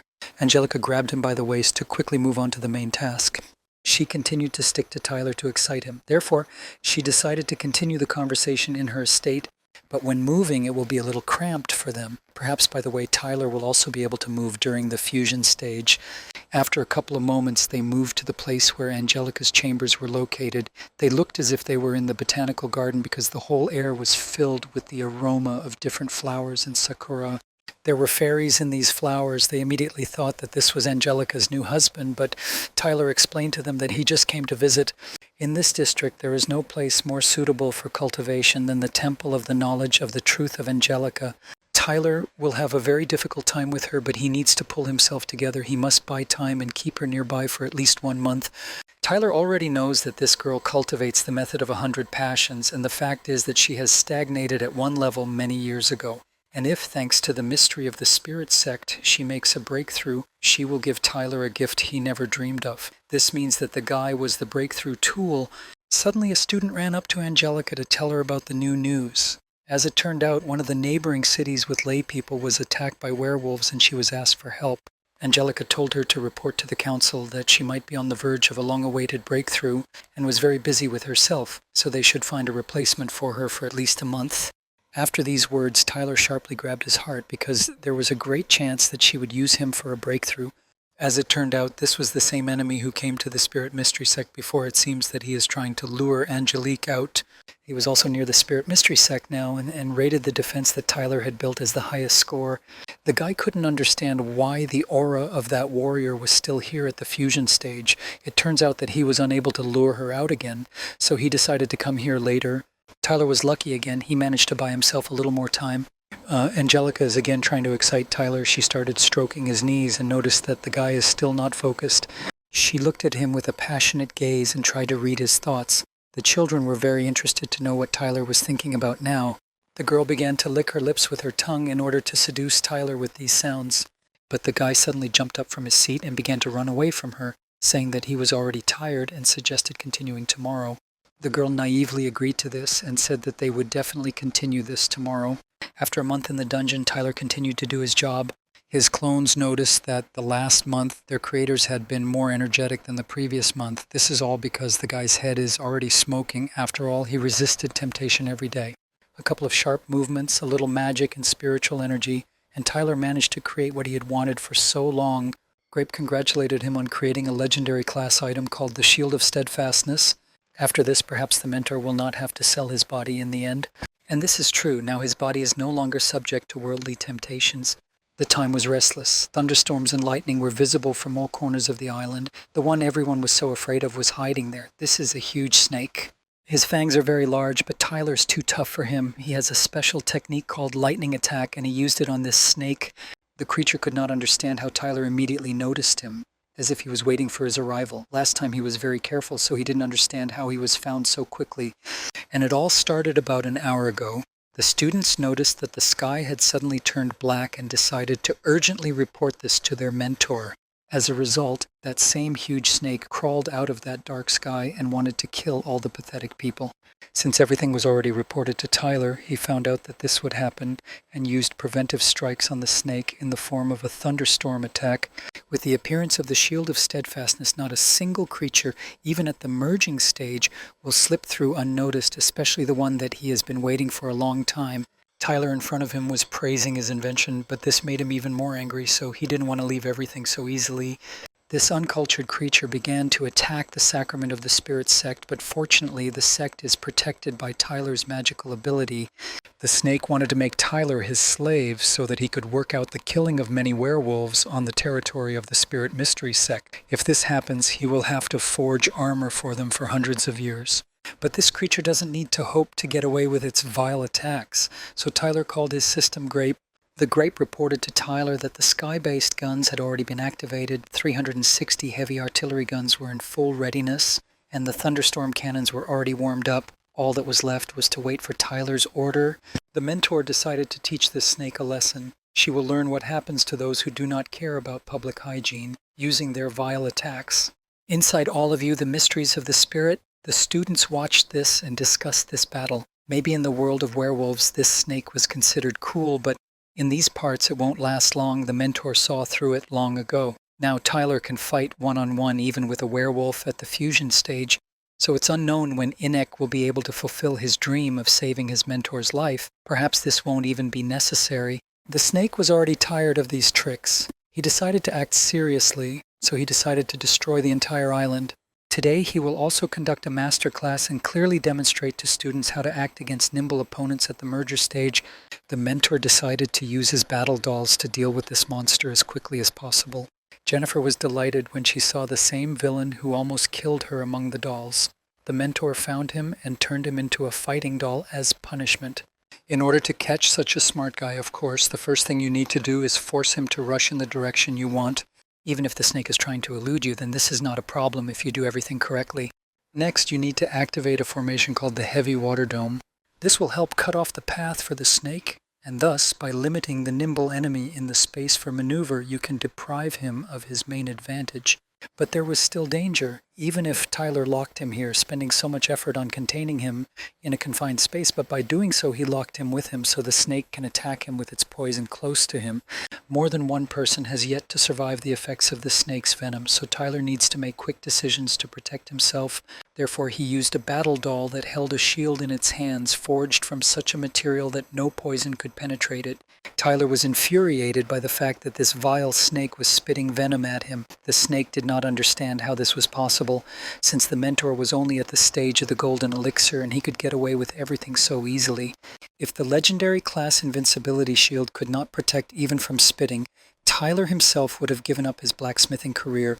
The snake saw a great danger in this boy and could have just left him alive. When the enemy has exhausted the techniques with which he could take you by surprise, then you can pull out all your trump cards from your sleeves, as Tyler is doing now. He uses a magical ability called the Multi-Armed Buddha Phantom. With her help, she can use the Scorching Mantle and Golden Raven descent techniques.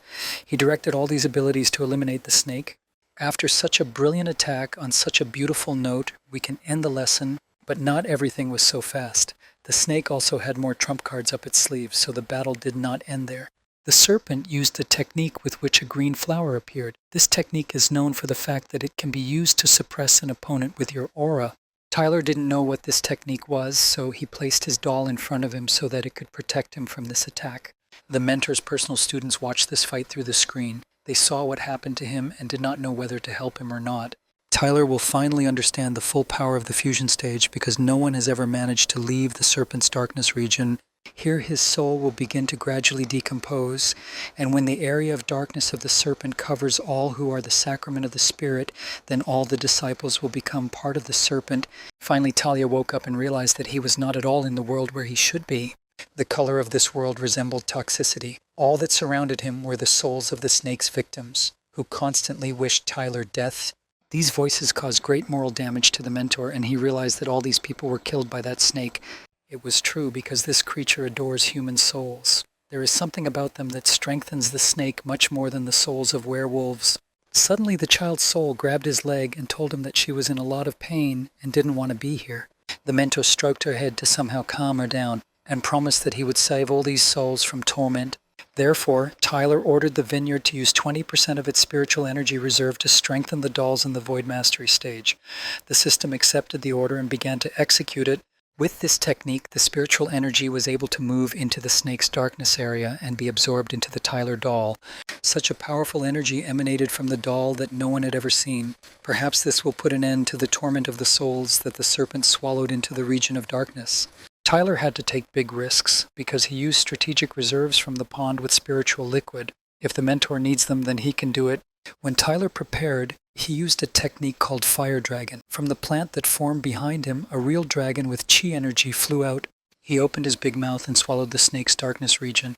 I was shocked that after that, all of his equipment was divorced, and Tyler and the souls in the Tyler dolls were able to get out of there. After that, the dragon simply grabbed this serpent and began to tear off his skin. The creature could not withstand such pain and died from painful shock. Now his soul has left this world forever. It seems that Tyler already knows what he and his students will have for dinner. They will have a barbecue. Tyler used a magical ability with the help of which a firebow appeared in his hands along with fire arrows. He aimed at the corpse of the snake and shot a fiery arrow at it, so much so that it pierced the monster's body. Now the snake kebab was officially ready. The soul of this monster was very angry that her body was humiliating her so much, so she promised Tyler that she would return to take revenge. The dragon was already opening his mouth to eat the snake, but Tyler asked him to stop because this was his personal battle trophy. But the dragon spat out the plants that remained from the snake's area of darkness at Tyler, but at the same time he could not understand where the snake's body had gone. Next time with this weirdo, Tyler needs to be more careful so that such situations do not happen again. A few moments later, his personal students ran up to him to make sure everything was okay with their mentor. And when their mentor was not at all okay, Tyler just wanted to make sure that his students watched this fight and whether they took notes on the main points. The students really wanted their mentor to teach them how to summon the same fiery dragon and said that they would write songs and legends about today's battle because for them, Tyler was an ideal. A couple of moments later, Tyler felt that someone was approaching him in the sky. The mentor even shuddered when he saw that Angelica had flown to him on a huge whale. He pretended that he had a terrible pain in his chest and said that he urgently needed to lie down to rest. It looks like he didn't want to help Angelica break through in any way. To make everything as realistic as possible, Tyler fell to the ground and pretended to fall asleep. Jennifer told Angelica that her mentor needed peace and asked her to visit him later. But in the end, she offered to give the mentor a ride to his house. The girl didn't want to part with him at all. But don't bother yourself with this, because Tyler's action dolls will cope with this task perfectly. The mentor could not even contain his smile because he was very funny because of this situation. He mentally praised Jennifer for quickly getting her bearings. Tyler's return to the sect could have been triumphant if he had not been carried like a dead man. In the dungeon, Tyler looked at the valuables that the Badgers were able to obtain in the world of werewolves. On the table you could see purple steel, spiritual iron ore, as well as medicinal raw materials. At the same time, the grape finished analyzing the contents of the hollow bone found in the snake's darkness area. Tyler, rubbing his hands, asked the grape what was found there in the end. What he saw made him very happy. He called this object real beauty.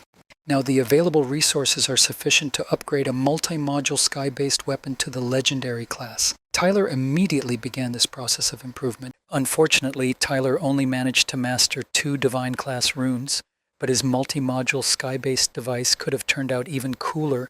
Alex asked him to focus on the process because a small mistake when applying the formation rune could become a fatal mistake and they would not have any legendary class weapons. Tyler understood this very well, and besides, he only had one last step left to complete his work. Perhaps they succeeded, but the gun was small in size and Alex didn't understand what it was all about.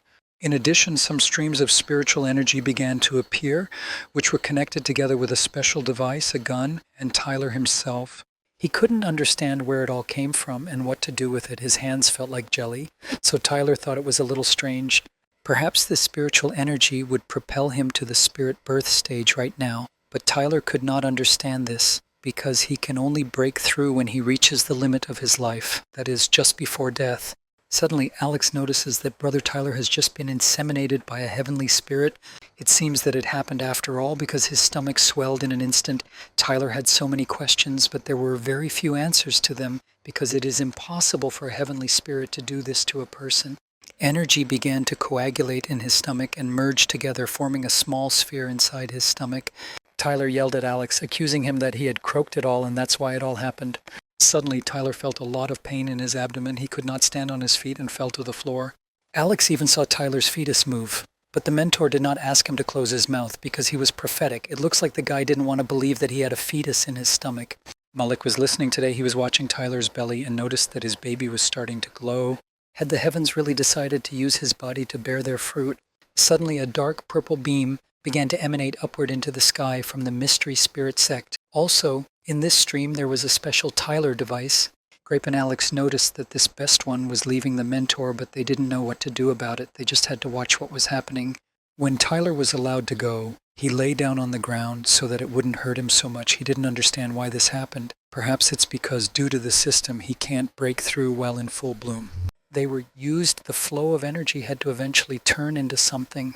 After this, he gave her control of the grape over his last weapon. From now on, it will be called the Werewolf Crusher.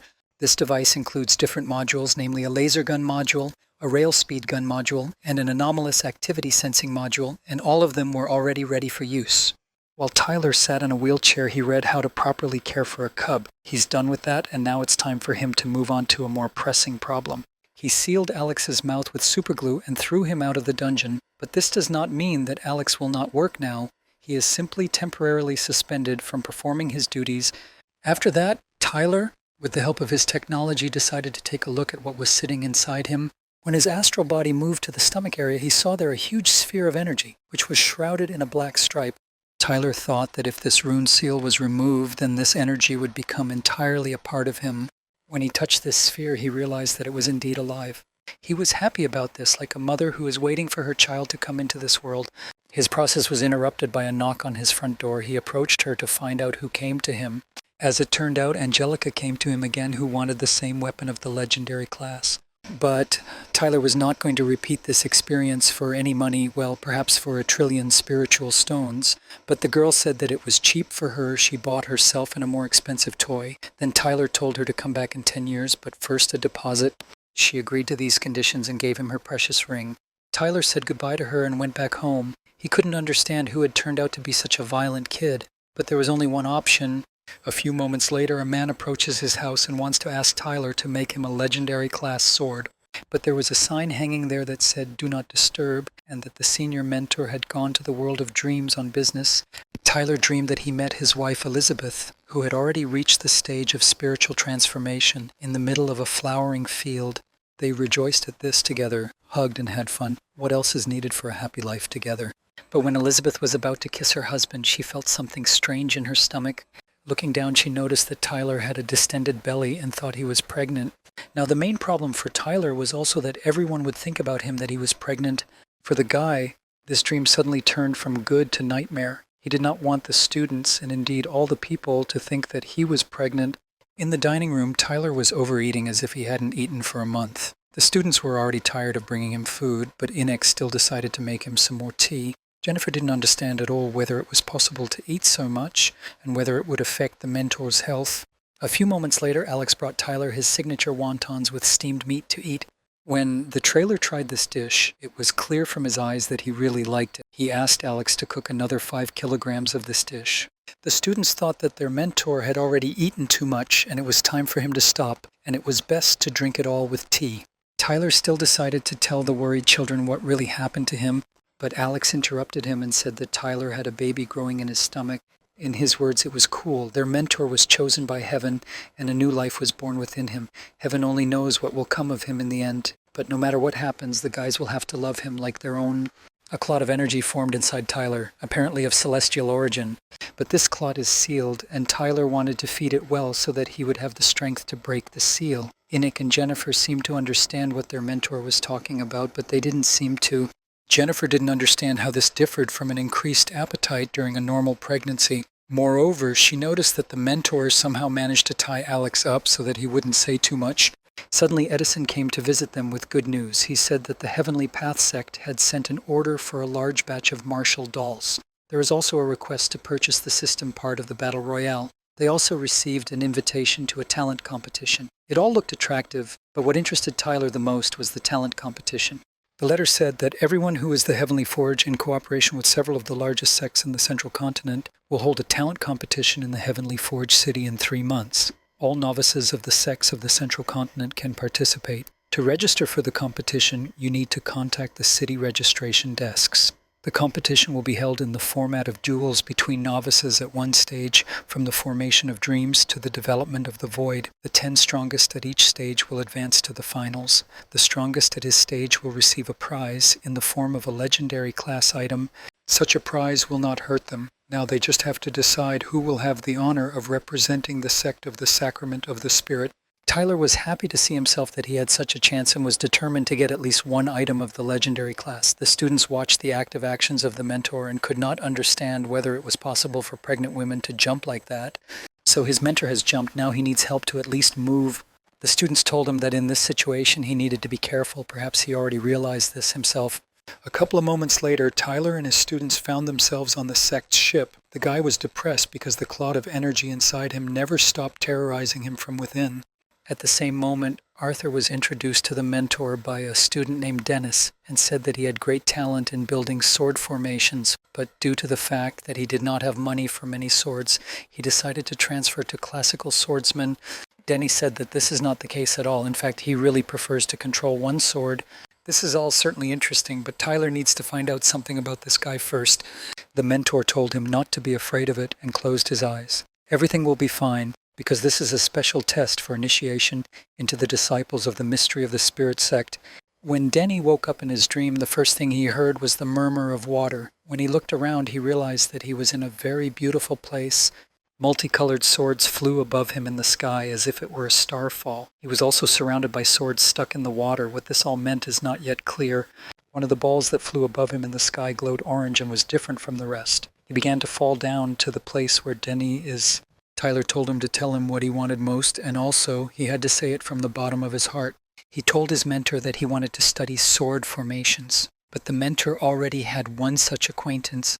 There's nothing wrong with that, they're just swords after all. The sacrament of the spirit sect, although small, is able to take care of its students. Tyler gave him 2 additional swords and manuals describing basic formations. Now Denise can study as much as he wants. Due to the fact that Denis wants to follow the path of ball formations, the mentor remembered one old acquaintance. He hasn't seen him for a long time, and perhaps he is now already at the stage of spiritual transformation. Meanwhile, Clark, aka Adrian, was communicating with his student and sneezed. The student told him to take care of himself and suggested that he get plenty of rest. But Adrian has no time to rest. He needs to collect materials for the balls. His student forged him 5 6th grade swords, and the raw materials from his last delivery are enough to forge 14 more 5th grade swords, but it will take 3 months. Suddenly his old man appeared next to him. The swordsman offered him to buy a new scabbard, because these ones were very worn out. But Adrian doesn't have extra money for presentability. He spends every penny on swords. Remembering the times of friendship with Brother Tyler, he didn't have such problems with finances then. The old swordsman thought that he consistently wanted to be a kept woman, but this was not to be. He also told Adrian that a talent competition would be held soon. The guys should take part in it, because for the first place they give a legendary class item. When Adriano heard about this from the swordsman's grandfather, he immediately flew to the place to register. One became a successful cult leader, and the other does odd jobs. Fate scattered them, but after many years of separation, it will bring them together again. A few hours later, Tyler's personal disciples arrived in the city of the Skyforge and were walking through the streets. Dennis had heard that in this city there is a building of a divine class, and for sure they are now seeing exactly it. Arthur also knows that this is the famous Tower of Illusion. Conduct training fights in any conditions you can imagine. The guy really wanted to try it. Suddenly, Tyler asked everyone who wants to participate in the talent competition to raise their hands. It seems that no one wants to participate in this. Jennifer usually doesn't fight openly. Inick actually watched the ant run, and the rest generally went to the Tower of Illusions. All 4 wanted to leave, but Tyler did not let them go, because who then would be the legendary class item for him? So Inick agreed to this competition, because who if not him? Tyler praised him for agreeing to it. He gave him a couple of new magical abilities so that Inick could easily destroy everyone there. The rest of the guys will still go to see the Tower of Illusion, asked the mentor. Not to be offended, but Jennifer was offended by him because he grabbed her by her pigtails. The mentor is also thinking about going shopping. He needs someone to go with. Jennifer immediately stopped being offended by him and said that she wanted to go shopping with him. Just to begin with, she wanted to transform herself. This is correct, and when she is transformed, the mentor will buy her new clothes. Meanwhile, Inick arrived at the talent competition recording site. In a crowd of people, he noticed a man who poses a great threat. This is a former disciple of the Heavenly Throne sect. Vineyard told Inick that Tyler had marked him as a person with a 5-star danger level. Also, this is the same main character that the mentor avoids meeting. Meg decided that he needed to warn his mentor about this as soon as possible so that he would be ready. At the same time, in the blacksmith shop, the mentor and Jennifer examined various weapons, but Jennifer didn't understand why they were doing this because all the junk here is inferior even to the weapons that Tyler's dolls can forge. The mentor does this to broaden his horizons because you need to be inspired by something, and here there are, although weak, quite interesting models. Suddenly, a message came to Lyra's phone, and he decided to see who sent it to him. As it turned out, it was Inick, who, while registering for a talent competition, saw an old acquaintance, namely the main character. All you had to do was get away from your island once, and he was right there. No one expected this, but Adrian came into the same blacksmith shop to ask if the owner of the blacksmith shop was forging to order. Tyler, when I heard his voice, I was immediately afraid of it. Adrian remembered Jennifer, but when they first met, she was in disguise, so it cannot be said that she is Tyler's student. Coming closer to them, Adrian recognized the man standing next to her as his close friend of the heart. Tyler changed his appearance a little and said that he was Jennifer's fiancé and couldn't stand cute cretins like Adrian who hit on his fiancée. From the outside, it all looked like the three of them had a love triangle. After this, Tyler decided to leave here as quickly as possible with Jennifer. They fled from there with such speed that they had never fled before. It's good that at least Tyler's reaction is good, otherwise he wouldn't have gotten away from him. But Jacob will participate in the competition tomorrow, lest the mentor now encounter the main character again on the spectator stand. It's strange, but Jacob is only at the stage of developing dreams. Then why does the main character go to watch the kids' competition? The next day, the talent competition began. This time, Jacob will have to try hard to win, so he needs to use the 5-element formation. Although he is talented, his opponent will be stronger. He was unlucky to run into an opponent from the Soaring Sword sect in the first circle. It looks like something is afoot, because the guy from the Soaring Sword sect is serious. It's clear that he's confidently moving towards victory. He strikes at Jacob's energy swords and they break into pieces, but the guy was still able to block this blow with his main sword. It was painful for Adriano to see that so many balls were wasted. He felt sorry for Jacob, so he wanted to give him a pair of unnecessary swords after the fight. The old swordsman did not like the fact that Adrian decided to play in grace. The guy needs to look at the number of Jacob's swords at his age. Adrian could only dream of them. The Soaring Sword sect disciple told Jacob that he had lost because his formation had been shattered into a shkent. Jacob did not want to give up. He continued the battle, striking countless times with his sword. The boy hasn't finished yet, as it turns out. He still has a whole spare set of swords. Now even the sucker at the foundation stage is doing better with swords than Adrian. He should think about it. And so they announced the end of the competition. In duel number 48 of the stage of dream formation, a disciple from the Soaring Sword sect wins. The old swordsman didn't understand why Adrian was wasting time on this, because it would be better if they were training now in the Tower of Illusions, but the guy needs to rest somehow. Suddenly he noticed Jennifer's fiancé, namely Tyler, heading towards the losing participant. Jacob apologized to his mentor for losing, but Tyler said there was nothing wrong with it and everything was fine. Well, the boys just don't have enough experience, and when he returns to the sect, Tyler will develop an individual training plan for him, but most importantly, hard work. Wait for him. Adrian turned up and wanted to discuss the misunderstanding that happened yesterday. He wanted to explain to his mentor that he was not hitting on Jennifer at all because she was just an acquaintance to him. Angelica just wanted to say the word mentor, but Tyler managed to close his mouth and use the technique of turning into a small child. After that, he told Adrian that the guy apparently confused him with someone. Adrian apologized to him. He just mistook the boy for someone else from behind, but it happens. There's nothing wrong with that. Jennifer looked at him like water. He overtook Tyler here too. Tyler decided that he also needed to leave from here as quickly as possible. When the mentor deactivated the spell, Jacob liked how Tyler became big again. After the competition, the mentor, Inik, and Jennifer came to the best catering establishment in the city. Ida here is cooked in legendary class cauldrons, so it is not only delicious but also full of spiritual energy. Then they need to order something. Adrian spied and eavesdropped on all this. He ran up to Tyler, grabbed his hand, and greeted him. But the mentor was able to manage to use the transformation technique and turned into a pregnant woman. Adrian was immediately confused and didn't know what to say to him. After that, he apologized to her because, as it turned out, she was very similar to his old friend. Did such an excuse to get acquainted at least work? The reincarnated Tyler told him that he was a married woman and asked Adrian to leave him alone. All the people in the establishment recognized Adrian and remembered how he approached the girl in front of her fiancé. They also pointed fingers at him and said that he was a horny pervert. The guy had no choice but to run away from this place in shame. Tyler continued to pretend that he was in a lot of pain because Adrian squeezed his hand very tightly, but Inik asked him to stop doing this and asked him to look at the phone screen. It said that in recent days there had been a pervert in the city whose victims had already become a young girl, a young participant in a talent competition, and a pregnant woman. Tyler just laughed at this and wished Adrian good luck in seeking a meeting with him again. Only this behavior of the mentor scared Inik a little. In the final stage of the spirit transformation stage, a disciple from the Royal Swordsman sect and a disciple from the Green Hills sect will compete. The competition has been announced. Adrian's opponent recognized him as a man who harasses everyone. He was glad that he would have to beat Adrian. He even felt sorry for him because this was just a series of stupid misunderstandings. The guy was so angry at him that he used a magical ability called Myriad Crushing Fists. But Adriano was not surprised at all. In response, he took out his magic sword, from which a purple aura emanated. I need to relax because, according to Adrian's opponent, this is not all that he is capable of. Adrian needs to hold the line to find out what this kid is all about. The enemy's strength seemed to double. Countless blows with his fists could have broken all the bones in his body for an ordinary person, but Adrian's shield was very strong, so it did not cause him much damage.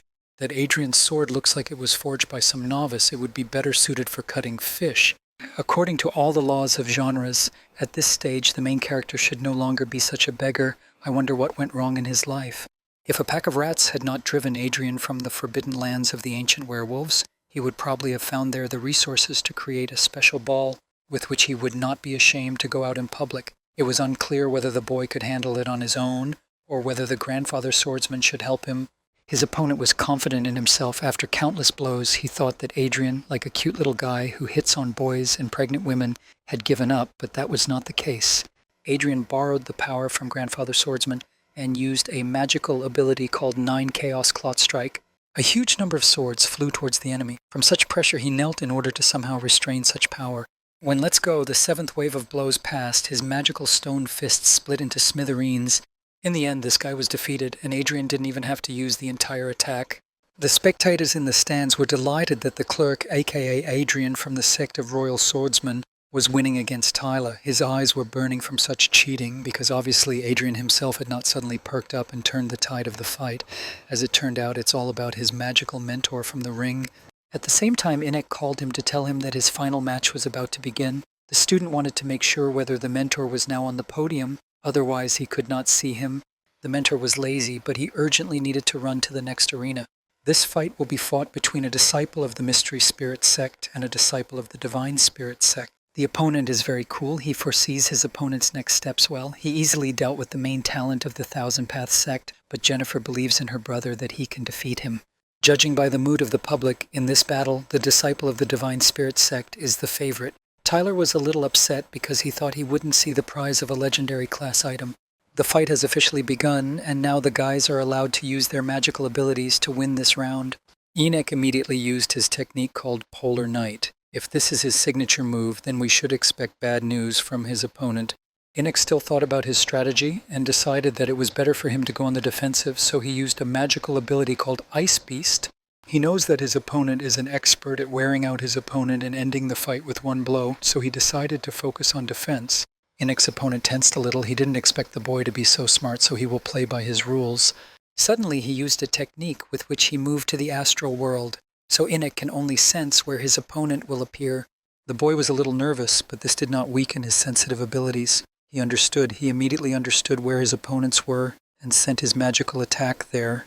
He managed to hit a disciple of the Divine Spirit sect, so much so that he began to cough up blood. Looks like there was some kind of internal damage. Enoch did not want to stop there. He wanted to continue fighting with him, so he used his second magical ability, because of which 6 divine hands of Buddha appeared behind his back. Using Nick, he created 3 energy fireballs and directed the entire attack towards the enemy. But he turned out to have the same impenetrable shield as Tyler. He thought that Enek's plan didn't work and he was already exhausted. Well, as it turned out, he was right to me. Enek still had some trump cards up his sleeve, which he was now going to use. When Tyler saw that he was going to use Enek, he was a little scared. He really hoped that this was not the technique he was thinking about. But no matter what his shells are filled with, his opponent's shield will withstand everything. The enemy saw Enek as an inexperienced and stupid boy because he was planning on defense here, but could not stand it and switched to attack. Perhaps he will soon spend all his reserves of spiritual energy, and then he will be able to easily finish off Enek. Tyler's student directed this technique at his opponent, and literally real shit fell out of the bags. When his opponent saw this on his clothes, he was instantly scared, and besides, the smell gave him goosebumps. Could not stand it, he ran to the edge of the arena and began to vomit from it, but spitting here was forbidden. For this, a fine of 500 spiritual stones. The guy called this move quite mean, but because of it, he was not going to admit defeat. But perhaps right now, Enek's special technique would make the enemy think about his words. As his mentor told him, the best defense is an attack. Jennifer's brother was capable of creative solutions, and Tyler praised him for it. Apart from the 3 of them, all the spectators in the stands could not stand this smell. Some even lost consciousness, and some simply vomited at their feet. Enek's magical ability was to create a spirit of shit and attack his opponent with it. The bell rang, which means that the fight is over, and Enek from the sect of the Sacrament of the Spirit wins this fight. His opponent has already tried all his cleansing techniques, but he just can't wash away this stench. Enoch decided to help him with this, who used his secret extra cleansing technique on him. Fights are all good, and Inek loves to win, so he asked his opponent not to hold a grudge against him. The disciple of the Divine Spirit sect said that he did not need to explain this, because everyone fights as best they can. He thinks Inek was lucky this time, but thinks it won't work next time. Well, since he is not offended, then Inek asks for mercy to drop by for tea at the sacrament of the Spirit sect, but it is unlikely that the enemy boy will do this. Today, Inek was very surprised, and he was a mentor. According to his most daring calculations, Inek could take second place at most, but he was so shocked by his opponent that it took him a long time to get over it. The Spirit Mystery Sect disciple didn't need this thing, so he gave it to Tyler so he could put it to better use. As it turns out, this is a 9-dragon disc. It can be added to the formation protecting the island of the Mystery Spirit Sect. Tyler thanked his student for such a gift, and in return, he will one day make a more suitable legendary class item for him. Now all the mysteries of the Spirit are no longer scary for you, enemies at the fusion stage. Therefore, there is no need for Tyler's personal students to hang around here, and they can go wander wherever they want. Arthur went first, who wanted to visit the famous school of unsurpassed swordsmen, and Mark also went with him. Tyler was very sad to say goodbye to them, but he had to keep a smile on his face to show the students that everything was fine. The mentor used a magical ability called Water Element Essence on Inek to add 50% to the strength of the guy's water elemental spell technique. Since Inek does not go anywhere from now on, the student will come to Tyler every month, and in return, he will give him the essences of the 5 elements. Now Tyler was bored, even the fish weren't biting at all lately. To somehow cheer himself up, he asked the grape to show him at least some news. The system said that 3 werewolves in the fusion stage were spotted near the northern borders of the sect. Therefore, Tyler needs to be given the order whether to follow the termination protocol or not. Finally, Tyler had some fun. He asked the grape to get a werewolf crusher because the all-out party will begin soon.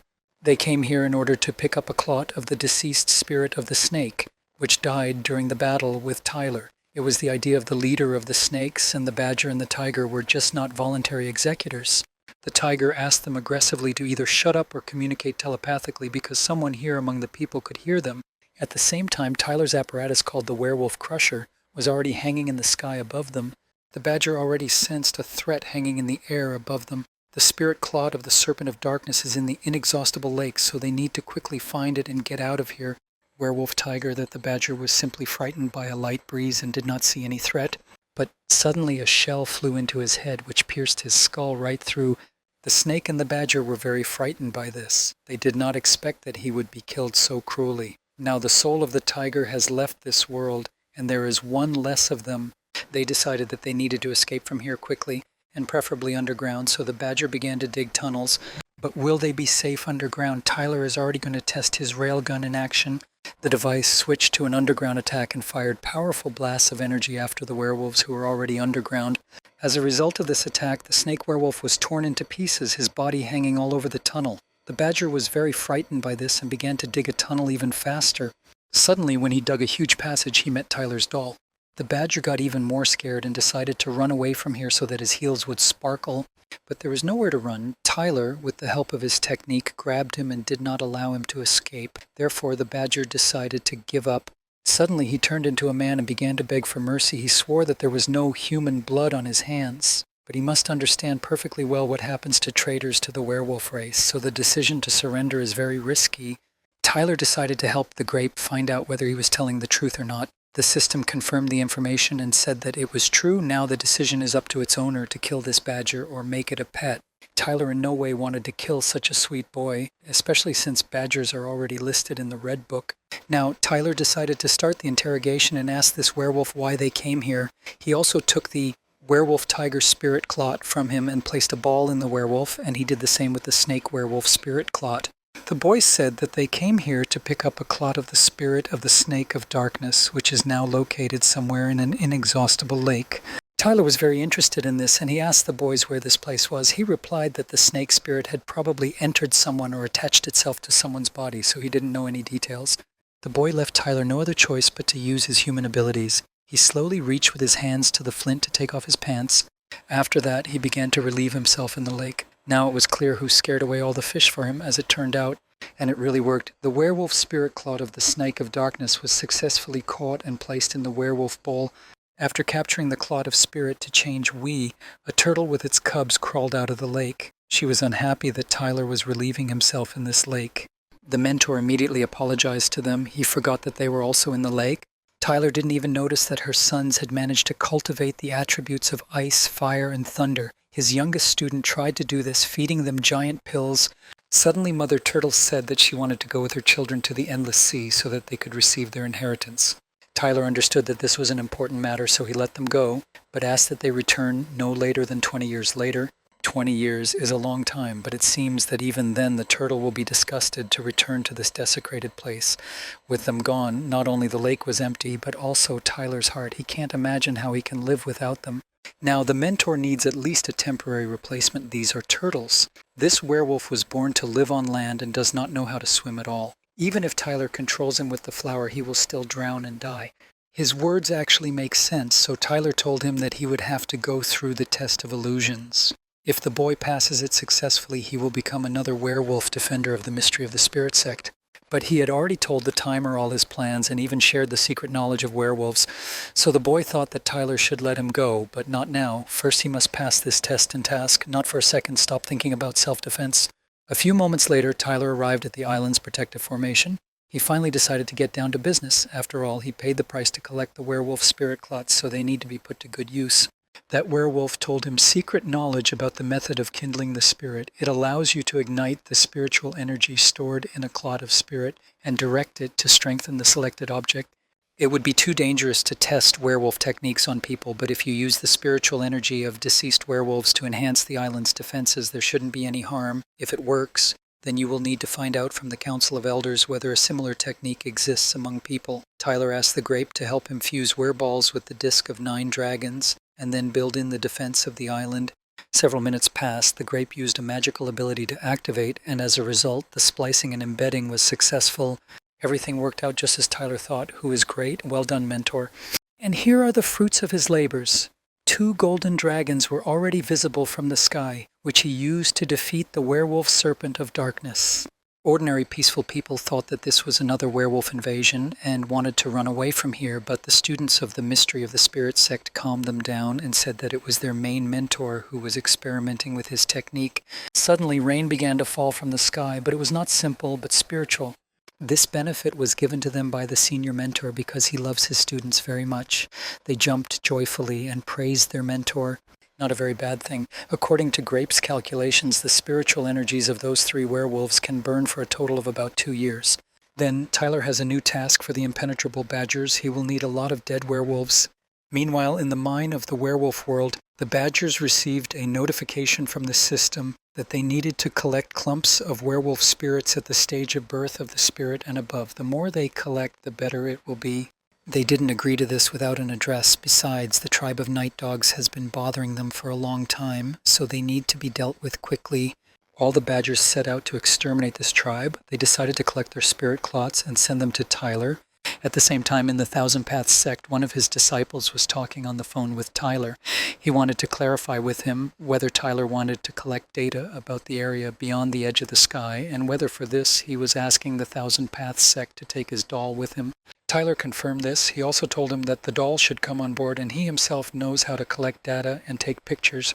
But the member of the Thousand Paths sect was not sure that this doll would be useful and suggested that next time it would be better for Tyler to go on an expedition with him. The Thousand Paths sect would be happy to travel with him. But why should Tyler risk himself when the grape clone can collect all the information? The area beyond the edge of the sky even sounds dangerous. Tyler won't go there until he creates his own starship. For 3 whole months, they traveled to a region beyond the edges of the sky. A member of the Thousand Paths sect told the grape clone that even just a few scales from a scale-type beast can make an incredible shield.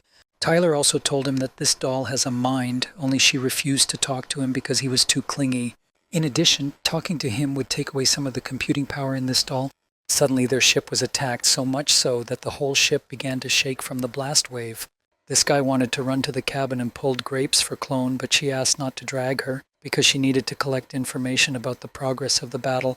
Meanwhile, in the ship's control room, the crew members, along with the Supreme Mentor, discussed the fact that they needed to get away from here as soon as possible. Although their ship is larger than the enemy's ship, none of them really knows how to pilot during a sky battle, so they can all die. This attitude of the crew members angered the Supreme Mentor even more. He had already regretted 1,000 times that he had sent them to train at the Heavenly Forge sect. It seems that the guys were hoping that the Heavenly Robbery sect would allow them to calmly collect resources, but as it turned out, this was not at all the case. The guys couldn't even move. They were flying forward and backward. No one could properly figure out the controls. The crew members complained that this ship had such a sophisticated combat mode. There are so many parameters that need to be taken into account at the same time. No normal person is capable of this, and perhaps they are just mediocrities.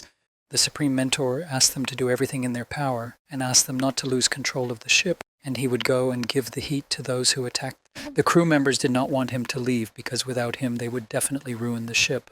The Supreme Mentor in an aggressive tone asked them to get away from him. 6 out of the last 10 expeditions they had to engage in battle with the sect of Heavenly Robbery, so the crew members knew what they were doing, and it was too late to cry. It's time to act, and if all the spoils from this expedition are spent on repairing the ship, then the Supreme Mentor will skin them. Suddenly they were attacked from an energy cannon with a new one, so much so that this time the damage was very large. Their system displayed on the panel that the degree of damage to the side was very high, so an alarm began throughout the ship. This can no longer continue, so the Supreme Mentor decided to distract the enemy with himself, from which the members of the ship must escape. There is no other way out in this situation.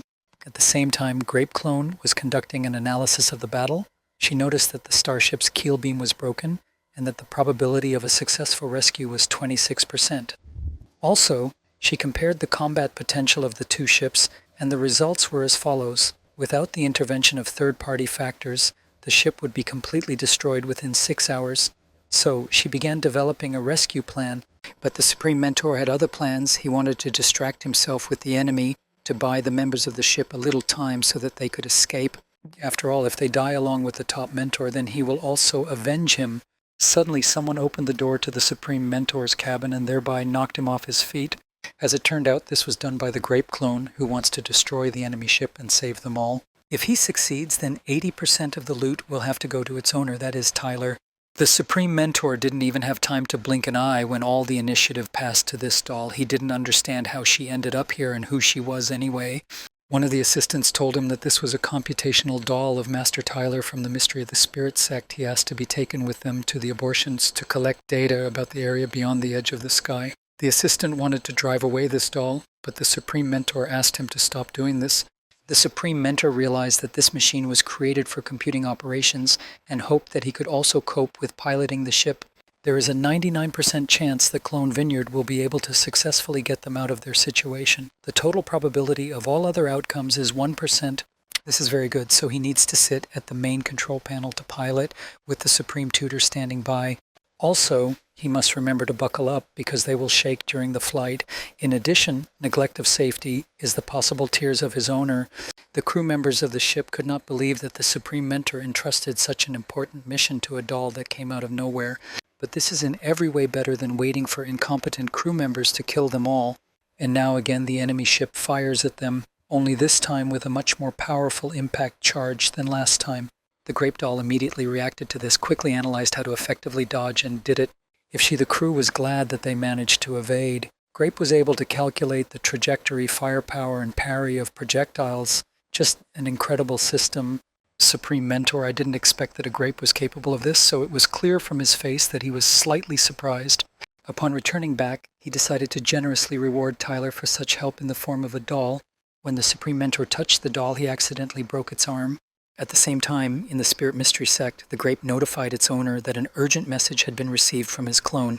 It said that he needed instructions on what to do in a situation if someone broke his mechanical arm. Tyler was outraged by this, and he told the doll to demand financial compensation.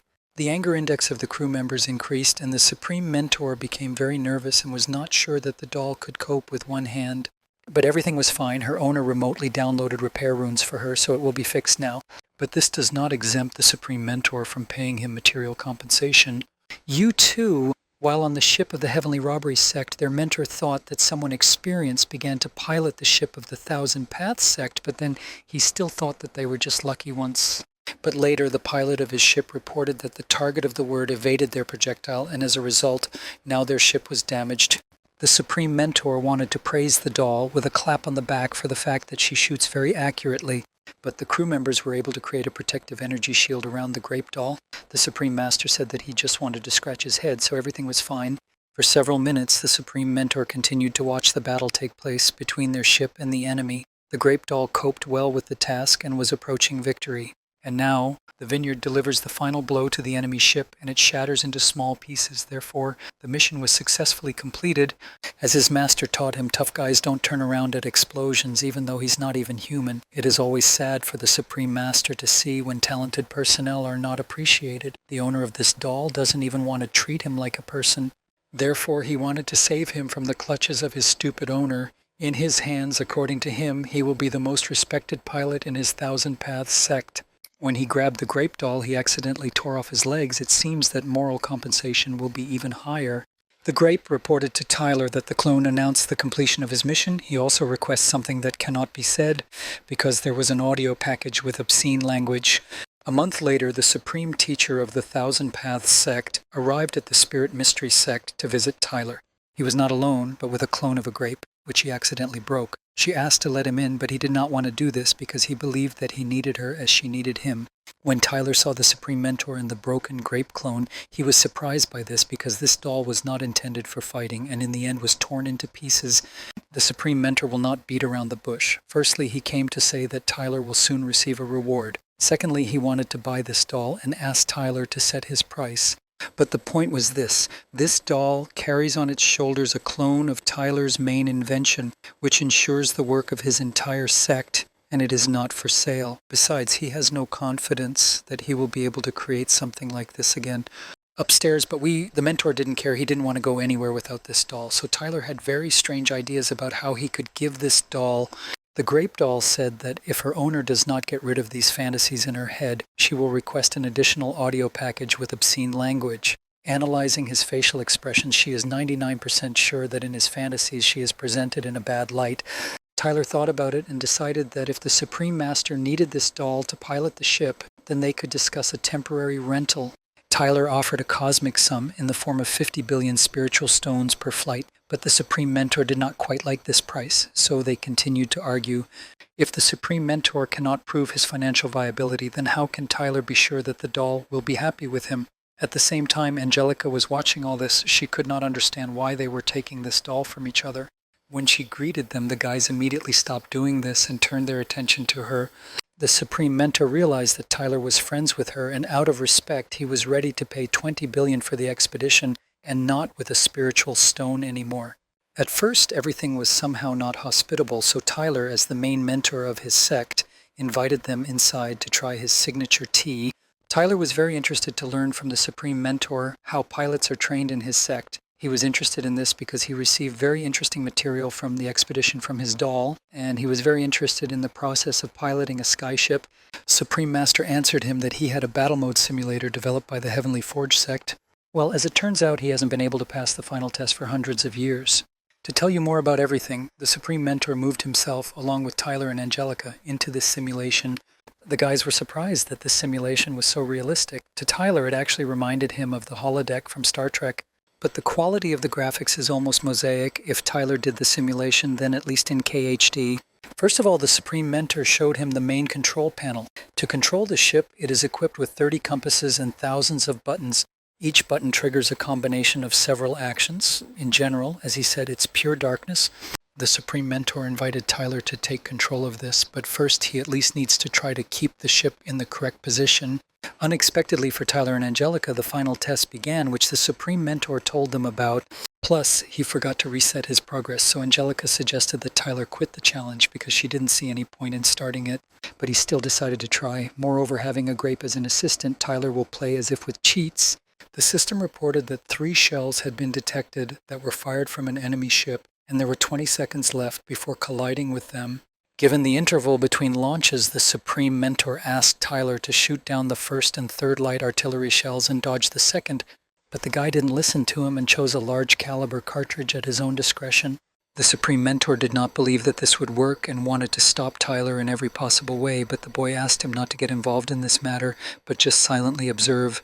The Supreme Mentor could not understand how one could hope to shoot down 3 shells with 1 cartridge and thought that they would now come to an end. But as you can see, by calculating the trajectory and time of arrival of these shells, Tyler managed to do this. Angelica saw this and was very happy. As it turned out, the first shell hit destroyed the other two with a ricochet. The Supreme Mentor could not understand what was wrong with him because for hundreds of years he could not overcome the test that others passed the first time. Tyler told him that there was nothing special, it just took a little skill and luck. But in fact, with the computing power of a grape at hand, it was easier than a steamed turnip. As they say, tough guys don't look at explosions. Tyler successfully passes the final test. Supreme Master wanted to take Tyler with him and even suggested that the Mystery Spirit sect join his Thousand Paths sect. But Tyler didn't want to do this. Besides, why not do the opposite so that the Thousand Paths sect would join the Spirit Mystery sect? Tyler just blurted out about unification by sex as an example, but the Supreme Mentor saw the point in this and decided to discuss everything with his students.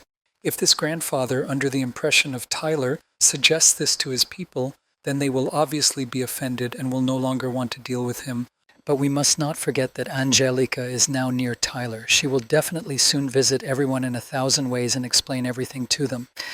By the way, she also has a skyship, and since Tyler can control it, he can take it for himself. But the girl expects 30% of all profits from the extracted resources in the area beyond the edge of the sky. This is what it means to have a rich fan. But she has one more condition.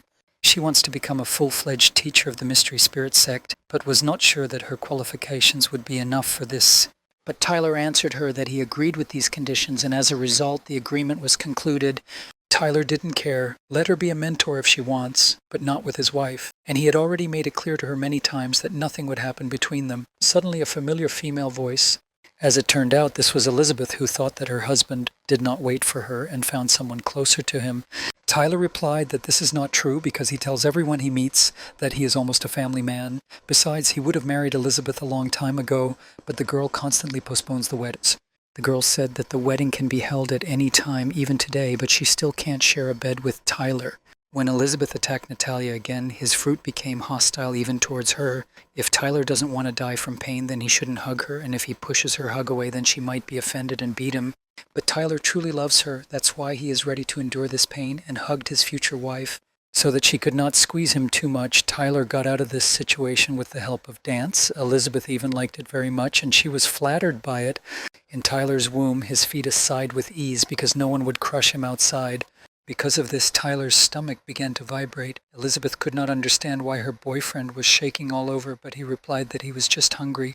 But the girl thought that the matter was completely different, so she, like almost a family man, gave her boyfriend a back massage. A few moments later, Elizabeth went to the kitchen to prepare her signature dish and feed everyone.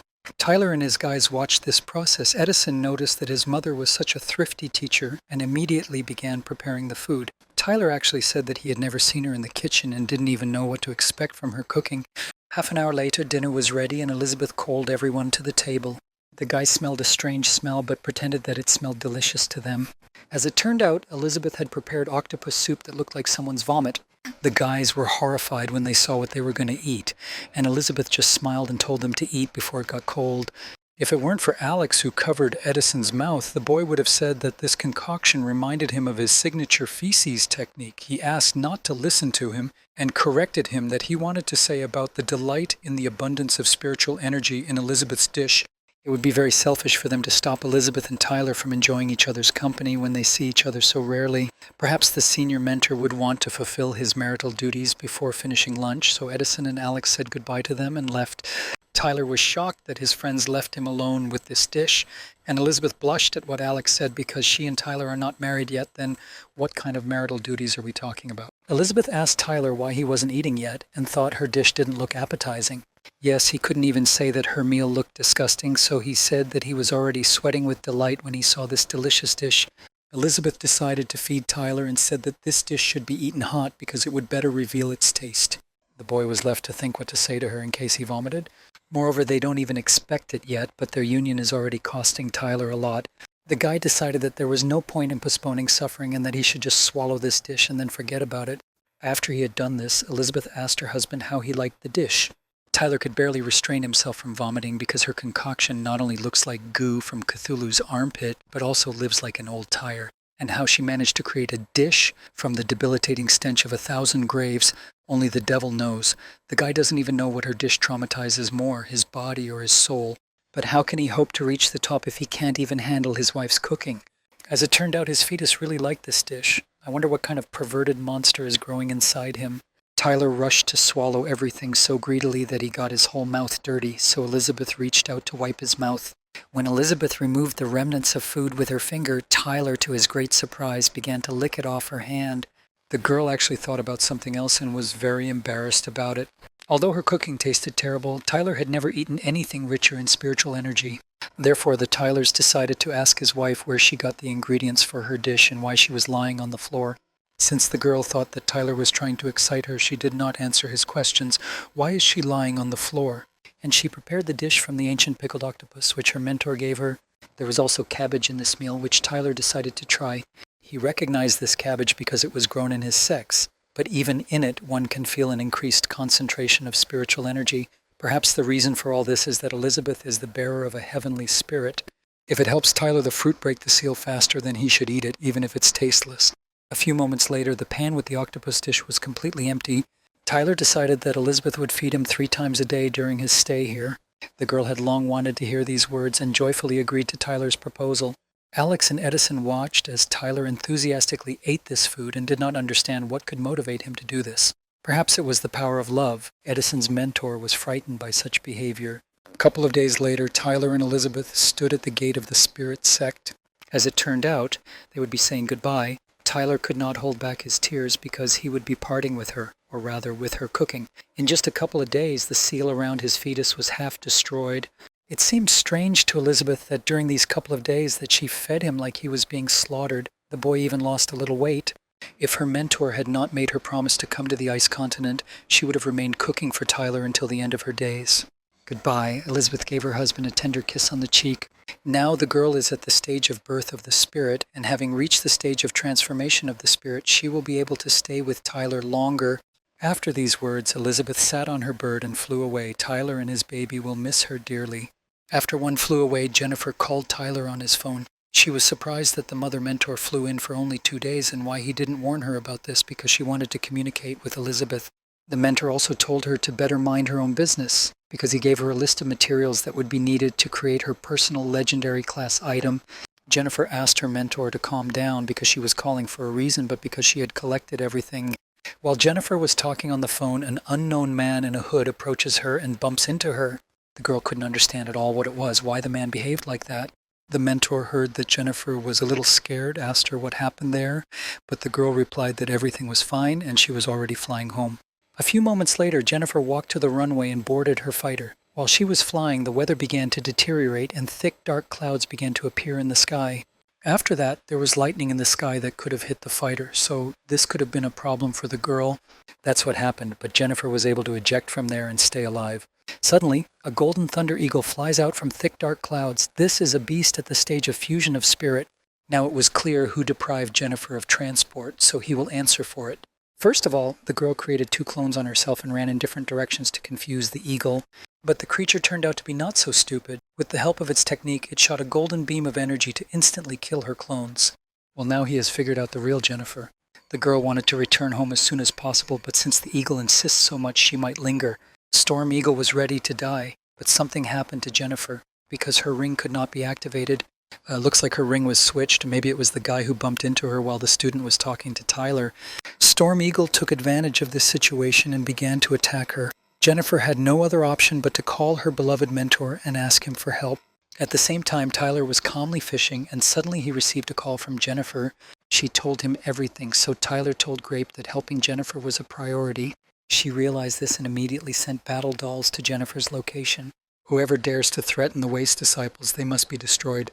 The Golden Thunder Eagle began to attack them first, but the fighting dolls had a shield that blocks all magical abilities, and they used it. Now Tyler will show this wild creature what the power of technology can do. Tyler's clone began to compress the spiritual energy in his left hand to transform it into a powerful force. At the same time, he asked Jennifer to stand aside for now so that her mentor could handle everything himself. Suddenly, blue spiritual wings appeared behind the girl's back. She really liked them. But that's not all the beauty for today. Now we need to see what her mentor is capable of.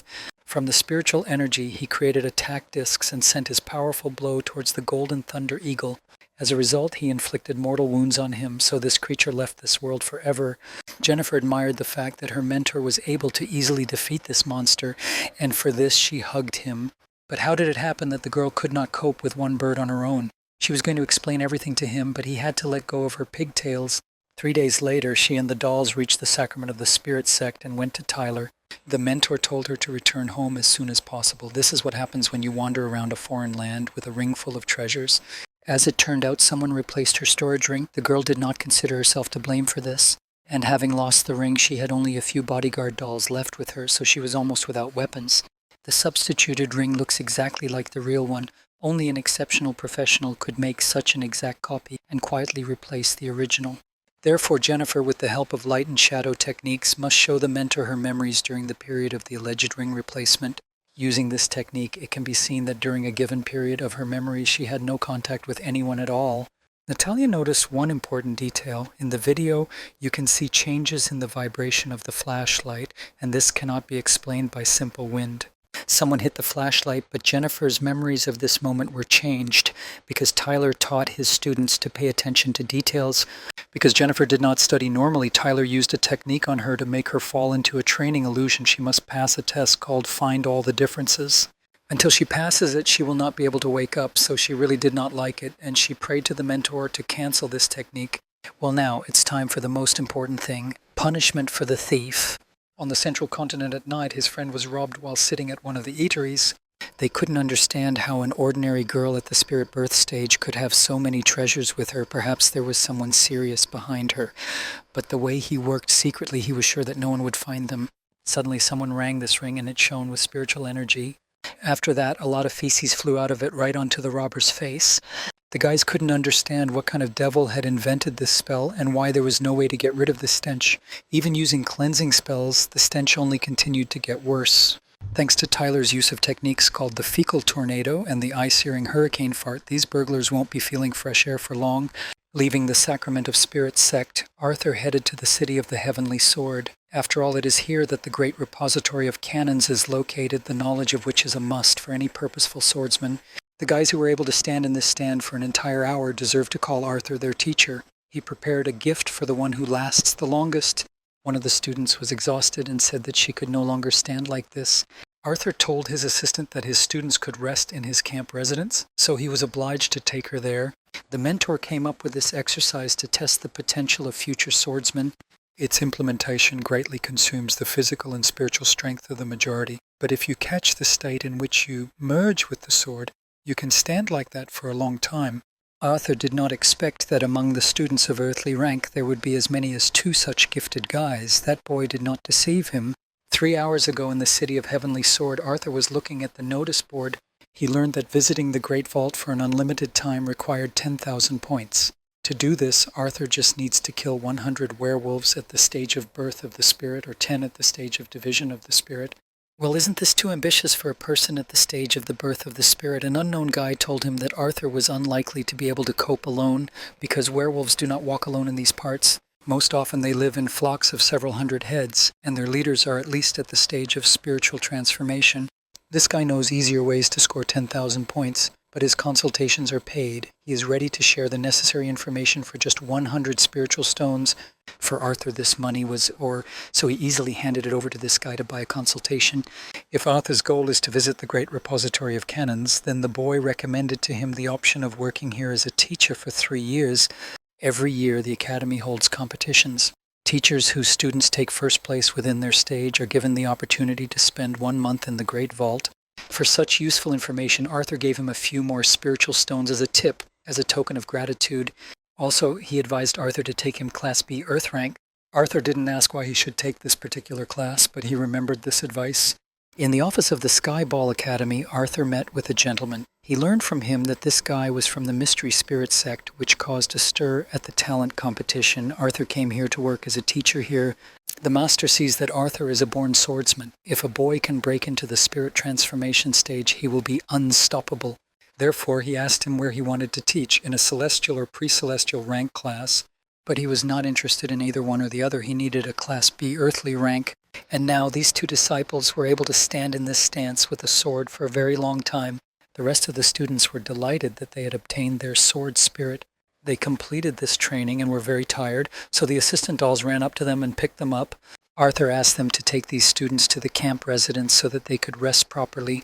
Suddenly, one of the students called Arthur and said that he needed to take James home so that he could take care of his mother.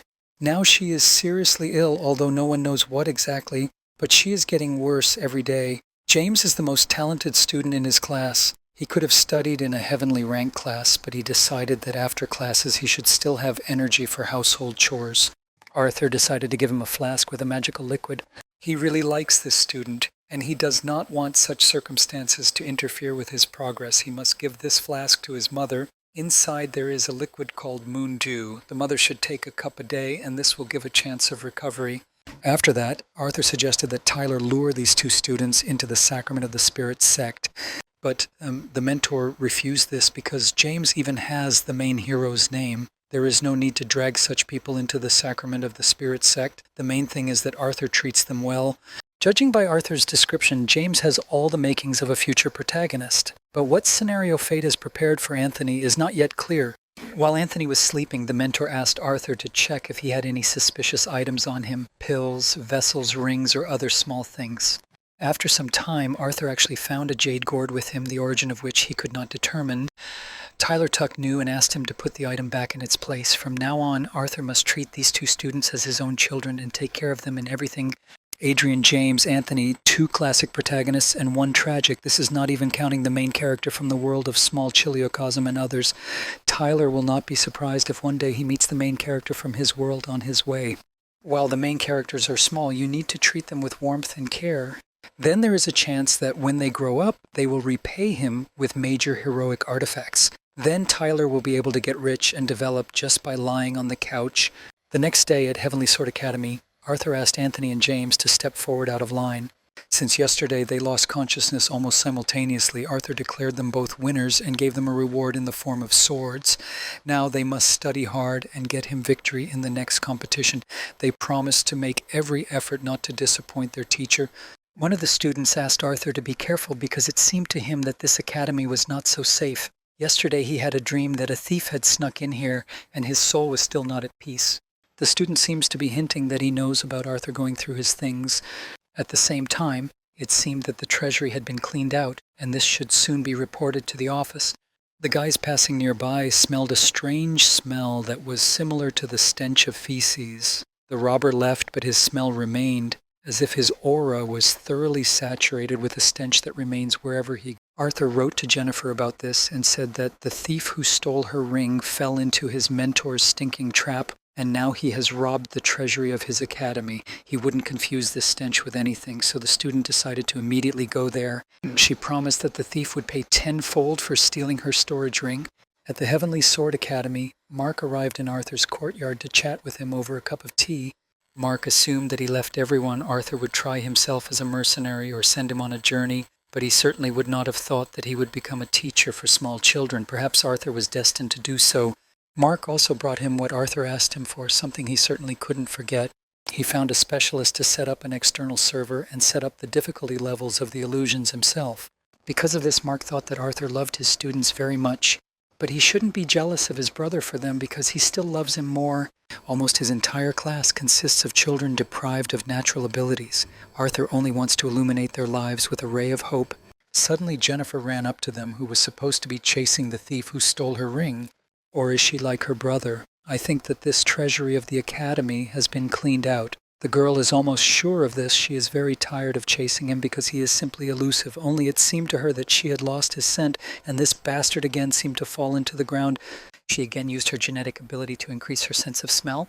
With the help of this ability, she again smelled the thief and ran to look for him. She, like a ninja, jumped through the trees to sneak up on him from behind. But she wanted to solve everything like a man, so she jumped from the tree to meet him head on. Considering how cunning the thief is, Jennifer assumed that he lured her into this wilderness for a reason. Perhaps he plans to kill her right here. But it was not like that. Much to his surprise, he immediately gave her her ring. He regrets that he stole this item from her, so he invited her to make a deal. The thief gives her the ring, and she rids him of the stench that permeated his entire aura. It was strange because the boy wants to close this issue by returning Jennifer her ring, Therefore, this thief must first pay compensation 10 times the amount stolen, otherwise he will give the answer to the power of fighting dolls. He didn't like it, he just decided to kill the girl right here and now, using his magical ability called the Big Spiritual Hand. But it didn't work. The girl and the fighting dolls remained alive. Moreover, this stench is intended not only to drive him crazy, but also so that he leaves a trail everywhere by which he can be easily tracked.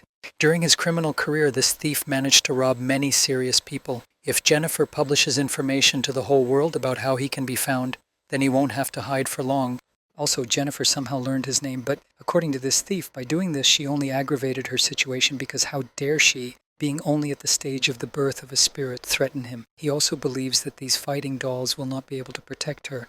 Suddenly, with incredible speed, Jennifer was behind him and told him in his ear that a thief like him would not be much poorer from this amount. Moreover, after he gets rid of this shameful mark, he will be able to quickly make up for what he lost. Moreover, he will again be able to become invisible and elusive. Jennifer was slippery like a fish. A thief cannot catch her and throw her off his tail, so he will have to agree. The contents of this ring are 10 times more valuable than what he stole from the girl. But first, Jennifer must swear to heaven that she will rid him of this mark. They managed to agree. Jennifer swore that she would rid him of this stench once and for all, and may heaven punish her if she deceived him. Also, you need to make sure of the value of the contents, otherwise this rogue has no faith. Now she has the ring, she is satisfied with the contents, and will now ask her man to come here with a solution to this problem. The signal was received and planning was activated. Tyler's device is heading to its destination. 2 hours later, Edison arrived. He turned to Jennifer and said that the grape had sent him to give this to them. To remove the spell, you just need to read this plot out loud. We'll finally be free from this stench again. He was shit and will remain shit, although he will stop smelling like a skunk today. It seems that the mentor decided to make fun of him once again on the path because in fact it would have been enough to read to himself, but Edison thought that it would be more fun. This plot actually worked. However, he would not be himself if he had not thrown them in the end. This person is used to taking, not giving. And with Jennifer's ring, he will do this. He will find some fool to open the ring for him, take all the contents, and remain clean.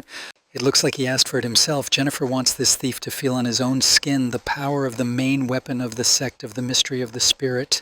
Set point reached. The gun detected the target and began to attack to kill. The attack was so powerful that the thief and all the animals around lost consciousness. At the same time, Edison and Jennifer flew up to this scoundrel in their flying device. Edison walked up to him and showed his middle finger with the words, "Eat shit, bastard." A couple of moments later, Jennifer, along with Edison and the disabled thief, flew to the treasury of the Heavenly Sword Academy. As Arthur told her, this treasury had been robbed. She caught this offender and asked to search him, because probably everything stolen was still with him. The keeper of the treasury searched him and found confirmation that this was the thief who had robbed the treasury. He thanked Jennifer for her help and gave her 500,000 spirit stones as a modest reward for her underappreciated work. Jennifer wanted to collect the reward, but Edison immediately collected it.